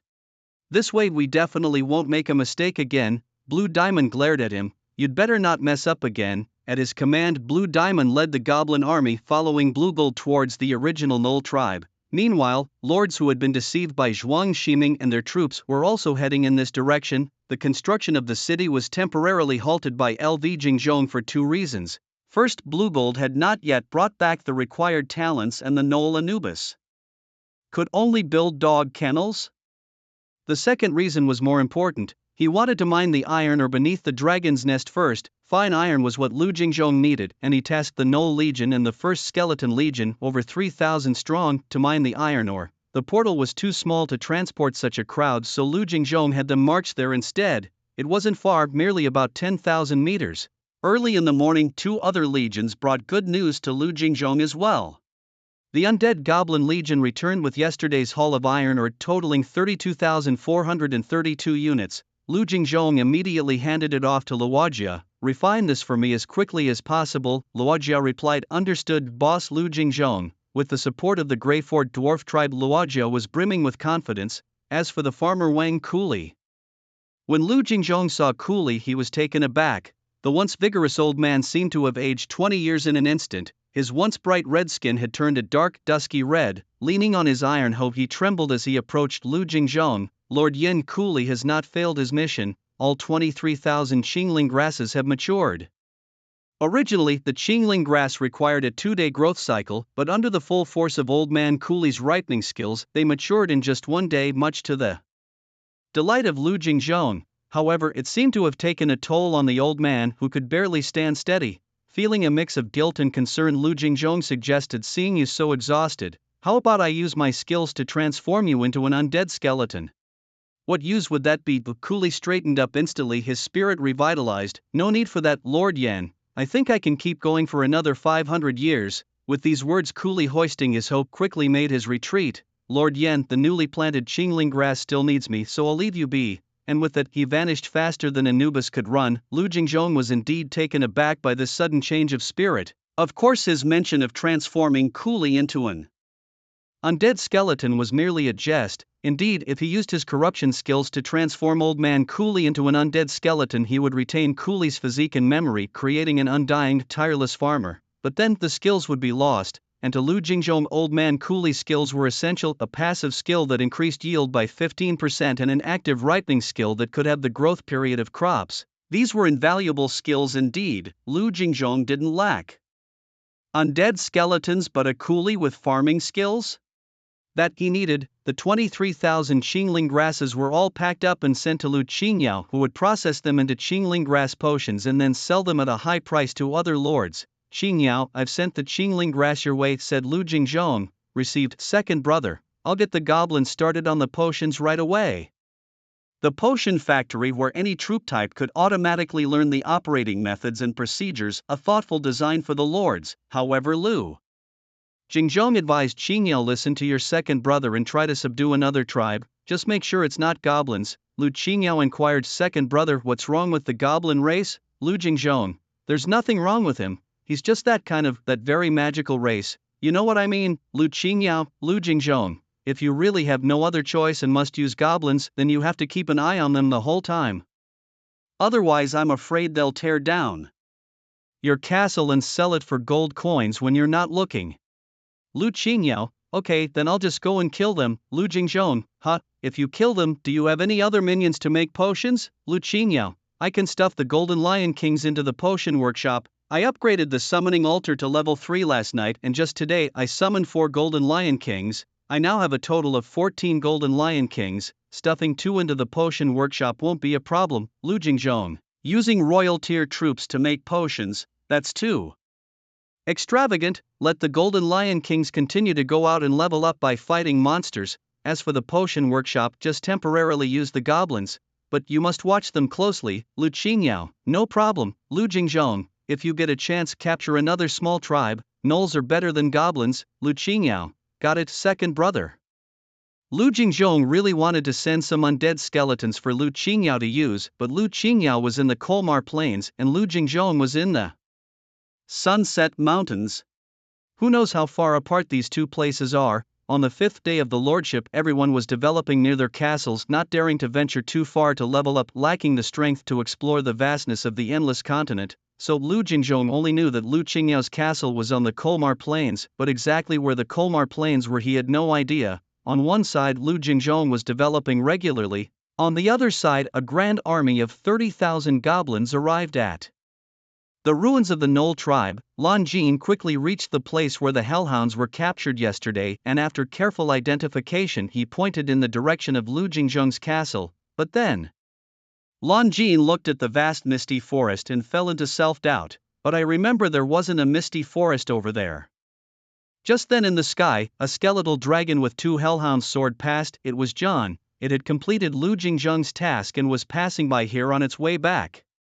"Wow, look!" A goblin looking up at the sky spotted the soaring John. Gold coins flying. To a goblin, any precious species is equivalent to gold coins. The humans of Rondor City love to collect these strange races and are willing to spend gold coins. Lan Jin followed the voices of his tribesmen and looked up, his eyes widening with surprise. Yes, that's the 3 hellhounds.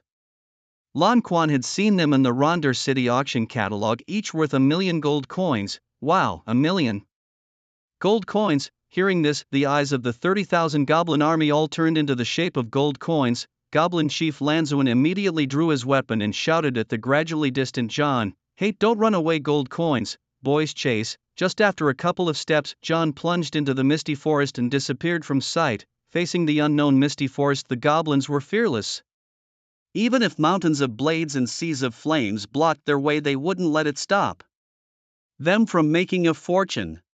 Get rich, gold coins. Chanting slogans, the goblin army resolutely plunged into the misty forest, but alas, they got lost. Without permission from Lu Jing, visibility within the range of the mist tower was less than 10 meters. Damn, the gold coins got away. Blue Diamond was extremely annoyed. Just as he was about to vent his anger on Blingold, a similarly furious voice suddenly came from beside him. "Damn, when can we get out of here? Woof woof woof, who led the way? Like this, where is the welcoming troop Lord Zhuang?" she promised. Soon Blue Diamond saw a troop composed of dwarves, wolfhounds, giant apes, black bears, and other types of soldiers emerging from the mist on the left. Both groups stopped in their tracks, staring at each other. "You dare to resist?" Blue Diamond, the 72-level elite goblin, pulled out his long spear and with one thrust impaled a dwarf soldier who was clearly terrified. "Kill all dwarves, they're not accepted by the people of Rondo City, they're worthless." Under the massive onslaught of 30,000 goblins, the troop formed by dozens of lords was instantly annihilated. Dwarves worthless, kill them. Wolfhounds worthless, kill them. Giant apes worthless, kill them. Black bears, the bare paws are worth a bit of money, kill them.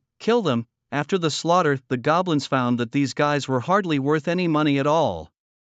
The 30,000 strong army had traveled far and hadn't even earned an average of 1 gold coin each. Now all of Blue Diamond's hopes were placed on the Hellhound, 1 million gold coins each. Just now he saw that the Bone Dragon had grabbed 2 of them. That's 2 million gold coins, divided among the 30,000 goblin army. He could barely earn 1.97 million gold coins. Blingold is my son, his gold coin is mine too. Continue searching for the 3 Hellhounds. After a quick cleanup of the battlefield, picking up saleable items like bear paws, Blue Diamond waved his hand, leading the goblin army deeper into the mist. After all 30,000 goblins had departed, a wolfhound hiding under the giant ape's corpse gave a cautious bark. Woof. Soon a response came from nearby. Woof woof woof. Several wolfhounds quickly crawled out from under the corpse, embracing and weeping. It was too scary. Tens of thousands of goblins came riding in their faces. Thankfully, they were clever enough to hide under the corpses during the chaos, which allowed them to narrowly escape. Woof woof woof. Never coming here again, But they still faced a practical problem. How to get out? The wolfhounds looked at each other, left with no choice but to use the dumb method. Find a direction, don't turn, just keep going forward. Leave markers along the way by urinating. If something feels wrong, they can always follow the markers back. Try a few times and they will definitely find their way out. The wolfhound's eyes were firm, filled with the desire to survive. Woof woof woof. We're not just afraid to die, we need to report back to our lord about the situation here. Meanwhile, the dozens of lords forming the allied forces, their team channel exploded. What's going on? In the connection with my troops has been severed. My troops are gone too. Isn't that simple? All your troops have sacrificed themselves. You think rubbish troops can get rich overnight, and now your entire army has been wiped out? Haha, how could my commander level troops? How could this happen? Suddenly, there was a wail over the squad channel. Dozens of lords found that the connection between them and their troops had been completely cut off. This meant that their combined forces, consisting of dozens of lords, had been annihilated. Zhuang Shiming, come out and talk. Damn it, what the hell is going on? Weren't you confidently saying that there wasn't much danger? Is a total annihilation not considered dangerous? Zhuang Shiming trembled as he looked at the messages in the squad channel. He wasn't afraid of the lords in the channel, he was terrified of the Bone Dragon. Just at dawn today, without a single troop in hand, he went to the summoning altar excitedly for the 5th day of summoning.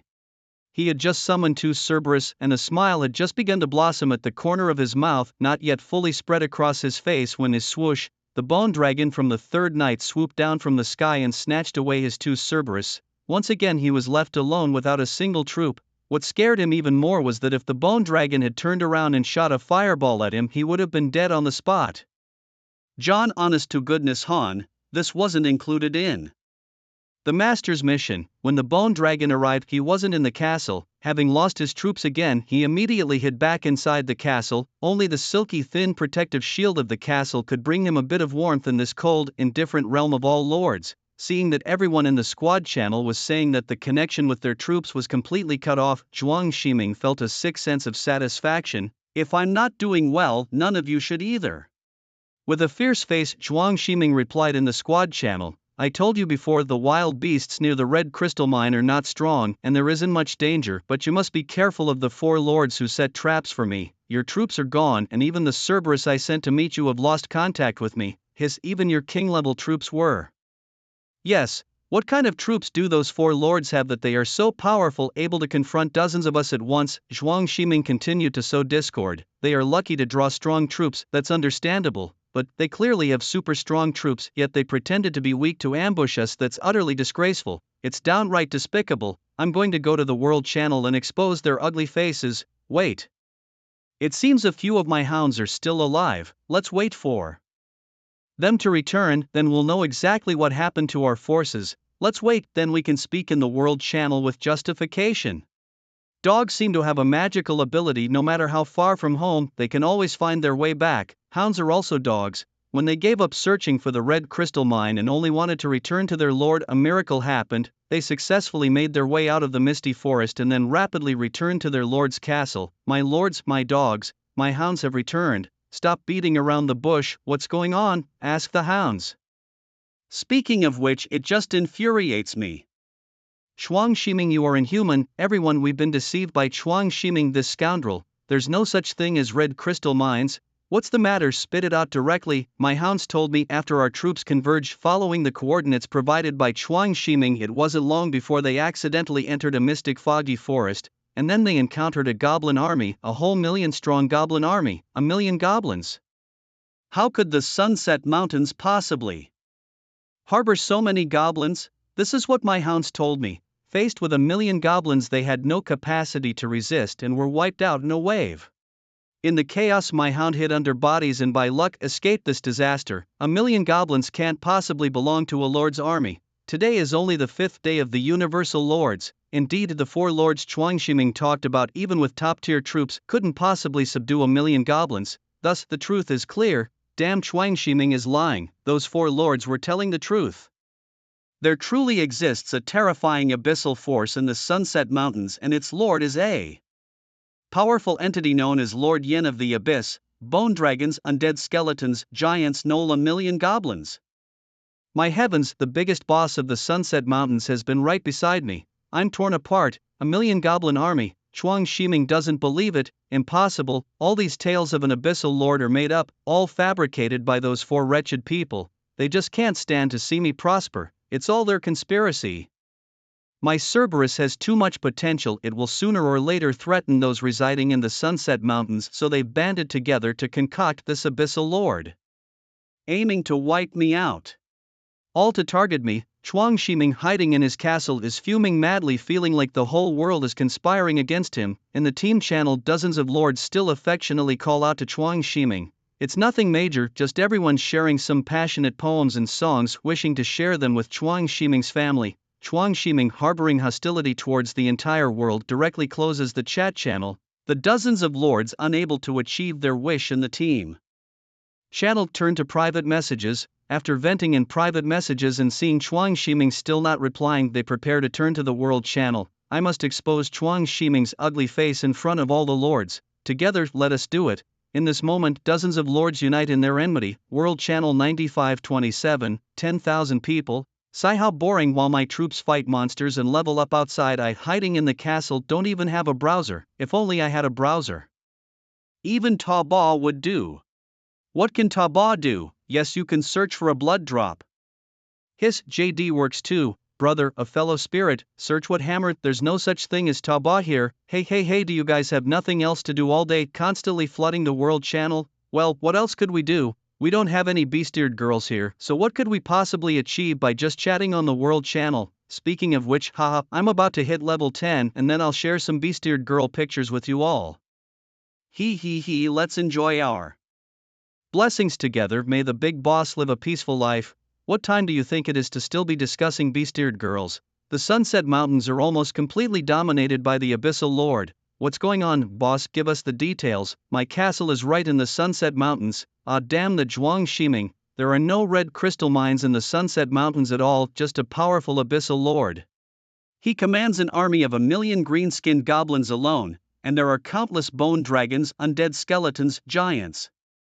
The lords of the Sunset Mountains should really take a closer look around. If you see a misty forest, better move your castle sooner rather than later. Big boss, the misty forest you mentioned is? The misty forest is the territory of that Abyssal Lord. I almost cried. My castle is right next to the misty forest. Then you're done for. Prepare your last rites. No, save me, big boss. Save you?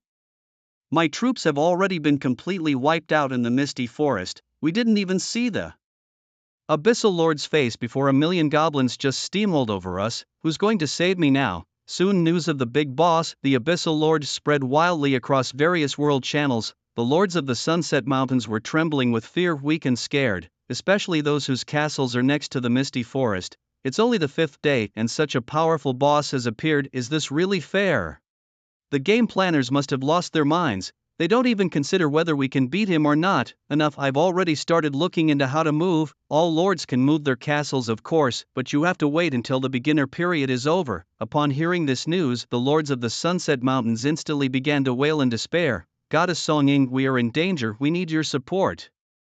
I am a member of the Goddess Song Ying Defense Alliance and I am calling out to Goddess Song Ying for help. Where is Lu Jingzhong, the big boss? The strongest lord recognized by billions. Save our children. The lords of the Sunset Mountains are like headless flies, completely disorganized by the fear of the Abyssal Lord. Lords from other regions, being outsiders, see things a bit clearer. Goddess Song Ying's castle is on the Kolmar Plains. Even if she wanted to help you, she couldn't.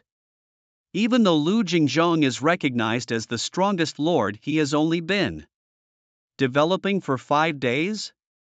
How could he possibly stand a chance against the Abyssal Lord? I'm telling you not to panic. The appearance of the Abyssal Lord might not necessarily be a bad thing. If we defeat him, there will surely be rich rewards. The lords of the Sunset Mountains looked at this lord's message with a face that said, do you think we're all idiots? Even if we can't defeat the Abyssal Lord, defeating his troops would also do. Ha, 1,000,000 goblins explode a big watermelon. The world channel is bustling with other people's excitement while Lu Jingzhong's excitement is all about goblins. The ruckus caused by 30,000 goblins was too big to ignore. Level 72 elite goblins. Through the castle's insight skill, Lu Jingzhong instantly locked onto the strongest goblin, Blue Diamond. Caesar, hurry back. At level 20 with a base strength of 120 points and armed with a second-tier weapon of perfect quality, your strength soars to 167. Meanwhile, the Blue Diamond has only 144 stamina. You can break through the defense. And there's Lu Jingzhong and Mike as well. A 150 level elite undead skeleton with a base strength of 300 points can easily overpower Blue Diamond. 30,000 goblins? Aren't they just delivering themselves to us? At this moment, in Lu Jingzhong's eyes, these aren't goblins, they're walking experience points. Today we're going to level up big time. Brother, are we lost? A middle-aged goblin, scratching his head and looking utterly confused, asked Blue Diamond. This middle-aged goblin is Blue Diamond's brother. Blue Diamond glanced around. Isn't this where they fought the black bears? The bodies on the ground are still warm. How did we end up back here? Damn it, who led the way? Blue Diamond was furious, as this was wasting time that could be spent getting rich. Blue Silver, as well as Blue Gold and the surrounding goblins immediately all turned to look at Blue Diamond, the implication clear. Suddenly Blue Diamond slapped Blue Gold to the ground. Why didn't you say we were going the wrong way? Earlier, Blue Gold lay on the ground too afraid to speak. If only I were level 73. Oh, Blue Gold. Just then a skeletal dragon emerged from the mist. Atop the dragon's head stood a dashing young man, full of vigor and brilliance. It was naturally Caesar and Lu Jingzhong. From high above, Lu Jingzhong looked down at Blue Gold with a smile that wasn't quite a smile. Is this the surprise you brought me from Landu Mountain? Wow. Blue Gold immediately flipped up from the ground, one hand on his hip and the other pointing at Lu Jingzhong. Underneath him, Caesar excitedly said to Blue Diamond, Dad, look, the gold coins are flying out by themselves. Didn't I tell you I wasn't lying? We're going to be rich. Gold coins, gold coins. 30,000 goblins chanting in unison pulled out their bows and arrows and launched a volley at Caesar and Lu Jingzhong in the sky. Swoosh. it must be said the goblins are quite skilled at archery. The volley was largely on target, ding. Especially the 72-level blue diamond, his arrow caused massive damage to Lu Jingzhong. Minus 790, headshot 10 times the damage, beautiful. Seeing this damage, blue diamond had a look of utter tranquility, stylishly twirling his long bow and standing proudly. With one arrow I captured the king, my strength is just a tiny bit strong, big brother. Blue silver hesitating interrupted blue diamond. Brother, open your eyes and look carefully, huh? Blue diamond glared at blue silver, hating most those who interrupt his boasting, but following blue silver's gaze, why the hell? Isn't his health dropping? The one hit by his arrow, Lu Jingzhong still had a full health bar. Moreover, at this moment arrows kept hitting him. Minus 17, minus 25, minus 3, damage values kept popping up. But why wasn't his health dropping? What's going on? It's as if he's using a health locking cheat. Lu Jingzhong had yet to speak when Caesar became enraged first. A skeletal dragon roared at the 30,000 goblin army. Lord Yama has descended. Not only do you not surrender, you dare to resist. Fireball, the heavenly meteor requires casting time, so Caesar prefers the instant cast ability of Fireball. Boom, with a strength of 167-inch, Caesar is able to inflict damage on all the goblins present, and so, a gigantic fireball hits the ground, instantly blasting a group of goblins into the air. The lower level ones are killed instantly, casualties occur. Run, on the spot some goblins drop their bows and flee without looking back. In an instant, the army of 30,000 goblins collapses just from one fireball from Caesar. Watching the chaos among the goblins on the ground, Lu Jingzhong doesn't even know how to express his astonishment. Lu Qingyao actually subdued such a group. Fireball. On the left, John emerges from the mist, blocking the goblins fleeing in this direction. Fireball. On the right, Bart and Jack reveal themselves. Thunder. Strike. Behind Thor, along with Mike and other undead skeletons, guards the pass. Lu Jingzhong had already seen through the nature of the goblins, so he had set up a trap net beforehand. Not a single goblin could escape. In the midst of the fog with visibility only 10 meters, the goblins had no idea how many enemies were actually there, only that they were surrounded from all sides. Disaster, disaster, disaster, we are encircled. The goblins panic. Lon Jin, the quickest thinker among them, seeing no escape, immediately kneels on the ground. Sir, these are the talents I brought back for you from Lando Mountain. Lu Jingzhong waves his hand and Caesar and the other undead cease their attacks. Standing atop Caesar's head, Lu Jingzhong looks down at Lon Jin with a smile. Oh, now they are talents you brought back for me? Lon Jin nods vigorously. Sir, I did not deceive you. Lando Mountain was built by us goblins. These are exactly the talents you need for building cities. Lu Jingzhong asks curiously, is Lando Mountain big? Is it beautiful? Big, beautiful, Lon Jin asserts confidently. Lando Mountain is the largest city in the Sunset Mountain range, capable of accommodating 1 million people. Lu Jingzhong ponders. 1 million people indeed, not small, but was it really built by you? If the goblins didn't sell all the building materials, they would really be doing humanity a service. Lon Jin insists. Yes, Lando Mountain was truly built by us. Lu Jingzhong asks again, and this time Caesar silently holds a fireball in his mouth. Lon Jin swallows nervously, his tone softening. Yes, I dare not deceive you, sir. Lando Mountain was indeed built by us goblins, but we built it according to the blueprints given by the dwarves, and the formations were also drawn by the dwarves.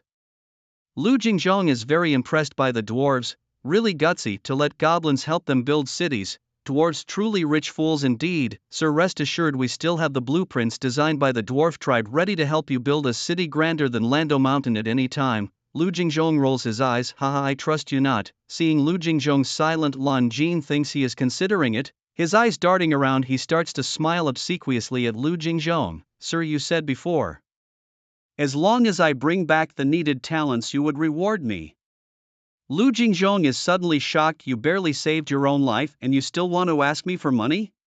Lon Jin rubbed his hands together, his eyes curiously transforming into the shape of gold coins as he gazed at Lu Jingzhong. Sir, these goblins are top-notch talents in city construction. I won't ask for much, just 100 gold coins per goblin, the going rate, including myself, that's 30,000 goblins, so 3 million gold coins will do.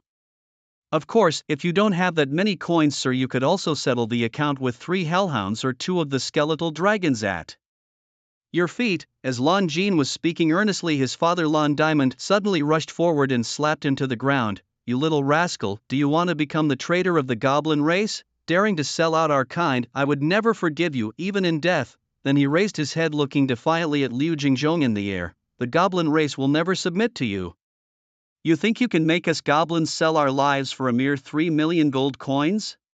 I spit on that, add more money, at least 8 million gold coins, not 1 coin less," Liu Jingzhong simply exclaimed. "Goodness, indeed the reputation of the goblins was well deserved. Alright then, I'll give you 10 million, 10 million, we're going to be rich." Lon Diamond and his son were overjoyed, having never seen so much money in their lives. Liu Jingzhong nodded solemnly. "Yes, 10 million, just don't die on me." Lon Diamond and his son were puzzled. "Caesar John, at your service, Lord Yan. Turn them all into critical health. Wait for the night to come, as you command." At Liu Jingzhong's orders, Caesar and John immediately unleashed their AoE ultimate skill Meteor Stream, causing countless meteors to appear in the sky. With a guide from Caesar and John, numerous meteors plummeted, striking the goblins harshly, blasting large groups of them into the air. Flame Shot, Bart, and others joined the battle. Various meteors and fireballs flew, leaving the goblins in a sorry state, their health bars rapidly decreasing. However, they deliberately avoided killing them. Even when a goblin was about to be blown to death, Thor would dive to shield it with his own body. It was absurd. Lord Yan's order was to bring them all to critical health. "None of you are allowed to kill a goblin." Thor seriously supervised the group of undead. On the 5th day of being the overlord, Liu Jingzhong was utterly bored watching Caesar and his crew fighting goblins all day. "Mercy, my lord." Lon Diamond, being chased by Caesar and Mike, was sobbing and begging for mercy. "Lord, I don't want the 8 million gold coins anymore, just give me 1 million gold coins." Liu Jingzhong exclaimed, "You really care more about money than your life." A flame shot. A flame shot brushed past Lon Diamond's buttocks, igniting his loincloth. Ouch, the intense heat made him jump up. "My lord, I can't go lower than 100,000 gold coins." Bone Spur Assault. Mike's fist suddenly sprouted dense cactus-like bone spurs. 100,000 gold coins? Get your facts straight first. Bang! With a punch, Mike sent Lon Diamond flying down from the sky, smashing him into the ground. Half buried in the dirt, Lon Diamond shakily pointed a finger. "Sir, 100 gold coins, the lowest price." Truthfully, Liu Jingzhong had a deep respect for Lon Diamond. After being beaten from morning to evening by Caesar and Mike, the goblin still demands money.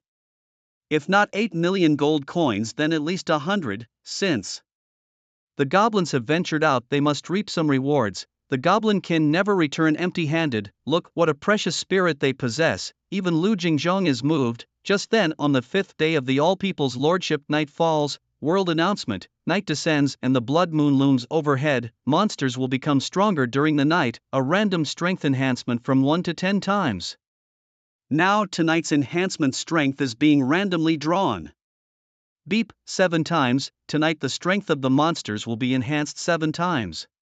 Finally, it's evening. Looking at the world announcement, Liu Jingzhong is both shocked and delighted. Delighted because tonight he could tackle a wave of high-level undead skeletons. Shocked because a 7 times enhancement, that's quite high. He wonders if he can handle it. Suddenly a strange fluctuation emanates from the goblin's body. Among the 30,000 goblins present, each one experiences it.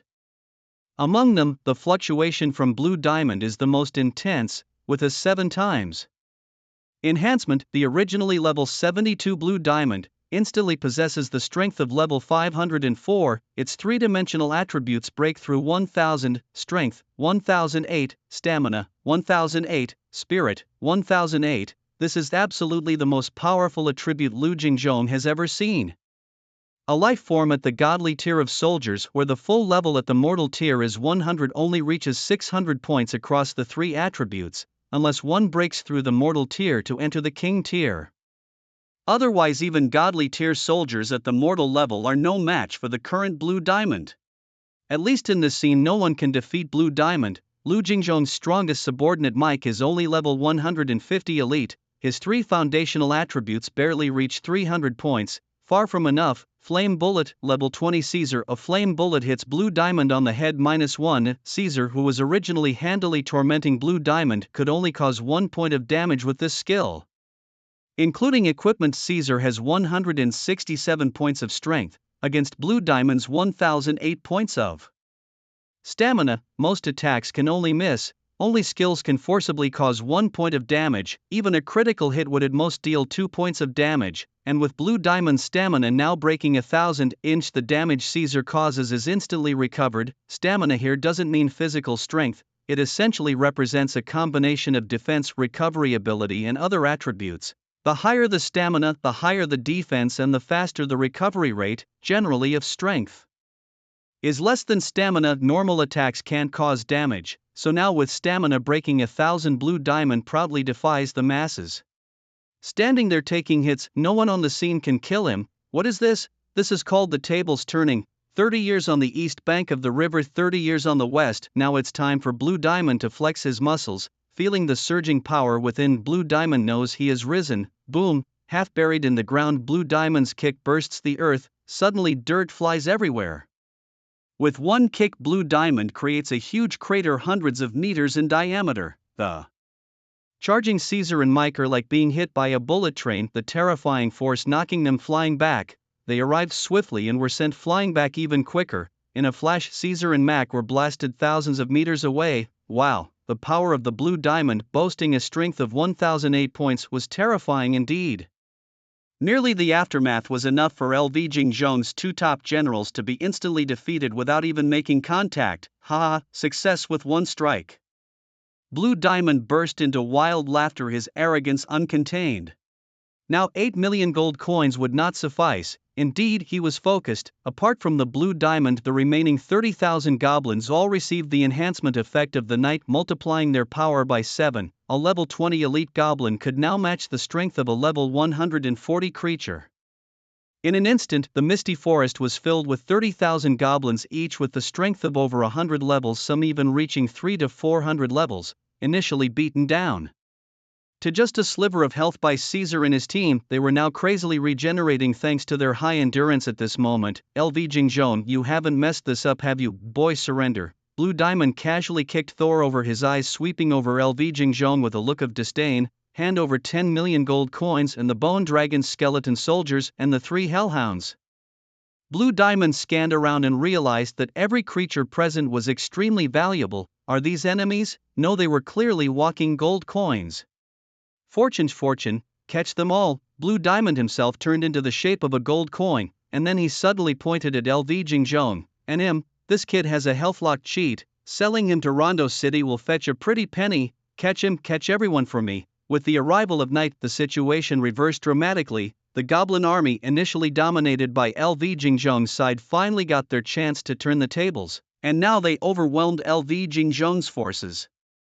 Standing on the head of the skeletal dragon Jack, LV Jingzhong rolled up his sleeves. Don't underestimate me, enslave. With such a vast difference in attributes, neither pollution nor parasitism would harm the 30,000 goblins present with LV Jingzhong's current level 13 attributes. Instead, enslavement, a control skill, was most suitable. Everything was waiting for this moment.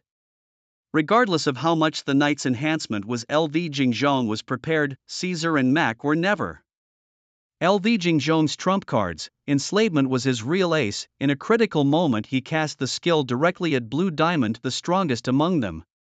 Buzz! Blue Diamond was immediately thrown into a state of soul chaos, completely under LV Jingzhong's control. Half a second, not even that, but it was enough for LV Jingzhong to make Blue Diamond strike, die. Under LV Jingzhong's control, Blue Diamond suddenly turned and threw a punch at his brother Blue Silver, a goblin long fist. No. After throwing the punch, Blue Diamond broke free from the enslavement, but it was too late.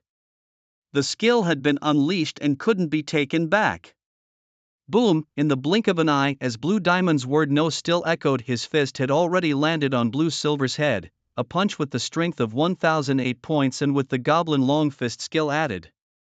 This punch burst out with at least 1500 points of strength. After being devastated by John all day, the Blue Silver's health bar was nearly depleted, hanging by a thread. The stamina boost from the night had not yet replenished his health, so with a punch from Blue Diamond, Blue Silver's head exploded. Boom! It burst as easily as smashing a watermelon. Blue Silver was defeated. This was Lu Jingzhong's true plan all along, a scheme to kill by borrowing a knife, summoning the undead. After a busy day, Lu Jingzhong was finally at the moment of reaping the fruits, his focus intensely sharp. Right after Blue Diamond shattered Blue Silver's head, his skill was launched. A dark array of light emerged over the corpse of Blue Silver. Then a humanoid undead skeleton crawled out from the light. The corpse of the 60th level elite goblin blue silver boosted sevenfold by the night, became a 420th level elite undead skeleton. Lu Jingjong summoned this undead skeleton, reaching a staggering level of 428 celebrations. Congratulations on the birth of the new Mike. The old Mike at level 150 was still thousands of meters away, not yet returned. Bone hardening. The first thing the 420th level Mike did upon emerging was to launch an attack on a nearby 50th level elite goblin. With Blue Diamond's attributes dominating the field, he was invincible. Therefore Lu Jingjong commanded Mike to massacre the other goblins. By killing just one goblin he could summon another high-level undead skeleton through his skill. The undead truly unreasonable. The more they fought, the more they gathered. The more they fought, the stronger they became. Goblin Long Fist. The goblin that Mike targeted reacted half a beat too slow. By the time it thought to attack, Mike's fist had already landed on its head.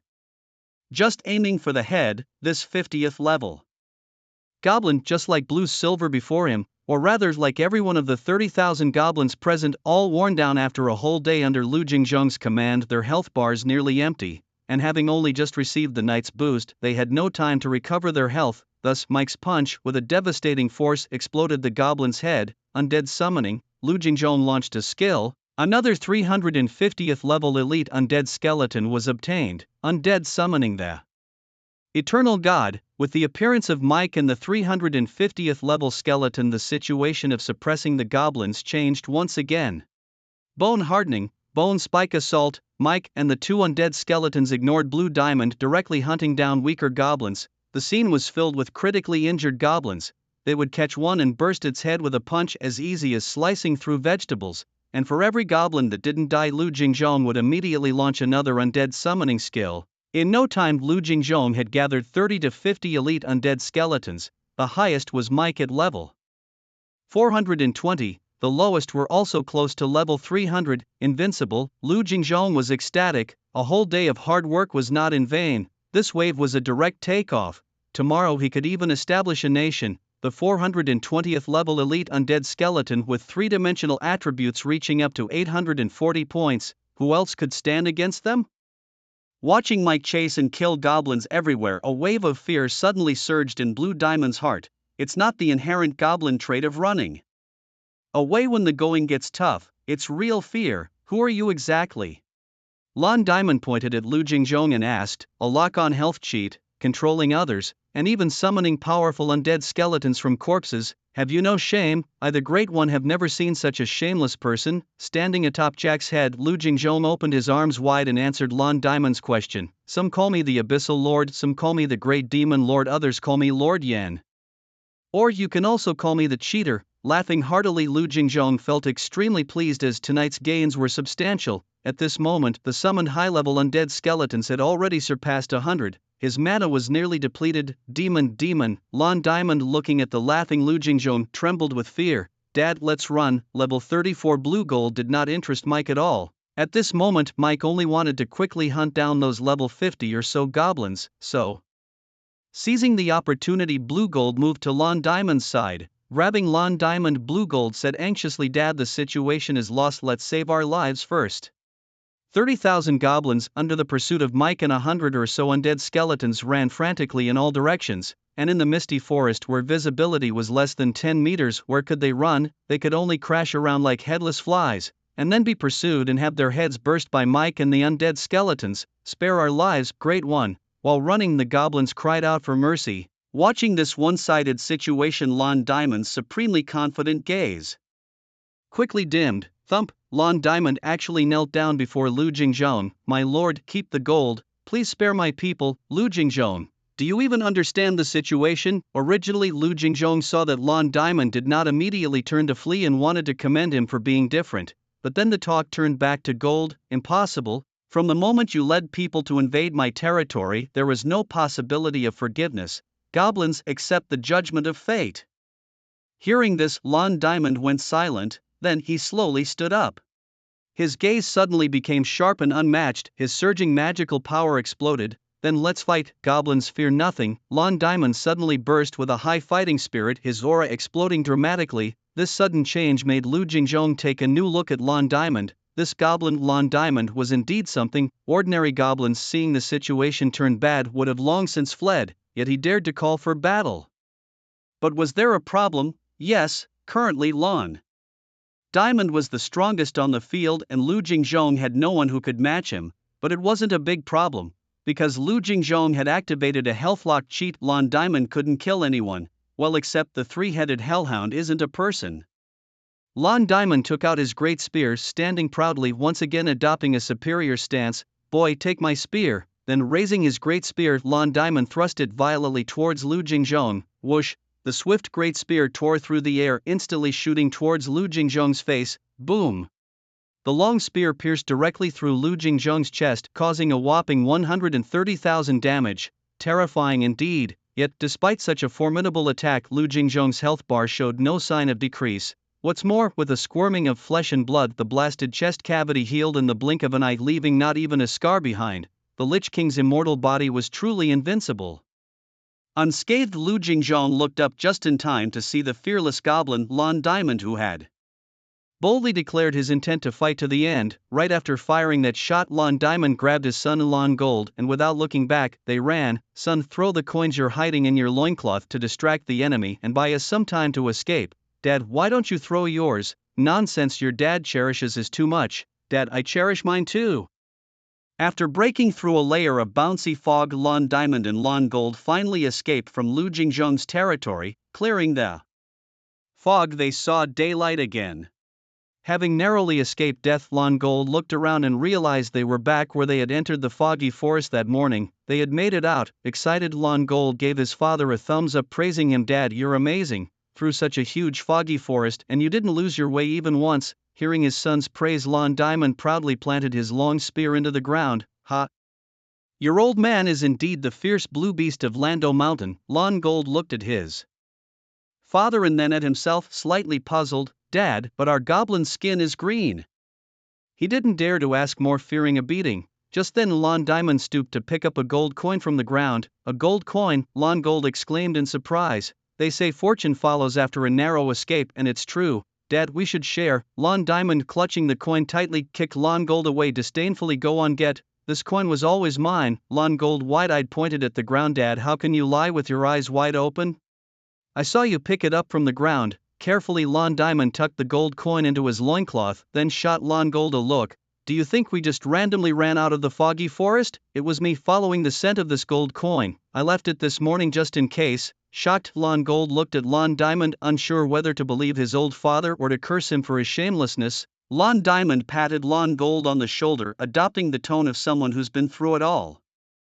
Son, when you're out and about, let me teach you a trick. Next time you're in an easily confusing foggy forest, leave a gold coin outside. That way, if anything goes wrong, you can follow the scent of the coin to find your way out. Lon Gold, dumbfounded, then sneered. Dad, for the sake of gold coins, you really can make up anything. Following the scent of a coin? What do you think, you are a knoll? Lon Diamond nodded. Hey, apparently so. Lon Gold was stunned. He had never imagined his old man would just admit to it like that. Lon Zwan glanced at Lon Jean and sighed. Alas, your great-grandfather was once cuckolded by a knoll, and your grandfather might actually have the blood of that knoll running through his veins. Lon Zwan was taken aback. Who am I? Where am I? What are you talking about? Dad, please stop talking. If you keep this up, I'm afraid you'll suddenly rip off your mask to reveal a knoll head. Believe it or not, Lon Zwan gave him a disdainful look but did not continue the conversation. Dad, let's head back to Landu Mountain first. I feel scared staying here. All right. While fleeing, Lon Zwan cast a glance back at the misty forest. Under the cover of night, the misty forest seemed like a fierce beast baring its fangs, ruthlessly devouring every goblin that leapt into its maw. 30,000 goblins. In the end, only he and his son managed to escape. A lifetime of ambitious dreams all ruined.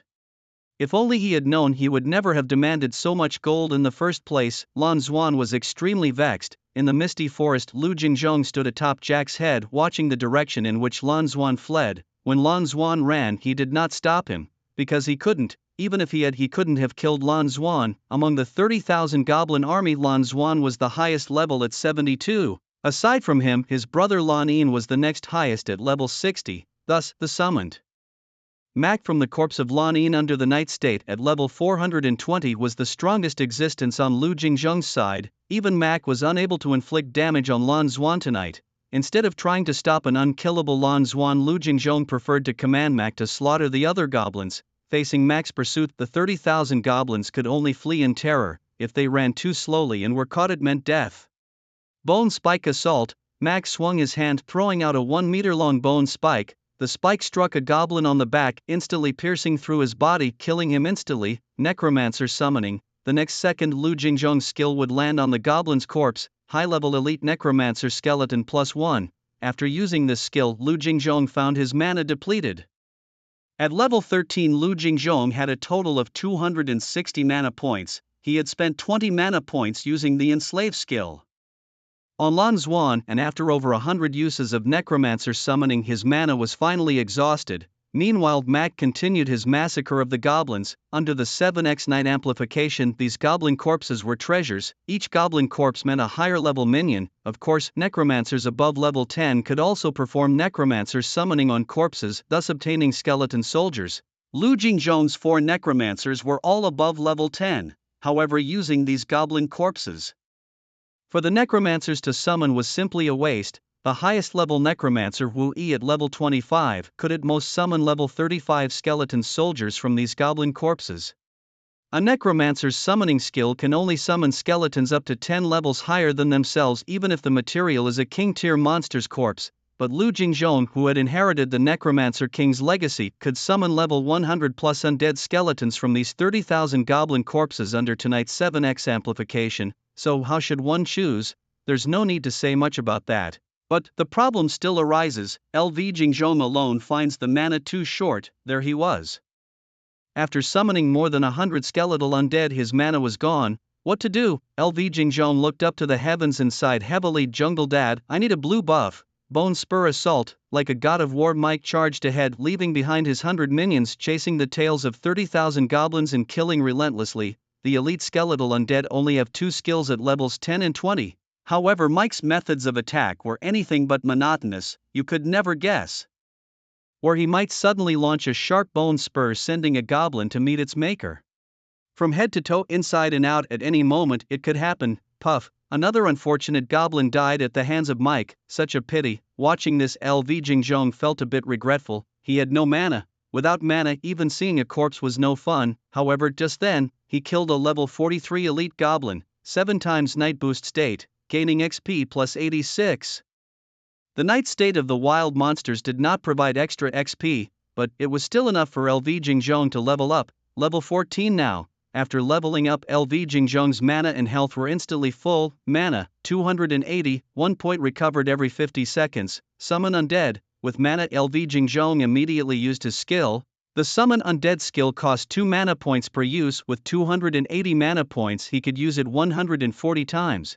And on the ground, there were goblin corpses everywhere slain by Mike. After a while, LV Jingzhong again acquired 140 high-level skeletal undead. The weakest was at level 280. Mike was simply chasing and slaughtering goblins around levels 45 to 50. But soon LV Jingzhong was out of mana again. No worries, just wait for Mike to kill some more. Shortly after, a flash of light and LV Jingzhong was level 15.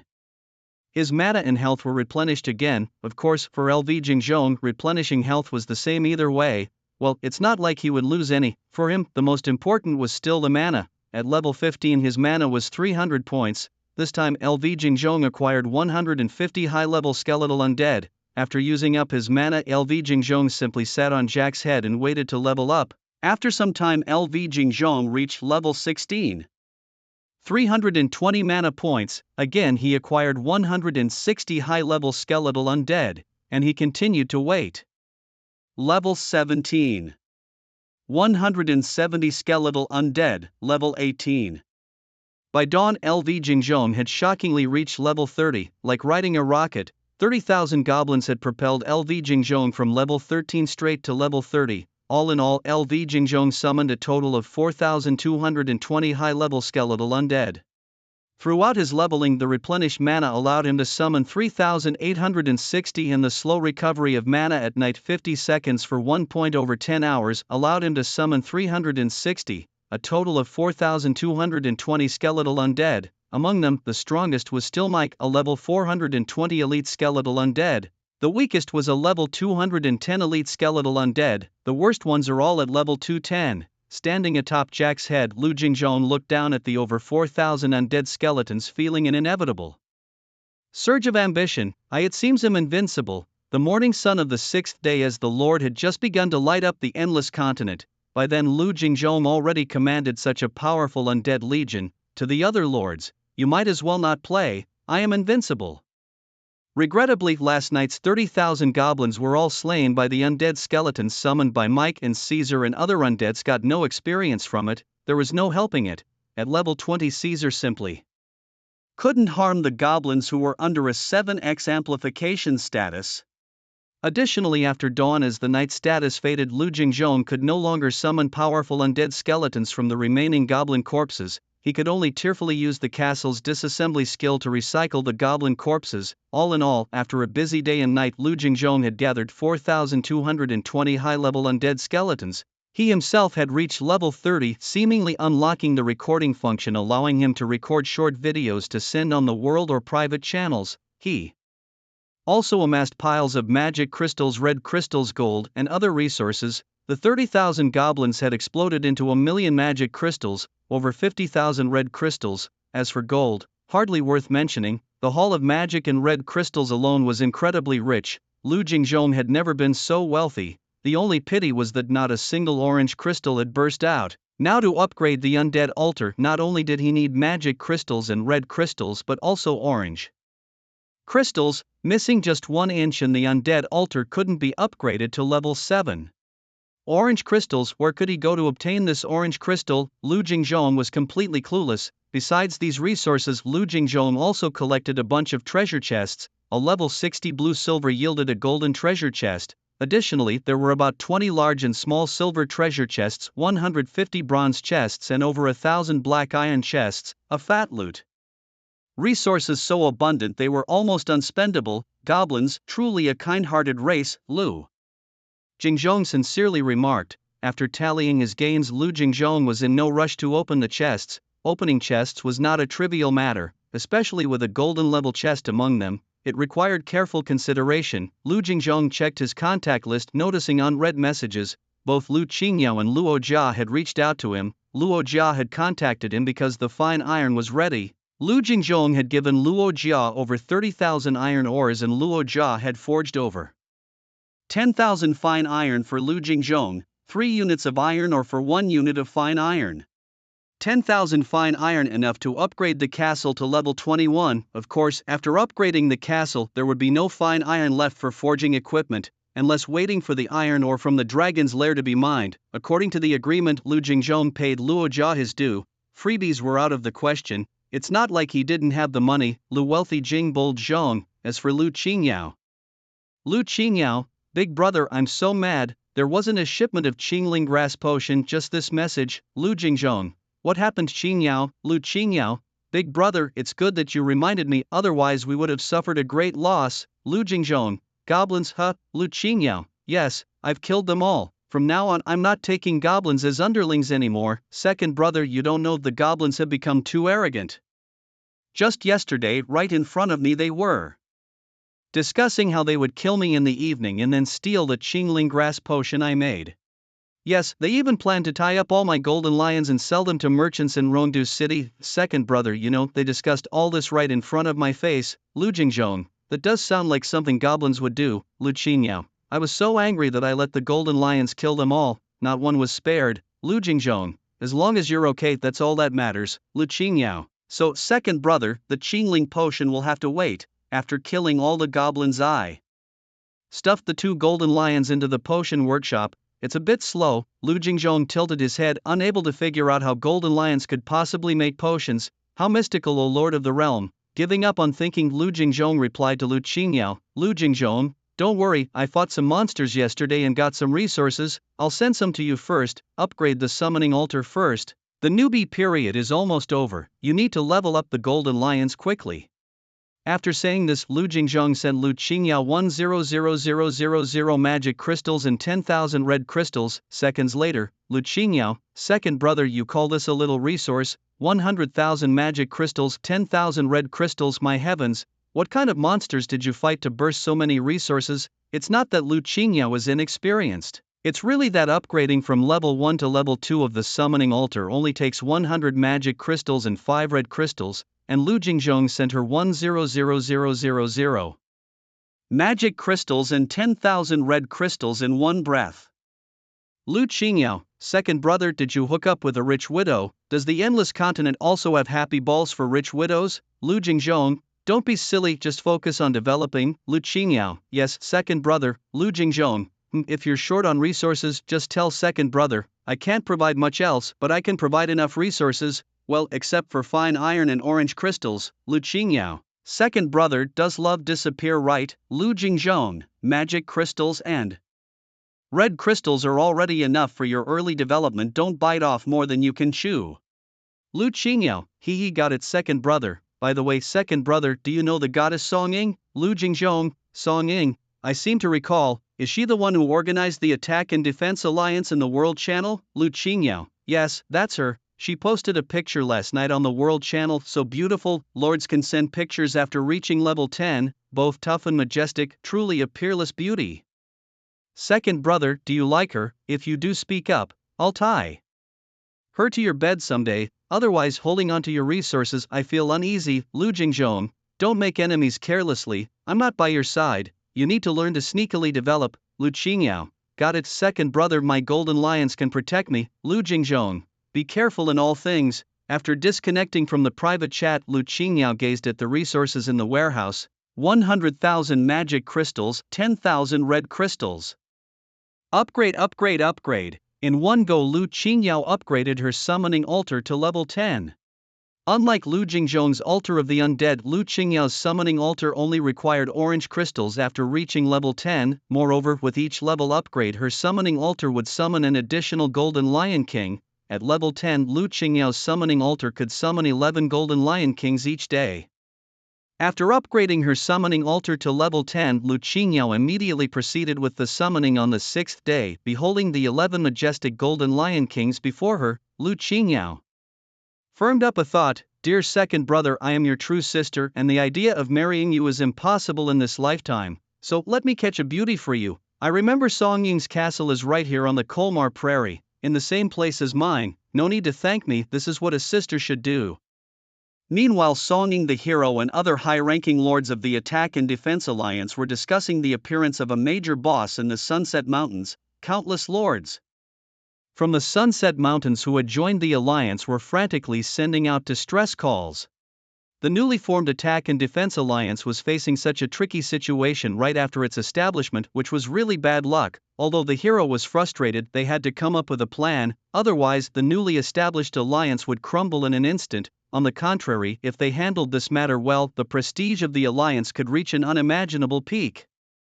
Therefore, this matter was very tricky, but it was also an opportunity. Whether it was good or bad depended on how Song Ying and the hero dealt with it. Kolmar Prairie, low rolling hills stretched to the distant horizon, lush green grass covering the whole world. The endless prairie, the languid breeze, possessed a magical power to sweep away all troubles. Men from the prairie generally had a broad-mindedness, as after all, to make a decent living one must always have some green above their heads. However, at this moment, standing on the prairie, Song Ying was not in a beautiful mood. Song Ying, a 20-year-old young woman, stood proud at 175 centimeters tall, her black hair tied up in a high ponytail sporting a sharp hairstyle. Her exquisitely beautiful face exuded a heroic and valiant charm. In front of her, a group of June eagles. June eagles, a species with an eagle's head, wings, and the body of a horse, were rumored to be the offspring of a griffin and a mare, a king-tier troop type with huge potential, capable of breaking through the ordinary ranks to achieve king status. Below the June eagles lay the bodies of more than 10 grey wolves. Clearly a fierce battle had just taken place. On the 6th day of the National Lords game, just as dawn broke and the wild monsters lost their nighttime enhancements, Song Ying had taken the June eagles out for leveling up. She really was pushing it. After cleaning up the battlefield and harvesting all the spoils of war, one of the June eagles slowly approached Song Ying. it knelt on its front legs, lowering its back. Song Ying flipped onto its back, mounting it cleanly and neatly, back to the castle. The mighty eagle flapped its wings and soared into the sky. Minutes later, Song Ying returned to the castle. As soon as he entered, he opened the team chat channel. Song Ying, Captain, what's going on? Didn't we appease those lords last night? Why are they causing trouble again as soon as we woke up? Edward Scissor, yeah, we're still newbies, we can't just move the castle. Plus, we don't even know where the Sunset Mountains are. Even if they raise hell, there's nothing we can do to help them. Yoma Ikima, we're not yet capable of dealing with the Abyss Lord, who is known to have an army of 1,000,000 goblins under his command. Reading the messages in the team channel, the heroes are quite troubled too. Hero, you think I wanted this? It's all because of that idiot Zhuang Ximing. Song Ying, Captain, what's happening? Isn't Zhuang Ximing now like a rat crossing the street, everyone's target? Ever since the dream of the red crystal mine shattered, dozens of lords who lost their troops have stood up to denounce Zhuang Ximing, exposing his ugly face completely.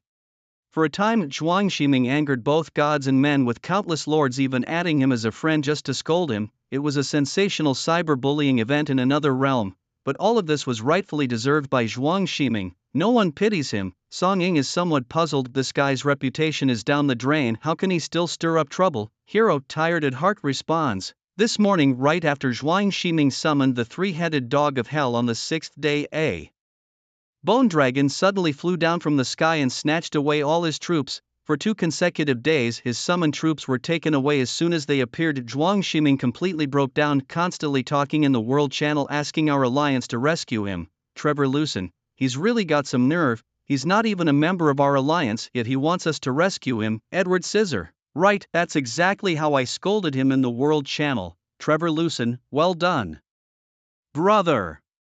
Hero, Zhuang Ximing is even more shameless than you think. After being rejected by Edward, he started talking nonsense in the world channel. He first argued with Edward for 10 minutes, then began to smear our alliance. He claimed he was one of us, even one of the earliest veterans of the alliance. Then he accused our alliance of sweet-talking people into joining and turning our backs as soon as members truly faced danger.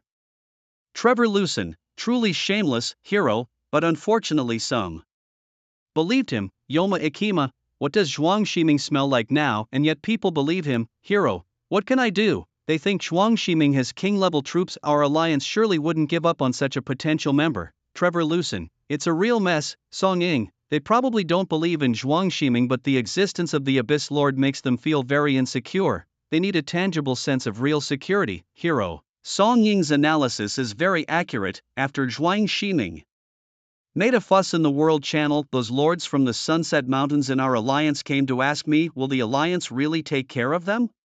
Edward Scissorhands was clearly frustrated. I was against forming this alliance from the start. See, we haven't gained any benefits and now we're just dealing with a mess. What practical action should we take now? Should we just give up? Hero, who had initially pushed for the alliance, responded earnestly. I initiated the alliance with the intention of benefiting us all. I didn't anticipate that we'd face a major boss like the Abyssal Lord before we even got past the novice phase. I'll take the blame for this. Song Ying, trying to ease the tension, added, Captain, it's not your fault. Forming the alliance was a brilliant idea. It's just bad timing that we encountered such a powerful boss as the Abyssal Lord. Hero nodded in agreement. Exactly, if only the Abyssal Lord had appeared a few days later, our alliance would have already taken off with its prestige. Tevin Luzin chimed in, so what do we do now?